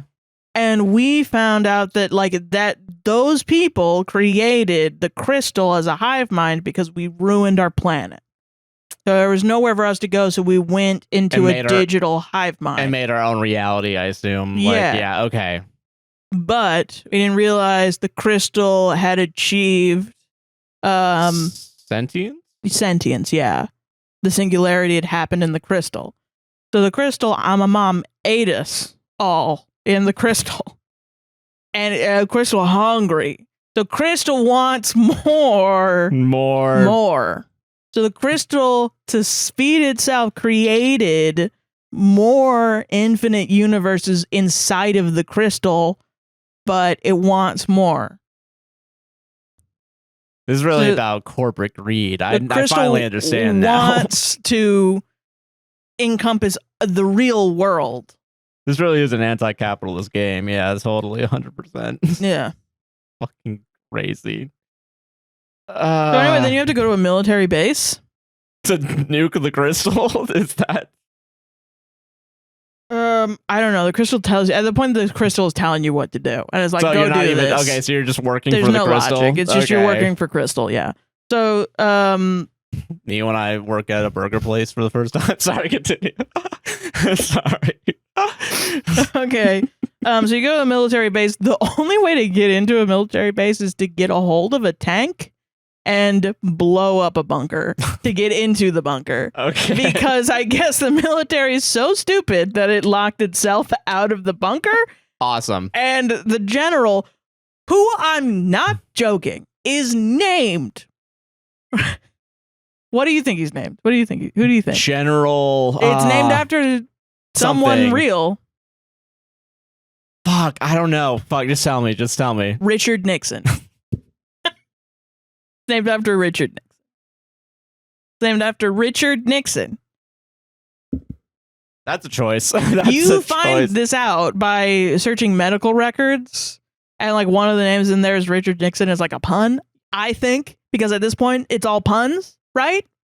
Oh, also when you were in the police, you steal a key. You go through a lot of effort to steal a key, and then you go into a cell and there's a cake, and then you go into the other cell, and in the cell there's the text, "The cake's a lie," and that's it. There's nothing else in there. Love it. Yeah. So Cool. now, but that's previous. That was the Portal reference. Yeah, if you're yeah, wondering where that was. So okay, now you're at the military base. Richard Nixon. You find his name, and it's like, oh, silly. One of the soldiers is named Richard Nixon. Wrong. Wrong. And I wonder if this is all a joke of like in this alternate universe, these people that are fake but real What now? Actually, are you're just in doing these regular alternate jobs. Yeah, which is kind of silly. I guess. But that's not explained. It's not explained, and it's not like the protagonist never comments on any of it. Yeah, so It just doesn't land for me, and it probably is like a translation thing. okay, Also. I don't know. I'm giving a lot of grace, I think. okay. So you figure it out, blah blah blah, but one of the hints is you have to go to the general's office because of the way the isometric game is, the 2.5 view. You have to rotate it. You never get a good look at the nameplate on the general's desk. At some point, you have to turn it around to find out the name of the general because his name is his ID number, which is on the medical records, and it's Richard Nixon. So then you have to put in the ID for Richard Nixon from the medical records into the computer to find out that, and then he emails somebody and is like, surely the way to get into the bunker is not to just explode the bunker with a tank. And then you're like, say less. Say less. Get me in that tank. Let me explode that bunker. And you have a short mini game where you, at this point, the game has like had 6 mini games that are so horrible. So horrible. Fucking so bad. Yeah. I don't even want to talk about them because it's not fun. One was like You don't have to. It's all good. Don't worry. the one that I remember getting exceedingly frustrated at. You had to win these mini games to get through the game. Was like a quick draw mini game, but it's literally like you press a button and your character, like no in between frames, Yeah. no skill, just can you click a button at the right time that we don't give you the right time for. I think I spent 30 minutes on that just by itself because it was horrible and Yeah. almost unwinnable. Fuck, man. And also at this point, the hints started showing me a solve button, which I was clicking. Fair. That's fair. Yeah. So then you finally get to in the bottom of the military base, the crystal, and the crystal's like, put the key into the cube, or I'm gonna explode. And if you put the key into the cube, then I don't explode and I get to eat the world. And What a choice. it is the crystal, but it's through the guise of your father. And so your father starts calling you a nickname, Pity. I don't know what that means. I assume it's cultural to Russia. Whatever. But it says Pity or whatever. And so it's like, I assume it's like Sonny or like Champ or whatever. And so your character is like, he's like, okay, put in the final code of the whole game. He just tells you what to put in. And these are just like nonsense runes that you're putting in. And your dad is like, do this as a ghost. And you kind of have a moment where you're like, wait a minute. My dad didn't call me that. He only called me that when he was mad at me. X to doubt. So then you turn to the crystal and you're like, you're not my dad. And the crystal's like, error. Fuck Ah, you, you fuck got you, me. fuck you, fuck you. Like when you call out a scammer Yeah. and they just start being like, I'm gonna kill you. I'm gonna fucking kill your ass. Yeah, so then the crystal's like, fuck you, I want to eat you. And then you're like, what the hell, dude? And then the crystal, the big moral plot, I guess, of where we got to here was the crystal then says, okay. The crystal says, humans are destructive, Oh, okay. so they all need to be eradicated. Gotcha. Okay. And they're going to be eradicated one way or another. I'm simply speeding it up. And then the protagonist says, but wait, he says like the human species is the human species is eating itself is what the crystal says. And the protagonist says, and this is in the localization, I assume it's more poignant and in different language. He says, we're not a species, we're human. And we can atone for our own mistakes. Okay, all right, okay. I get what it's okay. And the crystal's like, if you don't put in this fucking shit, I'm gonna explode everybody in the place. So you're like, fuck it. Fuck you, Dad. Like, I don't give a fuck about this. Let's see if this bunker is explosion proof. Yeah. Terminator ass. And you get the fuck out of Dodge. And the ending cutscene of the main story, I know there's additional content. The main cutscene, the main story, is you driving away from the town, then a gigantic nuclear explosion in the background that goes so far that there's a sign that says, welcome to Red Cliff. Population 4,420 or something. Yeah. Nice. Blaze it. And it blows off the numbers to just say population 0. Oh. And that's the end of the game. Oh, dude. That's so unearned. Who fucking cares? Who gives a shit? Things I liked. Okay, things you liked. When you put in a code, it keeps the code. Oh, that's nice. Okay. Because oftentimes you have to go back Keeps it in the to RAM. That's nice. different stuff. So you can, like, if you leave the room and you come back, it'll have what you put in there. Okay, nice. Couple others. That's kind of it, honestly. I like every time you click a trash can, the guy says, I am not a raccoon, unless you're talking about the trash can at the end of the game, where you have to piece together a bunch of paper that looks like it was smeared in literal shit from the army base. That's the only time that you're supposed to dig through trash, and it's at the end of the game. Nightmare, man. Jesus. Yeah, it sucked ass. Yeah. Don't fucking buy this game. You really fell for the sunk cost fallacy on this one. No, I'm sorry. I fell for the fucking 8.2 out of 10 fucking star reviews by motherfuckers that didn't play the game. You played 2 hours of this game and you were like, yeah, it's fine. Let me put it up on my fucking blog. Fuck you, dude. What, they paid you money and you put up an 8.2 star review? You're not a fucking gamer. You didn't play the fucking game. There's the truest gamer that's ever lived. I hinted my way through the whole thing. At some point, I was just like pressing the hints because I wanted to see what the code was. Because I didn't want to backtrack. That's awesome. The game sucked shit. Play Strange Horticulture now. Yeah. Don't play that game. Tiny room. Town mystery. I'm never playing this fucking game ever. I'm not playing the other one. There's another one, I think. Oh god, yeah. No. I'm not playing the extra content unless I can make a lot of money off of this video.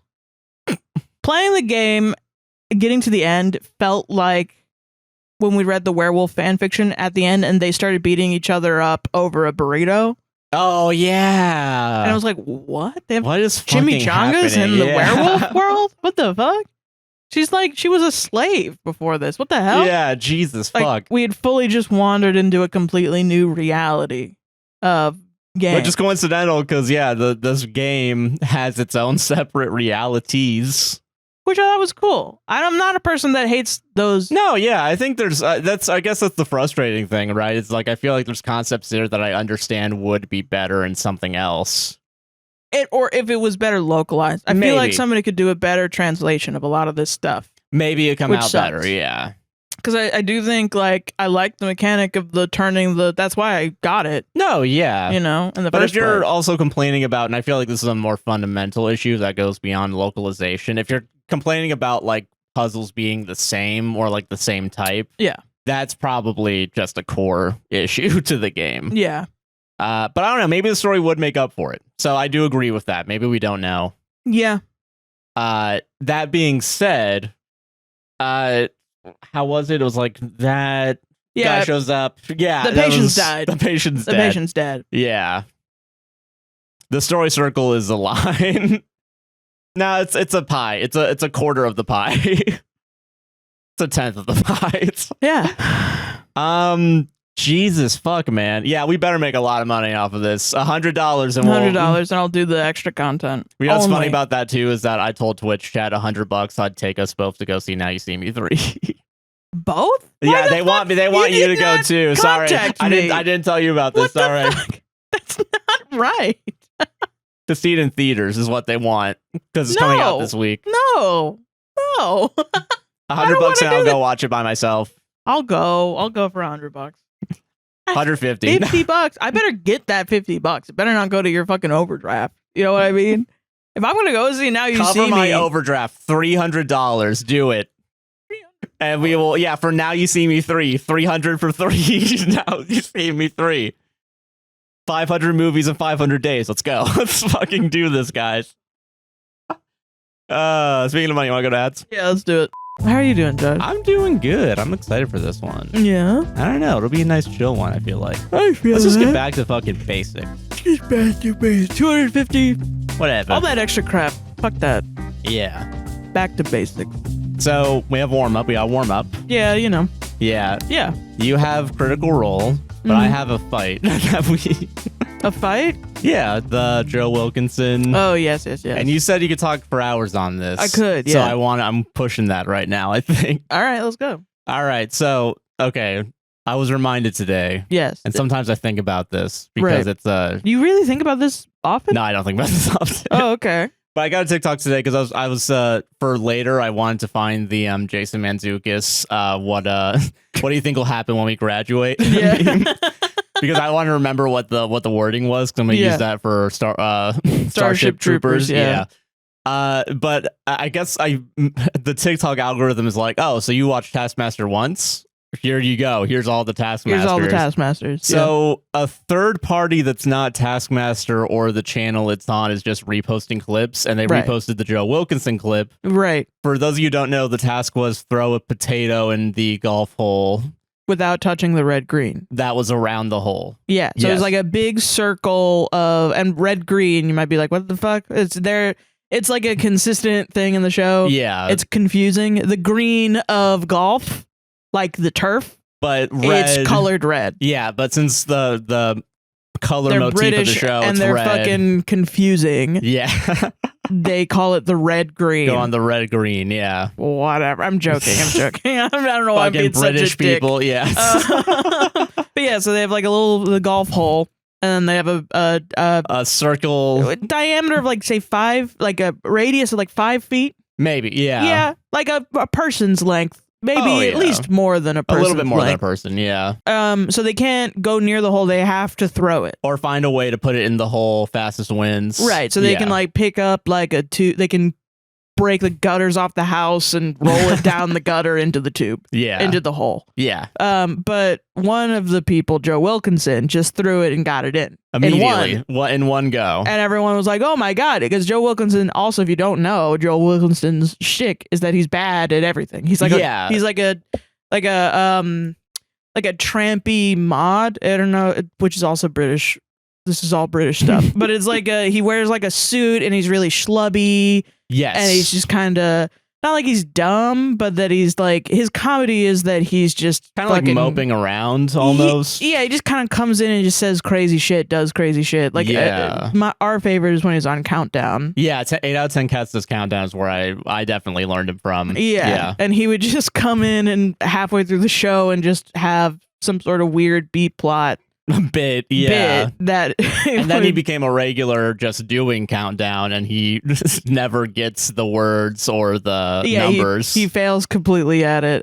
Which, if you don't know, countdown is a This is game the show. most British warm-up we've ever done. I'm so sorry. I'm so sorry. It is a game show. It's like their Jeopardy has been going on for like decades. Yes. I'm pretty sure they've been doing it in the Dark Ages, like Probably, medieval times.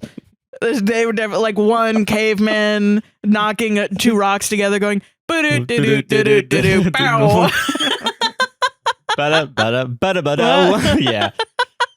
But it's a cool game show because really cool. you're just supposed to find words. There are 9 letters are drawn. You got to find the largest word, and then 6 numbers are drawn, and you got to add to a certain number that's randomly generated. Yeah, and you can only use each number once. Yeah. And you can't use like decimals. Yes, you can't. And or fractions. And you only have 30 seconds to do it. Yeah. Which is Crazy. honestly crazy. Yeah. It's fucking wild. Yeah. That's the high stakes British television. It's Here honestly it's like you're great. gonna lose $1 million, but honestly, fuck that. I don't care. You're gonna lose $1 million. They don't want you to have $1 million. I wish we did that, I do kind of wish we had like a game show where it's like genuinely like would use your math skills. Yeah. Not like some sort of like it's all like Even something like Survivor where there's like guess logic, but it's still more about being hot and buff and yeah, it's more about the werewolf of it all. Yeah. Like the mafia werewolf amogus. where it's like who's getting voted off and yeah, it's all politics kind of. I just wish we had a game show that wasn't politics. It's just literally like 2 + 2. Yeah. You know? Like the middle of the day instead of like Price is Right. Yeah. Like, I guess I think that's when Countdown the regular show is played. Like Yeah, it's it's like for a old mid, people. Yeah. Of 1,000%. But So also they did a comedy version where none of them. Well, it was actually I don't know if you know this. It was April Fools. yeah, they did it for multiple shows, right? Where they Yeah. all switched around. Everyone at the BBC or well, maybe not the BBC, but something else. I think it's like Channel 4 is the one. Yeah, they just like put everybody else in different shows. So the Countdown people were doing 8 out of 10 Cats, Which is a different panel show. Yeah. Which is about statistics and trying to make jokes about that. Yeah, trying to be silly about the news. Yes. And this was like, okay, I guess we're gonna add together, whatever. And the big thing about Countdown 2 is that at the end you win a teapot. Yeah, that's You it. win the Countdown teapot. So then they've made like the Countdown tanning bed or something like Tanning that. bed, trampoline. Yeah. I don't know. Yeah, it's Other little stuff. silly things like that. Yeah, it's not real. You don't take it home. I don't think. I don't know. That'd be really funny though. You just bring a defective trampoline home. I know you do actually get the Taskmaster gifts. That makes each sense. episode. That makes sense. Yeah. Yeah. And that's why people are like, "Are you sure you wanted to put this one up?" Like, I think someone put their marriage ceremony, like their marriage certificate up. Yeah, But I'm it's- wondering about that one's like, just give it back. well, yeah, most of the time I think they give it back. Yeah. Yeah, but then there's certain dicks that won't. Like there's some people that I think it's pretty much precisely to set up the joke that when you get interviewed on like the countless podcasts afterwards, the radio shows afterwards, yeah. having to be like, "Did you get to take home his marriage certificate?" And it's like, "Yeah, I have it right now." And Yeah, they I go brought and it. they show it. You Just know? the guy who has like the briefcase handcuffed to him at all times with someone else's marriage certificate. Just right, I have it. That's so fucking funny. But yeah, anyway, back to the original But yeah, so Taskmaster topic at hand. Okay. Taskmaster I think is also becoming more popular in the States. I Yes. think in part because of Jason Mantzoukas. So I think more people are aware of it. but- It's really popular, honestly. Yeah. I like one of the first 7-8 series of the show. Mm. They had a bunch of guys from the 8 out of 10 Cats and like 3 other people, and Joe Wilkinson was one of them. Mm. He threw a potato in the hole You got it in one. and And he had The whole thing about Taskmaster is that Greg Davies, the Taskmaster, is who's like one of the hosts of the show. yes. The show was created by Alex Horn with his wife during COVID times, I think, or pre-COVID. Pre-COVID, yeah. Where he would just give her like silly tasks to To do. do, yeah. And then they would compete, and that's what he does. He does like these kind of shitty lateral thinking, Saw movie-esque tasks. Sometimes it's Saw movie, sometimes it's literally Just do this cook thing. an egg. Cook an egg right now. Eat an egg in the Eat fastest an way. egg right now. Eat it, or like eat an egg in the slowest possible time. Yeah. You know? Sometimes they'll do slowest time, but then also there's sometimes extra caveats to slowest time where you're like throw back up your egg. Yeah. In the fastest time possible. Well, this is what you're actually going to be judged on. Yeah. So the rules very specifically was don't touch the red green, as in golf green. Yeah. You have to put the potato in. Fastest wins. Your time starts now. Yeah. And then Joe just went like underhanded it and got it in. Yeah. And everyone clapped. Everyone clapped. Everyone was like, oh my God, that's fucking crazy. But the catch is, if you break the rules, you get 0 points. Yes, and with some exceptions, which I do want to talk about. Yeah, it's all up to Greg. Yeah, at the end of the day. Basically, the whole caveat of it's like a Who's Line where nothing fucking matters. Yeah. Because all the points are up to Greg. Yeah. But there are points, and there is like a winner. The points do matter. And sometimes they're like the rules are so strict that there's an obvious, like with the timings of everything, it all works out. Yeah, like there is a hierarchy. But in situations where you're like, oh, I don't know, it's Greg decides. Yeah. Okay. So they did but however, so he got it in one. He was obviously going to win all the points. He got up, he cheered. It was in crazy. The video, he's crying because he's so happy. He's crying. And then they do a slow-mo and he shows that his foot is a little bit on the red green. And the guy, it's contested apparently. Yeah, Okay. I think this whole thing is ridiculous, honestly. Yeah. And then it was like 0 points, and we got to see a beautiful moment of Joe Wilkinson crumbling to the ground crying. Real quick though, can I say this one's also a little bit more bullshit where Greg Davies was like, Joe, could you please leave? The contestants are going to decide your fate. Like the rest of the people are going to decide. Yeah. And it was half and half. Like two of them were like, yeah, no. And then not Joe Wilkinson, the John. See, I forgot about that. And also, I don't care. I don't give a fuck. He didn't do the fucking task. No, okay. I don't think he did the fucking task. He didn't do it right. He stepped over the red green. The point of the red green is that you have to be a certain distance away. He wasn't a certain distance away. Which means obviously he has an advantage of getting it the fuck in there. You're gonna tell another fucking guy that went out and got like tubes and like taped them together. No, it's okay if you just step over the red green a little bit. The rules actually don't matter. The whole point of the show fucking doesn't matter.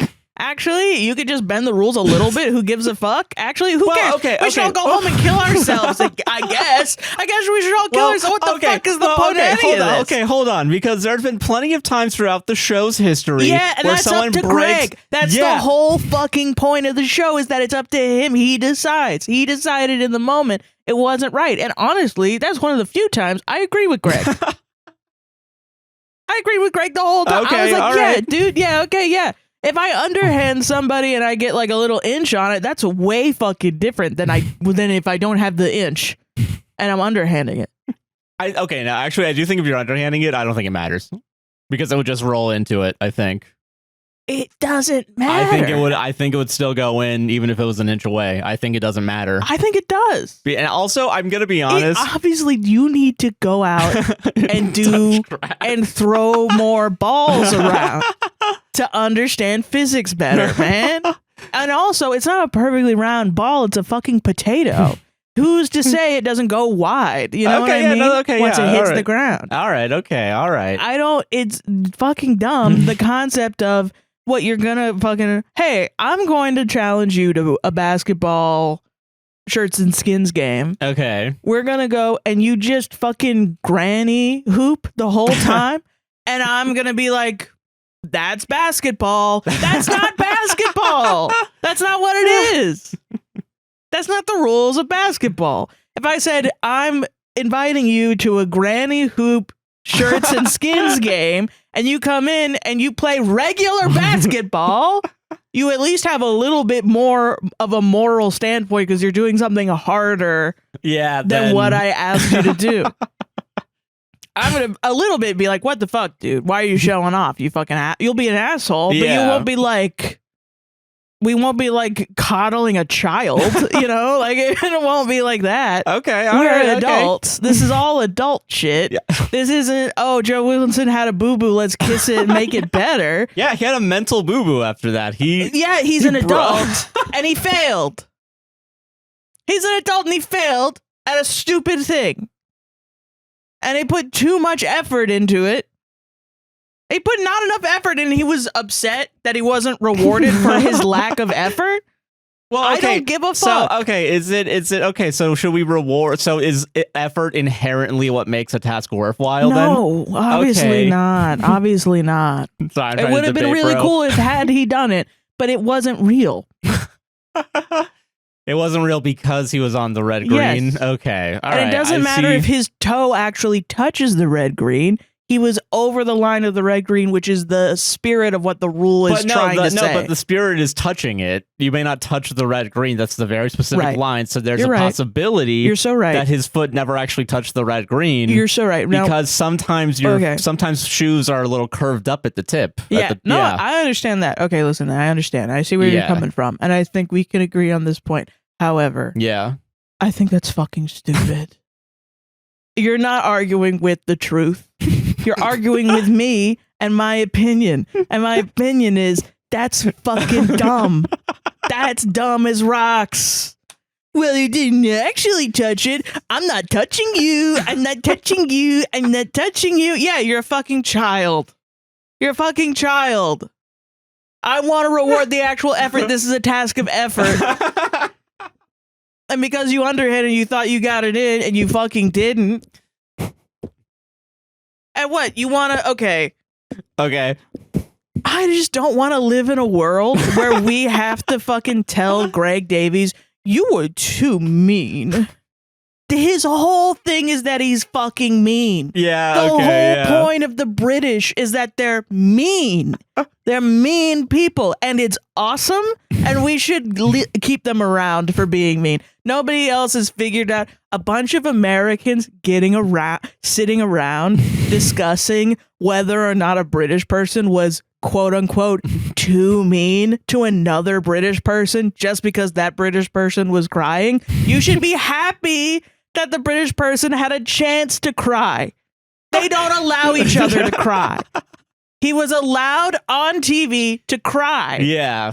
He gave him the moment. That was actually very polite of Greg to let him cry on his show. Yeah. And not yell at him to edit it out.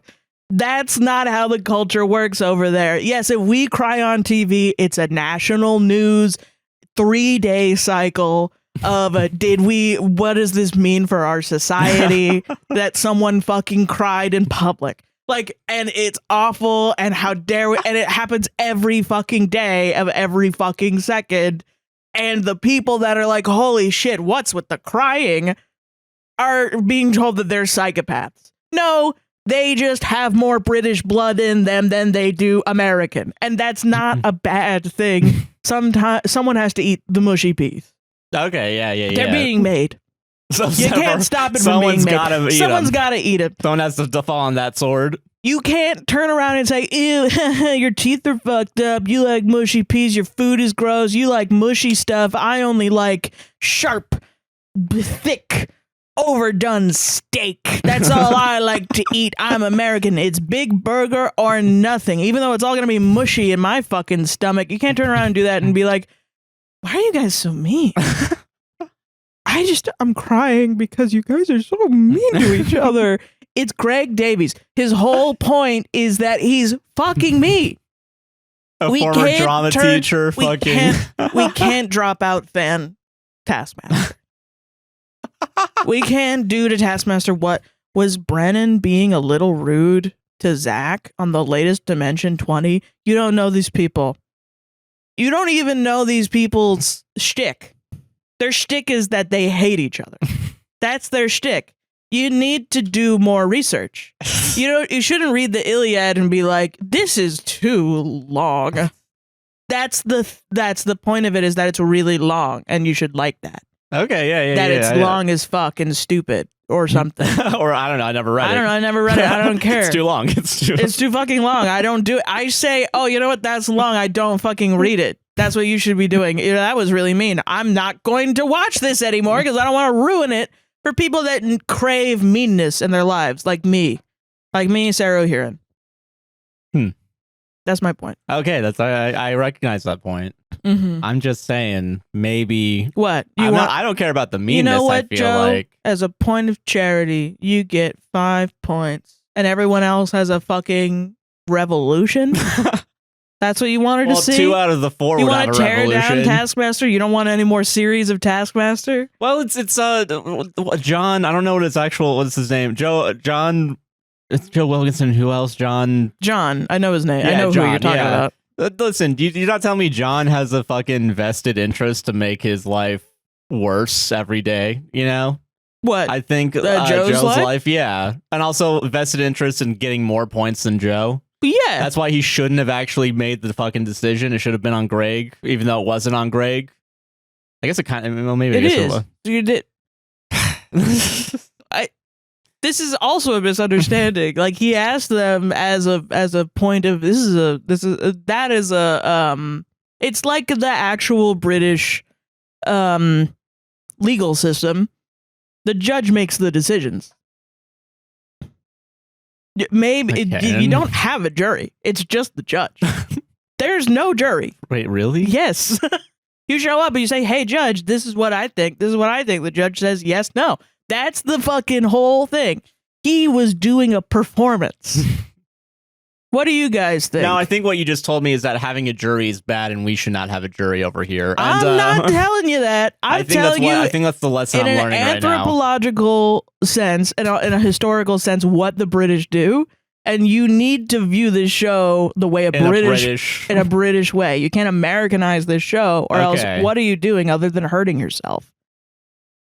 Why would you watch the show if it's going to stab you in your eyes every 2 seconds? That's why, what are you doing? Then me interacting with you, criticizing the show, you're just crying. And I want to talk about the meat of the show. You want to talk about how your feelings are hurt because Joe Wilkinson didn't get 5 points once. Yeah, I'm too little. Which, by the way, also for people who have no clue what we're talking about, in the largest scheme of things, he came in last place in that season, I'm pretty sure. Which I feel like kind of helps my point of if it doesn't matter, give him the fucking points. Does it? Give him the goddamn points then. No, it fucking doesn't. Because then that's taking points away from other people who could have won.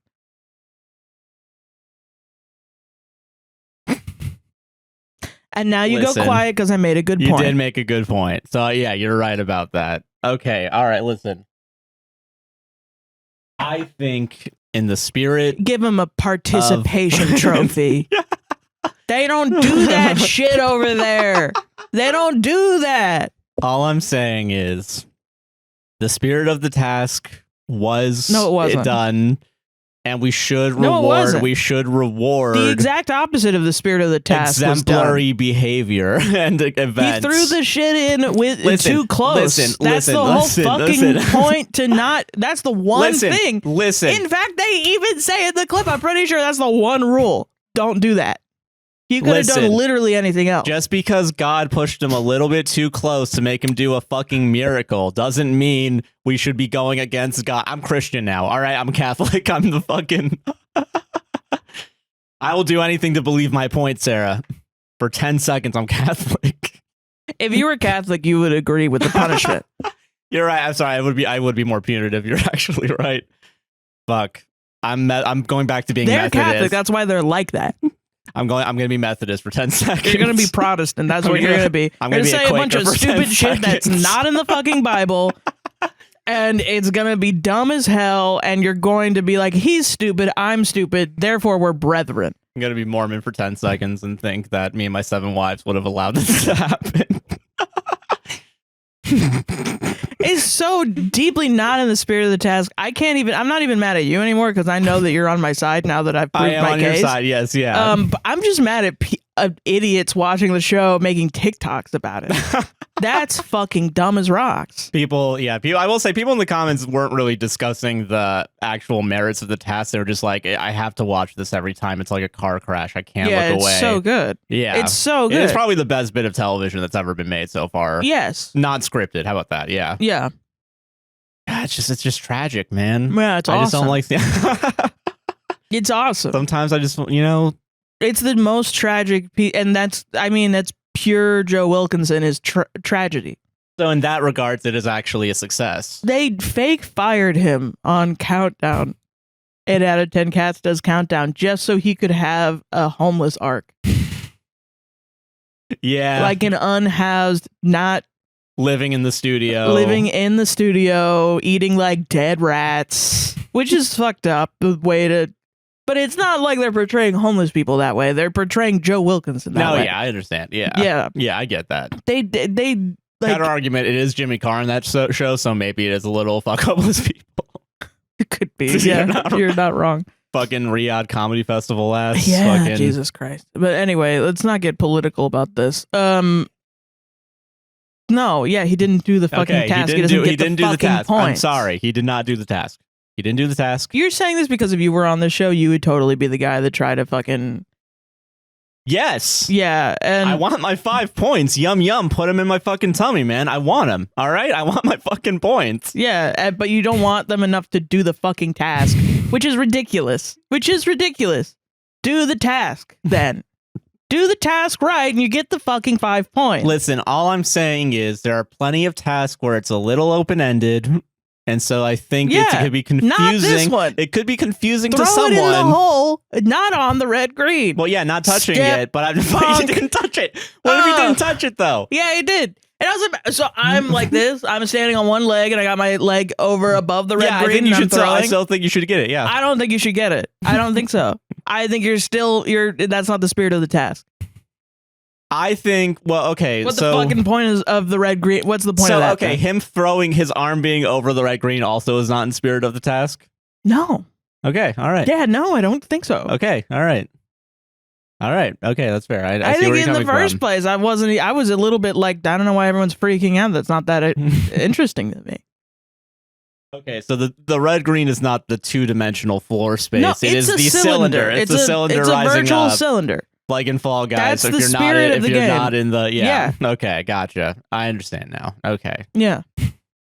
You have made a better point than me, therefore I have to give you the kudos on this one. Thank you. Yes. To reference Fall Guys twice in a sentence. And I can't believe you hate Critical Role so much that you would bring this up so that I can't talk about it. You can still talk about it. Okay, we got plenty of time. What? 35 minutes? Like nothing?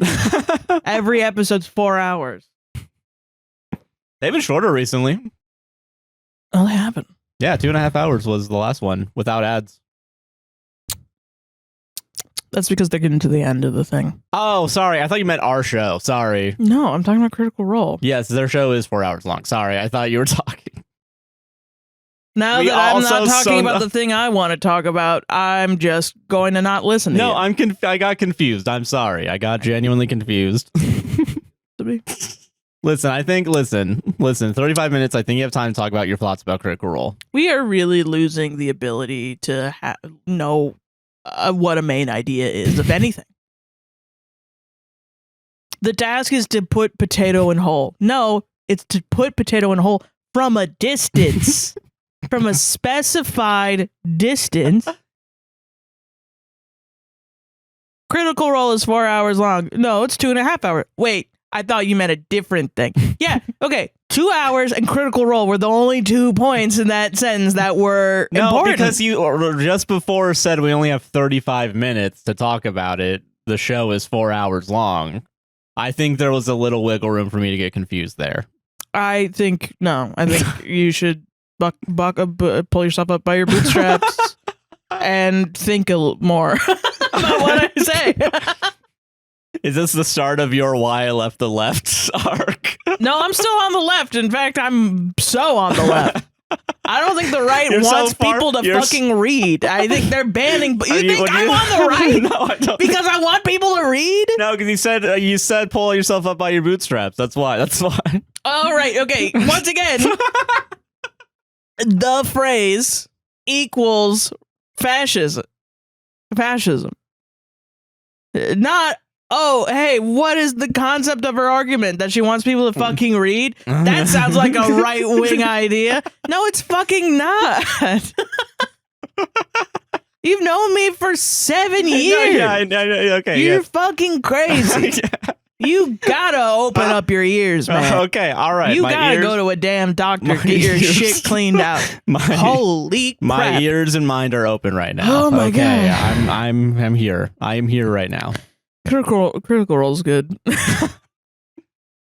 What are you liking about this new season? This is good, man. I don't know. It's fucking good, I guess. And am I the asshole for making fun of my girlfriend for writing fan fiction and claiming it's actual writing? So she's claiming she's saying it's actual writing. And I'm like, no, I'm going to make fun of you. Guys, when they see words on paper, What that's do you not really think, writing. Reddit? My girlfriend's cringe.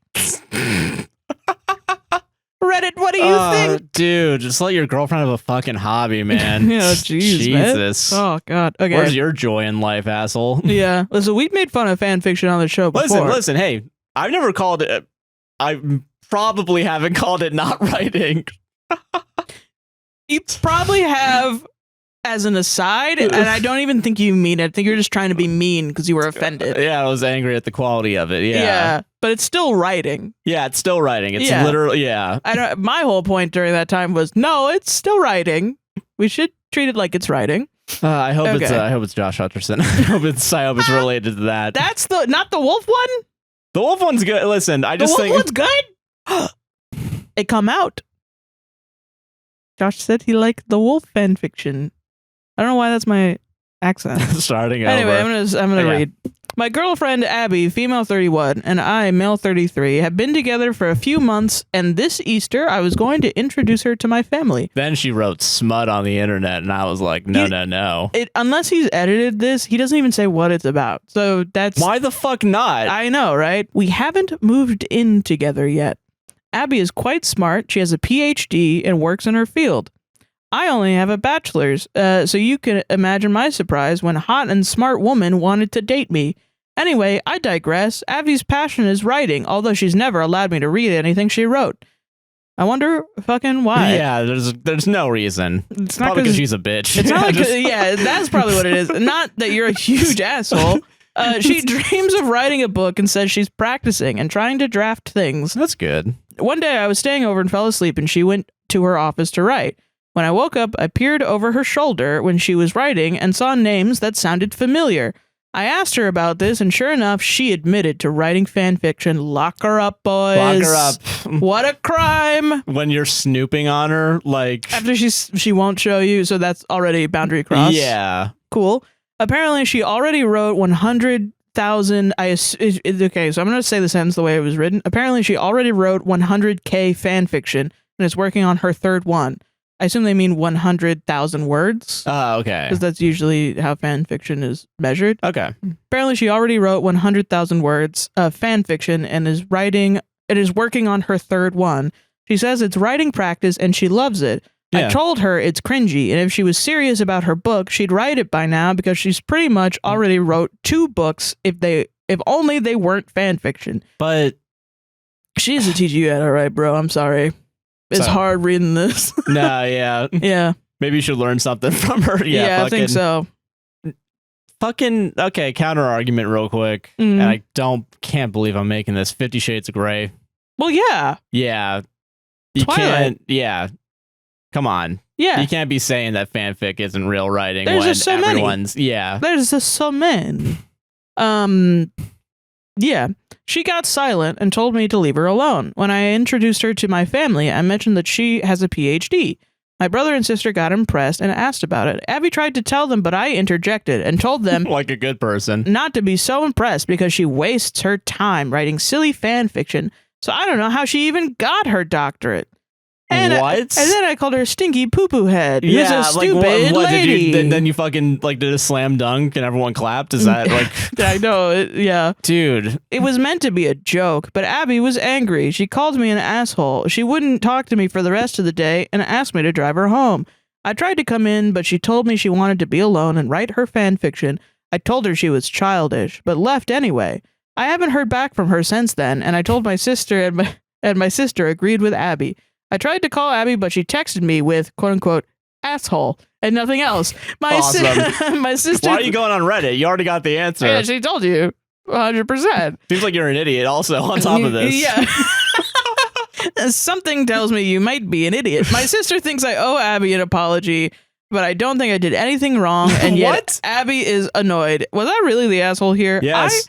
I hope this is like, you know how there's Am I the Assholes that are just ads for like So I was on stake.com. Yeah, is this just for their fanfic? I think that would be awesome. That would be great. I think that's great. 'Cause I don't want this person to be real. Like, but also, I could believe this person being real. Yeah, I really don't want this to be real. If that's the person that wrote the fan fiction and they have to stoop so low as to write a story about how their boyfriend is bullying them for their shitty fan fiction, to market their fan fiction, I think that's A, I think it's depressing.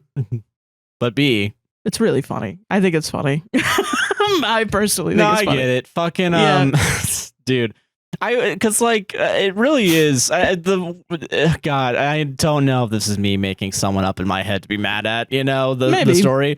But like this person does seem kind of real, especially I'm sure someone. This has definitely happened. Before, because like there's like some guy grew up fucking on the internet age, and they saw people on Tumblr and were like cringe, and they kept with that for the rest of their life. Woman moment. And now they're out in the real world. You get a girlfriend who has a doctorate, and you just ruin it with your horrible takes. Which I know that like degrees and doctorates don't equate to like intelligence, right? But it does show a level of commitment that also you would need for a book, Yeah. So I don't know why you wouldn't trust her to write a book at some point. Well, I mean, like, I feel like, and it depends on what it's in, like your doctorate. I'm not saying that if you have a medical doctorate that you're not intelligent in the way of being a doctor. You definitely are. Yeah. I'm saying that sometimes people use it as like, I'm correct because I have a doctorate, and it's not true all the time. That's what I'm talking. Yeah, that's what I really mean when I say that. Thank you for clarifying. But it's like if she has a doctorate in writing, she can write. She can write. She's like most people that have a doctorate also can write because they have to write. Yeah. Like my friend's getting his master's in music. Most of what he does is writing essays. Makes sense. Yeah. He also plays music and gets, graded on that, and he is very good at that. But most of what he does and he sends to me is essays. And so by the end of this, he will not only be a very increasingly better musician, even though he is a great musician right now. Yeah. He will also be a great writer. Because he will be practicing writing. Yeah. So, yeah. It's a good skill to have, Yes. Once again, you should be writing. Regardless of, content. You know what I mean? Yeah. Content that isn't hurting anyone and isn't meant to, like, get people fucking killed, right? Exactly. But like, God, man. The scenario that I think is the most ironic and the funniest to me in a dry way that maybe will piss people off the most way is if this person doesn't have any fan fiction, this scenario also didn't happen. They just want to hate on fan fiction writers. Yeah. And they wrote the worst written Reddit post I've seen in a bit. I'll fucking show them how to fucking write, actually. The most kind of glaringly fake post I've seen in a bit. Because, man, I can't... to get one up on people. It's like, maybe the fanfiction writers got something going on. You know? Maybe you should take a fucking hint, man. Maybe you should just be a fanfiction writer. I don't know. Yeah, Jesus. Don't fucking... Don't put your fucking deep down thoughts, whatever, your repressed thoughts on me, asshole. Just fucking accept yourself for whoever you are. Yeah. Go to therapy. Do some internal world building and figure it out, bro.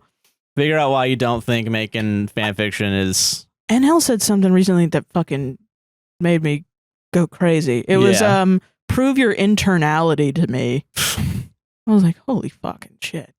Damn. If I'm fucking Aristotle, this man is Plato. You know what I'm saying? I don't even know if that's correct. Whatever. Man. That's funny. Solved it? Yeah, solved it. All right. I'm going to say for the record, this is from 6 years ago. Yes. But this one really illustrates that mentally, emotionally, and spiritually, I am 15 years old. Okay. Am I the asshole for freaking out over my girlfriend's gay romance novels? Josh came to me and was like, can I say gay? I'm like, it's fine to say gay. As long as it's not like Sarah derogatory. as the resident gay is He's like, gay can to you say give gay. me permission to say gay? And I'm like, is it about Gay men? Yes. Well, no, I mean, you know, homosexuality, then yeah, you could say gay. It's not a dirty word. Like, I don't get it. I'm gonna get in trouble. I'm gonna get in trouble because I said gay on the podcast. All right. But Okay. it's just a strong start to me, I guess. Okay, All right, sure. So yeah. Yeah. You were giggling when you brought I it was up. giggling, yeah. Don't. It's a strong start. That's what I fucking mean. It made me giggle. I'm willing to bet 3 motherfuckers are gonna giggle at it too. Cause like, what the fuck are you expecting from a Reddit story? Not that. I guess. Sure. Am I the Whatever. asshole for not reading my gay girlfriend's novels?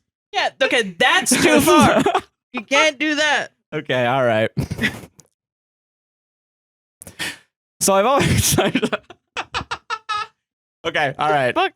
This post has everything, man. This post has everything going on. Tom Cruise. That's Tom Cruise. But man, this post had everything: action, comedy, drama, and dance. And Dan. All right. Yeah. So I've always known my girlfriend likes romance novels. It's her guilty pleasure, and that doesn't bother me. She is often on her Kindle while I'm playing video games or right before she sleeps. One of the things we bonded over at first was our love of books, so I like that she reads. I prefer paper books, but occasionally I'll borrow her Kindle to read some ebook I've gotten. I did this recently and was flipping through the titles when I saw some weird book that piqued my interest, so I started skimming it.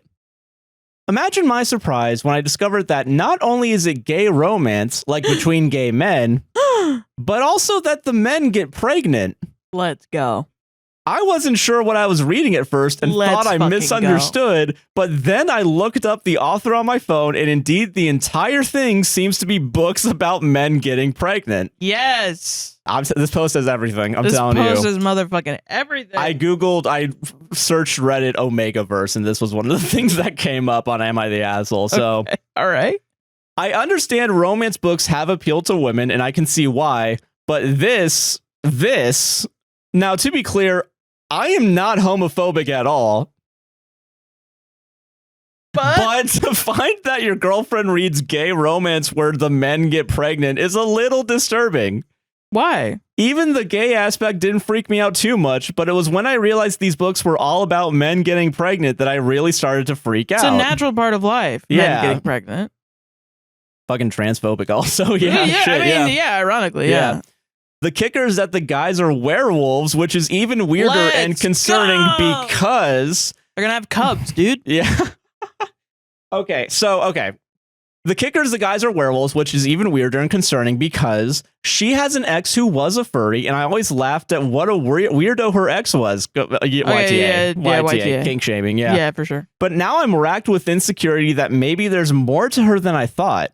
They're still in the same friend group, and they don't hang out one-on-one, but they do talk sometimes. I'm not a jealous guy.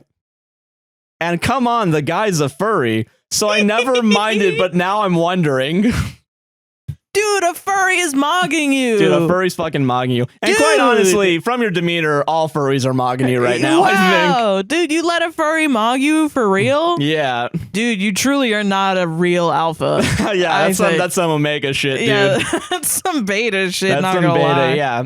Some of us are at least protective betas. God, You're it feels so fucking right to be on a podcast to be saying alpha, omega, beta. Yeah, man. Yeah. God damn. Life is good. Yeah. So I talked to her about this and was like, what's up with those gay werewolf pregnancy books? Sorry. You could have said it better. I could have said it better. I could have said it better. You could have, yeah. Sorry, it's so funny. What's up with those gay werewolf pregnancy books? I didn't even. That's going straight on Tumblr. My boyfriend called my Omegaverse fanfiction gay werewolf pregnancy book. By the way, only word I changed in that was werewolf. It's actually wolf. So this is the real. Yeah, okay. So I talked to her about this and was like, what's up with these gay wolf pregnancy books? And she immediately got defensive. I told her that I was just wondering if there was maybe something else she wasn't telling me. Mm-hmm. I ended up bringing up the ex, which wasn't the best idea, but I was feeling insecure. She thinks I'm just being pretentious and looking down on her for reading romance, and even accused me of being homophobic. But there's so much more that I'm concerned about here. I told her specifically that I was concerned that she was still into her ex, but she told me there's nothing to worry about and offered to show me her texts. Am I the asshole in this situation? She said I was being paranoid, but I don't know. This shit's just too weird. I explored the book some more and I just can't wrap my head around her being into this. TLDR, am I the asshole freaking out at my girlfriend over her being into really weird gay romance novels where the dudes get pregnant? There is an edit. What's the edit? I think I may have misrepresented my problems with her and her ex. Early in our relationship, they used to travel to furry cons together and stay at hotel rooms together, which I wasn't comfortable with. Okay. She made a big fuss about stopping and then lied about staying in that same hotel room as him for a con after that. So I don't know what good reading her text with him is going to do if they continue staying in hotel rooms together. Scotty doesn't know.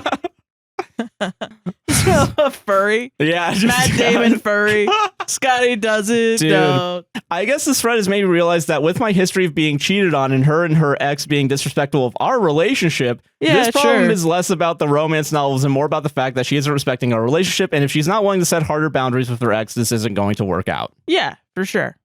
Sure. So yeah, we had a diet. We learned a lesson, guys. We learned You didn't have to put all that shit on. Like, really, I mean, and this is like a good window into 2019. Yeah, this would have been 2019, huh? Shit, Yeah. 6 years ago? Or 2020. Yeah, one of the two. You know, yeah. It might round up, yeah. Yeah. Is people were putting their whole shit out. They did not need to. Like, that boiled down to my girlfriend. I think my girlfriend might be cheating on me because of this, that, and the other. Yeah. You didn't need to out that your girlfriend's cheating on you with the furry. You didn't need to say that. It's fucked up. Yeah, no, it's fucked up to be cheated on. Yeah, if that's what's happening. It sucks to be cheated on. You don't. However, It's you not don't need Omega to. versus fault. Yeah, you shouldn't be Let kink people shaming. get boy preggers. Yeah, That's not. Don't kink shame. hashtag mpreg Israel. Yeah, I was thinking about it too because I was Yeah. sorry. I was thinking sometimes when you're a DM, Yeah. you think about This shit again. the ways in which races in your world make new generations. Okay, I get that. They have to procreate in some way. Yeah.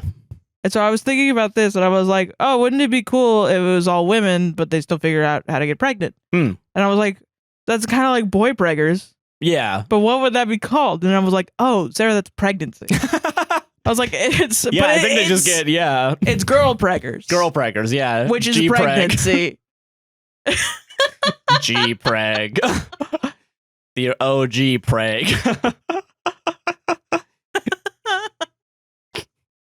Yeah. You like that? It's just really funny. I Yeah. don't know. I just had this moment where I was like, God, I'm a fucking idiot. It's just pregnancy. That's so funny. That's just regular pregnancy. But gay, I guess. Yeah. Lesbian pregnancy. L-preg. L-preg.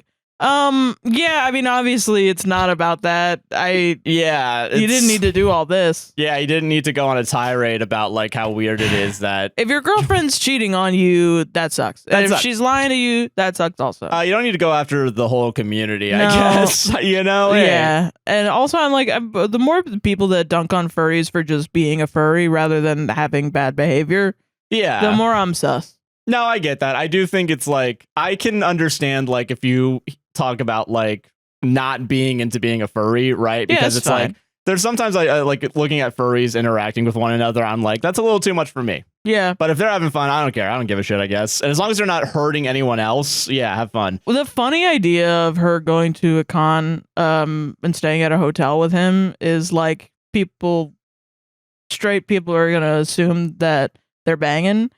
Furries, I think, They're would fucking- assume that They are friends. They are. he's not even in that room. He's in other He's in the room rooms. with the pizza. Yeah. You haven't heard about the pizza? No, I remember the pizza. I just vaguely, yeah. We don't have to talk about it. We don't have to talk about it. Yeah. Moving on. But yeah, he's in a different room, man. Yeah, I don't know. Yeah, he's having fun. They didn't break up because he was a furry. They broke up because of another thing that's Yeah. in the book that you read, actually. Yeah. He got boy preggers. Yeah. Or got someone else boy preggers. He might be a top. Hey, Who hold on. knows? Who knows? He's obviously alpha coded. Yeah. If you're losing your girlfriend to him, man. Shit. I don't know, man. I think exes can still be friends with Yeah, I each don't other care. depending on how it happened. I think boys and girls can be in the same room without fucking each other. And Yeah, but there is, validity to the insecurity because she did lie to him. And that's fair. sucks. That's shitty. Yeah. And I understand if you've been cheated on, like going to an insecure place, 100%. Yeah, it just seems like an open and shut. Yeah. You know, where it's like, okay, I get why. And I do think it's not abnormal, especially with stuff like this, where it's like very online stuff. Yeah. Even though I do think if the internet had not been invented, these people would still exist. Oh, for sure. Yeah. But I think it's normal to like interact with this and then not know, especially back then, like people were more ignorant on a whole. You know what I mean? That I don't know, I was thinking about this, I think with oh my god, what were we talking about? I was talking, it might have been in stream or something, where I think it's just the word pussy. Like I keep hearing the word pussy around.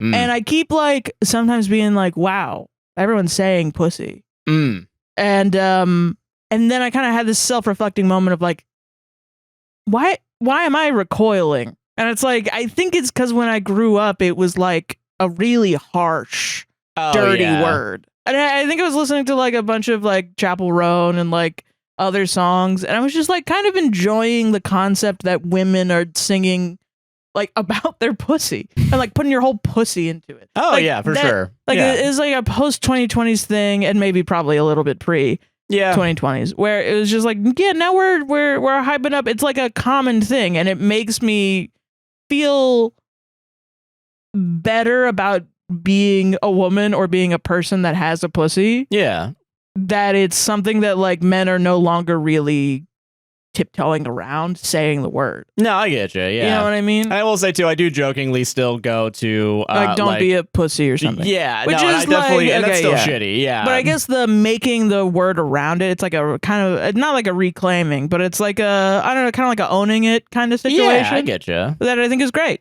And I like it. I think that's awesome. And I think it makes it like, okay, great. Now we could all talk about, you know, I guess growing up, everyone was like, you're being a dick.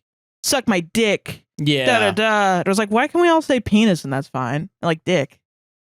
But like as soon as you say pussy, it's like, ooh. Or even just vagina. Yeah. Vagina. Gross. Ew. No. And I like that it's become more of a, I guess the evolution of language. Yeah. I guess of curse words. Is like, that's interesting to me. I think it's funny. That's fair. I think it's good. And so I don't know. I think the same thing weirdly has happened with like furries and therians, where now people understand more of what they are.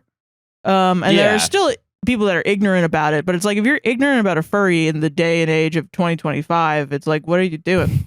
A little bit, you know what I mean? Yeah, like come on. It's like, yeah, you don't have to like them or whatever. Yeah. But it's like if you're anti-furry, it just comes off as strange. I guess. A little bit. I get what you mean. You're yeah. like, damn. Okay. It feels like you're gonna have to explain yourself They're if like, you're. Where did you get these ideas about furries? Why specifically? Yeah, like what's up? And it's like, yeah, you know, whatever. Because there is a difference between not liking furries and not liking the idea of being a furry. You know what I mean? Like, yeah. Or like zoophiles or something. Yeah. Because there are people that associate them both together. But that's not really. That's not true. Yeah. I mean, it's just like any kind of. I guess I think it's good because we now have a further understanding that not every demographic is their stereotype. You know what I mean? Yeah. I guess there's more of a social stigma of saying this group is this. When, it kind of comes across as like there's a healthy skepticism. If you've never interacted with a furry, but you're interacting with somebody who hates furries, just you interacting with the concept of hatred of a group is enough to be like, whoa. That's the ick, I Which think. is good. Yeah. Is good. Yeah. I think that is good. You should be like, no, it's up to the individual's action. You know what I mean? I get that. And I think that's awesome. Yeah. So, but I do understand, at least back then, 6 years ago, even though that's not that long ago, is like really isn't. Yeah. I think I understand, like, if you're just now learning about all this, it being a lot of information to take all at once. Yeah, that's fair. Yeah, but as long as he's chill, I don't know. Whatever. I get you. Yeah, I get what you mean. Yeah. Where are they now? Where are they now?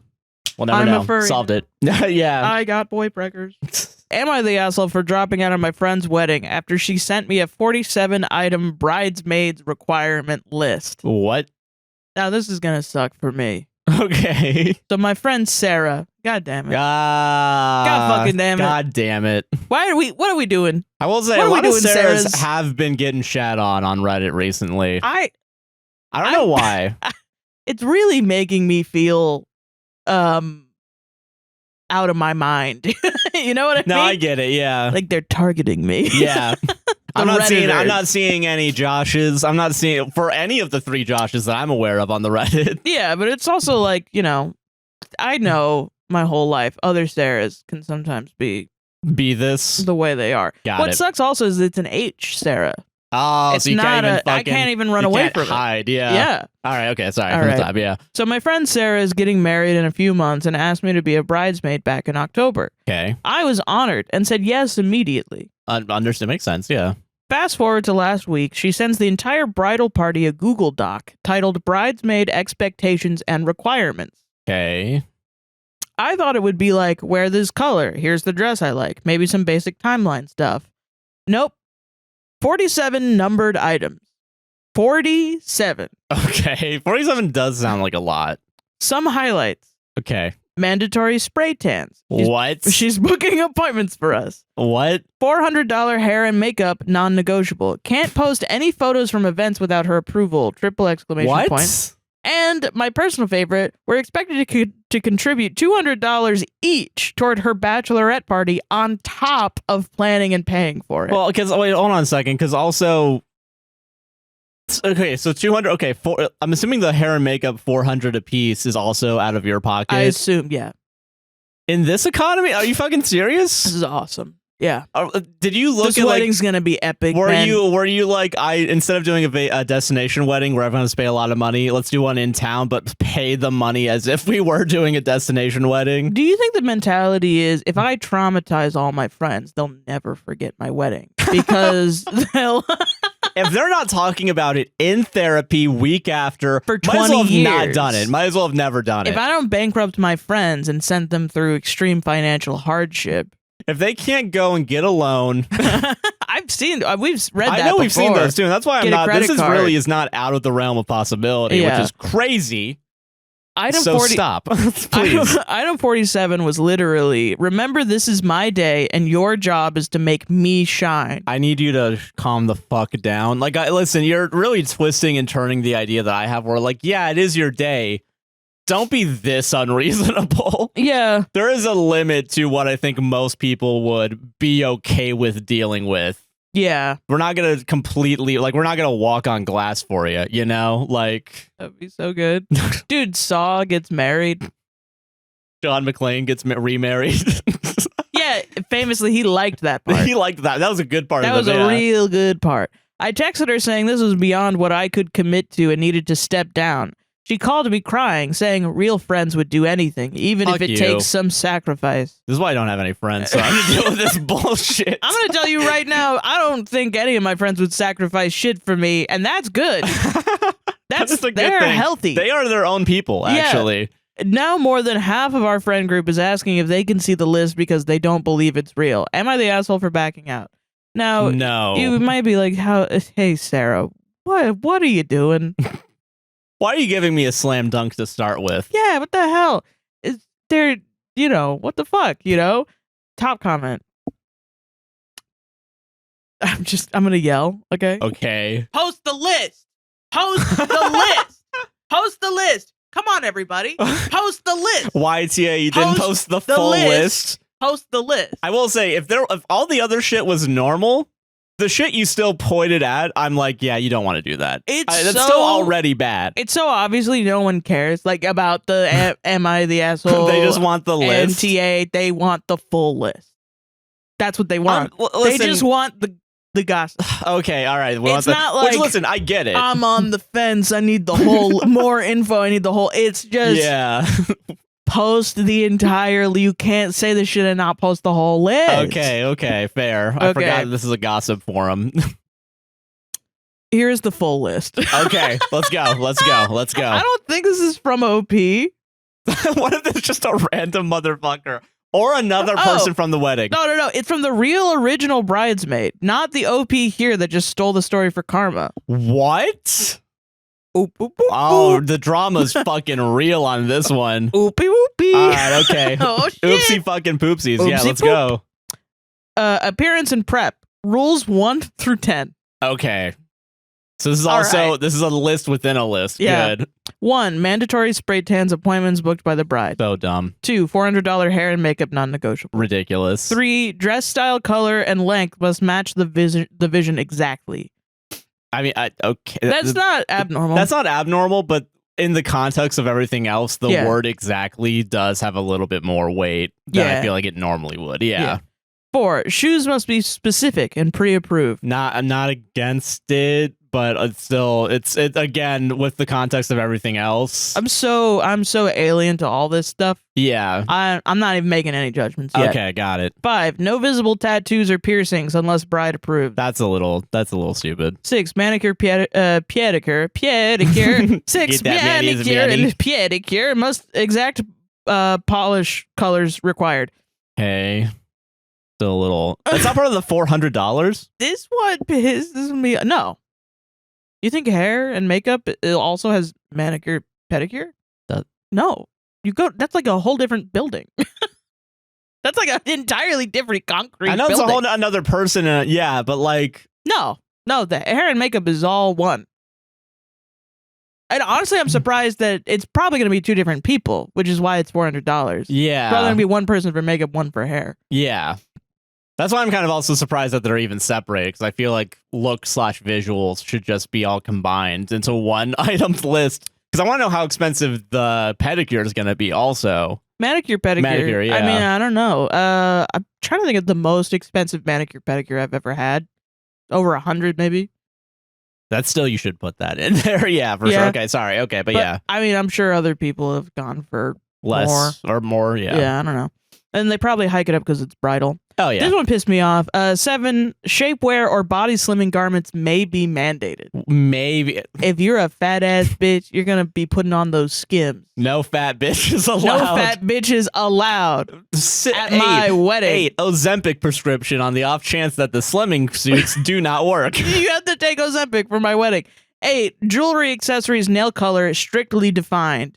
9, no DIY hair, makeup unless approved by the bride. So no one's gonna have it. I'm assuming we're already at this level of Wow. yeah. 10, all beauty treatments, Botox, lashes, etc. must be scheduled as directed. Botox? Wait, they want what? They want you to get wait. Botox? Huh? So like, hey, get Botox What- for my What wedding. White Lotus bullshit is this? Like, this is crazy. Okay. I don't know about that. Okay, attendance in events 11 through 20. 11, attend all bridal events, bridal shower, rehearsal dinner, NK? I don't know what that is. I don't know either. Okay. 12, must RSVP on time and days before the cutoff. So why do you have the cutoff days later? Yeah. Okay. 13, cannot skip any event unless approved medically. Holy Wait, you need a shit. doctor's note? Teacher, hey, teacher. The teacher doesn't deal with this, though. It's the principal and the ladies at front that hate their jobs. yeah, have to. The here's teacher the- doesn't give a shit if you're in or out as long as you're learning. Yeah. Right. Don't put okay. this shit on them. Sorry. This is, hey, boss, here's my medical. Sorry, I have a bridal shower. Whatever. Right. 14, bring specific gifts to each pre-wedding occasion. What? Oh my god. 15, must show up to the salon at specified times. 16, arrive for rehearsals early, fully dressed. 17, you're responsible for your own transportation or you'll reimburse. Wait, reimburse? For What? what? I don't understand. 18, bring emergency kits, bobby pins, double stick tape, sewing kit. 19, stay sober enough to help on the day. 20, hand-me-downs or substitutions in attire / accessories not allowed. Fuck you. That sucks. You hate fat poor people. Yeah. And also regular-sized poor people. yeah. Just all mostly sizes all the and shapes of pores. pores. Yeah, in the circle, it's all poor, But and then also there's a fat little, people there's as well. a little specific on the fat people. Yeah, hate. a little bit. Social media and photography, 21 to 30. 21, no photos from bridal events without written approval. Little, So no photos at all. Not even just posting. yeah. Just none.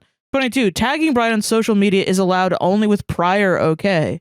23, no posting behind the scenes videos or candid shots. Why? Because she's going to scream at you. That's why. Yeah. 24, if you get photos early, do not share them anywhere. 25, delete embarrassing photos at bride's request. But also, that's such a vague. What's embarrassing? You need to define. I think it's just whatever the bride If we're already says. doing a legal size document, you need to have the footnote. Embarrassing as defined as the following, and that's Dude. another 20 subsect of fucking. Sorry, If I see a little bit of a double chin there, so let's actually remove that. Yeah, you could edit that out. Just edit it out. I don't care what you have in your bride. Yeah, A weird part of me doesn't care about most of this. I get it, but it is a lot. Yeah. This is a lot. Like if somebody came to me and they were upset about something for some sort of specific reason about this list, I'd be like, yeah, you're allowed. And even to an extent, I think any of these, like in a normal list of like no's, I could kind of understand. But because it's all together, it's kind of like the worst case scenario. It's kind of like, Yeah. what is it? Like, like when you're baking a cake, like Yeah. you don't want to just have, what is it? Like instead of putting all the little bit of salt here, it's just all the salt that you could ever imagine you and switched pouring that into a glass and chugging it. Yeah. Yeah. 26, coordinated hashtag use or suppression is bride's decision. 27, no sharing vendor names or contact details. 28, no speculative comments about decor / cost publicly. Whoops. You got my ass. Well, at least you're not, at least, you said no to it. You didn't sign the NDA just yet, I am that person at a wedding. I'm like, what do you think all this fucking shit I'm costs? also like that because I'm like, you spent too much money. Yeah, we're Yeah. both like that, and it's not fun. It's not, yeah. 20, it's only fun for us and all other bitches.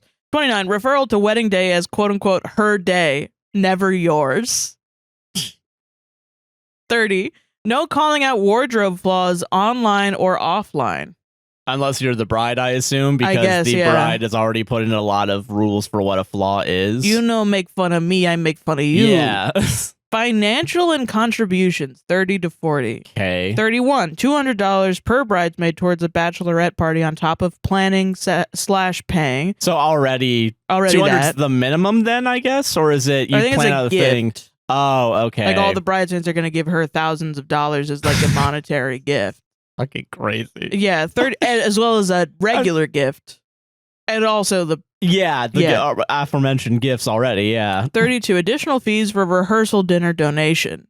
Okay. Donation. It's not a It's donation. so funny. 33 hair, makeup, tan total expectation around approximately $400 plus per person. 34 dress alterations you pay or reimburse bride. 35 travel, hotel, transportation on you unless otherwise noted. 36 rental of wedding party items, e.g. robes, must be reimbursed.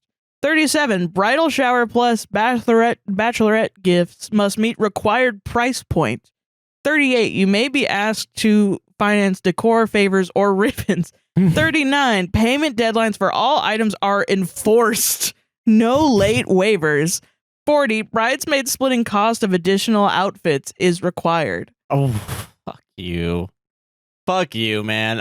Listen, I know weddings are expensive, right? And a lot of these things, like getting your own transportation or hotel, like normally is what's assumed at weddings. Yeah. But the way that this list has been said so far. It feels like a scam. Yeah. Like you're scamming all of your friends out of thousands of dollars. Yeah. Donation's a really funny word. That's so funny. Hey, sorry, babe. I just got to go out and real quick get a donation from the gas station, puts mask on.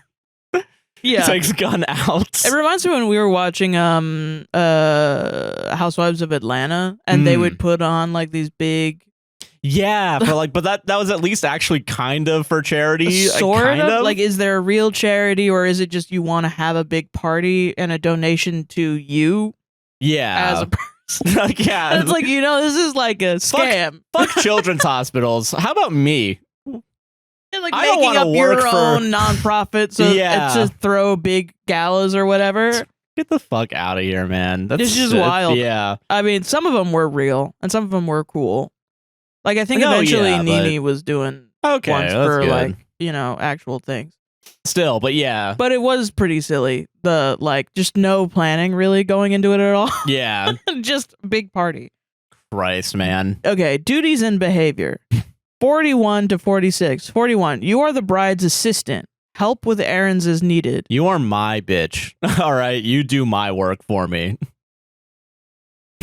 Yeah, sorry. Is that 42? Sorry. No, I read the comment underneath. It's really funny. 42. No complaining, negativity, or critique at any event. This is Disney rules, baby. Yeah. 43. Must keep family dynamics smooth and resolve issues quietly. 44. Be smiling, friendly, helpful to guests and vendors. Make sure to add a silencer to the gun when you decide to shoot yourself. 45. Assist with hustle, bustle, dress train, photo setups, etc. 46. Do not overshadow the bride. No dramatic behavior. No solo moments. Final rule 47. Remember, this is my day, and your job is to make me shine. And then the comment underneath is, I could spend my whole day getting drunk and jacking off, and I'd guarantee you there'd be more genuine happiness there than at this wedding. Yeah. Yes. That's a good list. That is a good... It's a good list in the sense of, like, you can you can learn everything you need to know about a person from this list. Yeah. I'm trying to think of... I think the only issues I have with it are the shapewear, the money, and the DIY hand-me-down stuff. Well, that's the thing, yeah. Like, and I mean, I've For said it me, already. personal, I feel like it's a big list where if you're somebody that you have specific issues with specific... It's like a catch-all list that no person is going to be perfect for this list. Yeah. I'm so blasé that I don't care about a lot of things on this list. No, yeah. But it's also like you're kind of making it so that because you don't care about your own bridesmaids enough to disrespect them with this list, you're making sure that the people that are going to be there for sure are like strangers, effectively. Pretty much, yeah. Yeah, which is kind of the whole anti-point of the... If you're having a wedding, don't you want to be people you actually know and care about? Yeah. And don't want to use as employees of your wedding? Yeah. Like, you know, why make a wedding a business? Yeah. When it's supposed to be about a family coming together and loving each other. Yeah, you know, and like that's why, like, I know a lot of things on that list are things that I am okay with, in the sense of, like, I could do that. I could do it, or it's like an unspoken, like, you didn't need to say this, but because you put it in this list in the context of everything else, it does feel like such a control for power, like a need for power or control. Yeah, it just kind of stacks up where it's like, okay, so because there's 47 rules, there's smoke, and where there's smoke, there's fire. Yes. Which eventually ended up happening because the bridesmaid said, nah, I'm not doing this. And then she was like, well, how dare you ruin everything? And it's like, okay, well, there you go. There's the fire. Yeah. There it is. But also... You're the one that poured the gasoline around your feet. Yeah, you can't like pour gasoline on wood and then hold up a lit match and be like, guys, I'm going to drop it if you don't do everything I say. Hey, I'm not doing this. Boop. And just light yourself on fire. And it's like, damn, I really... Like the husband in Hereditary. Just yeah, or just like, you know when like there's a character that is like so beaten up they have a tragic past? Yeah. And then you find out it's someone effectually... they're like, yeah, I caused this person to die or harm or whatever. Yeah. And then you find out it's like mostly that person's fault. Yeah. And every single time I want to smack him upside the head and be like, stupid dramatic bitch. Yeah. No, it's not your fault. Jesus Christ. God, dude. Yeah. That's so... Man, calm down. Yeah. Yeah. Like, I don't know. I know weddings are expensive, right? I get it.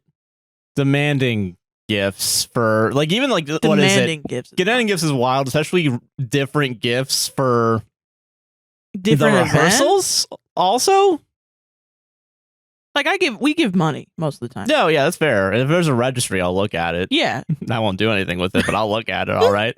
But no, fucking... Well, usually we've only really been to weddings where they have like a cash fund or something. Yeah, send us some money. I think that's fair. People always want money, and I'll just send like $80. Everyone wants my fucking money, dude. But yeah, no, like... Well, I'm like, whatever, man. I don't know. I don't think anyone's going to enjoy this wedding with how the rules are currently set up. Yeah. Honestly, it does make me feel happier with the weddings we have been to, because those have at least been okay, at the very least, you know? Well, yeah. I mean, they've all been very, very nice. I think, what am I trying to say? Boop, boop, boop. Like, I think in terms of that, like, I understand there being rules at weddings. I don't think that's wrong. Yeah, I don't think that's wrong either. You know, like no drinking, like, you know, there's not going to be an open bar or something. Or, Yeah. no kids or something. I understand that. Yeah. You know, I think sometimes it's just how punitive you're being with these rules. Yeah. And also, like, I do think, like, no recording, I think, is fine. No, I think that's all right too. Yeah. But I do think the like coordinated hashtag or like no tagging me without permission. But is that just because we think it's cringe, or is that because it's, you know, like, because we haven't had to organize a wedding is the issue. Yeah. So I'm like, I wonder if there are real problems that come up with that we just don't know about. That's possible. That is possible. You know, like worrying about it just feels very vain because it's like, well, this wedding is going to be online. Yeah. And it's like, why? Why is this wedding online? Yeah. I will say every time we've there was one wedding we went to that like the couple went through like a regular like a website of some sort, and it did have a hashtag that was there. But at that same wedding we got there and they were like, no recording. Okay, that's okay, fair enough, never mind. I think that was just like an easy way to, but that's the thing, that website being on there was so that you could go to, I'll just go to this website and I'll see what's on, you know, what I have to do for the wedding.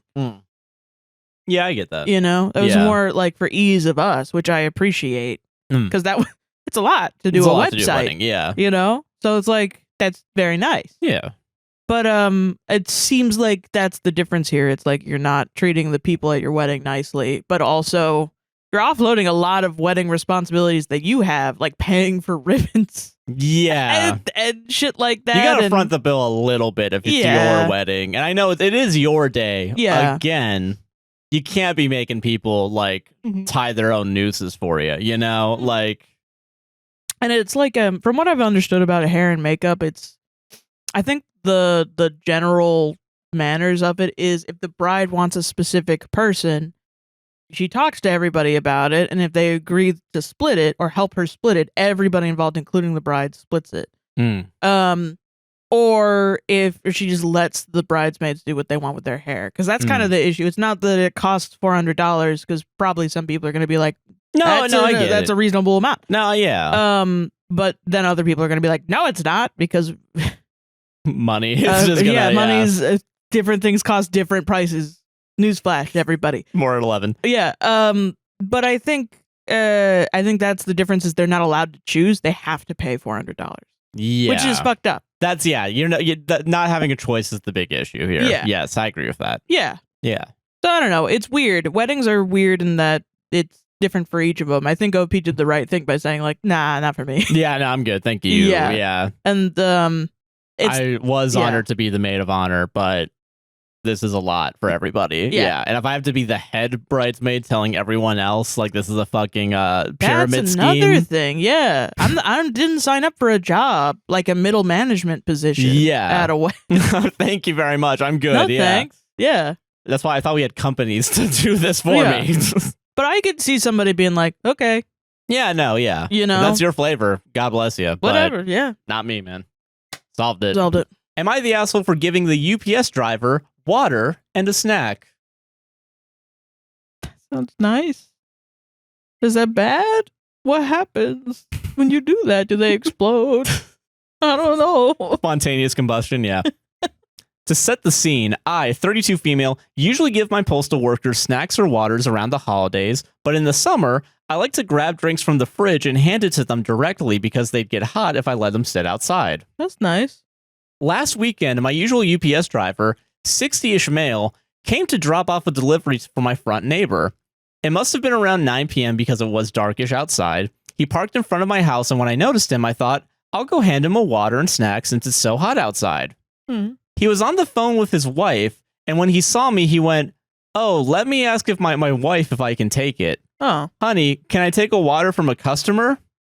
He then proceeds, takes the sealed water bottle and snack, says thank you, and I walk away. This should be the end of the story. It's not the end of the story. Yeah. Yesterday, he rang my doorbell. I come out and say hi. He then asks if he can speak to me while mumbling something on his headset. Conversation went like this. Him, she's right here, honey. I'm going to put you on speaker. Me, hello? Wife, I mean, as long as you tell her what you needed to tell her, then that's it. Him, she's listening to you, go ahead. Me, hello? Wife, as a married woman, I don't appreciate you giving my husband water or anything. Me, oh, I usually give my UPS, USPS, postal workers snacks or water around the holidays, and especially right now since it's so hot and they're out here so late.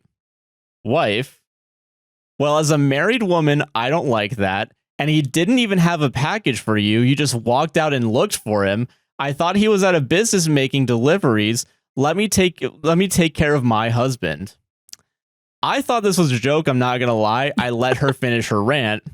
Me, well, he was making a delivery to my front neighbors, but you know what? I apologize. I will never give your husband anything else from here on out. Have a good day. He then proceeded to say thanks and walked away. Didn't say anything else, mind you. This man is our usual UPS driver. When he drives by, he honks and waves, loves grabbing snacks around the holidays, so I was completely caught off guard with the wife going off on me. I was just trying to be nice, too. So am I the asshole for handing over a water and snack to the UPS driver?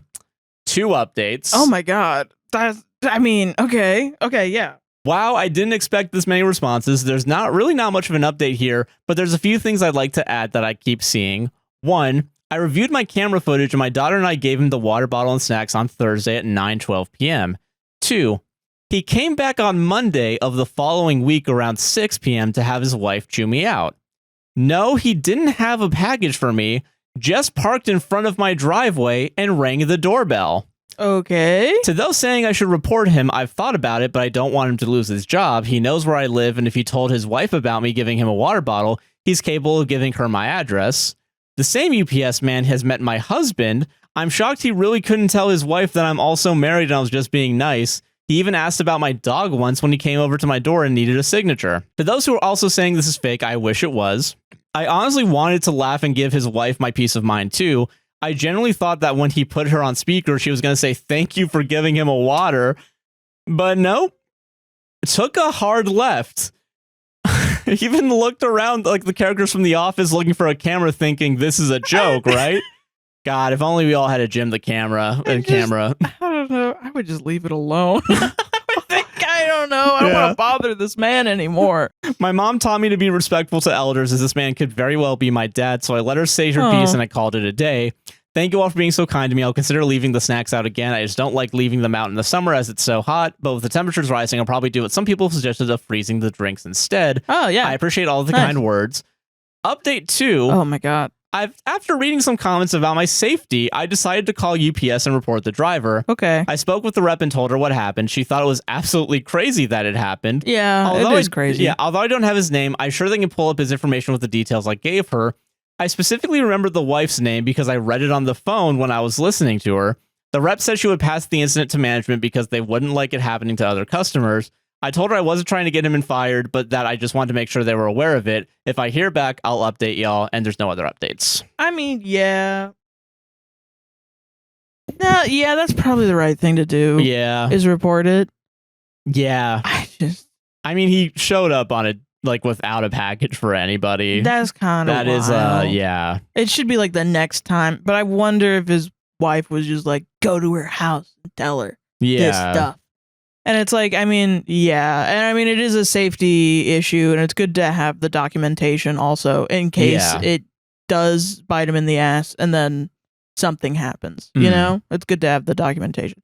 So, yes, they do think so. But I also am just like, that's why you don't. I mean, I don't know. You're trying to get me to badmouth this wife, this lady. I think you just had a crazy experience. Yeah, just I get it's a safety issue, yeah. But like, we live in Florida. This is par for the course. The amount of times I've had a safety issue like this also. You can count them? Yeah. I mean, it's just, you gotta, I think after a while, you just gotta be like, that was fucking crazy. This is a story.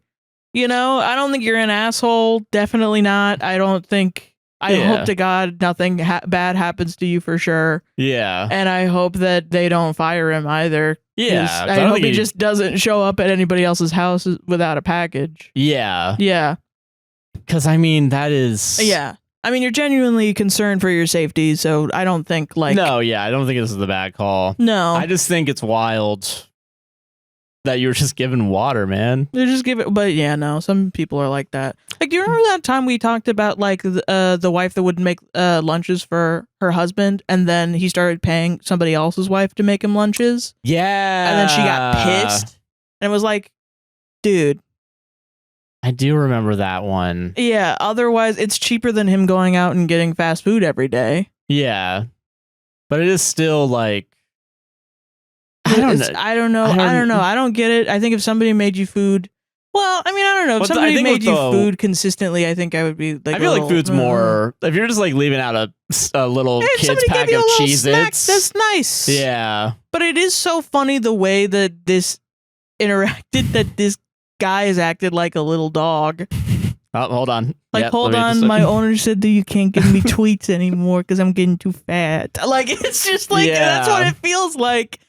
And it is like, yeah, he is a man, but he's older. He's probably like, I wish I didn't have to fucking deal with this bullshit. Dude, do you think the wife was like, I'm not going to deal with these water stealing whores? You know what I mean?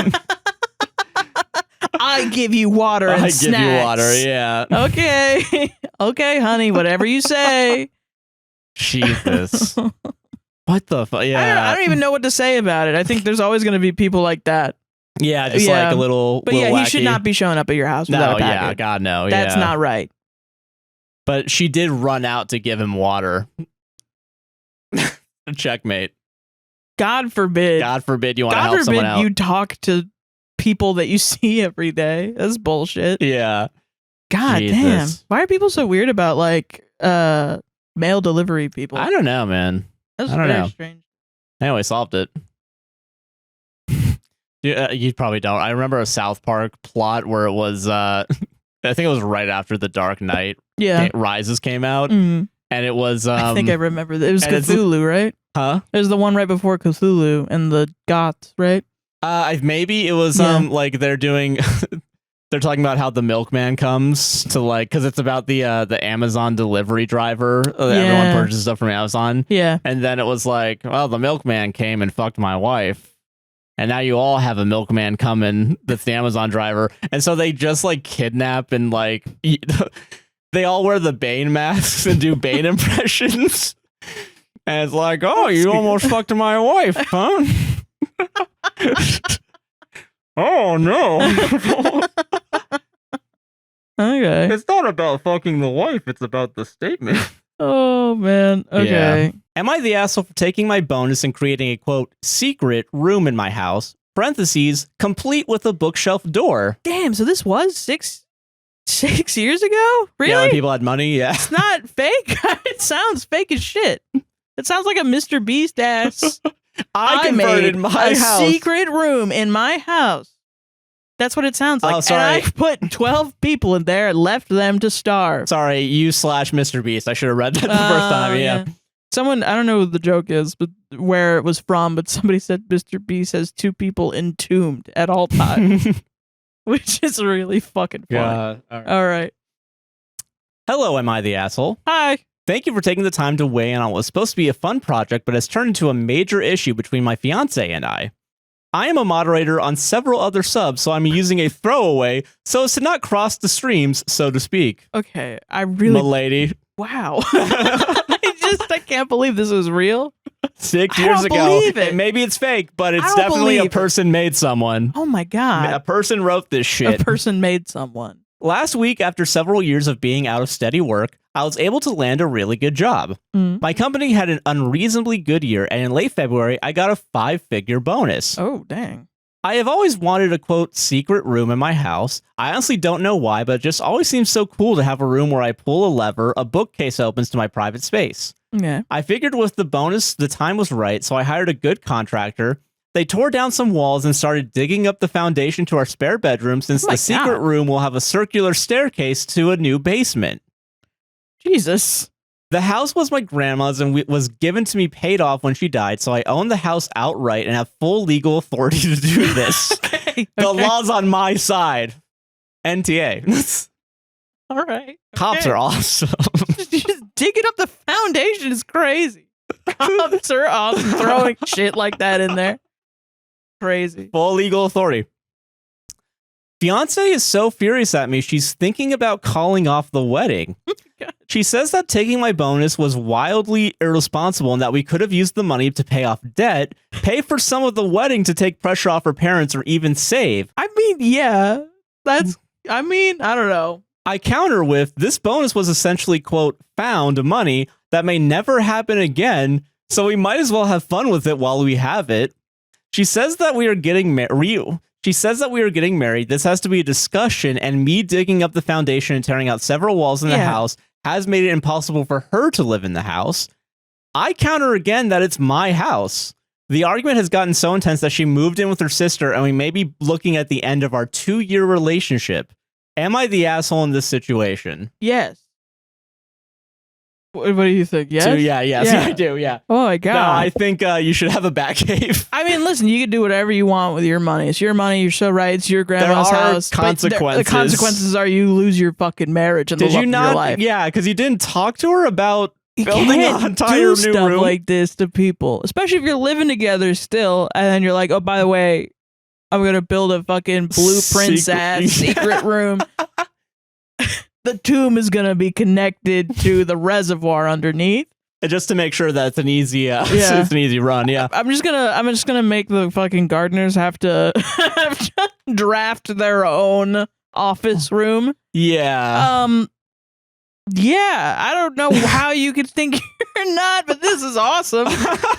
Listen, I know that my uncle he really wanted just a door where you could pull a book and it would have a big thing. Yeah. Because he made they had a basement and they made it like their gaming cave. Oh, yeah. Because they made good money. So he was just like, I don't know.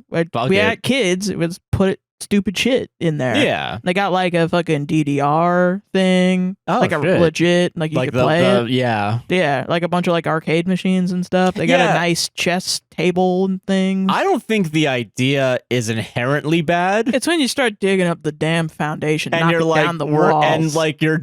And also everyone involved was on board with the fucking the door thing. And then also they knew it wasn't going to be in there for like years. Yeah.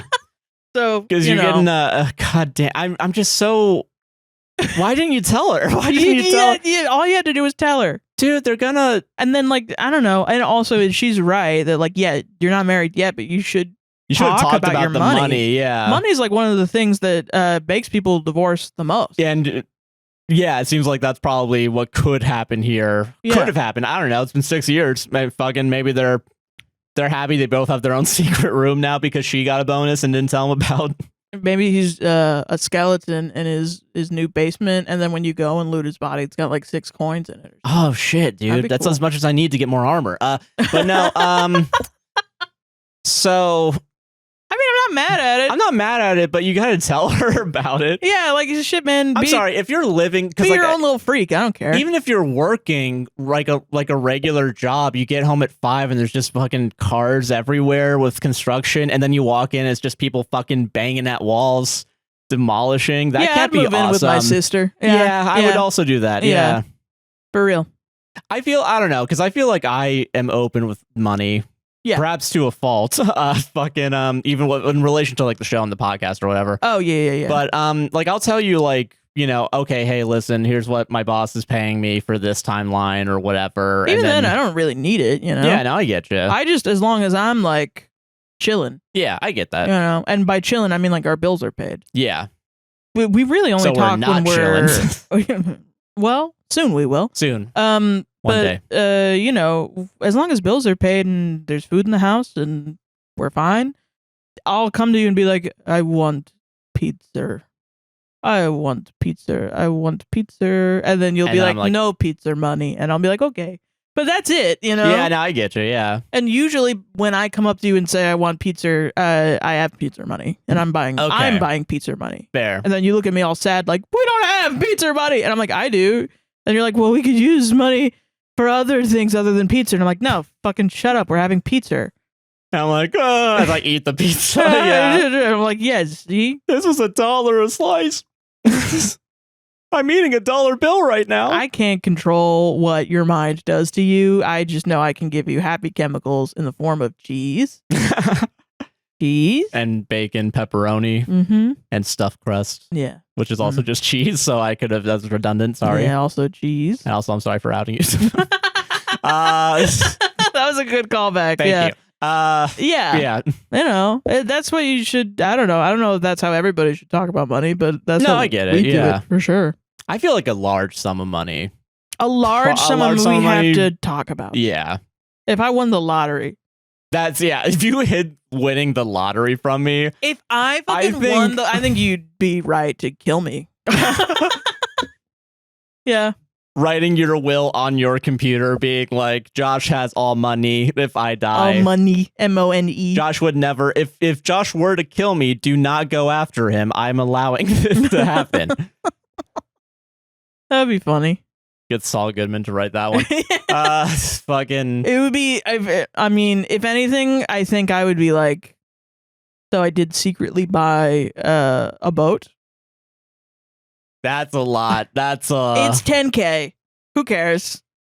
Who cares? We got. I don't think that's the going rate for boats anymore. I know it's not, but whatever. I'd be like, listen, I'm gonna go to Australia. It's 10K, and I'm gonna get on a boat, and I'm gonna be there for like 2 weeks. Okay. You have to deal with it, or you could come with. What the rest of it you get to have. Oh, okay, never mind. Not like you get to have, but we get to figure it out. Oh, okay, all right, okay. Is that okay? That's fair. Like okay. if I won the lottery, I'd be like 50K. Give me 50K. All right, no, that's fair. Like for sure, you do whatever you want with it. Yeah. Yeah. Okay. Fair. But see, we just talked about it. Yeah. That's okay. what I mean. But what if I paid for the lottery ticket, and then it's you not scratched your fucking, it? It's not. It's my luck. It's not yours. My luck. All right. Duh. Well, I'm Is suing it your in my ass. fucking name or not? It's in my name. But it's my luck. It's my card information that was used at the 7-Eleven. I get half of it. Okay. After I get great. my boat. Yeah, sure. But I get half. No, I'm breaking up with you. But yeah. Yeah. Solved it? Yeah, I think so. It's from r/chickens.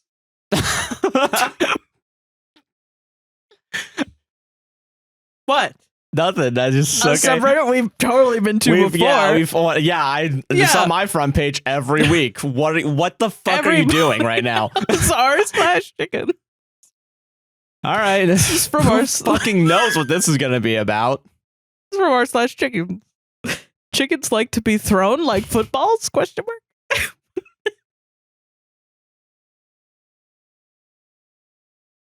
The question's being asked for one of two reasons. Either you're about to throw a chicken or you've already thrown a chicken and you want to make sure you're not going to jail. I have some 1.5-year-old hens. Okay. Sometimes they come up to me and crouch down with wings slightly spread.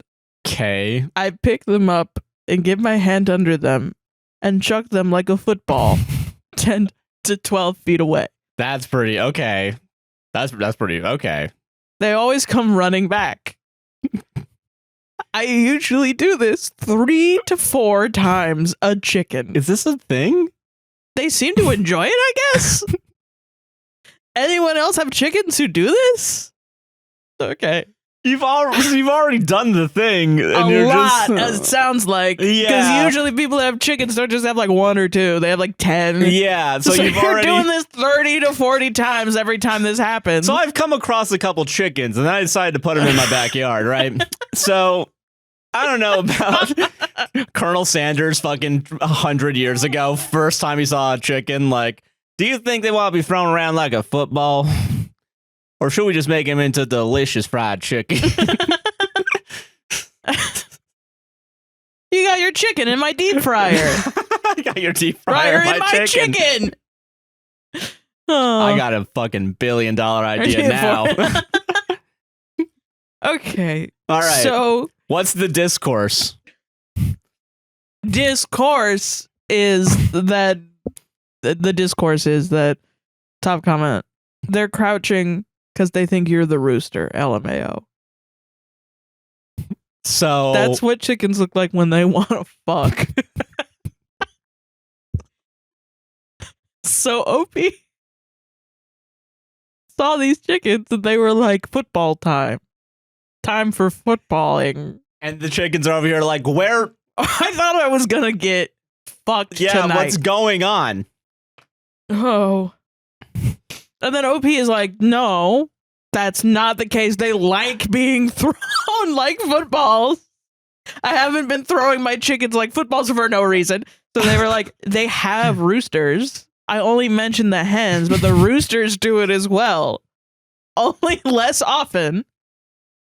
Because the roosters also want to fuck you, apparently. Is that what the next thing is? Is that it? Okay. They think you're a bad lay, but they want to give you another chance, so they run back, lol. That's what I was thinking too. Like, all right, I'm going to come back. We're going to try this again. And then the reason that I chose this one, not yet, we haven't gotten there yet, is the comment underneath is, I can fix him. The chicken being thrown fucking halfway down a football field, running back, determined. Like, I'm gonna fix this guy. I'm obsessed. Have you seen this rooster? He throws you away. And every chicken wants him, dude, and he won't fuck you. He doesn't fuck I'm gonna be the one. I'm gonna be the chicken that fucks this guy. I can cockle-doodle fix him, man. You know what Damn. I mean? That's so crazy. What the fuck?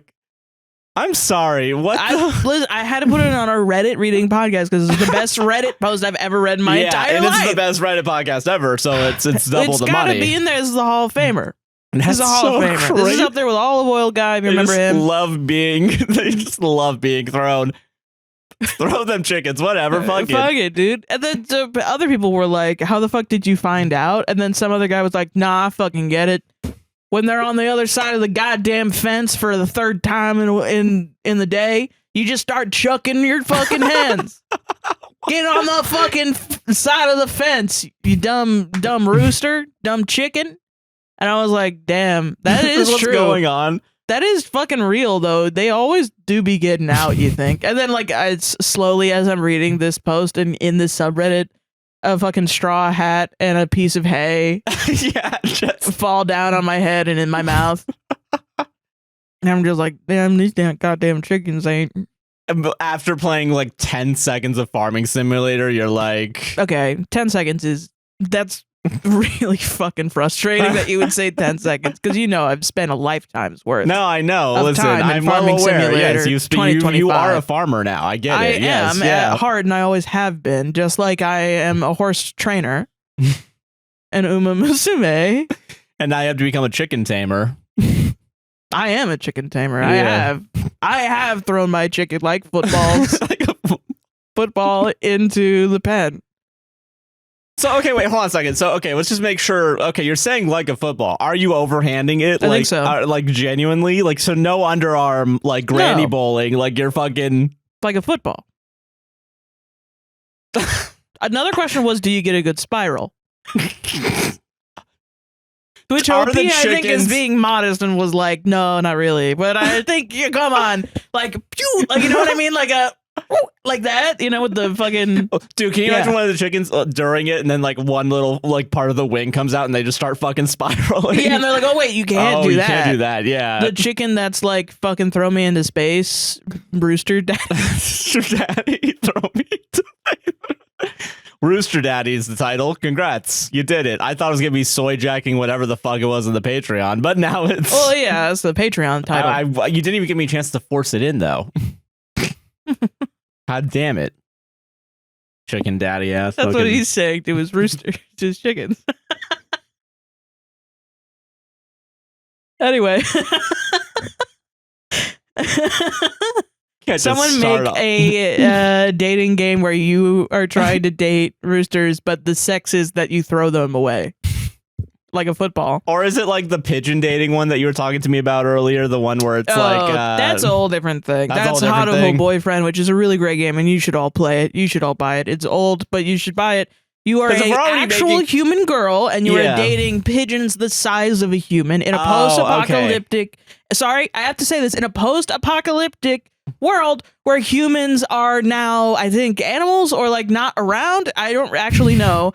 and the pigeons go to high school, and you've been chosen to go to high school with the pigeon at the Pigeon Academy, and then you have to date one of the pigeons. But there's also God, Jesus. You are the chosen one. There's a serial killer. There's your high school best friend who works at a maid cafe in the summer. Okay, awesome. Now you brought me back in. To You went down the care religious for route. his sick mother. They also still live the lifespan of pigeons. Oh, okay. Gotcha. So like only like a couple of years. So anytime you date, you kind of have oh damn, you're gonna die before me. Damn. Like that's a kinda like tragic, yeah. If you're in D&D and you're an elf and you're a romantic, literally anybody else. Real fucking ending of It's Such a Beautiful Day ass fucking. Yeah. Solved it. The chickens want to fuck. All right, Yeah. cool. And that video game was Hatoful Boyfriend. It's really good. I'm just saying, if we're already making anime girls as horses or horses, You I could think have a chickens. chicken- I think we should have a chicken throwing contest. It would be funny if it was real chickens, though. just fucking throwing anime girls Yeah. fucking 10, 12 feet Which like also, footballs. in Hatoful Boyfriend, you can choose between the pigeons, the pigeon look of it, and the human look. So if you want to just date anime boys, go ahead. But really, you should be looking at the pigeon JPEGs Yeah. that are superimposed. Yeah. All right. Okay. All right. Hatoful Boyfriend. HATOFUL Not sponsored. FRIEND. Not sponsored. There's a secret ending, which is the real ending, and that's if you date everybody and get their endings. You get all endings. You get the actual real secret ending. And I think it's some of the best game play of all games. All right. Okay. All right. All right. Let's bring it back to human level real quick. What's not human about chucking your chickens? Chicken chucking. You're right. I'm sorry. Let's bring it back to our regular show level. That's regular. What you mean? Like, oh yeah, let's not be super good at the show. Let's not do a really good job. Let's do a regular normal job. I am being taken in the worst faith Sorry, imaginable. Josh, I'm trying to make money. r/entitled people. Okay. Quote, call the next client and cancel them for me. Oh, geez. Ma'am, no. Yeah. Hi, y'all. Hi. This happened about 2 years ago. I worked as a client representative at an animal clinic.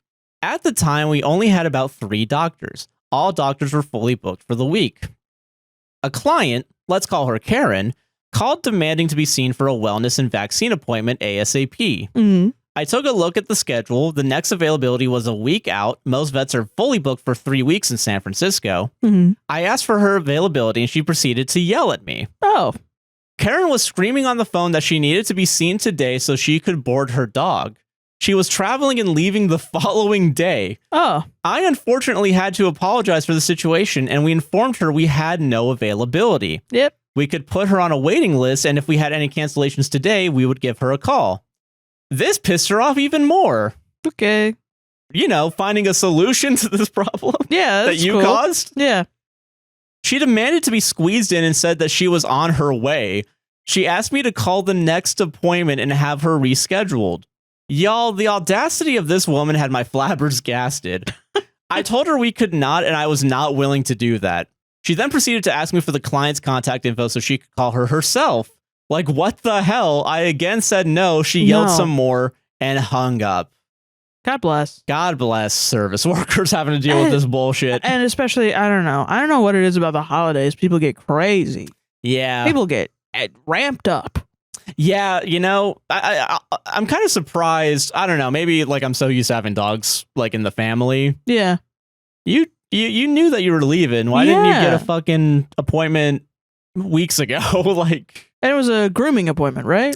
And vaccines. And vaccines. Okay, vaccines I vaccines think are is the important. main one Yeah, that makes I think sense. is probably fucking them over for the boarding.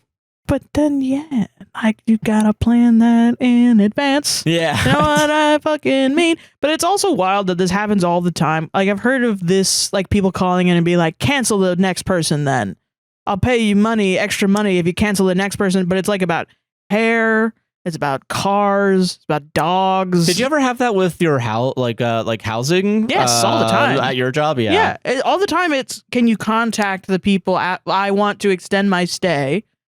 Well, you can't. Somebody else is coming in. Yeah. Can you call them and ask them to cancel their vacation?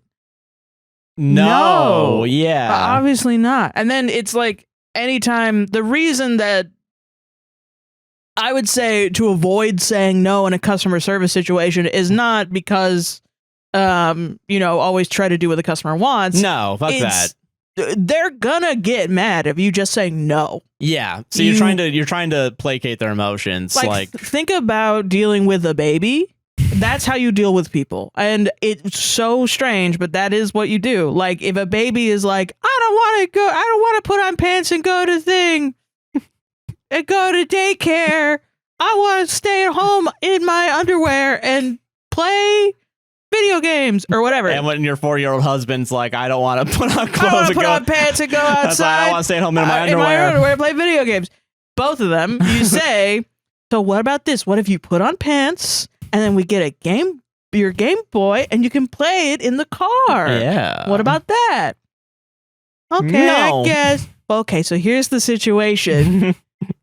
We're in the situation room. We gotta. Yeah, you have to go. That's a given. You have to go. We can do this the easy way or the hard way. Yeah. And I'm trying to work with you here or something. I don't even know what the solution is to my made up problem.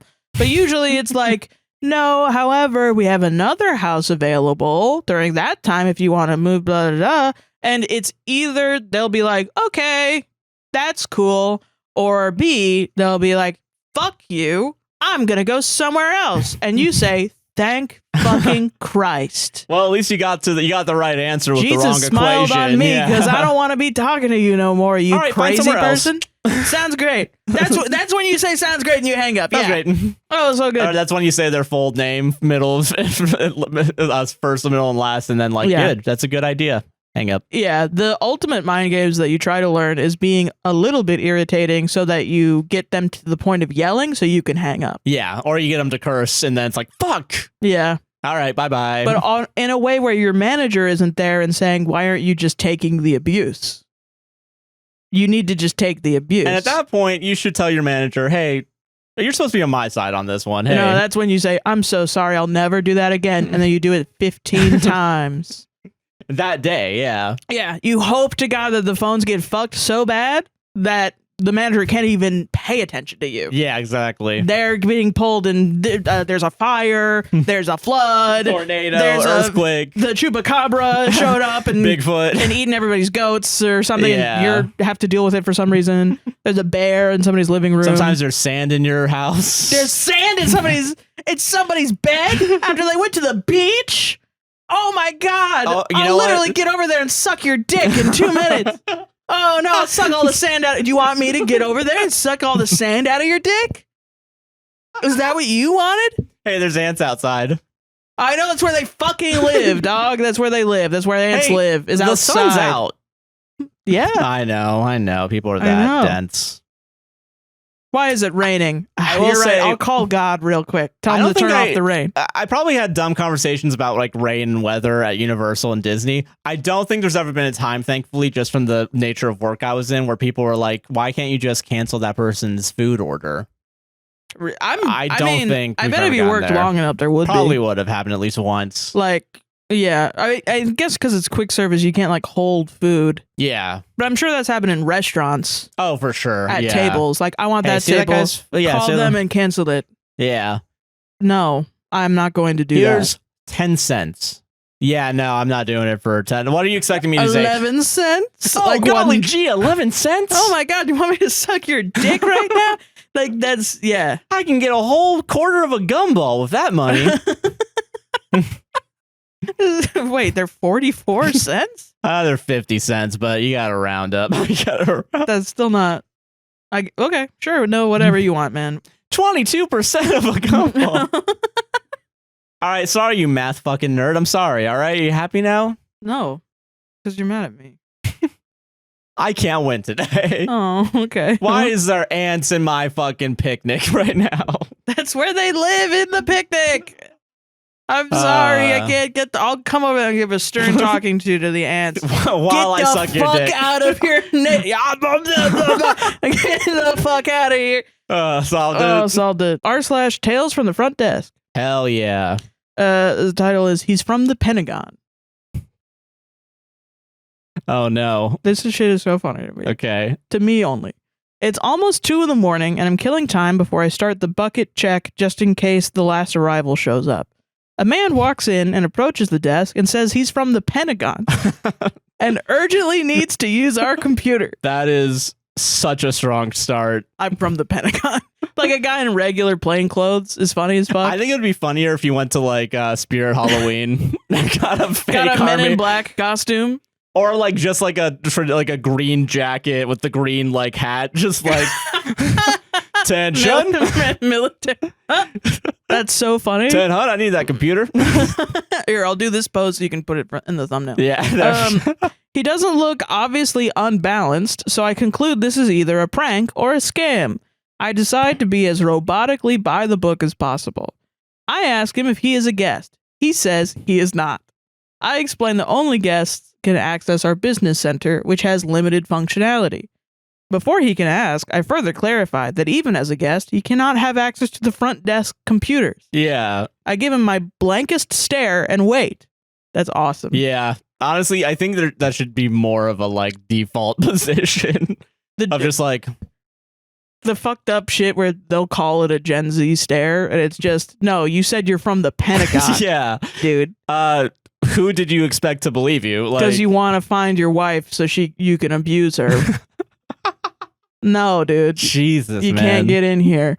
From the Pentagon. Sorry, I can't get over the idea that some guy. The Gen Z stare is so crazy. All I'm asking for is a room. You said you were from the Pentagon, bro. Yeah, that's you funny don't as want a room. fuck. You want my goddamn computer. Eventually, he just says something about me making my position clear and leaves. You're on the side of the terrorists.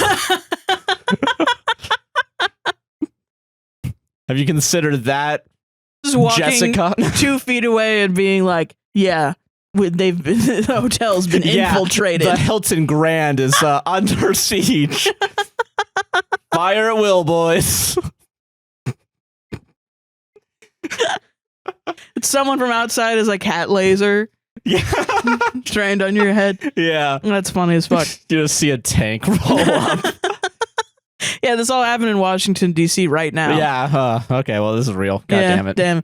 Eventually, he just says something about me making my position clear and leaves. I call the hotel next door to see if they've had a visit from, quote-unquote, the Pentagon.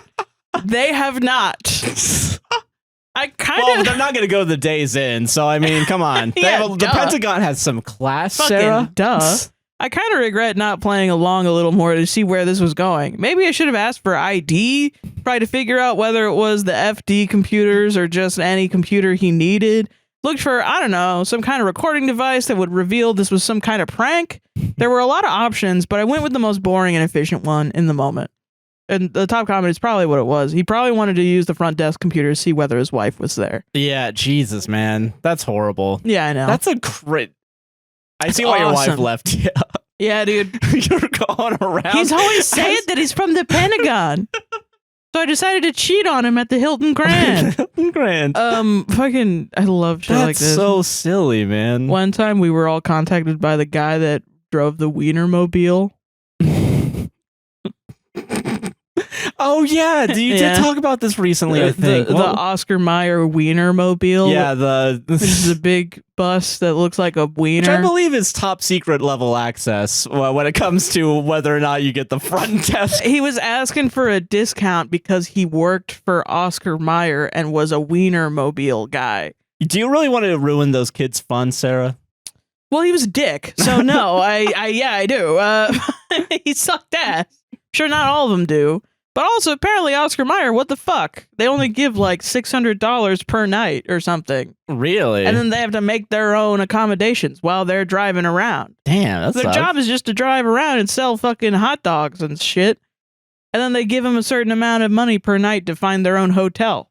Huh. And so this guy was like, I wanted an Airbnb because everything's booked up in the city that I have to go to. Yeah. Can I have a discount. And we were like, no, we can't give you a We can't give a discount because discount you're to the dressed hot like dog." a big hot dog. Yeah.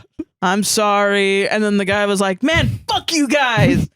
Being pissed off In in a a hot dog yeah. costume in a hot dog car. Do you think he was so pissed off you drove into an art gallery and Wearing a hot dog hat? Yeah, He drove it. an art gallery. We're all and trying to find out who did this. That was a clothing store, by the way. Whatever. The fuck. It was awesome. There was art on the wall. I love but- shit like this, man. Yeah, dude, that's so. I wonder. Honestly, I wonder how far someone has gone to committing for the bit of like, I'm from the Pentagon. Like, so hard. someone dude. has to have had like, I can think of 20 right now that I've seen with my eyes. renting a tank from the like Rent a Tank Orlando experience, whatever it's called, and just driving it up. You're listen, the nukes are about to go off. Your front desk computer's the only thing between us and nuclear annihilation.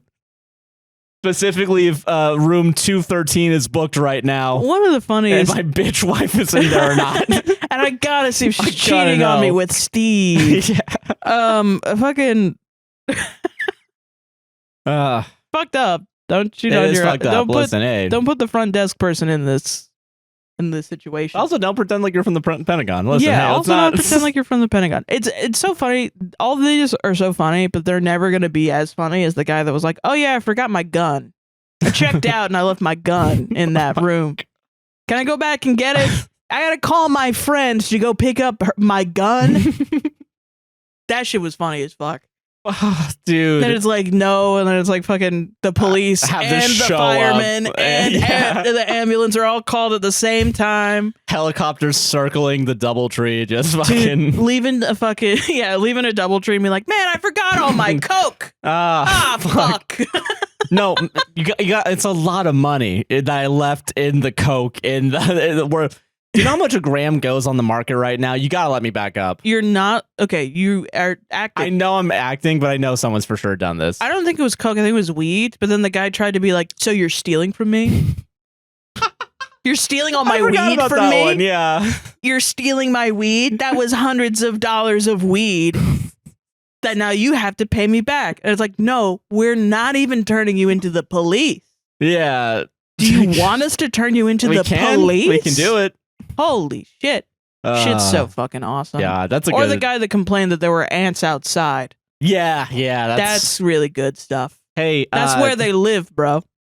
That's their home. That's their You're home. invading their space, actually. There's an ant problem. I'm outside.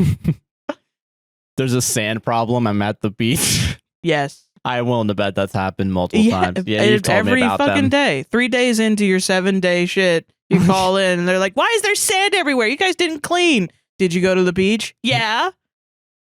The sand probably came from Probably your came beach. From the fucking beach. No, it's been there the whole time. Why didn't you tell us on the first day? Because there wasn't any sand. There wasn't any sand. I think then. someone snuck into my house. One of you motherfuckers came Yeah. into my house and put sand in here. Or like natural disasters, they think that we done did it. You guys put on the tornado machine, and that's why I don't got no electricity. Yes, it's so fucking accurate what you're saying. I've lived this. Why is there no electricity in my hotel? fucking tree There's a goes through the hurricane window? right Yeah. There's a hurricane where you are right now. I don't know if you know that. Oh God. Well, you don't have a generator? No, this is Greg's house. Yeah. Greg's house doesn't have it. If I you could were ask Greg if you were at an actual hotel, to maybe risk his life to bring you a generator that Yeah. he pulled out of his ass. Yeah. But no. Sure. God, Hey, I miss it sometimes. I love the crazy hey, shit why people is would my say. satellite TV not working during this hurricane right now? Probably because it's 2020 fucking 5, dude. That's None of them fucking work. Oh solved it, my man. God, solved it. All right, final story, man. Oh, Dude, let's wrap up. it's funny too because then you'll get one of those calls, and then the next one will be like, "How do I log into the Wi-Fi?" Use the password. Yeah. Thanks. Of course. Click. Sorry, I wasn't thinking Oh straight. shit! I was a fucking idiot. Thanks. You're the best. I love this Hello? job. Next call. Hey, so I'm you from the Pentagon. Pentagon. I hate when parents send their kids to the desk for things. However, All right, yeah. There's always an exception to this rule. I know what's up. So 2 kids, both boys, walked up to the desk. One looks about 5, the other probably 3, Oh. with the older one holding the hand of the younger one. Oh, yeah. I'm wondering what's going on since it's almost like 2:30 a.m. The 5-year-old says, "Excuse me, sir. My mom sent me and my little brother." Should I do this in baby voice? I do it in the most mature voice you can. In the most mature? Yeah. "Excuse me, sir. My mom sent me and my little brother." He pauses, points to the 3-year-old, and adds, "This is my little brother." First off, I almost started laughing because that was freaking adorable. Yeah, that is adorable. But let me do it in the baby voice again. "Excuse me, y'all. My mom sent me and my little brother. This is my little brother." Alright, Okay. Second, I thought, thank you for the clarification, because without that, I would have thought you were just walking around with a Some random random kid. Dude, kidnappers are getting younger and younger, man. No, it's so fucked It's up. fucked up, man. He then tells me that his mother told them to give me a piece of paper they're holding. I take the note, and it's from their mother asking me to give the older one a pack of feminine pads and post it to her room. So I direct the kids to our guest store and point them out. They're about to just walk off with them in clear view when I call them back saying they should let me put those in a bag. The older one says thank you and then walks off. "Thank you. Thank you, kind sir. Thank you." And then walks off. Like the title says, I hate when parents send their kids down for things when they should be coming down themselves. However, it's rare when it turns out this entertaining. Yeah, no, I think It that was so fucking cute. because I get the I get this because I understand like sometimes dealing with kids does suck in a customer Yeah. service. No. However, I do also recognize that as a parent, you do need to like wean your kids off of you doing everything. So every once in a while, you're gonna have Yeah. to push them towards like, hey, can you go up to the person and ask for this and give them the money? Dude, do you remember that Japanese show about the kids running around doing chores? Yes, yeah, like walking around doing like getting Adorable. groceries. Yeah, Yeah. but like you have to like at some point you're gonna have to do it. Yeah, for sure. 3 and 5, I think is I do think it's a little young, I mean, but it's also like, I wonder if she was just like, I need help. yeah, and I think that's fair. Yeah. I think that's 100% fair. Yeah, it was cute. Yeah, I'm glad that this person is. I think it's also, this is why I think you should be okay with kids being around. Like, even if you're Yeah.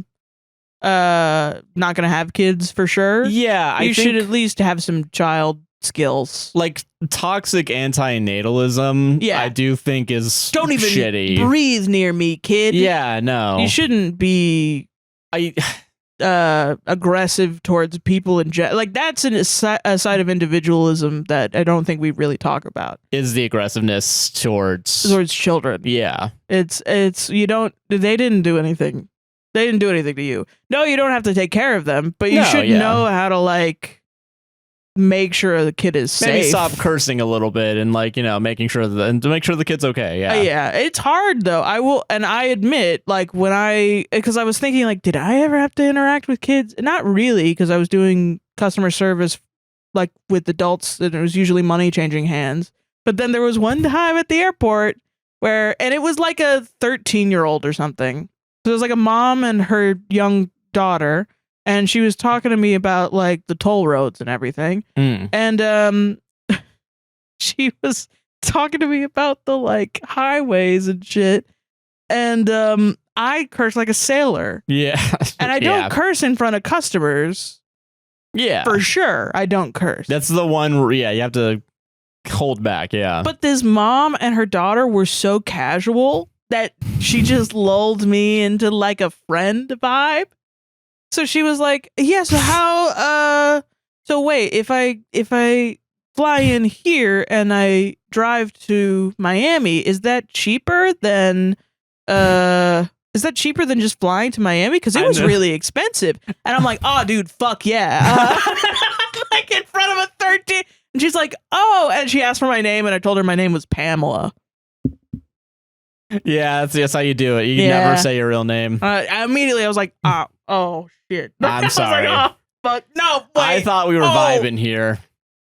So sorry. Bro, I can't believe you just killed the vibe by getting mad at me for cursing in front of your kid. It's funny though, because it's like, you think that's the first time that 13-year-old heard the word fuck? Obviously, probably not. Yeah. Like now she's going to go down a horrible path in life because an attendee at the airport. She's now addicted to fentanyl because of me. Yeah. Because I said fuck once in her one presence. time. Yeah. And I went around laughing so hard, telling everybody that no one thought it was funny. Everyone was like, I can't believe you did that. Okay. And I was like, whoa. All right. Okay, guys. It's okay. It's a 13-year-old. It's Yeah, okay. like, It's let's one all curse chill. word. Damn. She believes in Satan now. I can't believe it. Well, I mean, isn't that good? Because then it's like half Christianity, right? Instead of nothing. Okay, hold on. At least she's hold not on. like me, where you believe in nothing. Did you just bonk yourself on the nose with your own mic? Yeah, so what? The fuck do you care about it? But yeah, no. Okay. I do think I got lucky with kids in both, what is it? Convention Center never had to deal with like front-facing guests in general, so I don't think I had to deal with them. Universal and Disney, I had the benefit at Universal, like if I was working Annie Ann's, right? Yeah. A kid comes up and wants a pretzel or something, it's gonna be easy because they can either just fucking point at the pretzel, Yeah. and then the number pops up in front of me, so they have the yeah. So Yeah. it's not that difficult. So you bring it out, you show it to them, and then they get excited for You're it. like, oh, pretzel. Yeah, no, and it's like, and like in that moment, I don't even think if I was even having a bad mood that day, because there'd be moments where you're having bad moods. Yeah. I don't think I'd be like annoyed Fuck at the them kids. idea. Yeah, that there's a kid getting a pretzel. And I think at the end of it, it's like it is a little heartwarming that like they get happy at this thing that you had a hand in making. You know what I mean? Now, you see, you're so posturing right now because I fucking remember when you were doing the Dippin' Dots cards. Dippin' Dots is that's why I didn't say Annie Ann's. I said Annie Ann's is what I meant with pretzels. Dippin' Dots is a whole other story. It's because during the winters, those kids loved ice cream so much, and you hated that shit. Okay, Annie Ann's is it's because that was inside and air conditioned. And it's warm, and you're giving a kid a warm pretzel. They're like, "Yay, I'm so cold." Meanwhile, thank you, sir. every single parent that can't fathom why their kid Give me my kid ice cream now. Yes. Why are you so slow? Actually, instead of doing a large, let's do the Sunday. Let's do this. Let's just make. You were gonna do 20% of work. Now it's 120% work. Yeah. How about you do? Why not? And honestly, I'm going crazy. that is because Dippin' Dots I had to work alone. Yeah. And I think 9 times out of 10 I'd be working Dippin' Dots alone. Yeah. But Annie Ann's, there's at least like 20 people in that cart. Yeah. So it's different. It is different. Yeah. Am I virtue signaling a little bit? Yes. Kind of. Yeah. But in reality, it is true that at the Annie Ann's cart, It's different. It was different than at the Dippin' Dots cart where I was stranded on an island alone.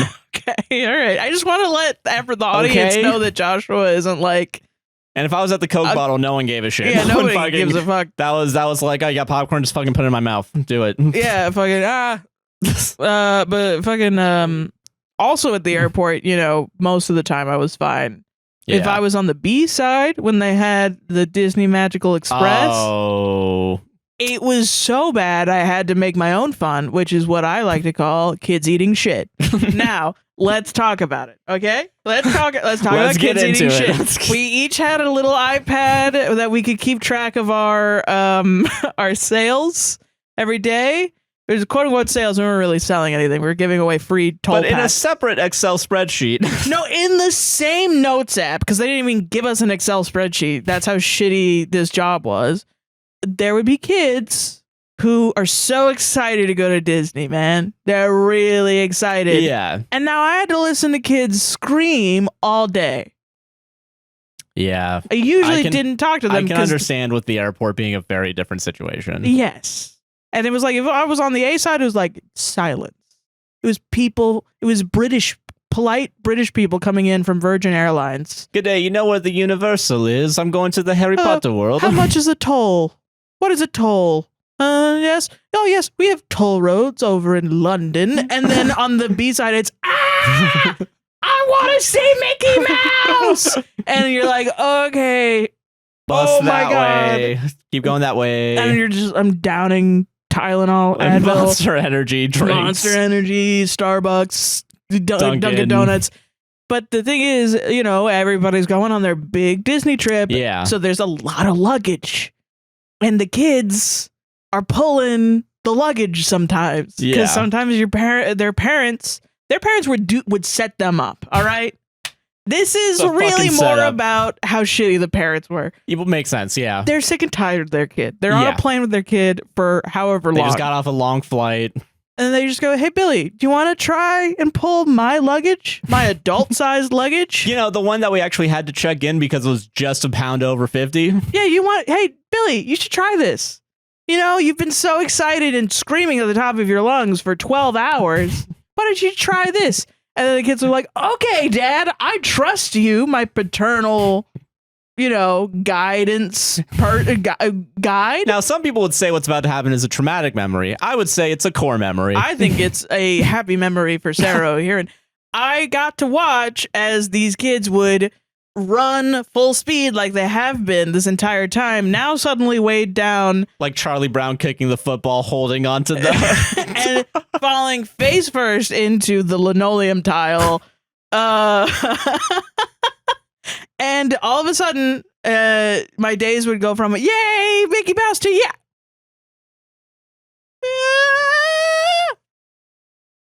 I can't wait to go see Mickey. Remember how you were just talking about how we have to act in front of kids? Shit was awesome, and I kept a fucking tally of it every day. The highest I ever got was 19. Shit was awesome. It was great. I almost started a newsletter of how many kids were eating shit that day every day, and my coworkers would come up to me and be like, how many kids ate shit today? And I'd be like, only 7. No kids were actually harmed in the production of this podcast. Maybe some of them. Well, not in this podcast. I don't know any kids. But those kids, I don't know what happened to them. Maybe concussed. I don't actually know. So is this... Their parents should have been looking over them better. Now you virtue signaling. Like the opposite. Like I hate kids too much. That's awesome. Oh, it's all but good. yeah, I'm so that was gonna kids let me eating get shit. you out of this hole. Let me get you out of this It's grave. not a hole. It's the best joke I've ever made in my life. I can't beat it. And I made it when I was 19 years old At or the something. airport, just... Yeah. Awesome. r/Tales from the Front Desk.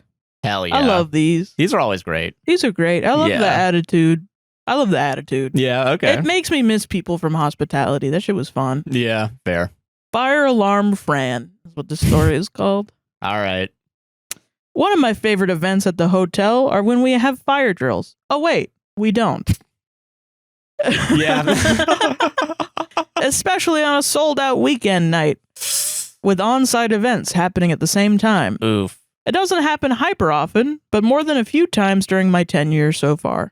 And without fail, almost every time we'll get inundated with calls of people asking, is this real? People, the time you're taking to pick up the phone and call is wasted time in an emergency situation. I don't even need to explain why this is a very silly thing to do. But, and all caps on all the words, Fire Alarm Fran took the cake a few weeks ago. Ooh. What she did was small, but I had no choice to give her the most stink eye my face could contort to. Not that she cared. Fran is a gangster. So you gotta respect Fran a little bit. You gotta respect Fran. Contrary to popular opinion, you do not have to hand it to Fran. You do not have to hand it to Fire Alarm Fran. On this particular night, the alarm has been going off for a few minutes at this point, and people are shuffling out. We're directing them out the door and trying to get a hold of the alarm source. Then I noticed a figure in the corner of my eye breaking from the crowd and moving toward the desk. There she was, Fire Alarm Fran, shuffling past me.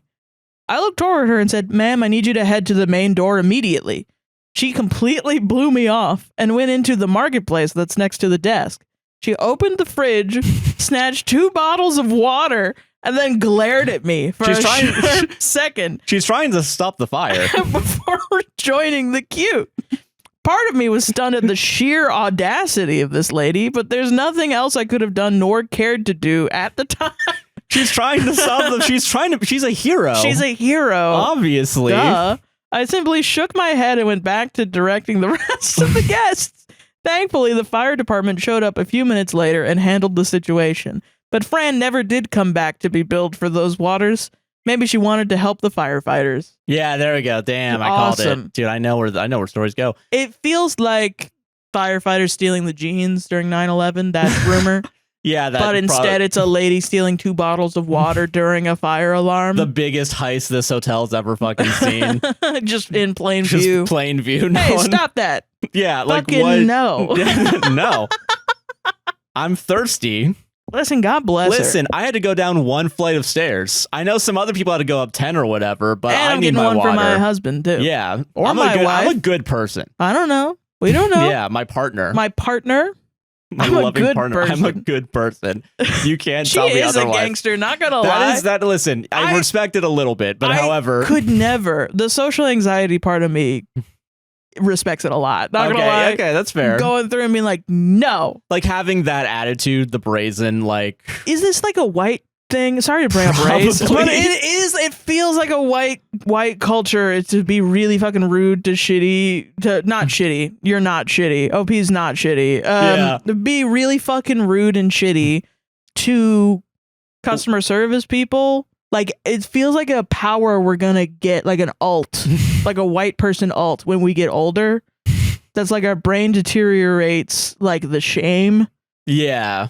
and then we're just gonna Start doing shit. have the impulse to be bad people. Yeah. You know, like I don't know. Like I think Steal if I 2 was water in my bottles. 20s and I got a burger and I ordered pickles and there weren't pickles on the burger, in my 20s I would be like, oh, that's okay. Yeah, same. But then I think, am I going to have a moment where I'm 65 and I order a burger and I ordered pickles and I don't have pickles on it and I go up and I'm crying and I'm like, give me pickles on my burger. You pull down How the dare you? I want a refund. I'm going to call corporate. You know, like, am I going to have that? when's the switch? Yeah. Or is it like you're born with that in you? Like, are You have people the in their gene. 20s doing that? Yeah, is it a learned behavior or an Yes. inherent behavior? Nature versus fucking nurture, man. Yeah. What makes a fire alarm, Fran? Yeah. What makes it? You're in danger. Is it like what is going through her mind, you know? Like maybe if I have a water bottle, I'll save myself. Like individual versus community, like, you know? Jesus, If I just went along with the line, I would be safe with everybody else. But what if I'm not? What if I'm left to die? What if it's like the fucking the sort of individuality, American exceptionalism mind virus got in her, and she's like, what if I gotta steal a fire axe and a bottle of water to break myself out if they leave me behind? I gotta cool down the doorknob somehow. Yeah, you know? She's just seen too many 24 episodes of 24. Saw a fucking backdraft and was like, oh, fuck. Oh, no. Oh, shit. If we open any door, the Don't open super any heat doors. is gonna just I got ignite. 2 water bottles, don't worry. Have we ever told the story when we went to see Jack White and the alarm went off? This is also why I got it. Yeah. Yeah, because I'm just remembering that where like I remember that being too where it was happening like outside. Like I don't think the fire alarm was inside. No, it was okay. It was because the building was really old. Yeah, and I think someone was smoking on a balcony is what happened. There was a weed convention at the same time as the Jack White convention. Yeah, and you're not allowed to smoke cigarettes in the building that we were in because it would trigger the fire alarm. and also like everything was just enclosed. Like even the balcony was like pretty much. It was the Peachtree building that we were in. So yeah. it was like really fucking. And you might be in a part of Atlanta and you might be like, oh, where's that, Sarah? Everything's the Peachtree building. It was in downtown Atlanta in the like hospital district. It was on the corner of Peachtree and something else. I don't remember what it was. That is not gonna make any sense. That is not gonna. It's on Peachtree I Avenue. grew up on the corner of Peachtree and something else. So did me and everybody else in Atlanta. I'm sorry that you had a real city growing up. I didn't. Okay. I know you live next to the cows, and I'm sorry. Yeah, I live next to the cows, and when I go downtown, it's like Mill or something. It's like some bullshit like that. I'm sorry. Mill and Colonial. Listen, I'm fucking sorry that when you, as a kid, were going to go to like yeah, we had rodeo Outback, day. All right, I know. Okay, all right. If you were gonna go to Outback Steakhouse, it took like that was ethnic 15 cuisine. minutes. Yes, It was like 10-15 minutes to drive there. In Atlanta, it takes 10 hours to go down the street. Sorry, All I right. know. All right. All right. Outback Steakhouse is Jesus. ethnic cuisine. Ethnic cuisine. You didn't fucking catch that the first time. No, I did. I just had another joke I wanted to say, and All you're right, trampling sorry. all over my line. Now we got to go back in the script. No, I'm joking. Yeah, this is all scripted, as popular opinion suggests. Yeah. Yes. Nobody thinks that. No. Yeah. But yeah, everybody from Atlanta is gonna be like Peachtree and something. That's the whole damn city. I can. But it was the Peachtree Hotel Condom building. condom. The Peachtree condom. It was a horrible place. Yeah, The but I just place remember was nice, but it was nice. an Airbnb condo. Yeah, And I was like, okay. but I just remember that because I know we went down. I think 11 stories, right? Yeah. I think we're on the 11th floor, and I remember immediately after doing the worst. Like going down 11 flight of stairs does suck. It's not as bad as going up 11 flight of stairs. Yeah. Still bad. We get out and immediately someone's getting out of the elevator, and I was like, Yeah, nobody gave a shit, man. are you fucking kidding me? I thought that shit turned off. No. I mean, it's an old fucking building. That's true. They yeah. really, and to be fair, and I think I was the one that made the reservation. So I was the one that checked us in. When they checked us in, they were like, this building is made of paper. Yeah. This building is made of paper and It's gonna go down. paper clips. Like that's Yeah. the entirety. If you do literally anything, please don't do anything other Yeah. than sleep. Don't make any noise. Everyone can hear you. This is a horrible place to live. That's why you're only staying here for 2 nights. And it'll be fine if you just shut the fuck up, please. Yeah. And don't do anything. And I was like, okay, all right. Cool. And immediately somebody's smoking weed on like the balcony. Immediately. And then we went to Starbucks and we had to walk a mile or something. And we saw the what the fuck was it? It was the hotel that they shot that they used for Loki. Yeah. And It also was a really bunch of cool. other shit too, apparently. But yeah. It was a fun Yeah. time. I was wearing my fuck the police t-shirt that I had to fold up because I didn't want to get. Yeah. That was when it was right before it became Cop City. And Yeah. I was like, oh no. I don't even remember what year it was. Was it 2021? Maybe. Maybe. Fuck, I don't remember. But yeah, no, Yeah. God.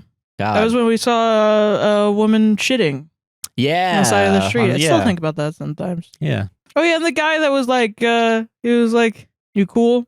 You cool?" And we were like, Sure. "Yeah." And he was like, "No, do you smoke weed?" And we were like, "Oh no." And No, he was we're- like, "All right, bye." Yeah. I was like, "Oh shit, we fucking Oh, failed." fuck. Damn Fuck. it. Lost the test. God damn it. Solved it, bless. man. God bless. God And we got bless Atlanta. scammed. Yeah, and we got scammed. Yeah. There's an r/vent. The quote unquote, let's not applaud men for doing the basic things movement is BS. Did I use? No, you told me this I told you title, about and this I one. wonder if I saw it on my own, though. I didn't read it, but Good. all right. Bullshit. I do think this one's a little funny though. Okay. Because of how just wrong it is. Good. I love wrong shit. I'm a woman. Okay. Yeah, okay. Yeah, all right, sure. I mean, maybe. I know there are women like this out there. Yeah, but I do think like saying that in the beginning, it's always like, why do you have to prove this? Yeah. Why do you have to Source. source? Yes. I'm a woman, and I really hate the popular messaging going around that you're not a robot. You sure? This is AI. This is fucking AI. You okay? All right. God, why do we have to beef with robots? I don't We know. used to just beef with men pretending to be women online to cause chaos. It's now robots. And now it's pretending robot. to be women. Yeah. Okay. God damn it. I'm a woman, and I really hate the popular messaging going around that women shouldn't applaud their boyfriends /husbands /partners for doing the bare minimum partner stuff. So you should. I find this mindset to be bitter, entitled, and very toxic. Things like this is what continues to drive resentment and lack of empathy between men and women. What? Yeah, That's what's causing it. that's what's causing it. Nothing else. Nothing else could have ever.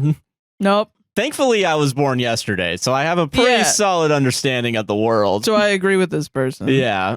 Everyone needs appreciation for big and small things, regardless of gender. If we went out of our way to show our partners appreciation for even the most basic things, we would have happier, more fulfilling relationships. I don't completely disagree with this up until this point.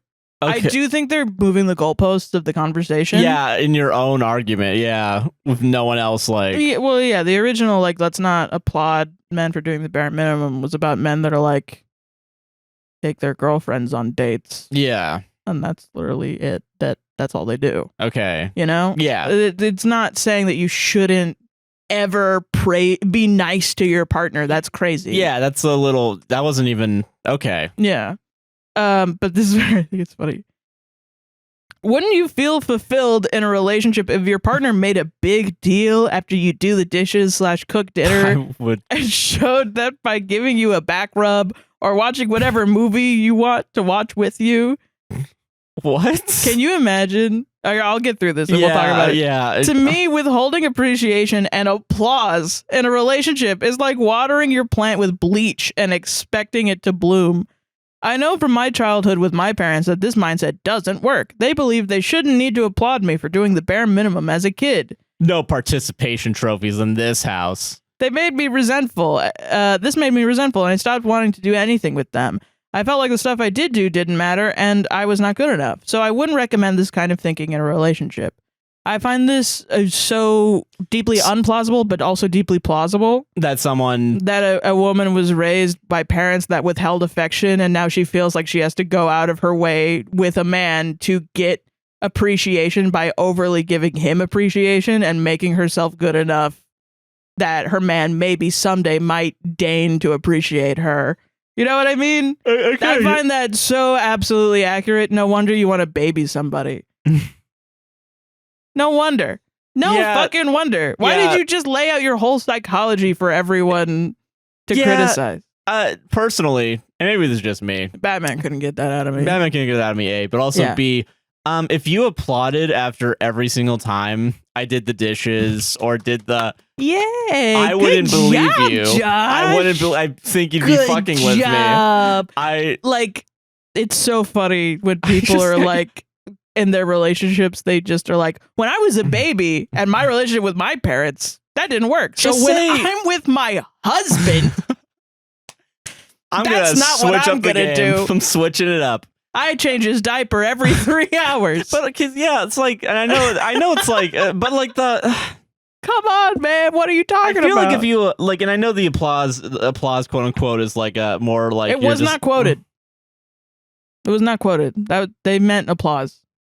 This has to be fake, but okay. So, if you applauded at dishes the same way as me, like paying for a whole vacation and going to it and coming back and having a good time, like, you think I wouldn't? What message does that send me? I guess, like, because I feel like that would make me only do the bare minimum. Just think this is more. It's funny that they're blaming. Okay, let's just start from the beginning. Yeah. I mean, please dissect this for let's dissect my this, dumbass. actually. Yeah, because this is a lot. There's a lot going on. There's so few ideas here. Yeah, I'm a woman. Don't believe you. Yeah. I really hate the popular messaging. I don't think it's popular. I don't think it's popular either. And I think we can cite this hasn't hit the top 100 Billboard. All right, I think there's a rapist in the White House. I don't think the messaging of maybe men shouldn't rape women is popular because there's a rapist in the White House. Yeah, there's multiple actually. Yeah, if we count Elon as the actual president. And probably most, but yeah, and probably others as well. Yeah, that I don't know about off the top of my head. I don't think it's popular going around vague that women shouldn't applaud their boyfriends, husbands, partners for doing the bare minimum partner stuff. So I don't think anyone's ever, if we're going to be nitpicky, mention applauding. B, I don't think that's what people mean. I think they mean like your partner should be happy to see you.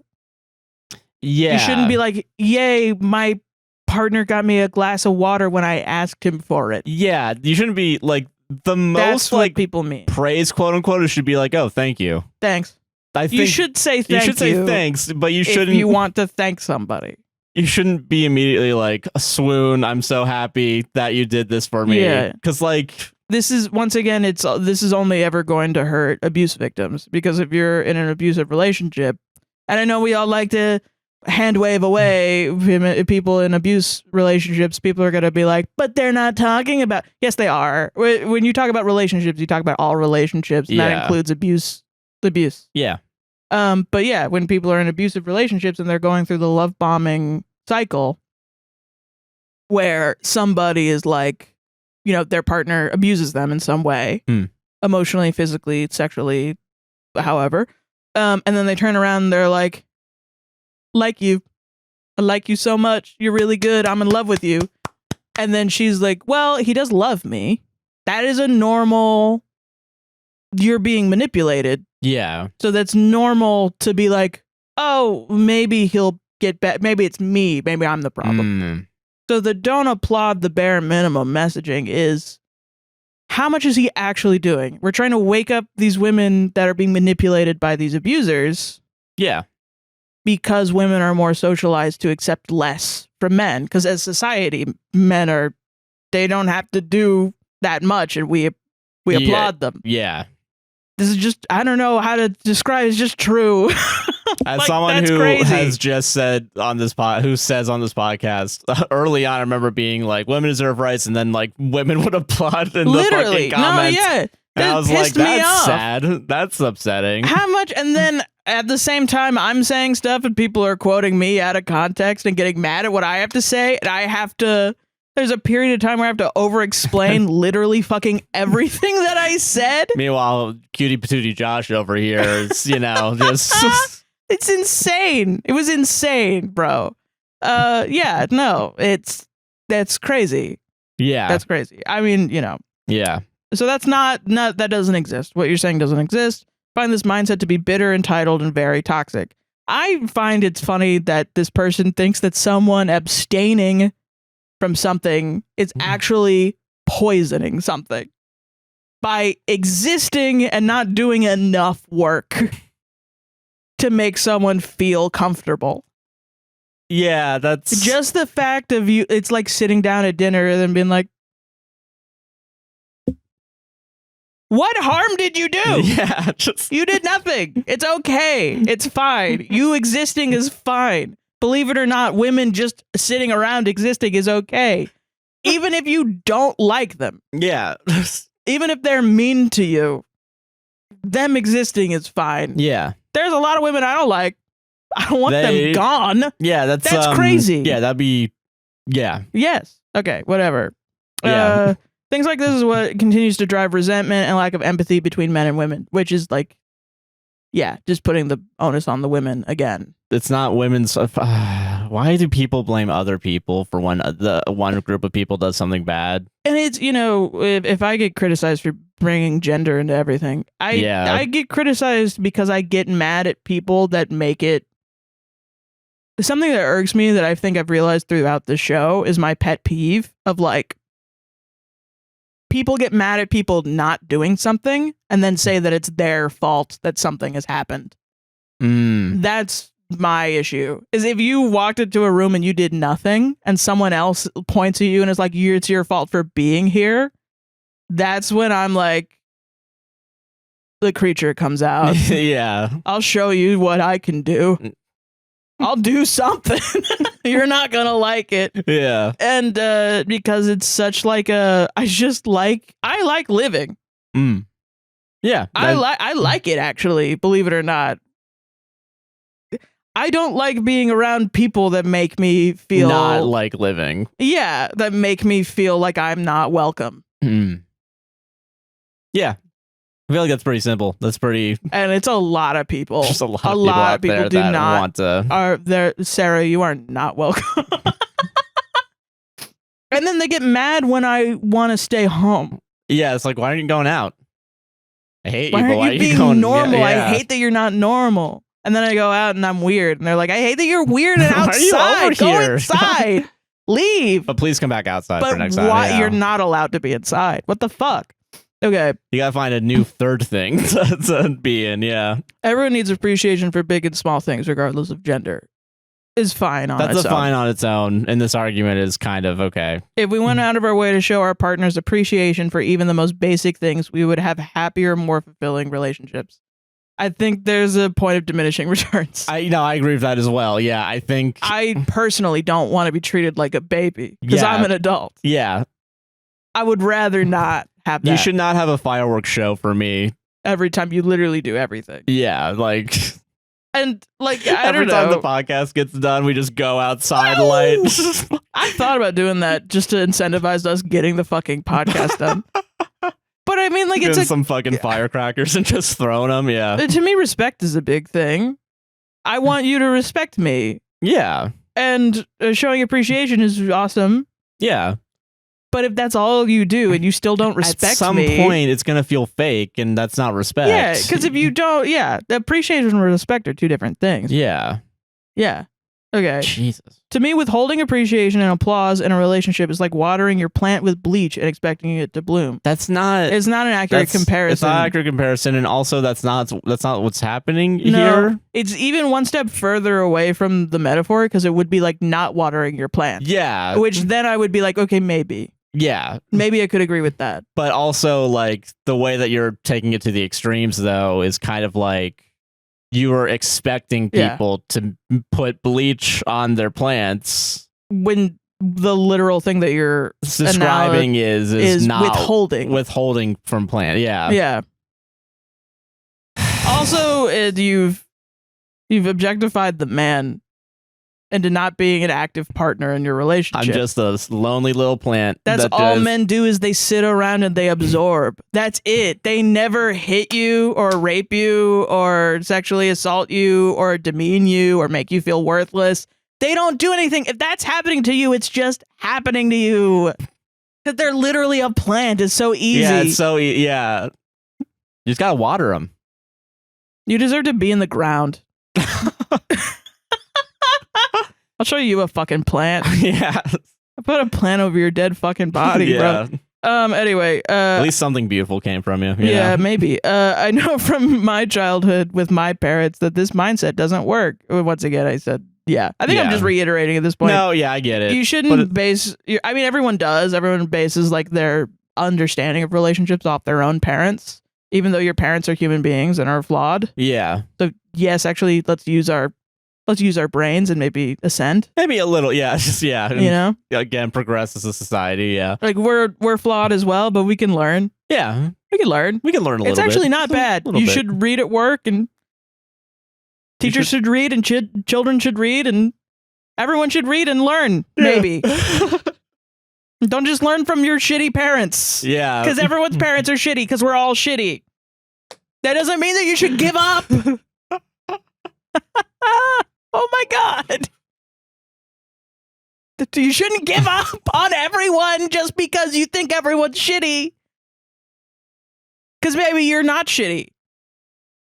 Maybe the only difference between you being not shitty and being shitty is work and learning. Maybe that's literally it. Maybe it's just trying to not be shitty, and that's literally the difference. And if you're like, why is she yelling at me right now? Try to not be shitty. Realize how easy it is. And I'm going to be shocked if you're not screaming. Also, yeah. As well. And that's why you shouldn't applause when your boyfriend does the fucking dishes that he made. Does your boyfriend absorb nutrients through his body, through his via skin? Photosynthesis? Because he's a plant. Because he's a plant? No, he doesn't. He eats food off of dishes. And then he makes dirty dishes. Yeah. So when he does them, he's cleaning up his own mess. You shouldn't applaud him like he learned how to use the potty chair for the first fucking time. He's 32. He can do his own laundry. Yeah. He can learn. He can learn. It's not that difficult. Solved it, though. That's older than some people in our government. That's older than people going to war for us. That's crazy. Speaking of doing the bare minimum. Yeah. When he goes through a midlife crisis and cheats on you, all of you babying him is just going to lead to him being a worse partner for the next bitch that he decides to screw over. Yeah. Yeah. But he's a plant, though, Sarah. You should applaud when he does the dishes because he's a plant. He can't even move. It's kind of magical. He can't even move. It's magical, actually. Horrible colleague accidentally reports herself. Uh-oh. Uh-oh. Uh-oh. So I've been the one that's been embezzling the funds Oh, fuck, wait. Nah, shit. I'm a travel agent with 20 plus years of experience. Something happened in my life which meant I had to relocate to a city nearly 900 miles away. So I found myself working for a small corporate travel agency. Okay. The first few days went okay. However, there was an employee there who took an instant dislike to me. She was this miserable 65-year-old woman who went out of her way to make my life a misery. She would constantly criticize my attire, my work. If I was 20 seconds late for making tea or lunch, she would report me. She would go through my emails. It was a joint office email. I mean, still though. Still great. Yeah, wild. Listen to my calls and would scuttle off and report me to the owner. Which is Jesus so fuck. fucking funny. It is. This one hits the like old lady is really mean and also is a kind of a criminal, like a moral I will say criminal. the scuttling away does remind me of like that makes me laugh a lot. She would say numerous times a day, "Why don't I go to so and so company? I hear they're hiring," etc. Like, damn. Shit. Honestly, a little on the nose. Just a little on the nose. Yeah. Can you fucking leave the company and go work for those assholes? She's so mean. It's kind of getting into girl boss territory. A little bit. We're kind of turning back around. Yeah. And knowing that she gets her comeuppance is good. Yeah, I know. Yeah. She's actually bad, but it's like, damn, she's like evil villain era. You know what I mean? Yeah. The thing is, she made mistakes, lots of them, and we never said anything since she was the owner's mate. One day, a client rung in complaining the name was wrong on his flight. Unfortunately, it happened to be a VIP client of a huge contract we had just gotten. Ooh. Not an issue. I rung the airline, corrected the name. Twatface Maggie, the colleague. I assume it's Twatface McGee, maybe? Twatface but McGee. Twatface Maggie is epic. And I'm using epic, not ironically. Yeah, now I get, yeah. I am bringing back epic. Actually, Maggie is that person's real name. Yeah. So we're also doxing at the same time. I fuck with it. Yeah. Well, harassment. Yeah. She's harassing him. Twatface Maggie, the colleague, happened to sit at her desk as I was ending the call. She got the gist of the conversation. It was an error in the name for a big client, etc. She was up like a shot, got the owner in from her office and shouted at me in front of everyone and the owner and said I had fucked up a booking again. Not believing my luck, I said, "Actually, Maggie, I was sorting out the flight for VIP client that you booked and got the name wrong. But don't worry, it's fixed now." Her face was a picture. She was literally speechless. The owner was actually pissed off too with her and said something like, "For God's sakes, we can't afford to make stupid mistakes like this." Yeah. I get to see her sit with a face like a slapped ass all afternoon, which was amusing. That's fucking, That's epic. You get that comeuppance, man. Yeah. Yeah, that's good. Honestly, I do feel that with like the old people telling you that you're fucking up your job. I don't know what the it's fuck it's it fucked, is. man. I don't know. What is it about? Because, I don't know. The last job I had, it was like no reason. No fucking reason. And I kind of feel that with my last job, but I don't know. I hung out with them for like 10 minutes. Like they were training me for like 10 minutes. Like it literally was a trainer. They were supposed to train me for a day. Yeah. Ignored me the whole day. Jesus. Didn't train me. And then afterwards, like, because I just had a slow day, Yeah. turned to my friends and was like, "She did a bad job." What the fuck, And I was man? like, what the frick? No, What the yeah, that's hell? fucked, man. That's so weird. And I was the Jesus. only one that she fucked with.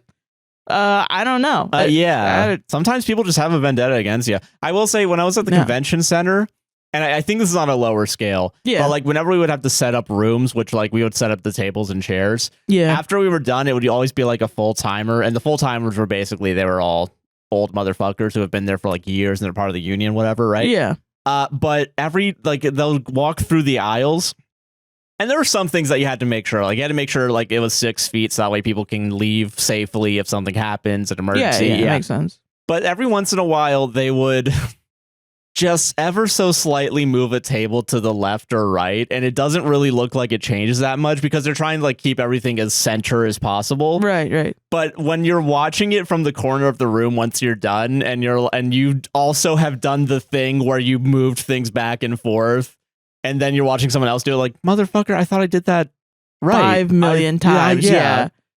Oh my I God. went back twice. to make sure they were all straight. What the fuck? Not to shit on you in a story where you are the victim Yeah. of shittiness, but that is how it felt when you would move my mic a little bit in the beginnings of this podcast. That is fair. You did That used is- to do that. Is that. fair. I did used to I do would that. set it up right, and then Josh would be like, "Okay, yeah, wait, hold on," and I would be like, "You didn't even move, bro. I don't know what you're talking about. What the hell? What the hell? Stop Gotta- it! Stop gotta- touching my mic." Gotta lower it a little bit. No, Just got a I little didn't bit. even lower it. You gotta lower the mic. You gotta shut the fuck. Yeah, you Yeah. have to lower your voice. Yeah.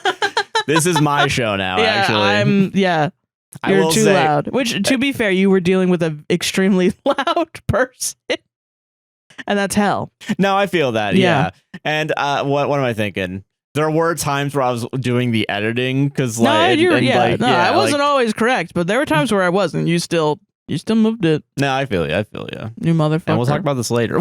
in the car. I was in the car. Yeah. But no, yeah. Yeah. What were we talking about? Old people Old suck, people right? Yeah, fucking harassing you at work, dude. What yeah. the Old hell? people that are harassers suck. Yeah. Yeah. It's also like that boss is probably not cool with it either. That she's Oh, constantly yeah. going into your freaking boss's room and being like, "Hey, this lady fucked up." Yeah, The because fuck? it's like, I mean, so like, yeah, you know, like Yeah. that's how I'd be as a boss. Like, okay, like, are you helping her? Like, what's Yeah, well, what's up you with guys this? are sharing the email. You're spending more time in here than you are out there. Yeah, and booking also, vacations. God damn it! dude, thank God it was the fucking like the VIP client. Also, Yeah, that's epic. That's awesome. That's awesome that you Yeah. fucked up, dude. If I was running a small business, right? Yeah, yeah. And we had like, okay, say a big if, good. Big but, if. like, Yeah, that's not happening. But dude, like imagine we had like imagine we had like a LaCroix sponsorship. And then first podcast we do, I have a bubbly. I would be so fucking Mortified. fied at like, oh no. I would probably be mad at them because why aren't they giving us free samples? That is true, What yeah. the hell? Or it's one of those things where we sign so we record the podcast with the bubbly on a Saturday. We get offered the contract on a Sunday. And they'd be like, "What the fuck?" And then dude? Monday we were officially send it over, and then Tuesday it's still old bubbly Josh Old bubbly Josh. because that was what was on sale at Yeah. fucking Walmart that day. Yeah. Yeah, Well, I think we would say like, "Oh, we have something coming out with a bubbly."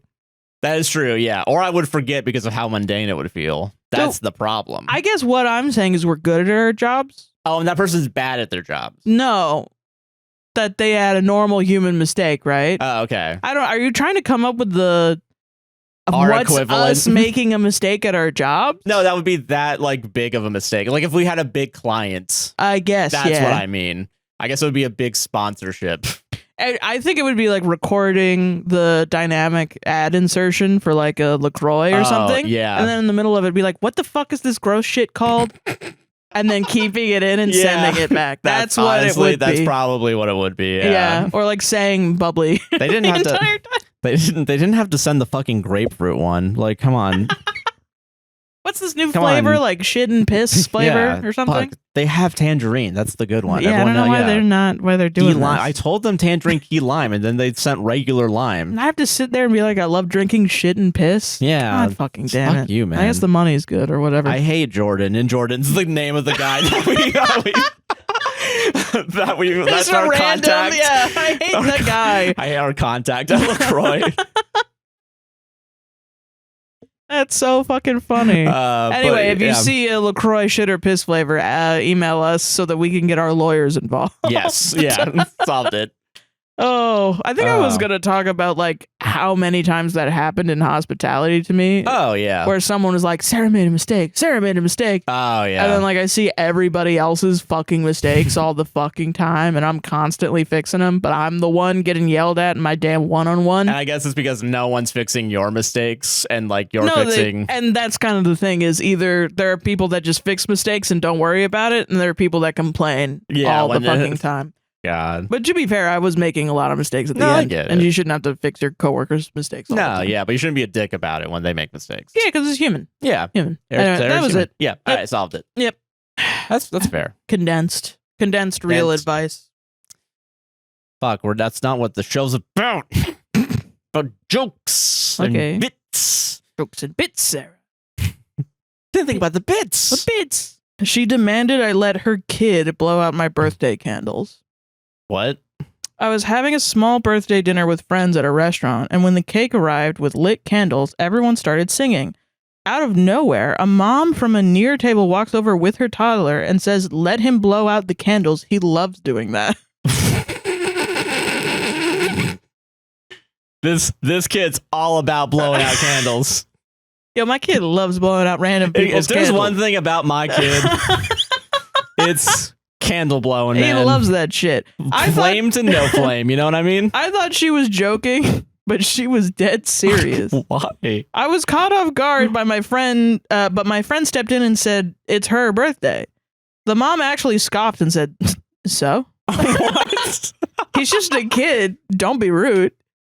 I blew out my own candles and she walked away muttering like I ruined her evening. Sorry, but your kid is not entitled to hijack someone else's celebration. Motherfucker, does your kid not have birthdays? Are you not celebrating? Not only are you like not being a parent at all, but you're also actively being a shitty parent in somebody else's space. Yeah. Which is almost into I don't believe this territory, because it's like, why would you do that? Why would someone do that? But people are crazy. People are, It yeah. might If this have happened in one state in particular, it would be Florida. It would be yes, it would. at the I Drive Chuck E. Cheese, you know, fucking. And the kid is like an alligator, like hanging, like eating half their arm or something. Yeah. Yeah. Gator golf, yeah. And he's on a fucking kitty four-wheeler off-roader or something. Cargo shorts, yeah. Yeah, cargo shorts, no. Zelda t-shirt. Why do you... Your kid loves blowing out candles? But yeah, I don't know. That's kind of, I will say, credit to the mom. That's how I want to be if I had a kid. My kid loves this shit. Like, just really, like, You know what? me and my Hyping up kid your are kid- fucking buds, I which don't is think why I that's- would be a terrible parent. Yeah, because Just hyping each other up to go do crime. real fucking Gilmore Girls hours, yeah. Fucking, Yeah. No, fucking, like... I Minus mean, the parts where Lorelai gets stupid. She starts telling Rory to not have sex. No. Lorelai gets boring. Why? I thought, oh God, that's so. What situation? Why would you walk up to a random stranger? First of all, weird. Yeah, that's weird in the first place. Can you imagine, like, you see a bunch of teens bowling and you come up and you're like, "Hey, my kid loves bowling. Let him bowl. under Let your my kid name, bowl under your name." and like it's And, like league. It's you the show league like a champions. newborn child. Yeah, There's nothing that makes me laugh more than just someone being fucking weird. just a little just bit. a little wild, out and about. I will say what does people. make them the assholes, like being like whatever. Like that's the only thing. Like if they just left and been like okay, and then just. I feel like I'd be like, all right, this didn't even need to be a Reddit post because it just kind of happened. I mean, on posts like on subreddits like r/entitled people, there's no real point to it other than to share anecdotes from your life. Yeah, Just like I saw this entitled person today, which I kind of feel like is the peak of Reddit. yeah. You shouldn't be asking for advice. Like, am I the You should asshole? have confidence You to should be just like, I think that person was kind bro, of this shit entitled. happened. What the fuck? Weird. What do you guys think? What do my buds on r/entitled people think? Why? Yeah. Part of me wants to be like, is your kid like autistic for candles? Like, Autistic for candles? I don't know. That's the only thing. But also, like, what? What are you doing? Yeah. Yeah. It's I don't want to be pro the mom because she is entitled, right? Yeah, she And is it is entitled. fucked up. It is fucked And up. she's Just go. probably genuinely upset or whatever. I just think it would be funny if, like, in the future, she's like, "Yeah, I would use my kid to bully people in public all the time." It's just like, yeah, oh, now you like, oh yeah, you want your candles, 20-year-old? Fuck you. It's like, I love that. That's so fucking funny. You so are an funny. asshole. Yeah, I think you're an asshole. But It's silly. it is silly. It's a little silly Billy time, I guess. Yeah. Why? And then he goes and posts about it on Reddit. That's hilarious. Yeah. That's hilarious. That's a to me. hilarious story. Yeah. But yeah, I would be upset, I guess. Can you imagine Because that also I don't person? want kid spit all over my cake. Yeah, obviously. It's Do COVID. you think that parent also went on Reddit, Am I the Asshole? And was like, Am I the asshole? Random person wouldn't let my kid blow out their birthday candles. No, I think that parent had to go pick up their car from the junkyard for being towed. Like, no, I think that was. Fine $500 you actually weren't patronizing. Dude, just sitting at the Chili's, just waiting for someone to have a birthday. Yeah, I don't know. I think that parent had to go to the grocery store and yelled at a cashier or something. Christ, man. I don't know. I think that person went to fucking Wendy's and got really mad that they only got 2 pickles on their burger or something. I don't know. It's just like some regular shit. I don't think they're going to Reddit and being like, what the fuck? I was obviously in the wrong. What do you think, Reddit? That's fair. What do you That's nerds fair. think? They don't even know what Reddit is. You're right. Oh my god. Just a silly story. Just a silly story, dude. Solved it? Solved it. Entitled? That was entitlement? When people say that utopia would be boring, that's what they You're mean. so wrong. That shit would be awesome. That's what they mean. Then that lady doesn't exist and now our life is flavorless. Yeah, you have some people just like shaking things up a little bit. I feel bad for the kids that they got to deal with their mom constantly. Can you imagine being 35 and then your mom being like, my kid loves blowing out candles? God, only fucking if, man. That would be It's like, awesome. Mom, no, I don't. Shut up. Oh my God, dude. Shut the fuck up, Mom. Fucking candle I'm a blowing expert CEO, over Mom. here. Shut the fuck up. Okay, am I the asshole for refusing to help my neighbor after what he did to my cat? Oh, okay. This one is just not, it's not real. Not but real? it's Okay. funny. So we're going to listen to it. Okay. I'm going to read it, but you're going to listen. Yeah. And Josh, we'll see. We'll see if he listens or not. You said something? Sorry, I just saw that. Yeah. Stop looking so sad after I diss you. People are going to get mad at me. Okay, am I the asshole for refusing to help my neighbor after what he did to my cat? Okay. I, 32 male, live in a quiet neighborhood where everyone mostly keeps to themselves. I moved here 5 years ago after getting a remote job that allowed me to live anywhere. It was peaceful and I liked it that way until I met my next door neighbor, Greg. Ooh. 50s male, name unchanged. Oh, shit. We're doxing this motherfucker. We're doxing Greg. I hope the address is the next line or else this is for no reason. I don't care if his real name's Greg if I don't get the fucking address. 21.014. Bring in the babies dancing from Boss Baby, and it brings up the IP address. From the start, Greg gave me weird vibes. Yeah, you think about I forgot about that one specifically. That's my favorite one. Yeah, sorry. Okay, continue. It's their smiling little happy faces while someone's IP address comes I'm gonna move this away from me. 'Cause I'm gonna be laughing for like 5 hours now, and I remember that. My favorite. You should look it up and put it on the show. Fuck you. No, I'll I'm not. send you. You just have to put it over the video and then That's it'll go too much away. work. It's not. It's drag and drop. Jesus. From the start, Greg gave me weird vibes. He was overly friendly in a way that felt forced. Always asking me personal questions about my work, finances, and family. I kept my interactions with him minimal, just polite nods and occasional small talk. Then, a year ago, my cat Mochi went missing. She was an indoor cat, but she loved sitting by the window. One evening, I left the back door slightly open while bringing in groceries, and by the time I realized it, she was gone. I searched everywhere, I put up posters, walked the streets at night calling her name, and even checked security camera footage from my house, but nothing. It devastated me. Oh. Which, yes, I would Yeah, I devastate would me devastate it too, yeah. Weeks later, I was walking past Greg's house when I noticed something. Inside his window was a cat that looked exactly like Mochi. What? Same fur pattern, same bright green eyes. My heart started pounding. I knocked on his door, trying to stay calm. When he answered, I pointed at the window. Greg, that's my cat. He laughed. Does not. I found her outside weeks ago. She didn't have a collar, so I kept her. I told him I had proof, photos, vet records, and videos of her playing in my house. He shrugged. Doesn't matter. She's mine now. What? Then he shut the door in my face. I called the cops, but they said it was a civil matter. I tried reasoning with him, but he refused to budge. One night, I even thought about just breaking in and taking her back, but I knew that could get me arrested. I had to let it go. No, I would not let this go. What? Months passed, and every time I saw Mochi in his window, it killed me. Then last week, Greg had a heart attack. He was found on his front porch, barely conscious, and was rushed to the hospital. His family isn't close to him, so the neighborhood pitched in to check on his house, feed his dog, and handle his mail. Someone suggested we start a fundraiser to help with his medical bills. And then it happened. Greg's sister, who flew in from out of state, knocked on my door. She looked exhausted. Greg said you work from home and don't have a family here. Would you be able to help take care of his pets until he's back?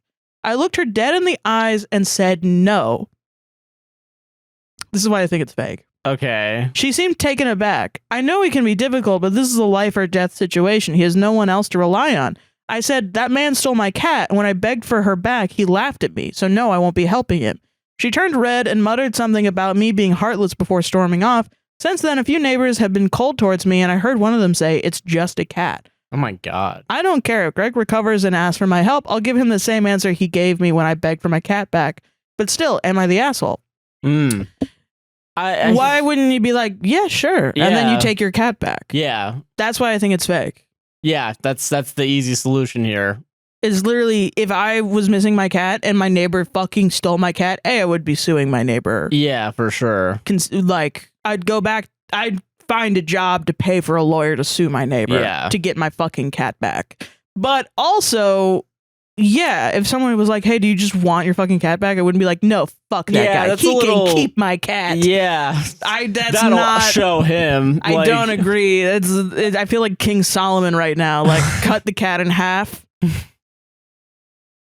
Yeah, like that's really... Yeah. Okay, yeah, that's the part that's the most questionable. I agree with that. Yeah. Also, like... What? How much of an asshole do you have to be to like just be like, no, it's my cat? Yeah, like. Also, yeah, I would. Yeah, if it's already a civil thing, I feel like you could probably sue for damages too. Absolutely, I feel like that would cover some of the lawyer fees, perhaps. Like, especially if you have so much proof in the form of photos and. Yeah, if you got her microchipped or something. Yeah, true. Yeah, that's like pretty damning evidence. Yeah. I don't know how, but I mean, I don't know exactly what it could be. Like a personal, some sort of small claims court, something like that, because like a theft, maybe. I guess, yeah. Yeah. Jesus, though. Yeah. Why wouldn't you just take the fucking cat? Yeah, I don't know why you would. And just give back the dog then, yeah. Someone said take the cat and the dog and then give the dog to the shelter. Which I feel like, no. That's okay. Now we're killing innocent civilians here. We don't need to do that. Yeah, and then when he comes over to pick up his pets, you'd be like, what dog? This is my cat. Yeah. I didn't see a dog. Just do the cat, don't give the dog back. Fine. Wait, put the dog in his house and then like go check on the dog every once in a while or something. Just say that the cat ran away.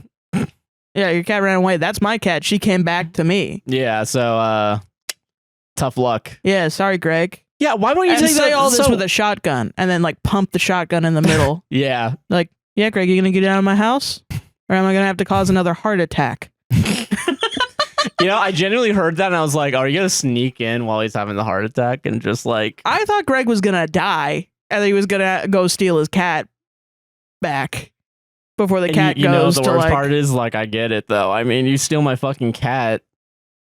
Yeah. That's wild. Oh my God. Yeah.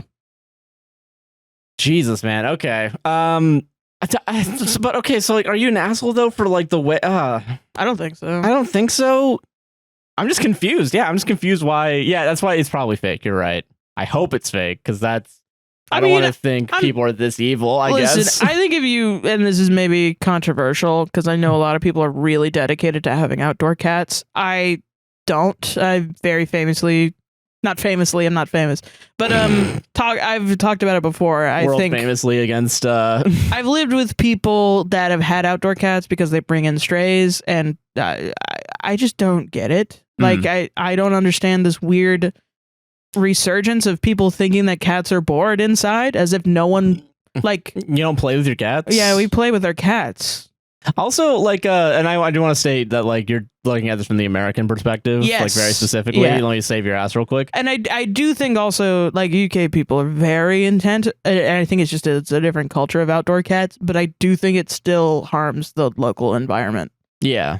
So I do want to say that there. Yeah, fair. But it's a different conversation. Yeah. And it is a little annoying, UK people, I'm sorry. When we're talking about America, like, cats getting run over by cars and getting eaten by mountain lions, and then UK people come in and they're like, no, you're not. Yeah, because you haven't seen a mountain lion in your entire life. You live on an island. You're talking to someone who lives in fucking California and they've seen like 16 their entire life. Not to mention the fires. They're dealing with fucking mountain lions and fires and toxic bears ash and toxic ash, and they're trying to keep their cats away from fucking semi trucks. Yeah. Barreling over it, and sadistic motherfuckers that put out traps for their cats, for their fucking cat. And you're trying to get into the conversation and be like, that's never happened to me. Of course it didn't. You live in a different country. You live in a different country. Not everything applies to you as well. Oh my God. So, Anyway, wait, you're telling me the British think everything's centered around them? Listen, Well, let's great. all shut up. They're the sun. That's why they have that newspaper. I'm joking. Okay. But yeah, no. Yeah. I guess not the asshole still. Because, like, fuck him. Fuck the other guy. I just don't believe you. I just if don't, someone was yeah. like, hey, do you want his cat now? Yes. Yeah, you would say That's yes. not even a question. You totally would say yes. If this is AI, it really makes me feel better. Yeah, because it's like... And you don't know what humans feel. Yeah, you don't. You don't know. It might be AI, actually. Yeah, the way it's... I think it's because of the no. Yeah, I think... Because it's like... it's like, can you bad redo the person. story, but with no? Yeah. Yeah. Maybe. Something like that. I don't know. Yeah. Weird. I just take your fucking cat back. And Take the power back, man. Take the power back. All of which are American dreams. Yeah. The biggest American dream, having a cat. Yeah. Yeah. Agreed. That's so what that song was true. about. Yeah. Yeah. But yeah, no, it's what the fuck was I gonna say? I got sidetracked by I'm Rage Against the sorry, I'm Machine. sorry. What the hell? Oh, all the comments are people being like, why the fuck would you take the cat back? What the hell? Yeah. And then OP being like, oh, I didn't think of that. And it feels like the writer of the story being like, oh, that's so true. Dude, some guy in Hollywood Yeah. just like, fuck, that makes more sense. That's a more realistic character decision. Shit. As he's like delivering coffee for Jay Leno. Like, it's just... He's not a writer. He's an Jay assistant. Leno writing the story, and someone's delivering him coffee, and he's like, fuck. It Yeah, actually fuck. shouldn't be Jay Leno, because Jay Leno probably writes stuff, at least. Yeah, maybe. It's some motherfucker in Sony. That's what I'm saying. It's some, Sony. Some Sony CEO God. trying to perfect his AI script writing machine. One day I'll get there. Yeah. Yeah. One day I don't have to pay writers. I don't know what we got here. I guess, yeah, not the asshole if real. Yeah. Probably not real, though. Yeah. Steal your cat back, dude. What the hell? Know your enemy. Okay. All of which are American dreams. Would I be the asshole if I give my daughter a outdated name? This is going to be one that's going to be really hard to get me to give a shit about this, I think. I, 32 female, and currently 7 months pregnant, and we were told by the doctor that it's going to be a girl. So me and my husband, 33 male, have been thinking of names until we decided on a name we like. We decided to name her Audrey. Sounds great. It's outdated, though. I knew Audrey's growing up. But they're all dead now. They're alive. They're extinct. Nope. And when I told everyone that at the baby shower, one of my sisters told me it was a outdated name. Nope. And that she'd get bullied for having a name like that. No. Which is funny because she wanted to name her daughter Ashley, spelled Ashliegh, pronounced as Ashley before her husband stopped her. The Ashley of it all. The Ashley of it, the tragedy of it all. Yeah, the tragedy. Yeah. After a while of her making comments about the name, we eventually just kicked her out of the shower, and I blocked her on all social medias when she kept messaging me, telling me to change the name. There's not enough G's in there. Yeah. Put a bunch of G's and H's. You gotta put it in there. You gotta put them in there. So would I be the asshole if I name my daughter Audrey? No, it's a of course beautiful not. name. It's a great name. Outdated is a funny adjective for a name that I can think of like 3 people having for sure in my life. Like, I know people that were in my graduating class that had it. Plaza, Hedburn. Oh, yeah. Very common, Hepburn, actually. Yeah. Well, Hepburn's old. Yeah, okay. Well, never mind. I'm the asshole. You didn't know Audrey Hepburn was... I forgot how old she is. Oh. I don't fucking know. But yeah, no, it's not that uncommon. Yeah. I don't think so. Why? I think it's a really nice name. Honestly, if you try to name your kid Ashley the way that it was spelled in the post, you should not be able to name your kid anything. You should have a state mandated You're namer. so close. Yeah. Yeah. I think if someone comes up to you and says like, ew, that baby name's not as good as my baby name, and then you should be able to be like, yeah, I'm not a basic ass bitch like you. Yeah? Your name is basic as shit. I know like 15 other Ashley Les. Yeah. Oh, you thought just by changing the spelling of it, it'd make you unique? No. Doesn't. Everybody fucking thinks that, you stupid basic bitch. Yeah. Everybody fucking thinks that. You could have just called her Ashley spelled correctly. I don't want... And everyone would have been okay with it. I don't want my kid to grow up and have to pay $200 to change her name to spell it right. Yeah. Yeah.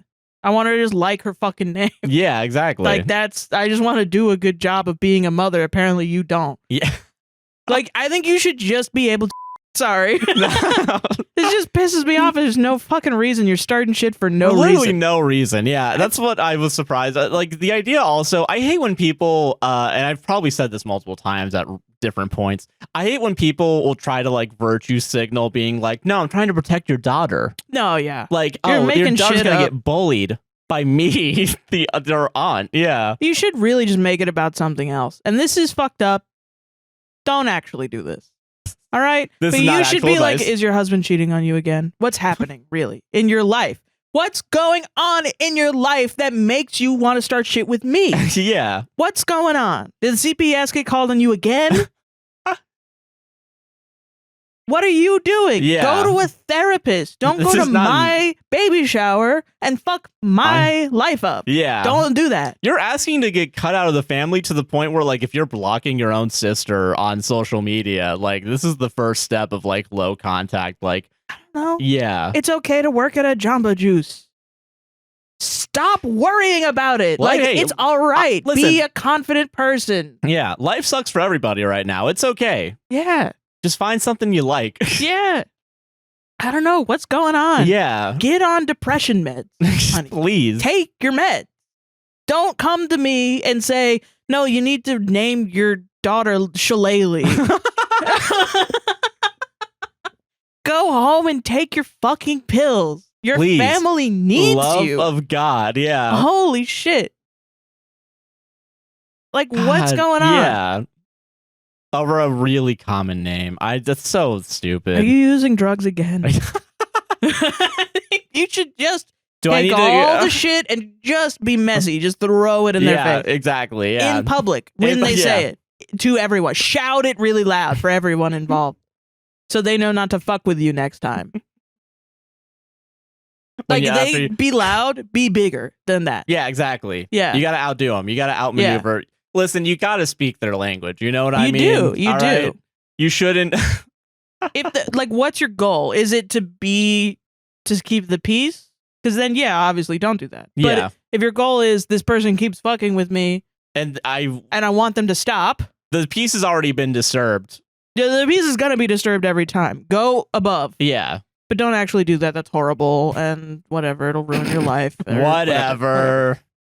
Oh, I'm what? just saying it does Things work have for people like this. Yeah. Hey. Every day my mom would pick me up and she would be like, I don't know if we have enough money. And then I would just scream at the top of my lungs.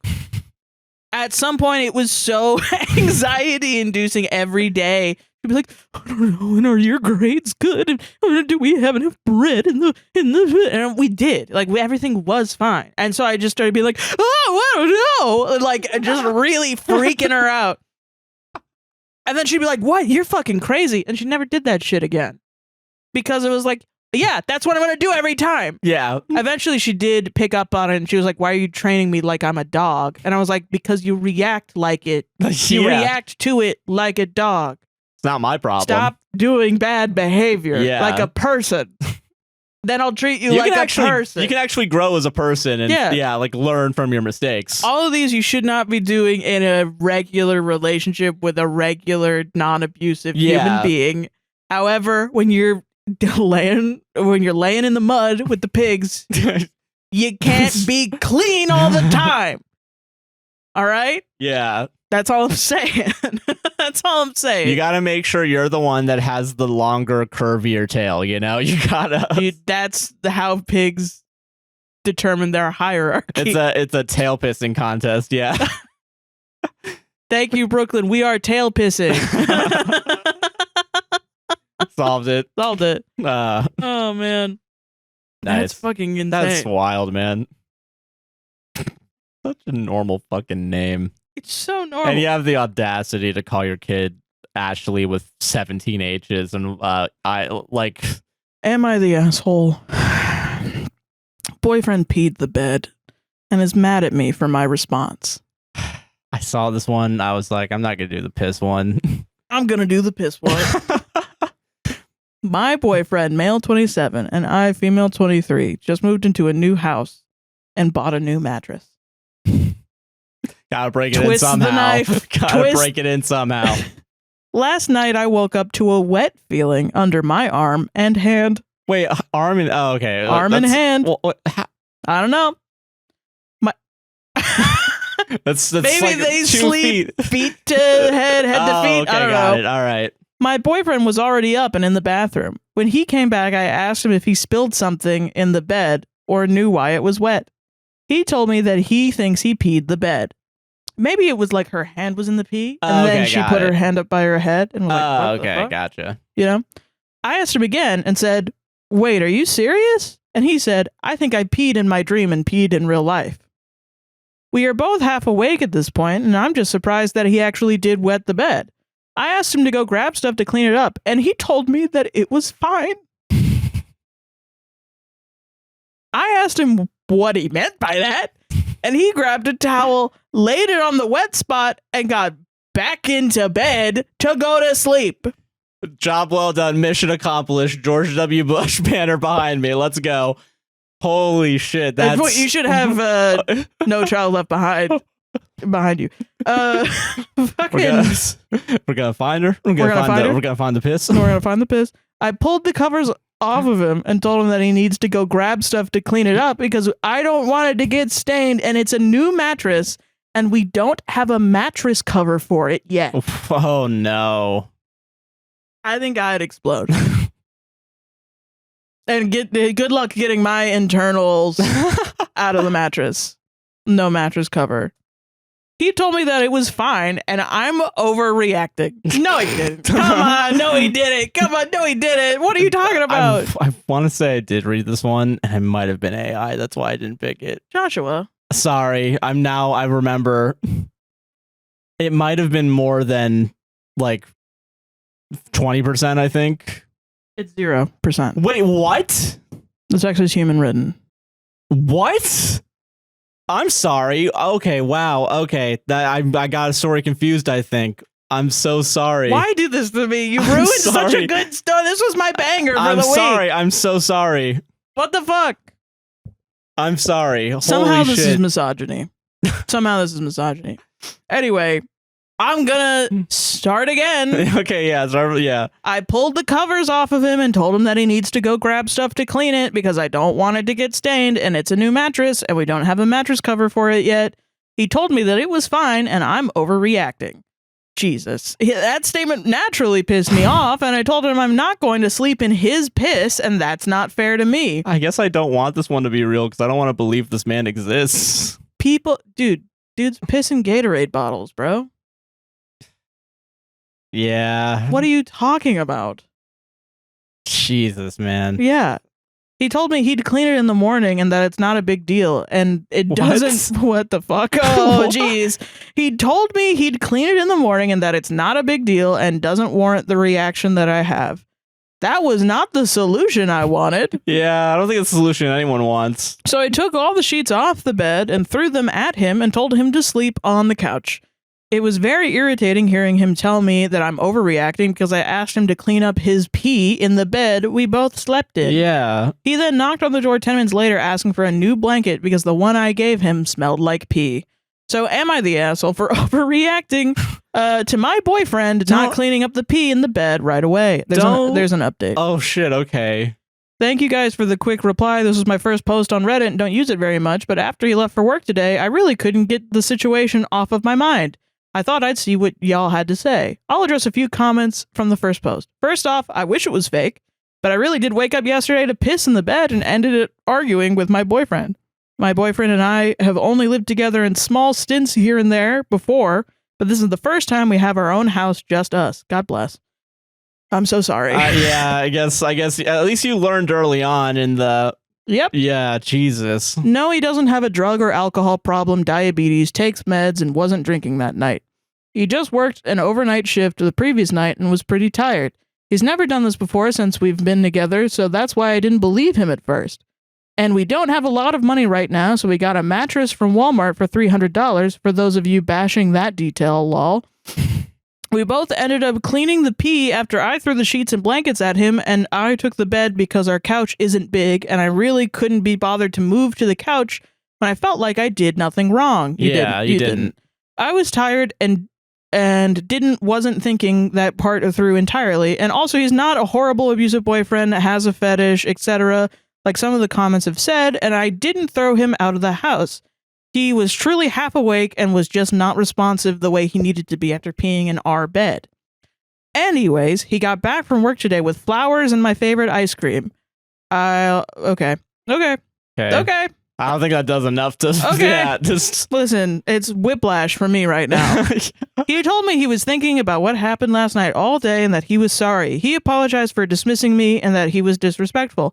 I told him that the only issue I had with the situation was him telling me I was overreacting for me wanting him to clean up the pee at the moment. That wasn't fair to me and expect me to be okay sleeping in his pee. Let me be clear. Obama voice. Let me be clear. I understand accidents happen, but to sit there and tell me my response to needing it clean ASAP is unwarranted is insane. I appreciated the gesture and I did read what you guys said. He doesn't have any underlying trauma or alcoholic issues. He just peed the bed by accident. I wasn't shaming him for peeing the bed. I was mad at his response. Jesus. This sucks, Reddit, man. Oh my God. Reddit, what'd you do to this woman? I'm trying to be understanding that he was tired and wanted to go back to bed, but at the same time, this affects both of us. I just needed him to be responsible and acknowledge that what I said was valid and he needs to grow up. He did order a mattress cover that will be here tomorrow. So until that's on the mattress, I don't want him in the bed with me. Oh, I think making him sleep with those sheets and blankets did jolt him awake to realizing the gravity of the situation. The fact that it wake him up, though, is to the situation's wild. I'm still a bit hurt from how he handled the situation selfishly and was inconsiderate, but he seems pretty remorseful, so we'll see how we both feel later. That's it for now. Thank you guys for your advice. One very important life lesson here, never use the dream toilet. That's... Listen, peeing the bed is whatever. Yeah. People make accidents. Yeah, it's fine, yeah. You clean it up if you're an adult. Nah, I'm gonna leave the shit in the bed. Especially if it's something where your partner is sleepy on. You don't just be like, whatever, throw the towel down, I'll sleep in my own piss. That'll work. You live by yourself. You do you. I but think also, you should take better care of yourself. I'm worried about respect yourself more. Yeah, like. But you live with another person. That's a big deal. Yeah. Especially to be like, you're overreacting. You just go to bed in my own piss. Yeah, because that's the other thing too. Is like the thing, like the overreacting part is like scarred in OP's brain because they in the am I the asshole for overreacting because they subconsciously now are worried. That's the thing. And it's forever going to be like, you're really going to be with a man that like, oh, it's so funny. Like when the first year into us living together, he peed the bed and told me I was overreacting but then he got me ice cream, so it's okay. Excuse me? Yeah. He gave me $5 worth of Ben & Jerry's and called it a day. And I've been here ever since. I'm Chuck Norris roundhouse kicking him in the face. I've teleported there. We're at brunch and you're telling me this funny story about you and your husband when you moved in together. And blah, you blah, blah. crossfade out of existence, crossfade in at the apartment where they live. And I'm already in the roundhouse kick position. And then it's just... And he's on the he's on the ground. Yeah. And I'll be like, sleep in your own blood too. Fuck you. What are you talking about? Like, you're going to tell that to your kids? Oh, funny story. Haha, daddy peed the bed and he didn't clean it and told mommy to do it. And that's what you're going to grow up to be, kids. Isn't that really good? And maybe you don't want kids. I don't know. Maybe you're not going to do kids. You're not going to have that. Well, but like everybody else. If they have a dog, I feel like the dog's going to really take advantage of, well, dad did it.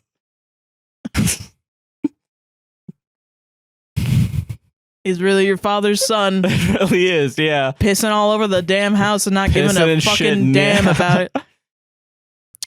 Yeah, it's just embarrassing. Yeah. Don't do that around your girlfriend, Yeah. man. It's weird because it's like there is like you start dating and there's a facade and then the facade falls at some point. Yeah. And that's good.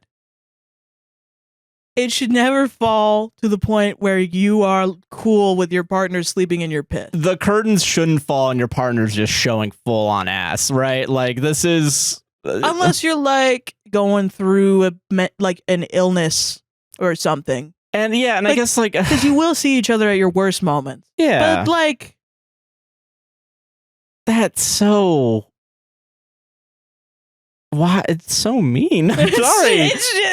I just don't want it to be real, but I know it's real. I'm sorry. And I'm sorry that I asked if it was because I thought, oh my God, I feel like an asshole now. No, it's okay, honey. I get it. I get you don't want it to be real. I also was like, I want this to be fake, actually, now that I'm reading it again. Yeah. But I know it's not. I know there are dudes out because I have brothers and they would do that. Yeah. They would do that. When I knew them as teenagers in the early 20s, they probably did that to somebody. And, you know, I do feel bad. Like, what is it? I love my brother-in-law, but like every once in a while, like my sister will talk about how she does all the laundry. And I'm like, he should learn it, man. Yeah. He should have a skill. Yeah. Like, I don't know what else to tell you. Yeah. I don't know why. And I mean, it sucks bringing gender into it, but it is like AFAB people. They're assigned their gender role, yeah, you're socialized different, you know? Yeah. It's like my brothers grew up in their rooms were horrible.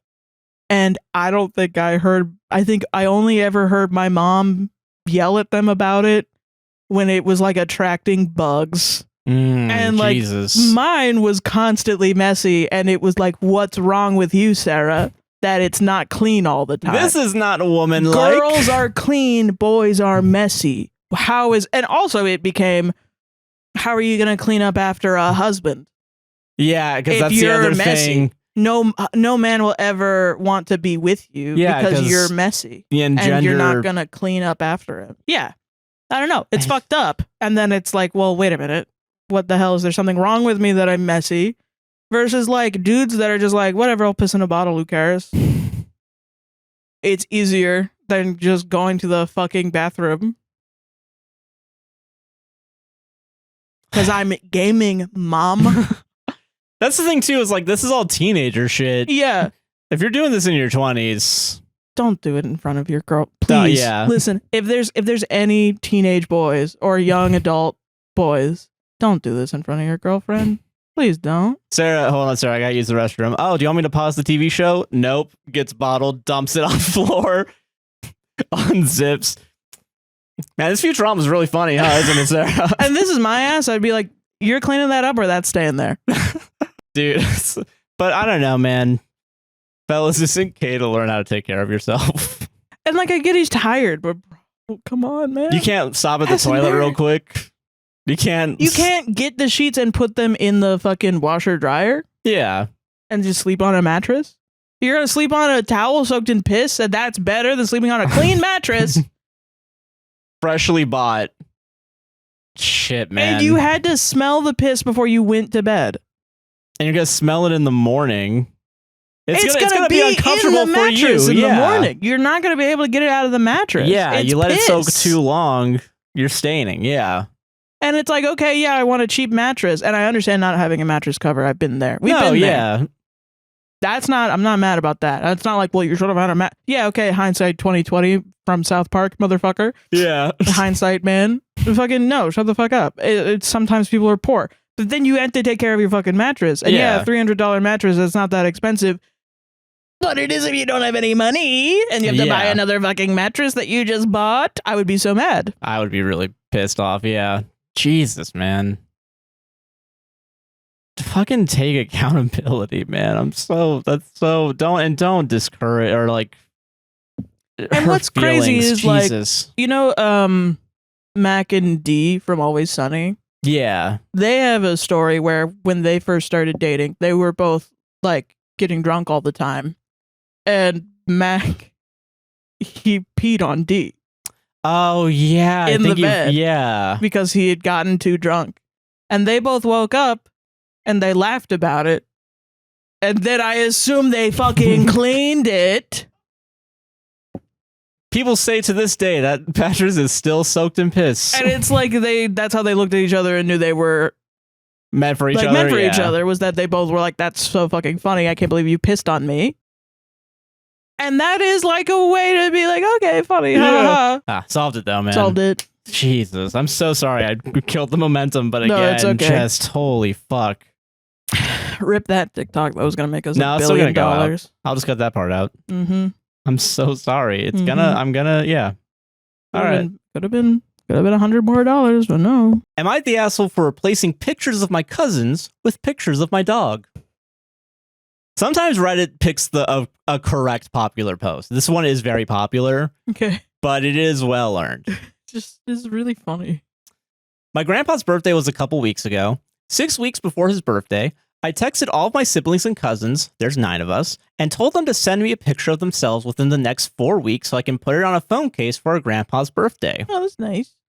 2 weeks later, I sent the text again, saying I needed a picture of them, and anybody that chooses not to send a picture will be replaced by a picture of my dog.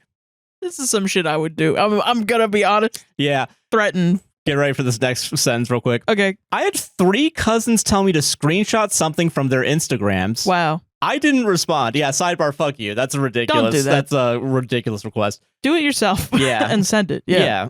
I sent a text out the day before I put in the order saying anybody that did not send a picture of themselves in the next 24 hours would be replaced by pictures of my dog. The same 3 cousins never sent pictures. Their spots had my dog in a sombrero, my dog in a pumpkin patch, and my dog in a chicken costume. That's awesome, though. That's great. Just some photos of my dog. I mean, it's okay. If your grandpa fucks with it, that's awesome. If he doesn't, then you've confused your grandpa, and that's a little sad. Who's this dog? Well, I don't get it. I'm like, oh, grandpa, I'm sorry. The explanation is extremely sad. It looks like Rover from the 50s. Why'd you get photos of Rover? I miss my old dead dog. Grandpa. Oh no. Okay, I'll fix it, Grandpa. They came over for my grandpa's birthday and saw him open the new phone case. They saw that their pictures weren't on the case and got mad at me for not picking something off their Instagrams like they told me to. No. I said that I sent 3 reminders to send me a picture with a clear warning that anyone that did not send a picture would be replaced with a picture of the dog. They knew exactly what would happen. My grandpa finds it hilarious, but their parents are telling my parents that I kept them off the phone case on purpose, and they want me to apologize. Dumb. Am I the asshole for replacing them with pictures of my dog because they never sent me a picture? No, it's awesome and cool and funny. That's great, and you should do that more often. Everyone should do this. Everyone should do this. This is really cool. This is sometimes we say don't do this at home, but this one you should do at home. This. Yeah, you should do this. Yeah, no, I don't. And it's like I was thinking, like, well, maybe they're like babies or something.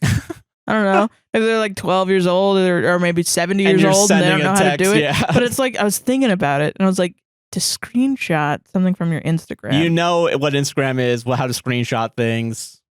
There's such a wide age range of people that definitely know how the fuck to do that. I think it's so funny to like tell someone else to do something you could do. Because it's also like they're expecting to have like their name in the gift. That's what I'm assuming. Yeah. You know what I mean? Like they came over and because they were upset that they weren't in the gift, it doesn't then seem they like showed up empty-handed without a gift. And it's like, okay, then you have to put a little bit of effort in. A little bit, which maybe involves screenshotting your own fucking Instagram. I will say you got also to take a photo of yourself. Take a photo. Take Yeah, a new you're gonna photo. get a shitty quality, My God. like screenshotting a screenshot, JPEG compression ass Don't fucking do bullshit. That. Send a good photo. Yeah. To your grandpa. He wants a photo of you. I'm sorry. You want me to screenshot the photo of you at the party, drunk off your ass, fucking, I would actually. That's more. fucking red. That's more YTA, but that's no, awesome. yeah, that's malicious compliance. I know, yeah. Yes. But like fucking beer can in your ass, like just fucking. I don't know why I imagine Homer Simpson with a beer can in his asshole. Yeah, that's a Homer Simpson's bit for sure. For real. I don't know. I think that's a good idea. I think it's why good. can't people just fucking? If he liked it, it's good. Yeah, he liked He it. thought so it was funny, so it's fine. I would also do the same thing. Yeah, I think, it's but also fun. I do think everyone. Yeah, but also stop it. Sorry, Stop it. we're done. Next story. Am I overreacting for being a bit thrown off / upset that my boyfriend just sat on the stairs at a sold out show? Okay. All right. Well, okay. This shit's awesome. Was it a good view? Was it No, it wasn't. awesome? Even more awesome. My boyfriend went to see this band with me a few months ago. I bought his ticket, and I bought the tickets for 2 of my friends. He had mentioned that he liked the band when I started playing them after one of said friends introduced me to their music. Okay. So I figured it would be a fun thing to do, get all the people I like to come see the show with me. One of my friends was post-surgery, didn't want to get into the crowd, which is totally okay. She had a good time anyway, and my boyfriend stood with her at the edge of the crowd. My friend was talking to me about the show afterwards in the car, but my boyfriend seemed solemn and not very talkative, which was strange for him. I asked him if everything was okay after we got home from dropping the friend off, and he said that he just doesn't like concerts. He doesn't enjoy the loud music, and he doesn't care to watch someone perform their songs. Okay. What? All right. That's a little. I'm upset by that. I mean, we're very concert people, so maybe. No, yeah, I that's don't know. true. Which I think it's fine, but okay, fair enough, I thought. I had never really encountered that in a partner before, but everyone has their things they don't like. I wouldn't press him to go to a show with me again, but I did wish he had told me sooner, and maybe I could have sold the ticket or taken a different friend that would have enjoyed it. Yeah. Anyway, fast forward a couple of weeks, and one of said friends bought us all tickets to see his band again, and the show sold out within 2 days. Oh shit. Said friend didn't mention anything after buying the tickets right away until we were at work together. The show was a few months out anyway. Okay. I told my boyfriend about the tickets when I got home and asked if he would even really want to go, and that friend could just sell the ticket if he doesn't want to. He still expressed an interest and said he'd be willing to go, no need to sell the ticket. We left it at that. Okay. Fast forward to Monday, we're taking the dog out and I'm all ready to go to the show. I'm excited. The band was so good last time and I'm hyped to see them again. Hell yeah. He once again gets into this dour, solemn, uninterested mood. Okay. Why? I ask him again if he wants to come. He says, sure. He doesn't mind. I'd not the Sure. asshole. Not the asshole. In my mind, I just imagine being like, yeah, okay, whatever. Yeah, sure. Wearing the concert shirt from the last concert. Guess I'll go. I'll go see Third Eye Blind, I guess. I guess. I'll see the Magic Man, the I motherfucking guess Magic the Man. motherfucking Magic Man. His answer doesn't really satisfy the question I was trying to ask, and I told him that I failed to see the purpose of him attending just to drive us there and back.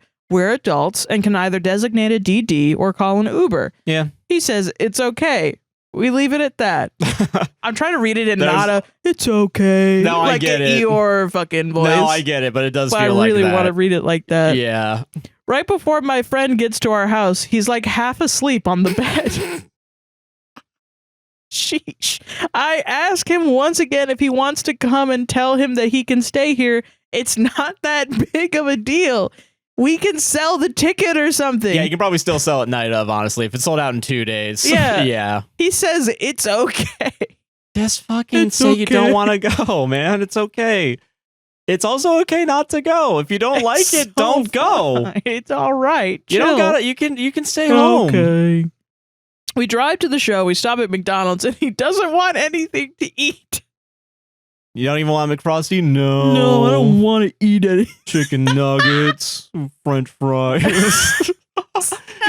I'm sorry for laughing. Okay, fine. He hasn't eaten all day, but whatever. We get to the show. We're all down in the crowd. But as soon as the music starts, he leaves. He goes and sits on a staircase with his phone out and headphones in. What? It starts playing a game. I'll say it again. He goes and sits on a staircase with his phone out and headphones in and starts playing a game. I'm going to cry. He casually mentioned on the way home that multiple people, both staff and patrons, had asked him if he was okay. Yeah, I would also probably think, is that guy okay? He was definitely tired and looked bored by the time we got home. At this point, I'm starting to get a little irked. I asked him if he was okay. He yawned and honestly, listen, still not the asshole, but I'm kind of respecting just the blatantness of the oh my of these God. interactions. He yawned. No, I yawned because he did. Why? He's the asshole. He yawned and said, "Yeah, he just sat there doing nothing for 4 hours, so he's just tired." I am definitely a little more irritated at this point. Like, he had multiple chances to pass up on going. The ticket would have sold for at least $200. I appreciate that he wanted to drive us and hold our jackets, but again, we're adults. We will figure it out. Yeah. There's no point in him coming if he's just not into it. He said he doesn't see the reason why I'm irritated that he came. Shouldn't I be happy he wanted to come? So Reddit, I need thoughts. Am I overreacting? Is this weird? Okay. All right. Fuck, there's more? Is there more? Yeah, there's an update. There's 2 updates. Okay. Okay, update. For anyone interested, we talked. I asked him why he went if he really didn't want to. He said it was because the ticket was bought for him. I still didn't understand what he was trying to get at. I asked if the odd behavior was related to anxiety or overstimulation. He denied this. I'm just normal. So we underscore that. Yeah. I'm fine. Okay. I mean, maybe he is. Maybe he is. He is in denial. I don't know. Yeah. He explained that basically it would be rude to not go, and he owed his friend a drink anyway. I actually can't even remember why he owed said friend a drink. You can go to a bar any other night of the week. Yeah, you really don't have to do any of this, man. So, okay, I get that, I guess. He tried to equate it to someone giving you a gift and turning it down. I refuted this as it's silly. This ticket wasn't a gift. It was just a friend trying to be nice by including him by getting him a ticket. But he was clearly not under any obligation to go. Yeah. This friend's wife doesn't attend concerts because she doesn't like them. He knows this. Also? Yes. So why would anyone take unkindly to him turning the ticket down? Even still, if you were taking a gift from someone, wouldn't you want to act like you cared just a little bit? He said he truly didn't want to go, so he couldn't act like that. I'm flabbergasted. Why go then? Then yeah, don't fucking go. Did he think acting like he would rather be elsewhere was appropriate instead? That just killing the energy immediately afterwards was necessary? This to him was acceptable behavior. He believes he has done nothing wrong. He really truly doesn't understand what the issue with any of this is. Not the lack of communication, not the behavior. I expressed that I didn't understand what he wanted to hear from me about the concert then. Was I supposed to just straight up tell him to stay home instead of offering him outs? Was I supposed to just tell the friend to sell the ticket and assume he wasn't going? Neither of these options seemed okay to me either.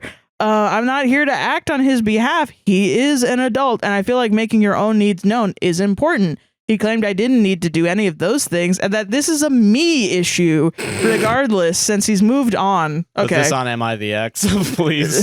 And there's really nothing left to fix / talk about. So yeah, clearly we haven't resolved anything, and I'm right back to where I started. I guess this is a hill I'm willing to die on, because honestly, what the fuck, man? No, yeah, I agree. Another edit. He's never coming to a concert with me again. Good. That much we do agree on right now. All right, hey, listen, compromise. We started a conversation, so now we can get to. It's on. Am I overreacting? Not am I overreacting? Yeah, you're right. Yeah, sorry. Okay. Listen, okay. A lot of things can be true at the same time. Yeah. Especially when all of them are what the fuck is going on.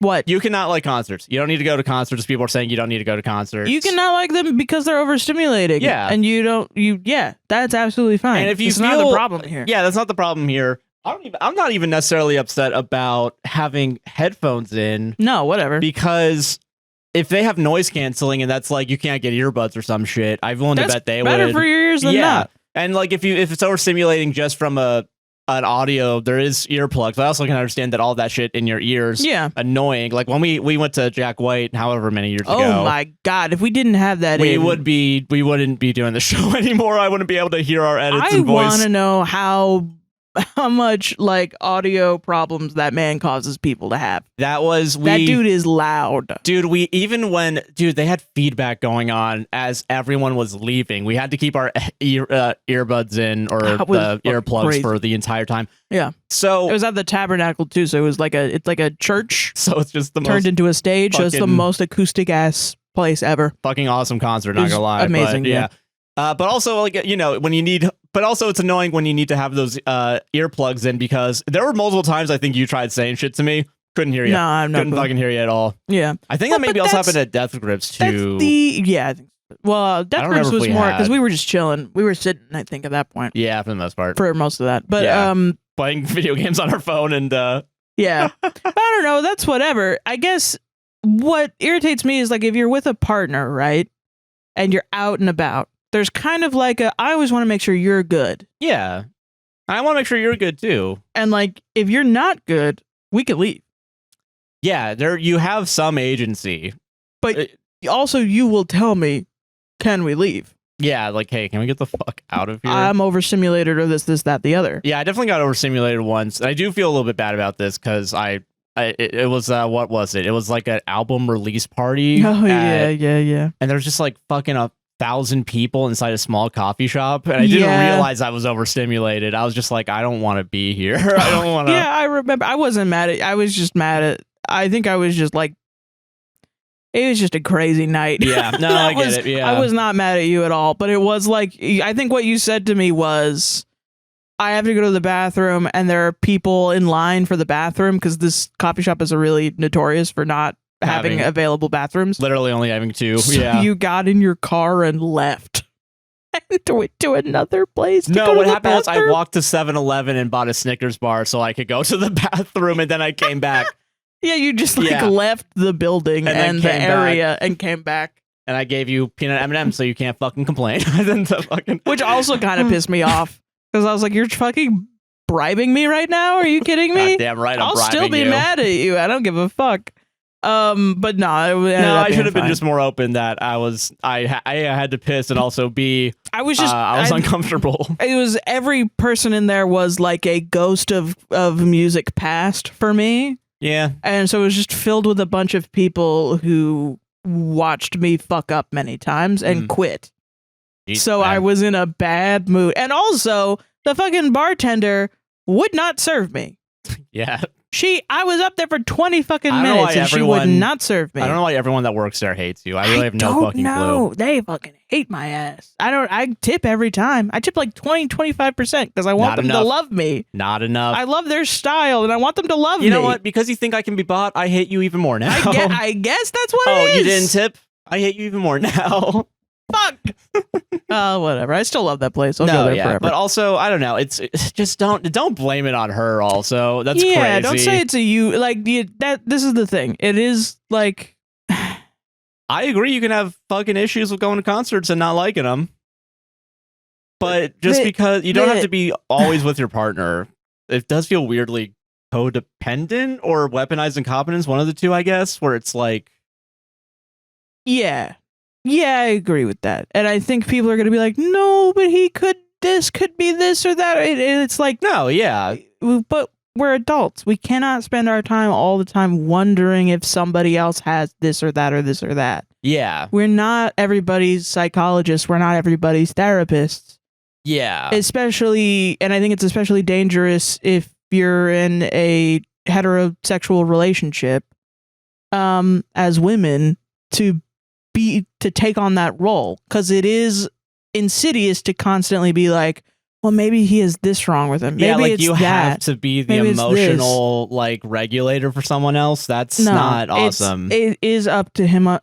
Unfortunately, that's the problem. It is up to him to say words in a society where because of You patriarchy. do have to say what is going on with you because people can't read your mind. Yeah, but because of the patriarchy, very specifically, men are told not to fucking Yeah. worry about their feelings. And I'm not saying that that's what's happening here because I don't know these people. I don't know either. Enough information. There's a lot of things that it could be, and you're right that we shouldn't be going off about. Yeah. I think this is one of those ones where people who are similar to this guy because they don't like loud concerts are going to empathize with him. Oh, 100%. And people who have had relationships with the people like this guy who feel like I just want to have a fun time, but then someone's sucking all the fun out of the event.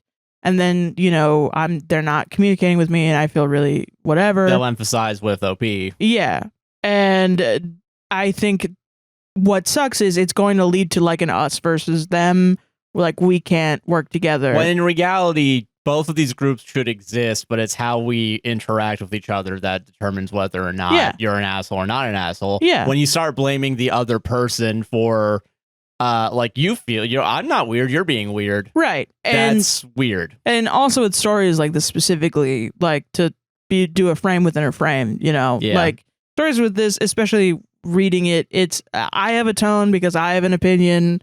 Whoever else is like, if Smosh read it or the Judges or read it on Wiki, they're all going to read this differently. Yeah. And it's all going to come out differently. Yeah. And everybody's going to come to a different conclusion with ones like these. Even if you say not the asshole, the reasoning could be very different from person to person. Yeah. The reason that Opie's not the asshole and Opie's boyfriend is the asshole to me is that he is obviously in a position where he is able to communicate, but he is not saying what's actually wrong with him. And he's using his ability to communicate as a hostile force.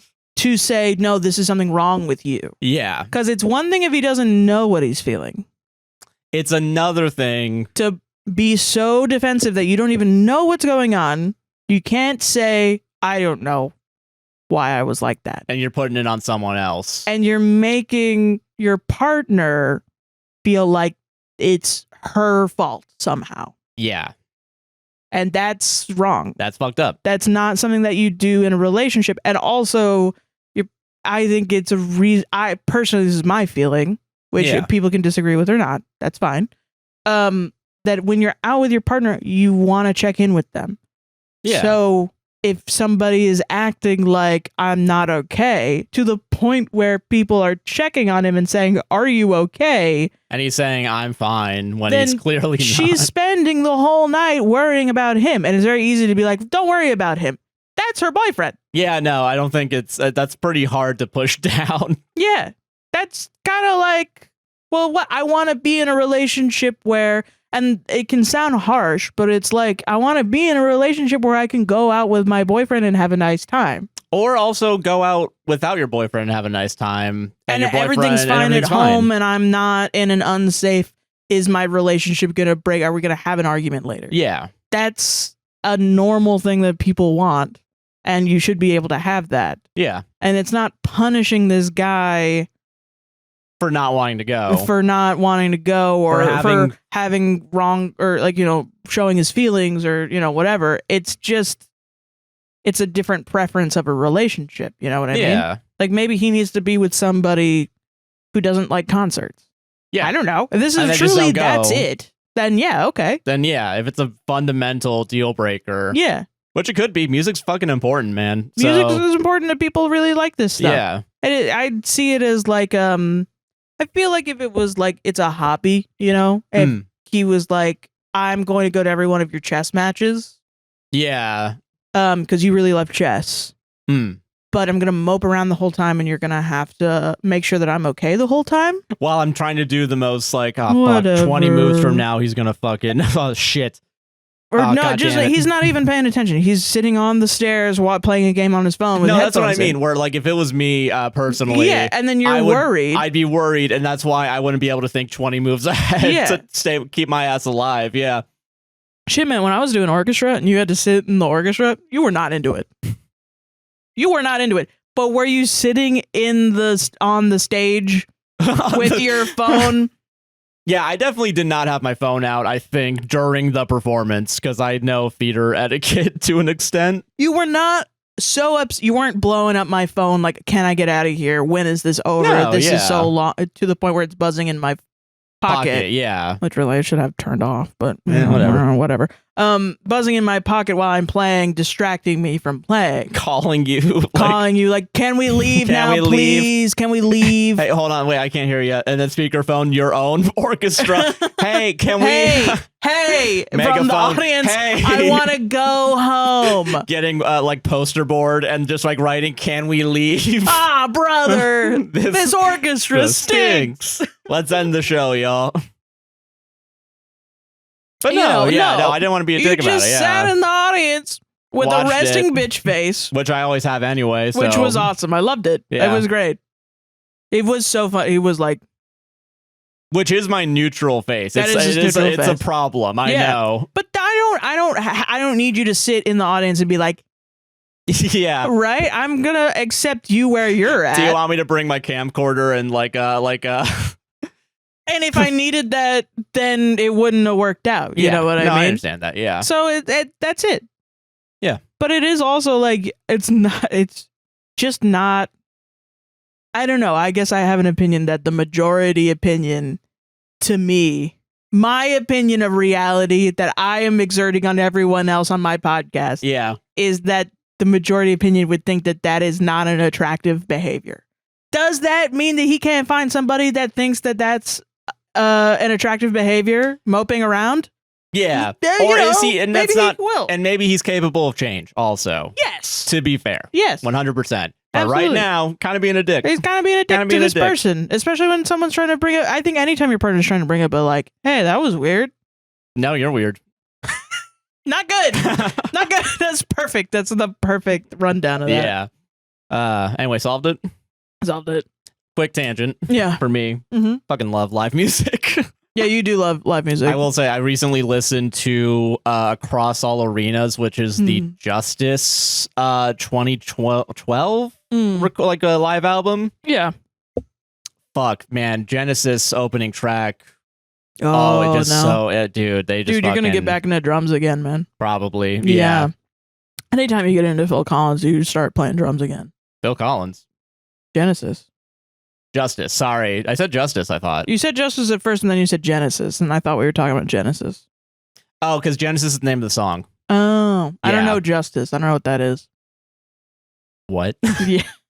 Well, this is the other thing. you I'm know not that a Justice live. is just I don't two like guys? listening to live music of rock songs for some reason. Yeah, well, it's a what is it? Justice is very specifically EDM or Oh, French, that's why I don't French know it. house. Yeah, That's why I guess, don't know. something like that. Live music of EDM. See, that's a concert I would not go to. I'm gonna be honest. I'm gonna with be you. honest with you. If you saw the Daft Punk shit live, you'd probably be into it. Maybe, and you know me at this point where you would probably. Yeah, Because honestly, I was really into the Death Grips concert. yeah, you were. That felt like Yeah, rock and you roll. were. Not gonna lie. Yeah, But that's the other thing you gotta also admit, like put yourself on a shelf and say like your fucking partner knows a little bit about you. yeah, that's true. So maybe try it a little too. yeah, You know? yeah, I I'd agree with try that. it. Yeah. Anyway, that's just I don't know. I mean, Genesis, that song is just a good opener in general. That's But it's something really- I have no idea about. Okay, for that's sure. fair. Yeah. I will say it's really funny with that song too. One of the guys, because it's like a duo, one of the guys was interviewed and he was like, yeah, so I was like at the airport and I heard this song and I was like, oh wow, can I sample it? And then I realized it's my most popular song. And it's like, motherfucker. I would go for that guy. I would. to get like I'm the motherfucking magic man. Like another moment like I that. just think it's crazy to lie and be like, yeah, the most recognizable song that I made. totally forgot. I totally forgot about it. I wish I could sample this. That's really funny. Wait a minute. It's It's like Bob Dylan not knowing that somebody's playing his song. Yeah. Like, dude, nobody sounds like you. What are you talking about? Yeah, fucking gabagool, man. Am I the asshole for the joke I made at a get-together in no. response to a joke that was made about me? Ooh. Yeah. Yeah. Okay. I swear to God, I've got to stop giving my weekends away to others and just relax at home, lol. Are you me? Are yeah, you me? yeah. Okay. Everyone in the story is late 20s to early 30s. My husband does community theater as a hobby. It's been about a year now, and he's been making new friends, which is great. Smiley face emoticon. Sometimes they get together for drinks, trivia, bowling, etc. Every once in a while, I come with, but I tend to have other things I prefer to spend my free time on. As a result, I'm considered something of a shiny Pokemon among this group of theater friends, and they joke when I come along that they're honored by my rare sighting. I love jokes and I'm an extremely unserious person, so this is great to me, all in fun. I hadn't come along in about 2 months. About a month ago, husband made a new friend acquaintance who we'll call Tess, though a few others I hadn't come along in about 2 months. About a month ago, husband made a new friend acquaintance with who we'll call Tess through a few others in the theater group. She runs in adjacent circles. From what little I heard about her before meeting her yesterday, husband and our mutual friend Nina described her as bubbly, quirky, a jokester. Cool, I'm 2 of those 3 things. Sounds good. Okay. I came up in conversation at the last outing 2 weeks ago. This was Tess's first time hearing of my existence since she and husband were newly acquainted. When Tess heard that he and I are high school sweethearts, she laughed and said, "Oh, so she's just your starter wife then." Husband wasn't a fan of that joke, but laughed it off, and then Nina moved the conversation along because she could tell he didn't love that. Reasonable. Yeah. Not loving that. When he came home and told me that night, I thought it was pretty funny, kind of tactless, sure, but also funny. It's a cliche for a reason. I laughed and thought nothing more of it. Last night, the group met up, and I accepted the invite too. When we got to the bar and grill, Tess and several others were already there. The folks I'm friendly with came to say hi and started their usual bit about being graced with a rare cheetah appearance. We joked for a while, then Tess came up to introduce herself. I said it was nice to meet her. She made a comment about what a great guy my husband is. An opportunity for a joke came to me, and I seized it. I smiled at her and really casually nodded and said, "Yeah, he's pretty awesome. I'm enjoying him while I can before he dumps me for his permanent wife." Okay, so that's the same joke. Yeah. It's why now she's mad at you for the same joke? Most of the group laughed, including husband, but Tess's face fell. She mumbled about needing the bathroom and speed walked away. You're the one that said it, bro. Talk shit. Yeah. She spent 10 minutes in the bathroom, sat quietly at the corner of the table for about another 15, and then ended up taking an Uber home. Our friend Nina texted after we'd all gone home, and apparently I really embarrassed the hell out of Tess since she didn't expect her joke to, quote, get back to me. Tess What now. are you talking about, fam? Me when I'm on a podcast and I make fun of other Reddit podcasts and then they get mad at me. What are they talking about? What do they mean? What do you mean I hate all of them? I never What said that. Sure, What are you I've said talking that about? on the podcast. How did they hear it? The recorded thing that stays up forever. Can't believe this. Yeah. You're telling me people talk to each other when I'm not in the room? What are Crazy. you talking about? Tess, quote, is sensitive, was buzzed when she made the joke, and now feels self-conscious because I'm, quote, made her look like a bitch. Nina thinks that because I wasn't present when the first joke was made, I shouldn't have returned one of my own. 3 question marks. Am I the asshole? No, honey. I thought we were just all just joking around. Well, now it's serious. Now it's serious. Now it's she wants your husband. Now that's what it means. Yeah. I will say also, first time it was said, not a joke. Not a that joke. was the punchline for your, the setup for your punchline of a joke. You made it a joke. Yeah, actually. Which is what she's mad about. Yeah. That it's not real. Sorry, honey. I don't know. You said weird shit to a guy. He went home to his wife. And they talked about it. And they talked weirdly. about it. You gotta assume that's gonna happen. Yeah. Listen, man. You can't just say whatever you want. Ever. Believe me. I know. You can't just say whatever you want all the time. It's gonna affect your fucking life, Yeah, bro. amazingly. Weirdly. Yeah. Are we in the weird privileged position of 100% knowing that only because we do a show every fucking week where everything's recorded? No, I think the people that exist where they have normal ass lives and they walk around talking shit about people and it never gets back to the people that they're talking shit about and they just get to be little pieces of shit for the rest of their life are the privileged ones. Actually, Okay, yeah. I think we're being scolded 1,000 times over for a mistake pretty much everyone on the world makes all the time. Gotcha. But yeah, it's one of those things where it's like, yeah, everyone's a little bit of an asshole sometimes until you get burned and then you learn. You touch the stove and then you're like, You oh, get hot. Hot, yeah, don't touch anymore. Don't do that anymore. Oh, maybe don't flirt with people's husbands, fam. I Yeah. don't know. That's it. That is honestly, that's a weird. It's a weird That's a fucking weird thing to say. Yeah. If someone said that to you, I think I would be like, well, I mean, I could be the one that got away. That's what you want. That's good. I like that. Absolutely, that can happen. Yeah. I can be the Chapel Roan good luck babe. So yeah. I mean, if you wanted to do 200 and something episodes of a podcast with him, you go ahead. Yeah. Good but fucking if you luck. don't get to that number, I have more episodes than you. Is all I'm so saying. I will win. I win. Yeah. Checkmate. If we're trying to win, But yeah, this is now a game that you're you now started. gonna have to deal with me getting half of the income for the rest of my life and his life. Yeah. You don't get that money because you weren't a part of it, because you weren't there. I was, Yeah. and I fucked him a lot, and I talked about it a lot on the show. Yeah. So you have to deal with that. You Isn't gotta that deal fun? with it. Yeah. Yeah. So funny. I man. already won. I don't give a fuck. We could break up. We don't break up. I don't give a shit. I do because I care about you. Oh, I care about you too. Yeah, and I love you. But I don't care if this relationship ends tomorrow.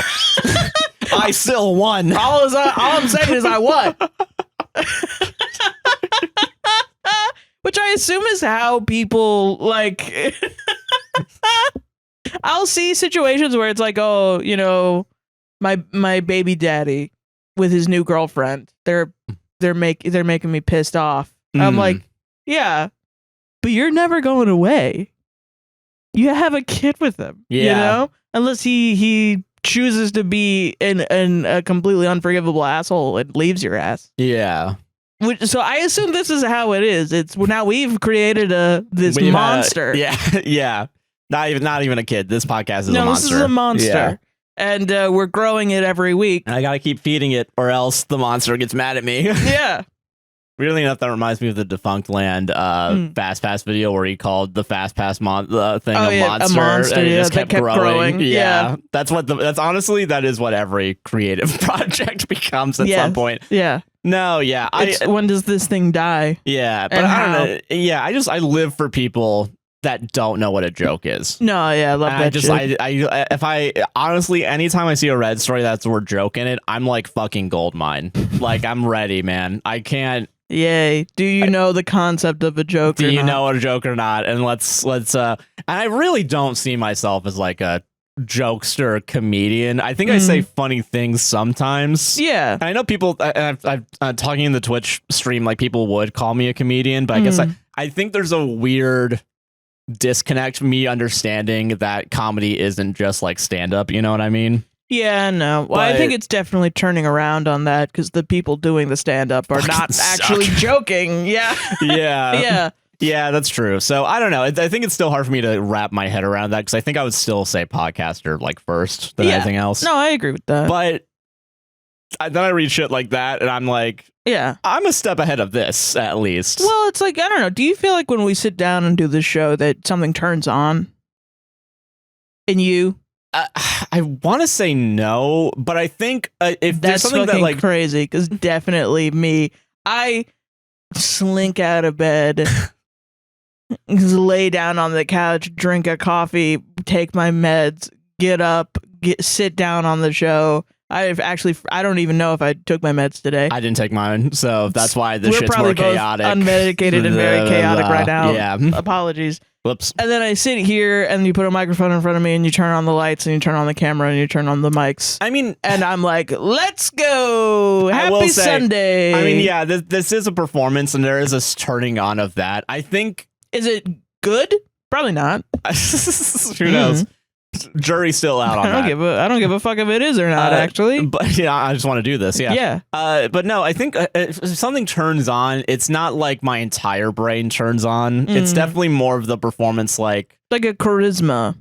Yeah. Yeah. Like, because I know when I go to like events and shit, I'm worse. I'm definitely a lot worse. Yeah. Like off camera and shit. Yeah. But I think also when I'm on camera, I'm also more thinking of like what's funny. And like, what do I think is funny? The Can I joke get part. away with? Yeah, the joke part at least goes from like, I don't know, 50% to 100%, because I know you can attest to me joking off camera, you know? Oh, yeah. Yeah, so, and you do jokes too, but I don't think it's like a complete switch.